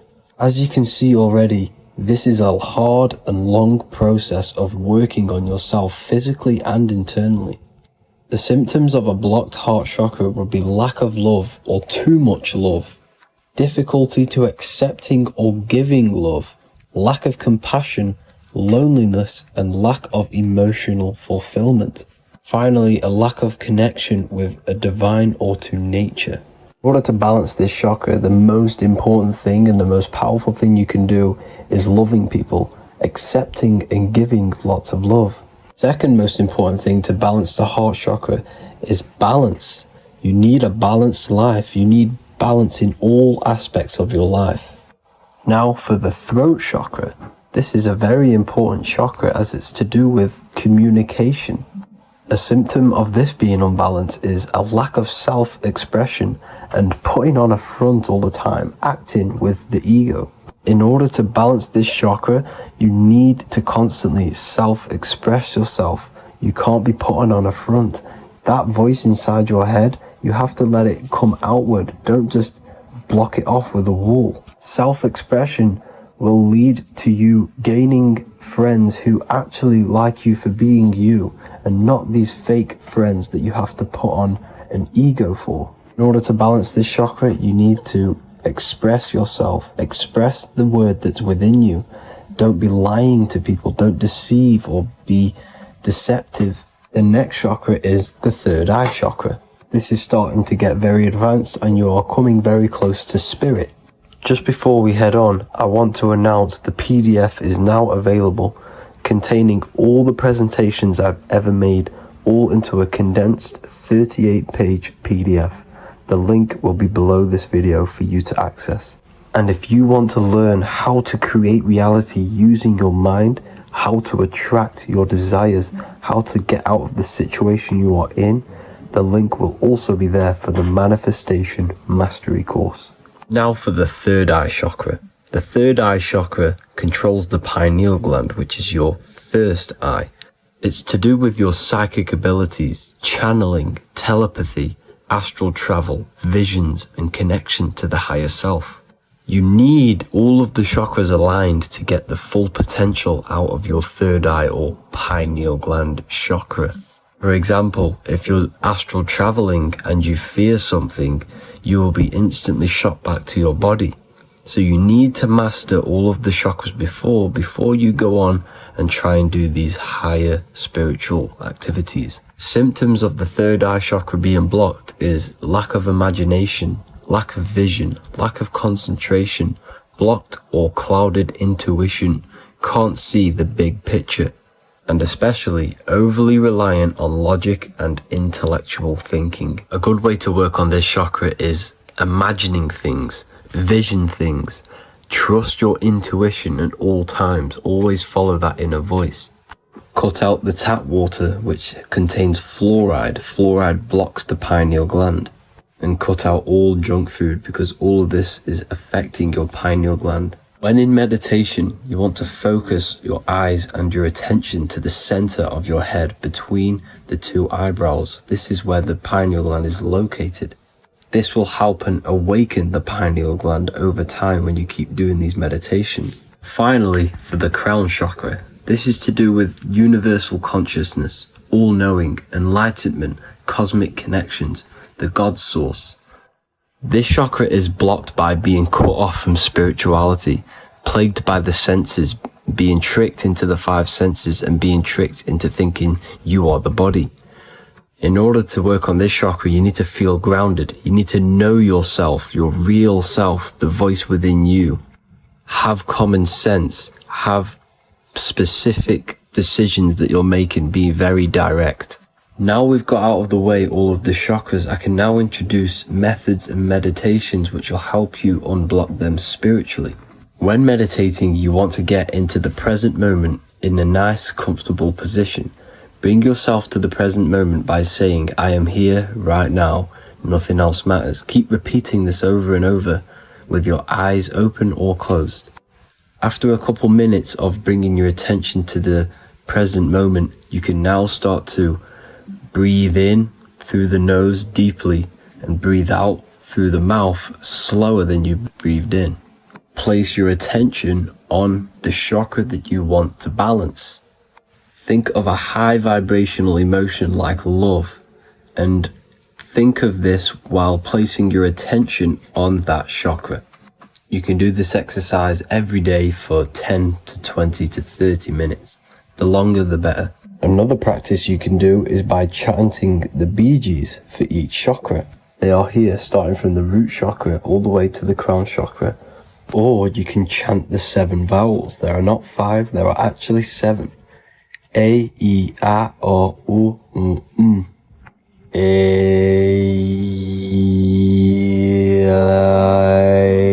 O. This is the proper way of pronouncing the 7 vowels. These are so powerful because these are the only things that exist.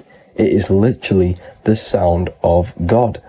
By pronouncing them right, you can actually create a lot of power within you and align your chakras. That's it for this video, people. I'd appreciate a comment and a like to help the algorithm. I appreciate you all. Love and light.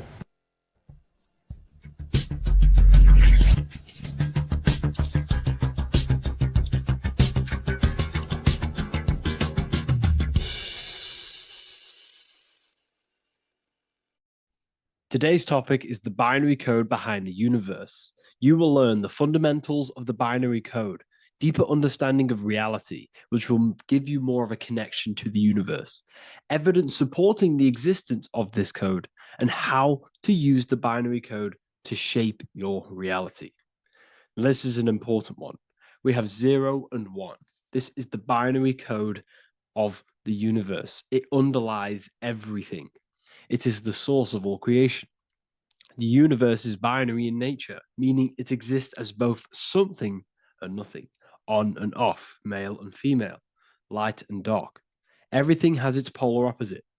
At its core, all that exists is 0, representing nothingness, infinite potential, and 1, representing something, order. 0 represents the feminine, vast, formless, and infinite potential. It is the space from which all things emerge, the womb of creation, the receptive and expansive force. 1 represents the masculine, structure, form, and order. It is the active principle, the initiator, the force that defines and shapes reality. Together, they create the fundamental duality that underlines existence, the balance between chaos and order, the void and creation, yin and yang. We see this in the masculine and feminine bodies. This is deeply encoded into the fabric of reality. And once you see this, you will never unsee this. So please leave a like on this video if you love my content and you love the wisdom that I share with the world. So we see this with the masculine genital areas. Remember, this is the genital area. This is all to do with creation. These are the generative principles, the generative organs in the body that allow creation to continually outfold into new life. The genital areas are all to do with the code. The male is the one, the action. He's the initiator. The feminine is the zero, which is the infinite potential, the womb of creation. 0 and 1. This is why we have 10 numbers. 0 and 1. Masculine and feminine. We even see this in the bodies. The feminine body is made out of curves, which is 0, curves. And the masculine body is made out of lines. So please leave a like and comment if you love this. And if you have any lecture ideas, feel free, and I can make a lecture on any suggestions that you have. So look at the word masculine. Masculine, line. Line is just one line, which represents order. 1. Feminine. 9. 1 and 9 equals 10. 0 and 1. The binary code of all creation. Why is feminine? Why the number 9 for feminine? Because the moon has to go around 9 times to create a human in the feminine's womb. And look at this image of nature. All nature is zeros and ones. Now you can tell the stick is a one. It's a line, and here we have curves. It's curves and lines. Curves and lines create reality, creates matter. Everything is 0 and 1. We even see this with the sky. The sky represents zeros. They represent curves, the heavens, the heavenly bodies, the sun. These are circles, the moon, circles, the planets, circles. Down here is matter, representing the square. We have the Freemasonic square and compass, representing lines and circles, masculine and feminine. We see this with Leonardo da Vinci, with the circle representing the spirit, the void, the womb of creation, and matter, which is the body. This is the soul in matter, infinite potential in matter. This represents spirit over matter. This represents the architect of reality, zeros and ones, spirit and matter. This is all the same thing. Understanding this binary nature of the universe, where 0 feminine represents the infinite potential and 1 masculine symbolizes order and structure, can benefit you in several ways. Manifestation and creation is the first way it can benefit you. Now that you understand this, you understand that everything comes out of infinite potential. 0, infinite potential. 1, action equals manifestation equals creation. So you must pull things out of infinite potential. If you have ideas but don't take action, too much 0, nothing materializes. You'll never materialize if you sit there imagining all day, visualizing all day. You have to take action. They both come hand in hand. If you only take action without tapping into intuition and creativity, too much 1, your actions may feel hollow and misdirected. Using both effectively leads to greater success in life, work, and relationships. This is the 33rd degree motto, or this is on the 33rd degree of Freemasonry Scottish Rite logo, and it's called Order ab Chaos, order out of chaos. Chaos is the 0, infinite potential. Chaos is the dimension of the imagination. This is where this all ties in now. Imagination is the dimension of infinite potential, pure potential, formless creativity, and the realm of infinite possibilities. It is the void, the unmanifested energy that contains all that could ever be. That is the imagination. The imagination is the dimension that you are connected to, and you can pull any idea out of and materialize it into a reality. Matter, on the other hand, is order brought out of the imagination, chaos. It is when raw potential is structured, defined, and crystallized into form. This is the fundamental principle of order out of chaos, the process of turning the unseen into the seen, the abstract into the concrete, the dream into reality. That's why we say dreams into reality. Dreams are in the imagination, infinite potential, and the human mind is connected to high dimensions of consciousness, which we can pull ideas, things out of, and materialize it into our lives. Whether that's good or bad, that's completely up to you. But we have access to higher dimensions beyond the physical plane. And this is the secret. that the human mind is connected to, and that you are not just a physical body. Okay? The universe itself was born from chaos. Before form, there was only energy and potential. Our minds function the same way. The mind is a microcosm of the universe. Our thoughts exist in an infinite field of possibility, but they only become real when we take action and give them form. If your inner world is filled with chaotic thoughts and impulsive emotions and negativity, then creating order within is essential for balance, clarity, and growth. What do I mean? Order out of chaos, 0 and 1. All creation comes out of infinite potential. The mind, the imagination, is the infinite potential. The material world is the order. It's the effect. Therefore, if your material world has chaos, if your room is messy, if your body is out of shape, if you do not look after yourself, everything in the physical world is just a reflection of what's going on inside of you, what's going on inside of you.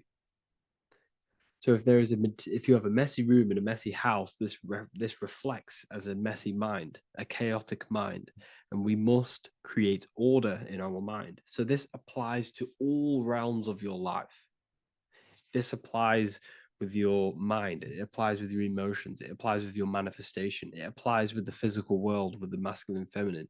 0 and 1 is heaven and earth. It's everything. It's duality.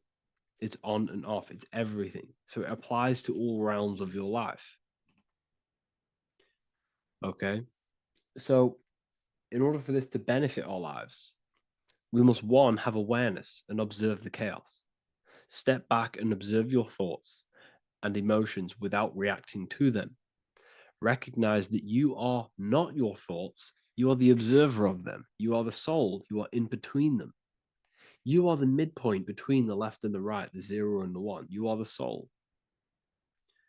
Journaling or meditation can help you identify patterns and negativity and impulsivity. So it's important that we recognize these patterns. We recognize the chaos within us and we transmute it. 2, implement structure, mental discipline, mindful practices, meditation, breath work, and slowing down your reactions. Cognitive reframing, replace destructive thoughts with constructive ones. This is so important. For every negative thought that you place attention to, place your attention onto 5 more positive. Never think about something that you don't want to manifest, because whatever you're placing attention on inside that mental field of consciousness, you're giving attention to it, which then can manifest into your action, and that will materialize into your world. Routine and ritual. Create daily habits that anchor you. Morning routines, exercise, or creative outlets bring stability. We must master the inner world of thought and emotion. We must bring chaos into order. In order to create anything in your life, you're turning chaos into order. Order out of chaos. You're turning 0 into 1. This is the binary code. All things underlie it. 0 and 1. So it's so important that we master our minds, we master our emotions, we master our inner world so we can produce effect in the outer world.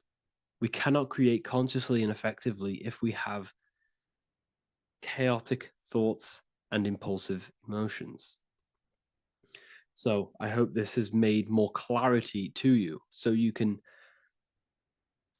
implement this into your life. I know I haven't given you much strategic things to implement into your life, but now that you have a better understanding of how this world is pulled out of infinite potential, you can use that.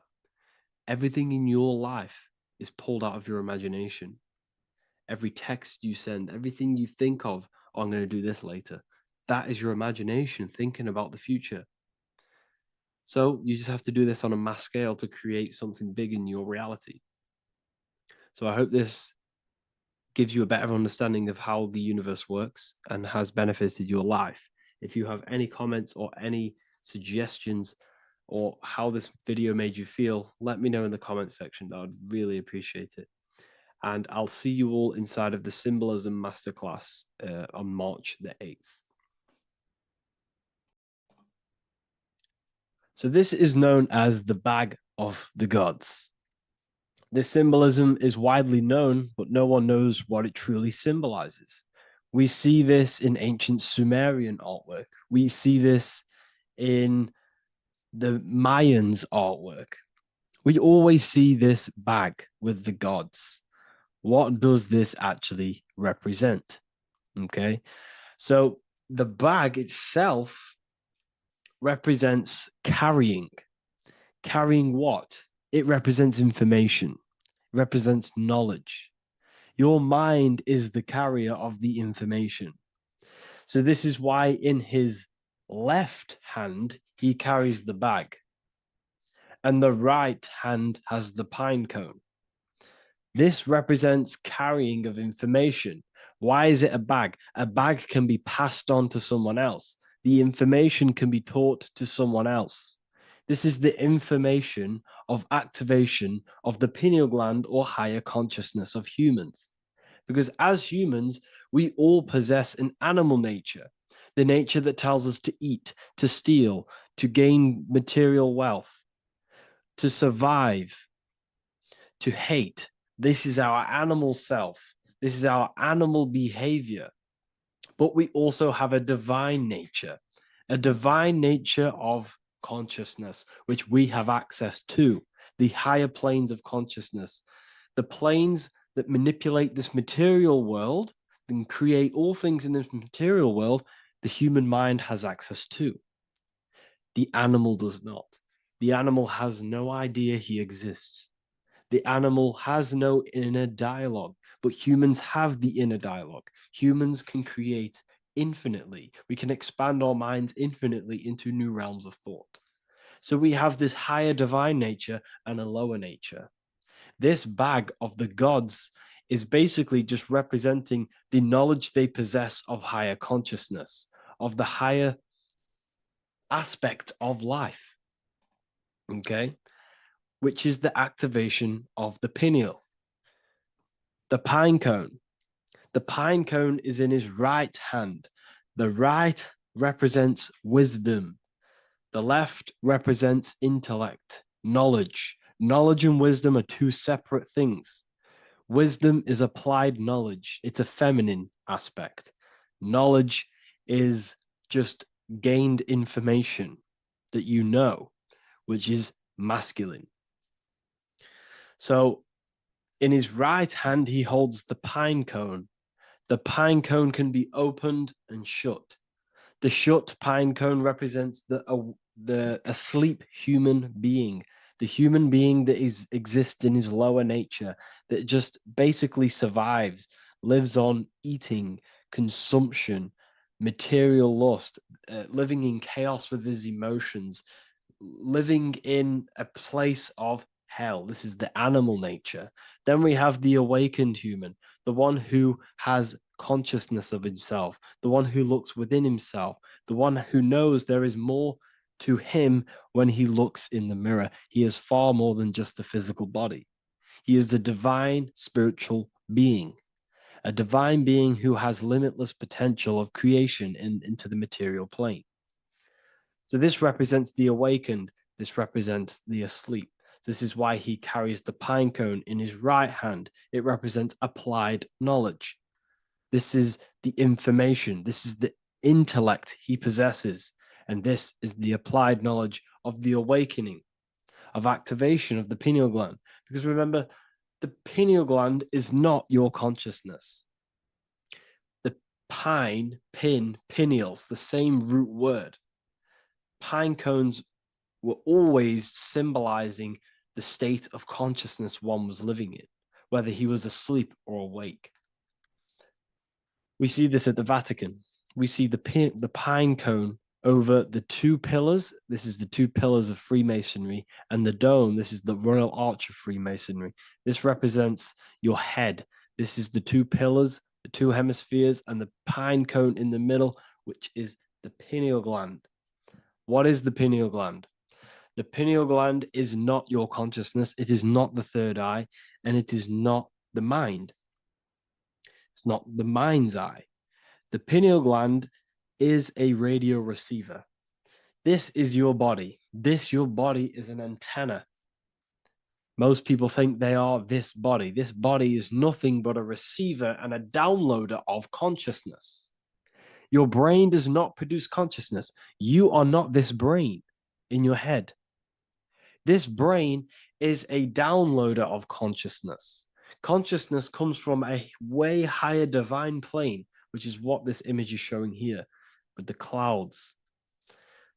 The mind is light. Consciousness is light. And this light is coming down into the material plane, and your body is basically a crystal antenna which is receiving and downloading this consciousness.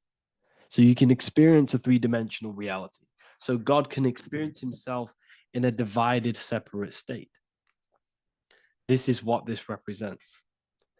Now, the pineal gland can be activated, okay, and stimulated, because the pineal gland has phytoluminescent crystallized jagged shaped cells on it, and obviously these are crystals. Crystals are on your pineal gland, and what do crystals do? Radios use crystals, your phone uses crystals. They tell you that crystals are woo-woo and pseudoscience because they don't want you to know the power of crystals. Your body is basically a giant crystal. Your pineal gland is a radio receiver for your consciousness.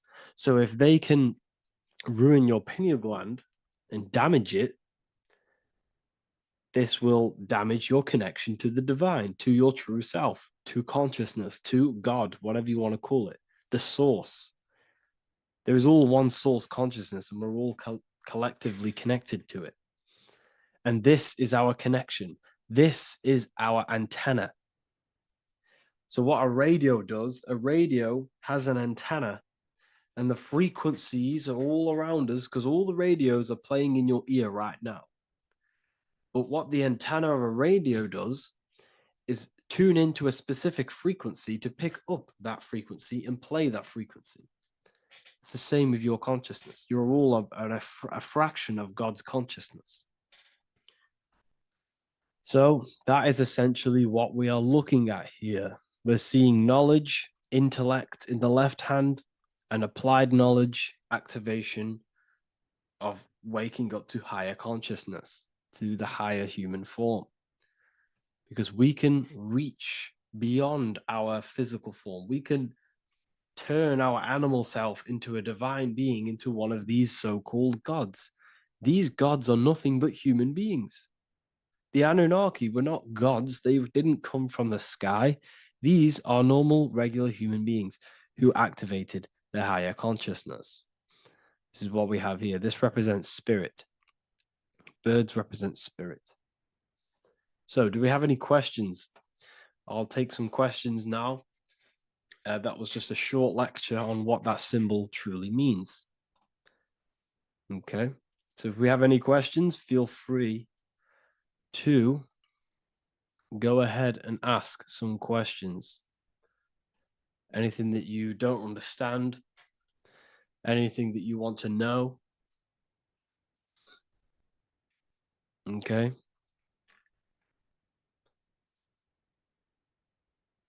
So base reality would be where source resides. Yes, the base reality is your consciousness. Are these lectures available in the university? There's a whole section, basically inside the university, there's a whole section with like over 30 long form lectures like this. So the base reality is where the source resides. Yes, the base reality is your inner world, your consciousness. That is the only thing that exists. Your outer world is just an effect of your consciousness. Your consciousness, everything that has gone on within the mind and emotion is pushed outwards into your reality. You have thought and felt your way into your external circumstances. Your life is a direct correlation of every thought you thought in the past. Therefore, your inner world of consciousness is creating and molding your outer world.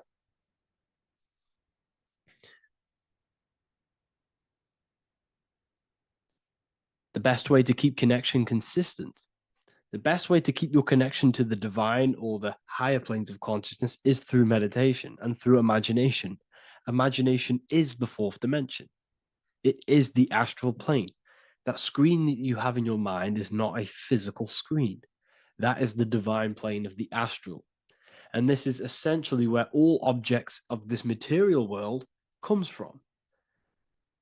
The phone that you are holding, the laptop you're watching this on, whatever you're doing, every single object you see in your room that you are in right now began inside of the plane of imagination. This is not a physical plane. This is a metaphysical plane that you have access to. And you have the ability to bring down this plane into physical form. That's what we call manifestation. That's what the ancients called magic.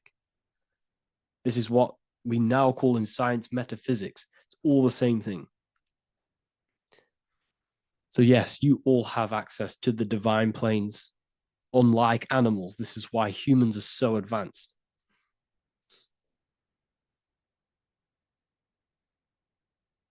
Okay. Is the pineal able to constantly activated, or is it just a temporary experience? I don't fully understand that question, unfortunately. Maybe you could word it in a different way. The real meditations on the university legit, y'all, yes. In order to connect to consciousness, you need to sit in meditation and turn off your feelings, and the feeling of unity will come. Do I understand correctly? Yes, that is correct. So when you sit in silence and in stillness, I highlight the word stillness because stillness, when you are still, no information from your nervous system is being decoded by the brain. So when your body is still and does not move, your nervous system starts to relax and comes to a balanced state. Your brain starts to relax, it comes to a balanced state. The left and the right brain stop working, the nervous system stops working. Then, once the body, the material body is shut down, you then have access to consciousness. You can't access consciousness if the body's in such a busy state. If electricity is being fired every 2 seconds, your whole body's electrical. When you move your foot, that's electricity being fired from the brain to the foot instantly through the nervous system. Your brain, your whole body is a technological machine. So you must shut down the technological machine to access the divine that exists beyond the technological machine. Do you understand that? Did we create ourselves from the higher plane? When you say yes, you created yourself, you manifested yourself in this material form for a reason in this specific time and place. Wisdom books, are these available inside the university? Yes, they are. So anyone who joins the university, they all gain 50% off the store. So you can get anything you want inside the store for 50% off. Plus, you get the Book of Wisdom Volume 1 PDF for free. You get the Human Health Guide. Plus, you get all of the library books. There's a load of different books on occultism, symbolism, esotericism. Do you need to place your attention somewhere specific during meditation? You can do. Okay, you can do. So if you struggle, when you first start to meditate and you struggle to turn off the thoughts, think of the back of the brain, the back of your head. Don't think of it, place your attention on it. Okay, so when you place your attention on the back of the brain, this now shuts off thought because the back of the brain doesn't have any activation to do with thought. The front brain does, the neocortex. That's all to do with activation of thinking. So place your attention on either the back of the brain or your breath. What's more important, creating yourself or finding yourself? It's balance of both. So in order for you to create fully, you must have awareness of self and awareness of thought and control over the mental dialogue, the inner voice inside of you. Okay? When you control that inner voice, that is when you gain power. That inner voice is what brings commands into physical reality. Before you kick a football, there is a change in consciousness. There's a decision made in consciousness before the body takes the action. Therefore, every physical manifestation is a change of inner consciousness before it's a physical reality. You can have the reality you want through consciousness before physically having it. That's the secret to creating. But you must believe it like you know the sun is going to rise in the morning. That's how much you should know that you have that reality in consciousness through feeling and thought and imagination. And that's how you can truly create in your reality. Shrooms help with consciousness or ego. I can't really talk about that because I'm maybe uploading this to YouTube, unfortunately. But we need to clean our pineal gland first from calcification. Yes, definitely. You should go on a detox the body. Because you can't really connect with consciousness if your body is in such a dirty state. Because the brain is, your nervous system is in a state of fight or flight, trying to fight off all these toxins. So when you meditate, you're probably going to be having thoughts all the time because your brain's firing, your nervous system's being attacked through toxins. So you must detox to have a true connection with the divine.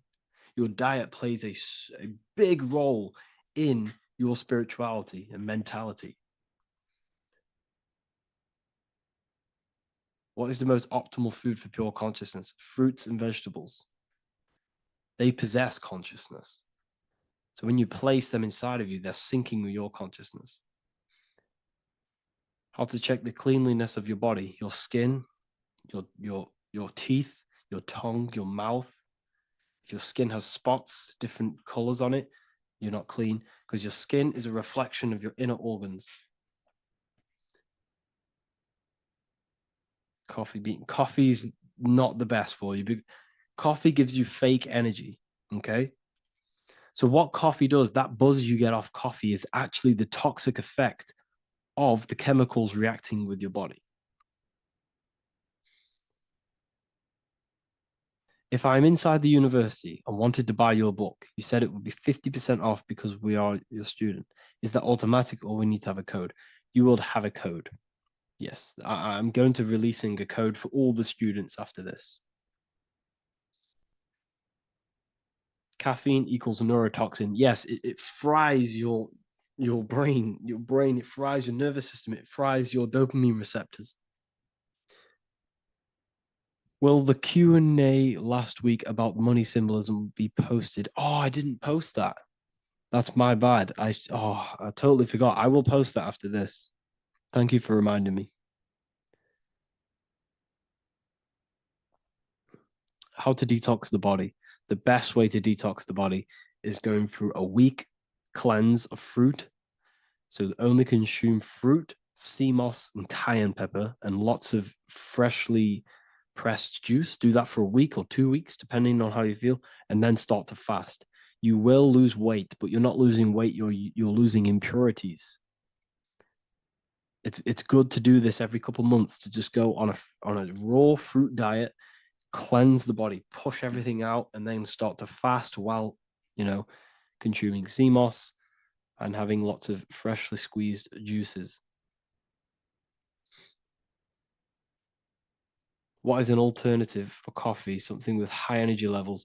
Okay, we're not taught the most simplest thing about the human body. It is an electromagnetic machine. It's electrical. It runs off electricity. The only energy you need is electricity, and that is found in fruits, vegetables. If you want energy, drink pure, fresh, pressed juice. That will give you more energy, more electricity than coffee. Can we cleanse ourselves through oil pulling? Do you recommend it? I do oil pulling every day with coconut oil in my mouth. Celery juice is a good one, very good one. Yeah, celery juice.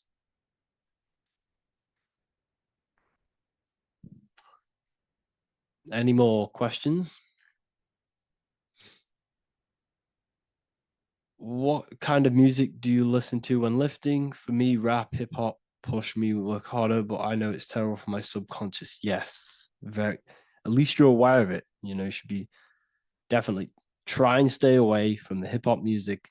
Try and stay away from anything that's talking about anything negative because it's all programming your subconscious. And your belief system is your reality, people. Your belief system is your reality. Okay? So look after your subconscious. That's what's controlling your actions. 90% of your actions on a daily basis are controlled through your subconscious beliefs. Okay? I listen to a lot of Pastel Ghost. I listen to a lot of let me get my playlist up. It's all like background music for TikTok. Do you know what I mean? Like Pastel Ghost. That's mainly what I listen to. That sort of music. I don't know what it's kind of called. I don't know what that genre is called. Does anyone know what that genre is actually called? Because there's not much words in it. The reason I listen to it is because there's not much words in it. And, you know, it helps the subconscious. And I just love that music.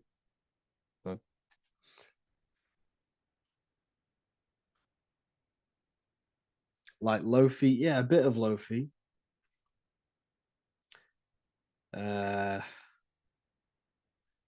Most people won't even know this type of music.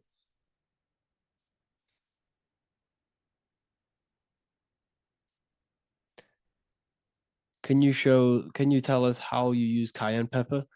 So I mix it with freshly squeezed orange juice every morning. So the first thing I have, empty stomach, I have a teaspoon of cayenne pepper, mix it in and just down it every morning. And sometimes at night. The feeling you get in your stomach after putting cayenne pepper on an empty stomach is absolutely amazing. It tingles in your stomach. It kills parasites. It kills all horrible organisms.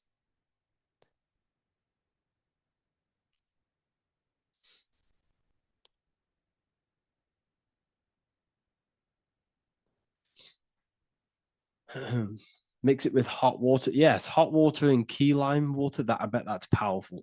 If you mixed warm water with key lime with cayenne pepper in first thing in the morning, I can imagine how powerful that is. I've never done that, but I'm going to try that. Do you use sea salt? I don't know what to think about sea salt, to be honest. I try and stay away from it. I don't know whether it's good, don't know whether it's bad. I'm kind of mixed on it. Mixed information. I've heard people have benefits. I've heard other people say stay away from it. So I don't know. I just stay away from it. I'm not too sure on it.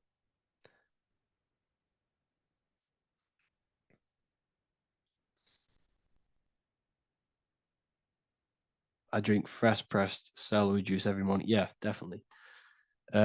Is there any chance we could move to like esoteric occult questions?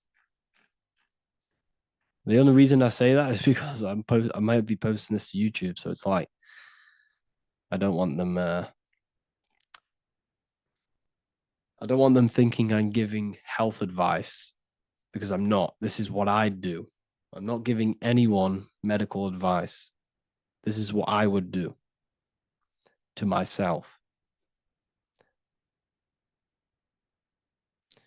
Because I can probably get in trouble for that. So the subconscious is the all-knowing. It is the all-seeing eye. The subconscious knows everything. Your conscious mind does not. Your subconscious knows every single cell in your body. Your subconscious is making your heart beat. It's talking to your heart. It's talking to every organ, every cell in your body is being connected and spoken to by your subconscious mind. It is the all-knowing. The subconscious has access to the astral plane, imagination, the fourth dimension. It has access to the mental plane, thoughts. It has access to the ethereal plane, energy. And has access to your physical body. It's the door. It's the portal. The subconscious is the portal to the divine. You must go through the subconscious in order to access the divine. Any coupon codes for book 2? Yes, inside the university, there will be a 50% off coupon code. Speaking of ancient civilizations, why did they use symbols to give us true knowledge? This is a very, very good question. Very good question indeed. The reason they use symbols is because symbols are their keys. They hide meanings. They hide things. For example, if it was written down, if all of this sacred knowledge that I'm speaking now was written down, it can be easily taken. It can be easily misused. Someone can take it, read it, and steal it and misuse it and abuse the world and create horrible things. The reason they use symbols is because they're hidden. They hide the teachings. Only the ones who possess the key, that possess the knowledge, can read the symbol. So the symbols act as a guard towards this higher wisdom, this higher knowledge, which gives you power. All of the knowledge I teach you gives you power. And you can misuse it. You can misuse your imagination. You have no clue, unless you've put this into action, how powerful your inner consciousness is. You can become a Okay, listen. If you hate your job, it's not the job that you hate. Think about it. It's not the job that you hate. The hate is coming from your inner consciousness. It's the state of consciousness that you hate. So what does that tell you? You can change that inner consciousness to another reality, the feeling of another reality. You can become that consciousness within before you actually externally have it. And by becoming and knowing that reality, that's what produces effect on shaping your outer world. When you really, truly know that reality inside of you, of being free, of being wealthy, of having abundance, your outer world has no other choice but to rearrange itself to your new inner state of consciousness. That's what magic is. It's manipulating your inner state of consciousness. It's convincing yourself that you already have it, not believing it, knowing it. Okay? Knowing is different than believing. Believing is a lie. You should know thyself. Okay? So we can say that human overpopulation is intentional. There is no human overpopulation. We're all cramped in these cities. We're all cramped into one little place. We're not supposed to live like that. We're not supposed to live so cramped. This is why there's so many weirdos out in public. So many weird people doing weird things. This is when things start to go weird, and we shouldn't be living in this state, in this condensed state. We should be spread out. Okay. There is no overpopulation. It's just an illusion, because we all lived in such. Have you ever been on a plane? Have you seen how much land there is? It's crazy. There's no overpopulation. And how many people do they say there's in the world? There's not that many people in the world that they say. I think it's like 8 billion. I think they say there's 8 billion people. There's not 8 billion people. There's probably more like 2 billion. And the reason I say that is because I have a friend who only has like 300K followers. So that's a lot of followers, okay? And he gets recognized everywhere he goes. And he's into all this stuff. And he says, listen, the population is definitely not 8 billion or whatever they say. I think it's like a couple billion. It's probably more like 1 billion. How to properly manifest intentions. Thought, emotion, and imagination are the key. You must know that you have that reality. Don't believe it. Become that reality within your consciousness. All day long, as much as possible. Feel it. Imagine it. Say it. and have zero doubt. How to have zero doubt. You can't, well, okay, so the doubt, that little voice that will seep into your mind saying, you can't do that, you can't do this, that's your old voice of your subconscious program. Listen, the reason why most people fail in life is because they have trained their subconscious that they will fail. They have told and believed that they will fail. The reason I will succeed for the rest of my life is because I have trained my subconscious to say, I will win, I will succeed, I will solve any problem. That's my belief system. And if my belief system is that, then my external reality, my conscious mind will seek a way to fulfill that belief. It will seek to control and create that belief in my external world. It will seek to solve any problem. I've trained my subconscious mind to know that I already have the reality, to know that I'm abundant, to know that I have everything that I already need. Therefore, if any problem comes, I can sort it straight away. But most people have a different belief. It's not your fault. We've been kind of manipulated and told this, that they will fail, that they can't do anything, that it's too hard. And that basically casts a spell on the conscious mind, where your conscious mind is just like, no, I can't do that, because of this subconscious belief that you hold. So you must reprogram your subconscious that you can do it, that you will solve any problem, and that you are abundant. That's the reason why successful people succeed. It's because they have a complete different mind state, a complete different belief system in their subconscious.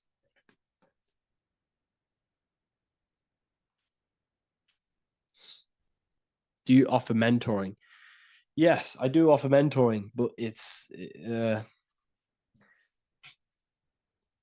mainly for people who want to grow their online presence, and for the amount of value and transformation that I can place into your life, and the time that, well, the price of my time, it will be a higher price tag. But your life will completely change if you join my mentoring. Because I will transmute your life. I will transmute your mind, and I will transmute your whole reality. Because I could tell you exactly what you need to do. How to have super genius power pulling information from the source. Okay, so you can do this. I talked about this in Book of Wisdom, Volume 2, if you've read it. This is a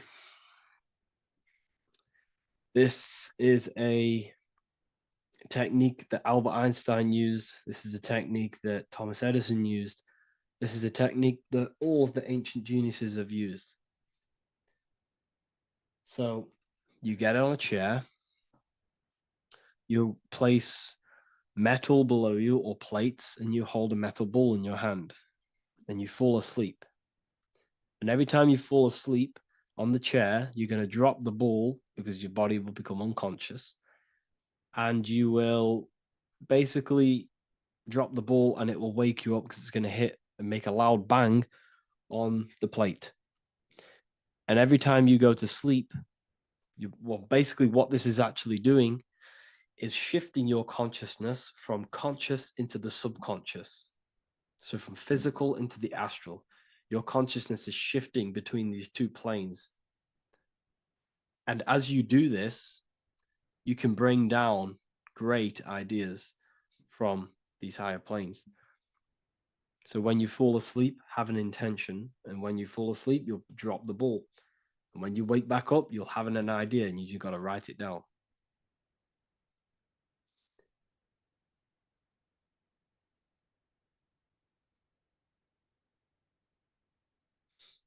How to balance chakras. Don't focus on balancing your chakras. Focus on the mind. The mind is the cause of the chakras being blocked. If you have a blocked throat chakra, this is a problem in your mind, not the chakra. You see, the chakras are a result of the mind. You transmute the mind, you can transmute the chakras and cleanse them.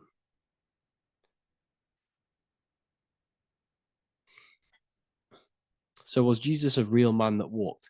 Okay, so I'm going to tell you something. Like, some of the things that I say in my reels, they are to catch attention. So if I say the first thing on the reel, Jesus never existed, straight away, you see that, it's going to trigger you. It's going to trigger Christians. It's going to trigger people. So yes, I do say things to catch attention. The reason I do that is because I have to in order to catch attention. Maybe there was a Jesus who walked. So in the past, I have said Jesus never existed. Yes, this is to catch attention, to boost the reels, views, and comments and stuff like that. Maybe there was a man who was called Jesus and walked the earth. But listen, he was not the Son of God. You are all the Son of God. Jesus represents an archetype.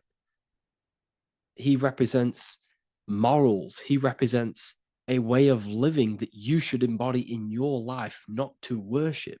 We shouldn't be worshiping this man. We should be embodying his qualities into our lives so we can become Christ consciousness, so we can live in harmony with our mind, emotions, body, and spirit. Okay? He was not the Son of God. You are all the Son of God. We are all God experiencing himself in a three-dimensional divided form. God is oneness, and he created a divided world so he can experience himself. Why do you quote from the Freemasons oft times? I don't recall me looking at Freemason quotes and quote them. I just simply, when I post a quote, I literally just, whatever comes to my head, I just whack it into Telegram or Twitter. Are dreams tied to your subconscious, and how do you understand them? Okay. Dreams and astral projection are two different things. Astral projection is your soul leaving this plane into the collective consciousness, into the collective mind, the collective astral plane. But dreams are basically the astral plane, but it's your personal astral plane in your personal subconscious.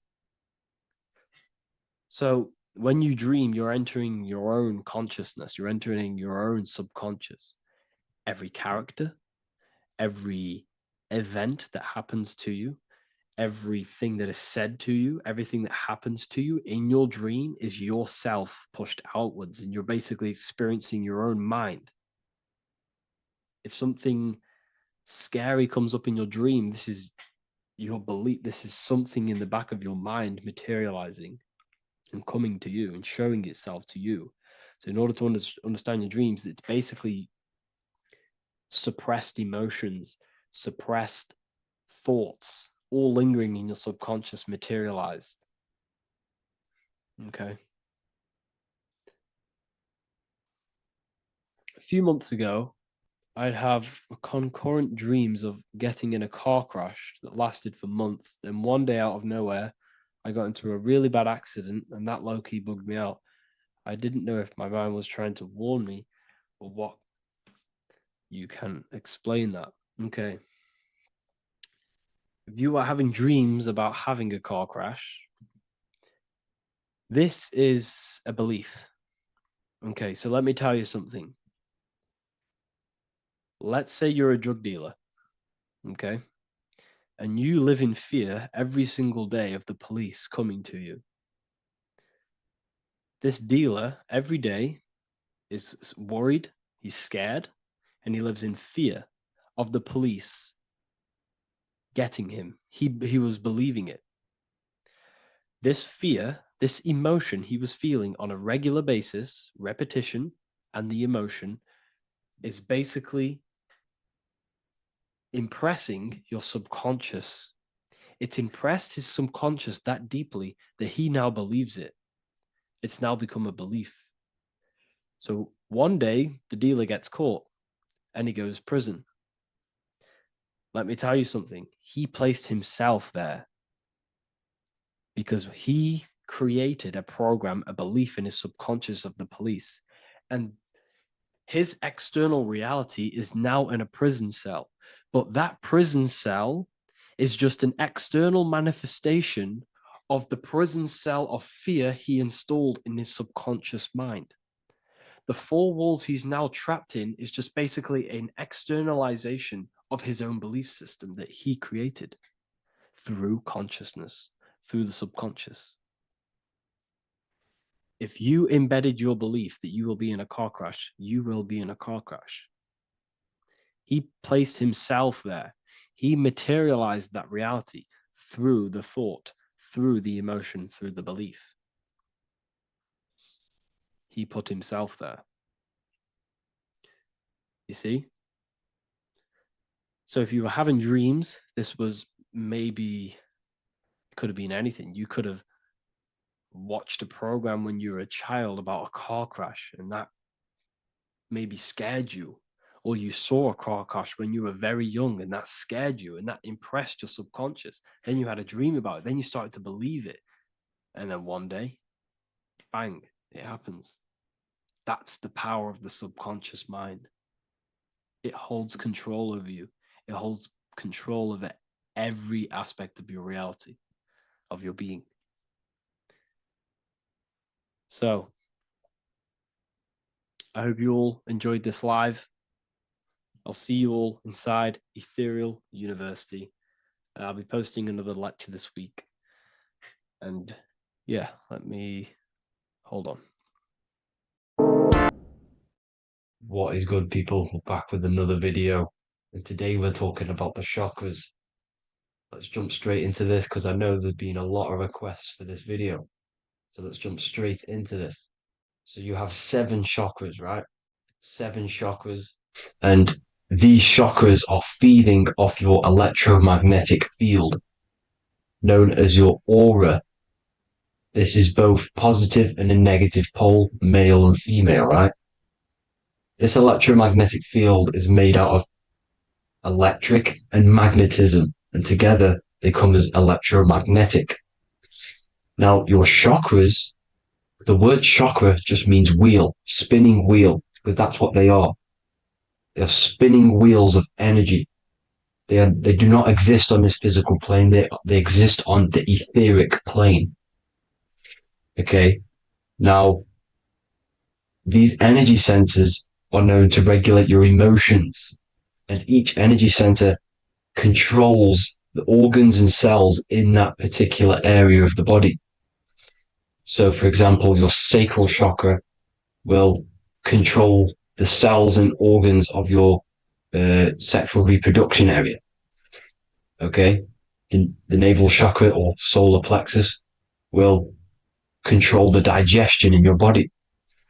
Same with the heart, same with the throat, right? So they are like mini brains for each center of your body. They run along up the spine, but notice the crown chakra exists outside the body. It's just above the head. Now, this process of the chakras is obviously the 7 colors of the rainbow, starting from red, which is the lowest vibrational color, all the way to violet, which is the highest vibrational color.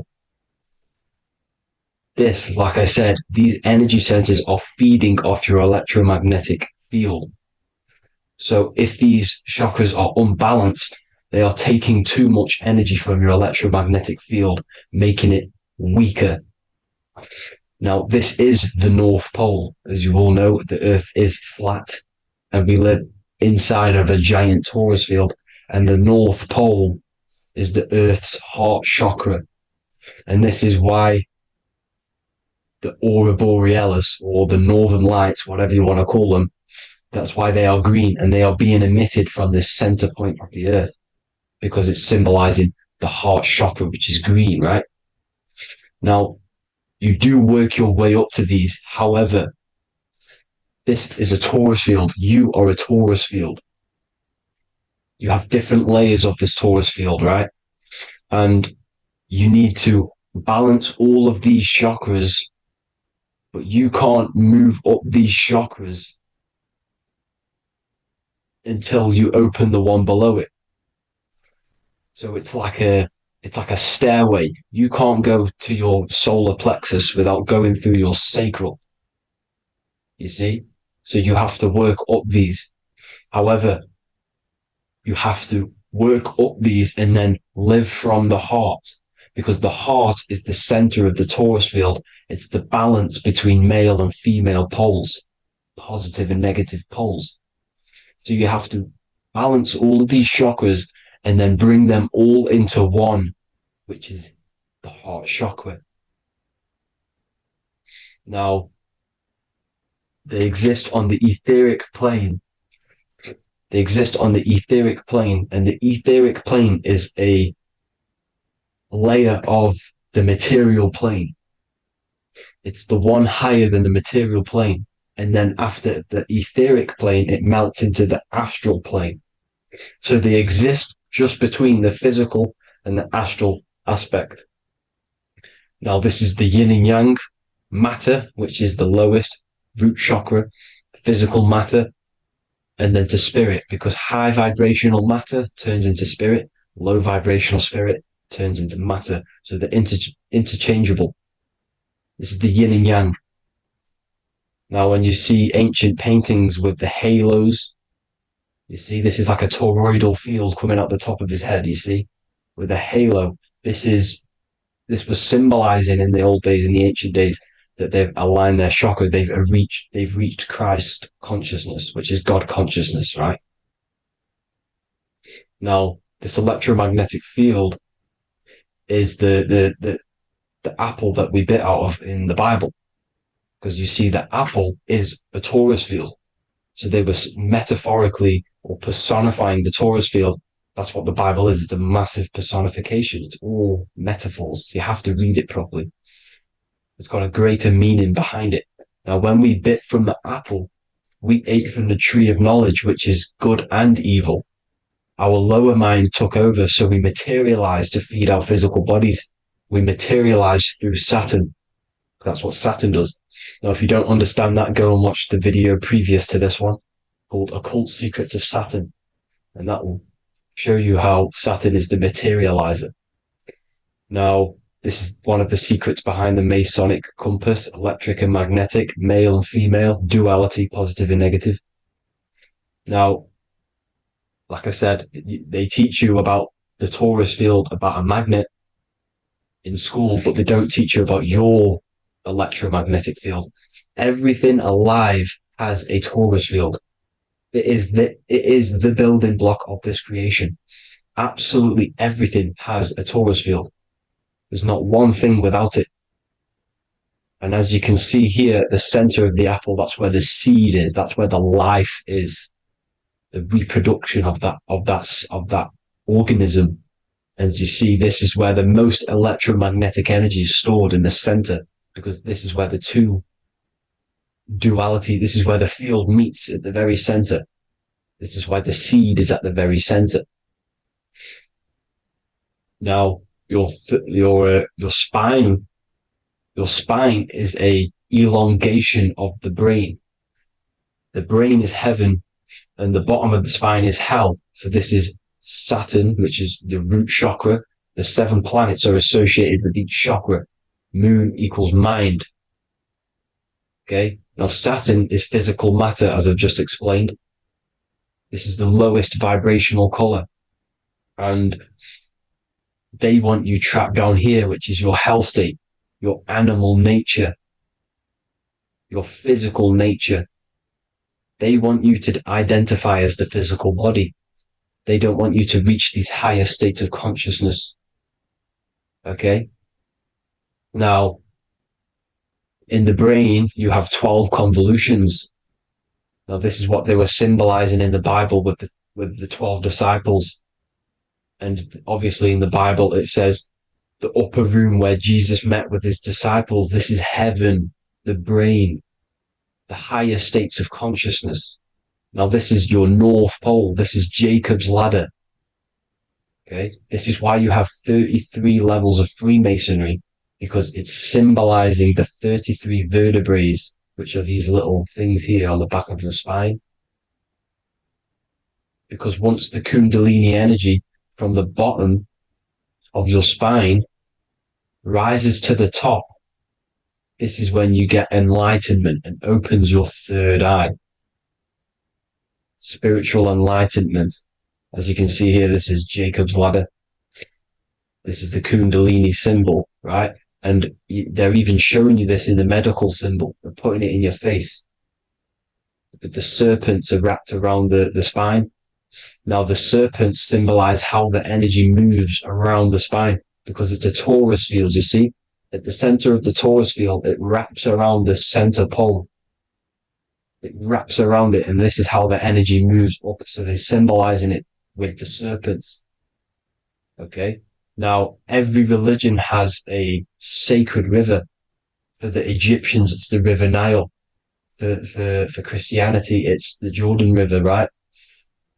This river is the canal, the energy canal at the center of your spine, all the way leading to heaven, to the Holy Land.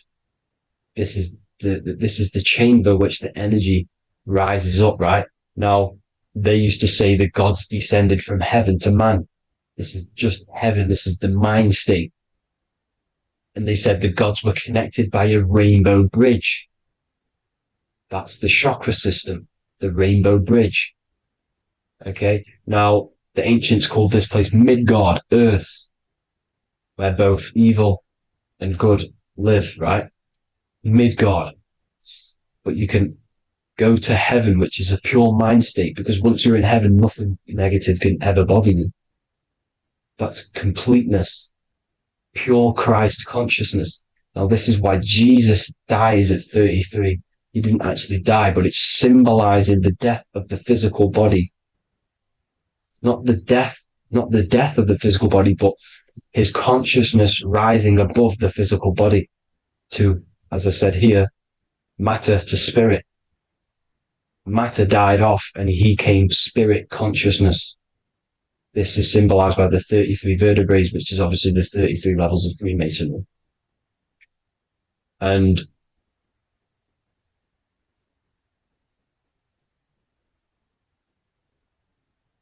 now the pineal gland, which is at the very top of this Jacob's ladder, or the River Jordan, the canal, your 33 vertebrae on your spine. This is where the pineal gland sits, right? At the very top, at the center of your brain. Now, there's multiple ways this was symbolized. The Eye of Ra, which is used by the Egyptians. Now, this pineal gland is the seat of consciousness. This is where your consciousness is stored, right? And the ancient Sumerians used the pine cone, hence why it's got the word pineal gland, the seat of the soul consciousness. It produces DMT, dimethyltryptamine, which is known as the spirit molecule. And the pineal gland is wrapped in microcrystals, and we all know crystals transfer frequency and energy. Now, radios use crystals. A radio is a frequency transmitter, turning a frequency into a frequency that we can hear with our ears, right? Because all the radios are actually playing right now in your ears. However, our ears can't pick it up, so the radio transmits it into a frequency that we can hear using crystals. So this is the power of crystals, and this is what our third eye is wrapped in, crystals. Now, this third eye is not actually your third eye, it's your first eye. When you're being materialized in your mother's womb, this is the first gland that is produced, and everything's built around it, because it is the consciousness. It is your consciousness. Your consciousness never dies, ever. It's an eternal essence. It lives forever. You never actually die. Only the mortal body dies. Now that's what we call life. Life is abided by time, and time is change. And change is what we call life, because everything's constantly moving and transforming into different things, right? Now let's not get off track. The pine cone is obviously, this is in the Vatican here. The pine cone is symbolized as the pineal gland, pine. And this is the opened pine cone. The open pine cone means or symbolizes the awakened man, the awakened third eye. But the ones here, which the Sumerian gods are holding, these are shut pine cones, symbolizing the unawakened man. But let's not get confused, people. These gods were not gods. They are human beings just like you. They reached Christ consciousness. They are nothing more special than you. They just had the ability to reach Christ consciousness. And obviously their knowledge was far more intelligent than ours, far more advanced than ours. They knew the truth about this reality to the depths. Now, the ancient Hindus had a goddess called Kundalini, which is said that she descended by the means of a ladder or a cord from heaven, which is symbolizing the spinal cord. Now, this is what hickory, hickory dock, the mouse went up the clock and came back down. This is all these stories like Santa as well. Santa comes up and then down the chimney. This is symbolizing the Christ oil. There's an oil which is produced in your pineal gland, right? And this oil travels down the spine. And once it's down on the spine, you must have to raise your consciousness, just like I said, with the chakras. You have to raise your consciousness, raise your vibration to heat up this oil and turn it into a gas. And it travels back up the spine through like the serpents up the spine, and this awakens the third eye once it's coming back up the spine and hits the pineal gland. This is the secret behind Santa and hickory hickory dock, because Santa comes down and feeds the presents and goes back up the chimney, and he lives in the North Pole, the positive pole. This is the North Pole, people, and the presence is your sacred oil. This oil, your physical body is the furnace. It's the spiritual furnace, which you have to heat up this oil by raising your frequency and turning it into a gas to rise up this chamber, the River Jordan, to your third eye, right? Now, this is an alchemical process. Your body is the alchemical furnace. It says in the Bible, if therefore thine eye be single, thy whole body shall be filled with light. I shouldn't have cut that out, but that's what it says. The light of the body is thine eye. If therefore thine eye be single, thy eye shall be filled, their body shall be filled with light. This is symbolizing the pineal gland, enlightening the body, the spiritual body, filled with light. Now, as I said, they want you kept down here, which is the root chakra, which is your animal nature, which is obviously mind, matter over mind. This is the symbol of Saturn, right? As you say, we're built of body, mind, and spirit, the Holy Trinity. That is the sun, moon, and earth. The sun's your soul, solar. Moon is your mind. Earth, which is the cross, which is your physical body, the 5 elements, right? So body, mind, and spirit. So the Saturn symbol is actually made out of the cross on top, which is the earth, and the moon on the bottom, which is symbolizing matter over mind, because earth is physical matter. You don't want to be matter over mind. You need to be mind over matter.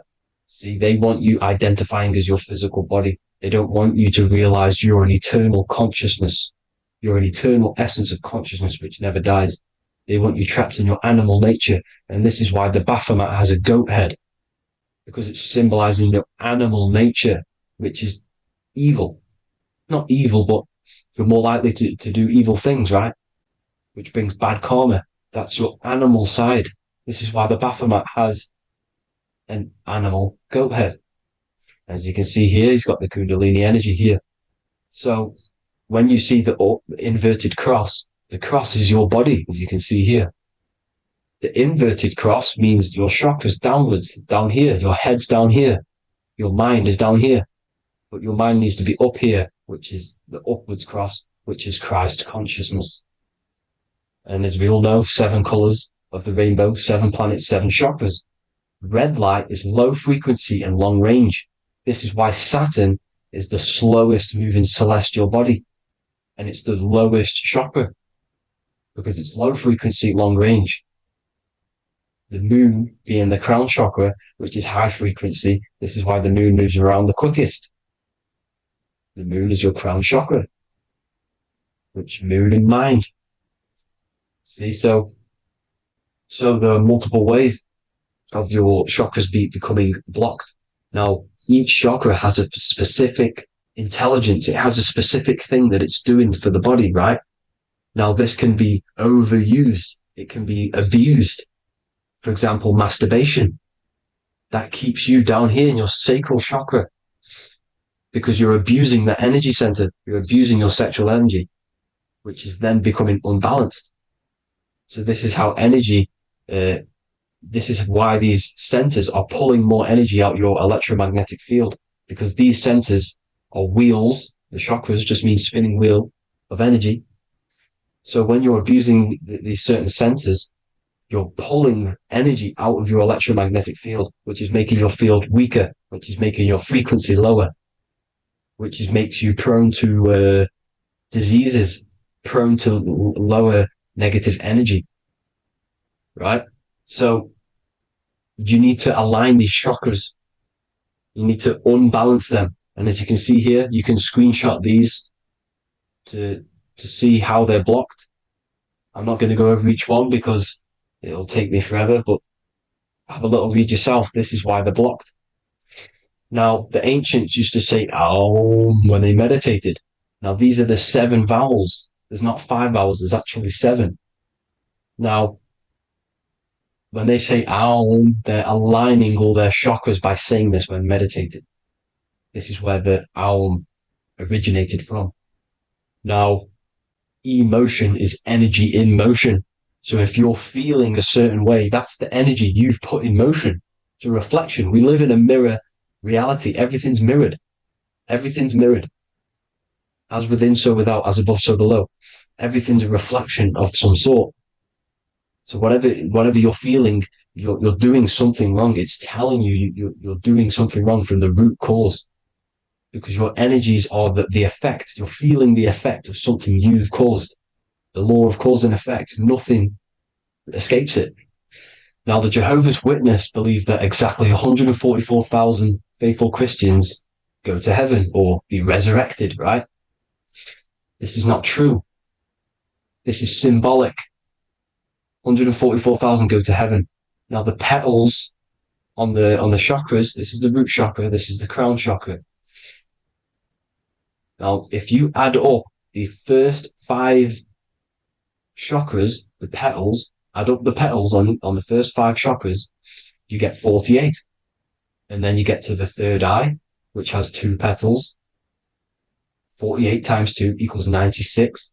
96 plus 48, which you got from here, equals 144.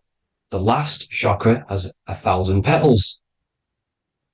Times 144 times 1,000, you get 144,000.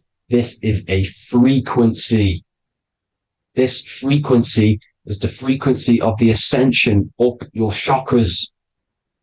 This frequency is a high frequency which turns that oil into gas, which rises up the spine, activating your third eye.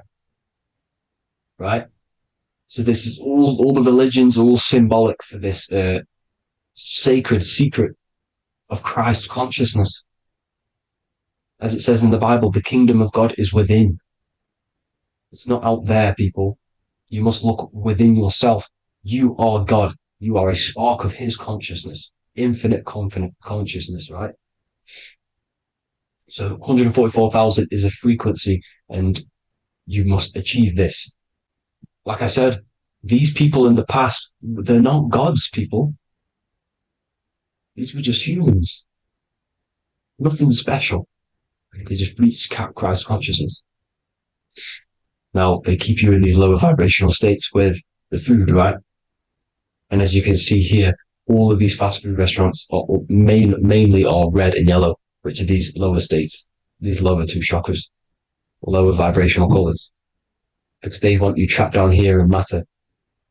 And these foods are so low vibrational, they will keep you down here because your gut produces, I think it's like 80% of melatonin. Melatonin is your feel-good hormone. These foods will not make you feel good. This is very low vibrational. Meat.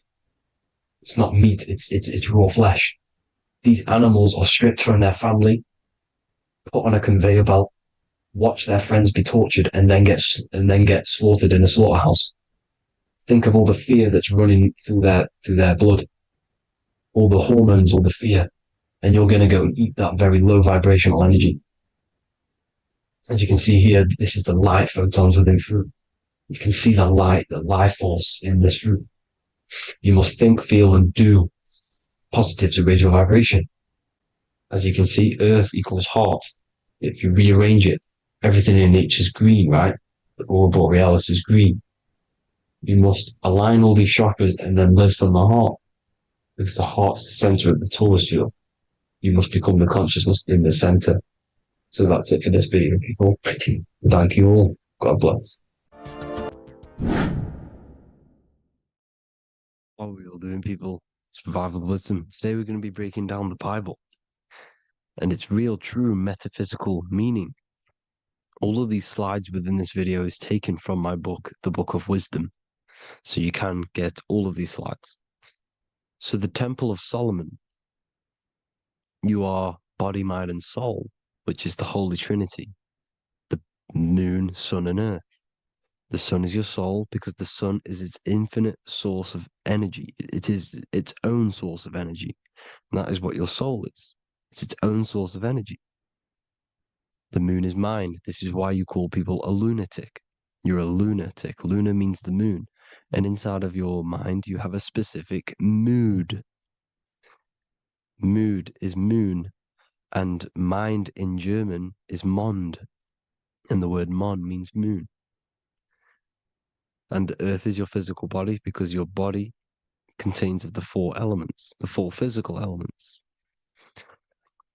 Well, the Temple of Solomon is the temple of the soul and the Mon, the soul and the Mon, the soul and the mind. And it's the temple of the Holy Spirit in the Bible. Everything leads back to one singular point in the center of the brain. The brain is not the mind. It's mind over matter. Okay? The brain is the physical manifestation of the mind. The brain is the electrical computer which decodes the light waves given to it by the mind. This is why everything in the body leads back to one singular point. And we'll go over this in a minute. But this is controlling the physical body. This is the within. If you rearrange within, it spells high twin because within you is your twin, your true self. And it's just an entity in the center of the mind. And if you shut your eyes, you can feel it. Your awareness is in the center of the brain. So there's just an empty chamber in the center of the two cherubs, the two brains. They are two separate brains. They're two hemispheres. And the empty chamber, when scientists chop it up and see it's just an empty chamber, well, because you can't see in that plane of reality. You cannot see the mind. You cannot see thoughts. It is invisible to the human eyes, to the visible light spectrum, to the two eyes. The reason why we call it the third eye in the center of the brain, it's not the third eye, it's your true self. It's the mind and soul. It's an eye because it does see. It's the all-seeing eye that you always see here. There's some Masonic artwork showing the two pillars, the two cherubs, the two hemispheres of the brain, and the inner eye. This is the eye that sees all things. What do I mean by seeing all things? Not physically. It sees the mind. It's what, because your soul is watching the mind. You can observe the mind. You are not the mind. And if you meditate deeply enough, you can go beyond the mind. It's the all-seeing eye. It sees the mind. It sees what emotions you're feeling. It sees what you're thinking. It sees what you're seeing with the two eyes. It's the all-seeing eye. It sees all things. It's omnipresent. It's everywhere. Because the mind can be anywhere. The mind can switch itself into any place it wants. There is no limitations with the mind. So there is two hemispheres in the brain, and in the Bible there is a quote saying the most holy place between the two cherubs. The two cherubs is the two hemispheres of the brain, and the most holy place is between them, which is what the Masonic artwork is showing. This is the all-seeing eye, the soul and the mind in the center of the brain. And you will not see this with the two eyes. So when scientists come to seeing the empty chamber in the center of the brain, they wonder because they do not understand the occult side of the world. They do not understand the layers of reality. How the two eyes, everything physical comes from the unseen. Everything seen comes from the unseen. Now, the two hemispheres of the brain play a major role in our lives. The right hemisphere is the artist. The left hemisphere is the scientist. The right hemisphere controls the left side of the body. The left hemisphere controls the right side. So there's a crossover. Now, the right hemisphere is to do with your feminine energy, creativity, unification, metaphors, visualization, intuition. The left hemisphere is to do with sequencing, facts, materialistic details, language, and logic. So they keep us normally trapped within the male aspect of our mind, which is the left hemisphere. You know, if you listen to Spotify, Apple Music, and radio, they're all tuned to 440 hertz, which shuts down the right side of the brain, makes you left brain dominant. And we learn, well, 90% of people learn to write with their right hand. They're taught to learn with their right hand, which is to do with the left brain. You see, so we are being trapped within this left side of the brain, which is all to do with logic, thinking logical, not creative. You know, very analytic. But the right side of the brain is to do with your creativity. So the right side of the brain is perceiving reality as a holistic perception. Now, what do I mean? If you're riding through a woods, for example, if you're riding through a woods, your right hemisphere is seeing the whole woods as one unified woods. The left hemisphere's job is to break down the perception given to it by the right hemisphere and break it down into individual trees. So what am I saying? The right hemisphere is seeing humans and everything in creation as one unified consciousness. The left hemisphere is seeing individual egos. This is why the left hemisphere is the place of the ego, the right hemisphere is to do with the higher self. They're both needed, though. I'm not saying one's better than the other. It's balance. Now, they don't want you to see the unified picture, perception of creation. They want you to think everything is individual, everything doesn't come from the one, because all things come from the one. And we experience the two in this reality, dualism. In order to understand the one, we have to experience the two to advance. So, anyways, let's get away from the two hemispheres. The right hemisphere, like I said, is to do with the higher self. And this is why in John 21:6, it says, cast the net onto the right-hand side of the boat and you will find fish. Meaning, cast your energy, cast your perception into the right hemisphere of the brain, and you will find God, unification, and higher self. You will see things from a unified perspective. How we are all one. Because we are all the same consciousness. The same spark that is in me is in you. This is why I am you and you are me. We are all the all-seeing eyes of God, just split up into individual bodies. We are all made up of the same essence, consciousness. And that consciousness, that mind and soul, is in the center of the brain. You are just in different avatars. And until we see this, we'll forever be divided and conquered. Until we figure this out as a collective consciousness, we will forever be divided and conquered and ruled over. This is why the Bible says, ye are gods. You are the sons of the Most High, because we are. We are the Word made flesh. We are God made flesh. Mark 16:19. So then after the Lord had spoken unto them, he was received up into heaven. Head is heaven, H-E-A, and sat on the right hand of God. God is the consciousness in the center of the brain. Heaven is the head, and the right hand of God is the right hemisphere of the brain, meaning he sees things in unification, creativity, intuition, the higher mind, the higher brain. When Moses crosses the Red Sea is the corpus callosum, moving from the left to the right hemisphere of the brain to see unified perception of reality. Head, H-E-A, heaven, same root word. This is why the ancients always depict God in the center of the brain. Here you see ancient Christian artwork showing God in the center of the brain, the light. Here you see it here. Here you see Ganesh, an Indian god, which is the brain.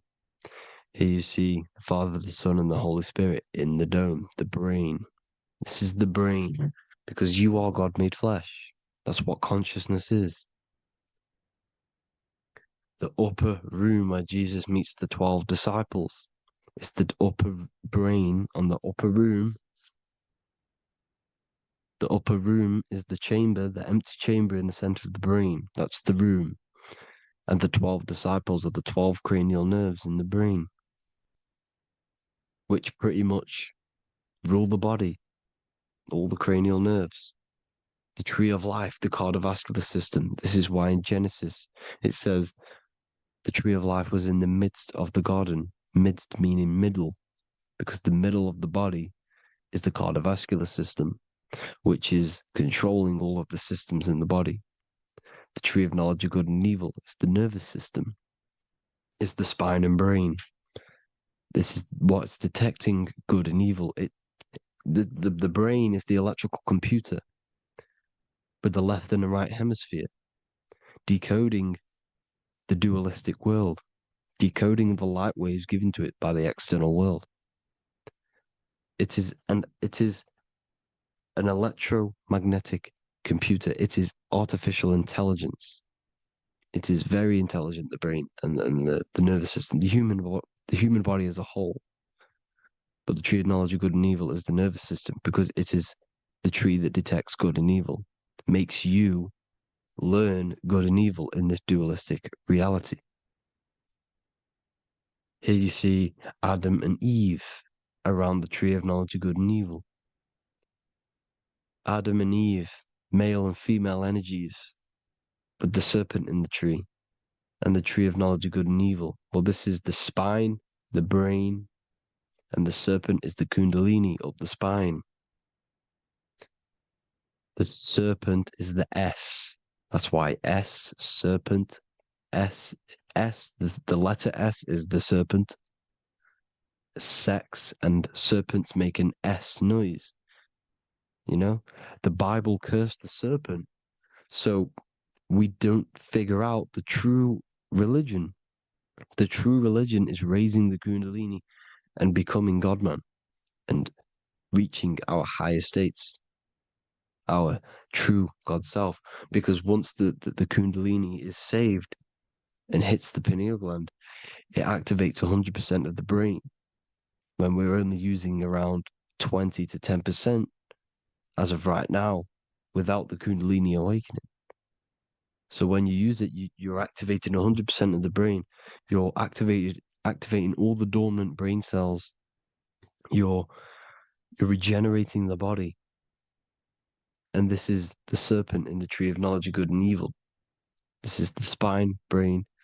This is Adam, Eve, the male and female energies. The light of the body is the eye. Therefore, if thine eye be single, thy whole body should be full of light. Matthew 6:22. This is the single eye in the center of the brain. It is not the pineal gland. It is what's inside the pineal gland. You have to go beyond the physical world, and there are no words to describe things that are not physical, metaphysics. And the whole body should be full of light. Well, this light is the same pyramid that you see. You are the pyramid with the all-seeing eye on top. This is why the ancients built the pyramids with the stairs in the middle symbolizing the spine, because once you open all the chakras and balance them and raise the kundalini, you activate all of the brain, which gives enlightenment. The word enlight in ment. Ment means mind, light in the mind. Enlighten the mind. And this is enlightenment. We are the temple. And Jacob called the name of the place Peniel, for I have seen God face to face. Within spells high twin. Within you is the God self, which you need to manifest into the external world. And he's seen God in Peniel, the consciousness. He's seen his true self, consciousness, in the pineal gland. Genesis 28:10, Jacob's ladder. Jacob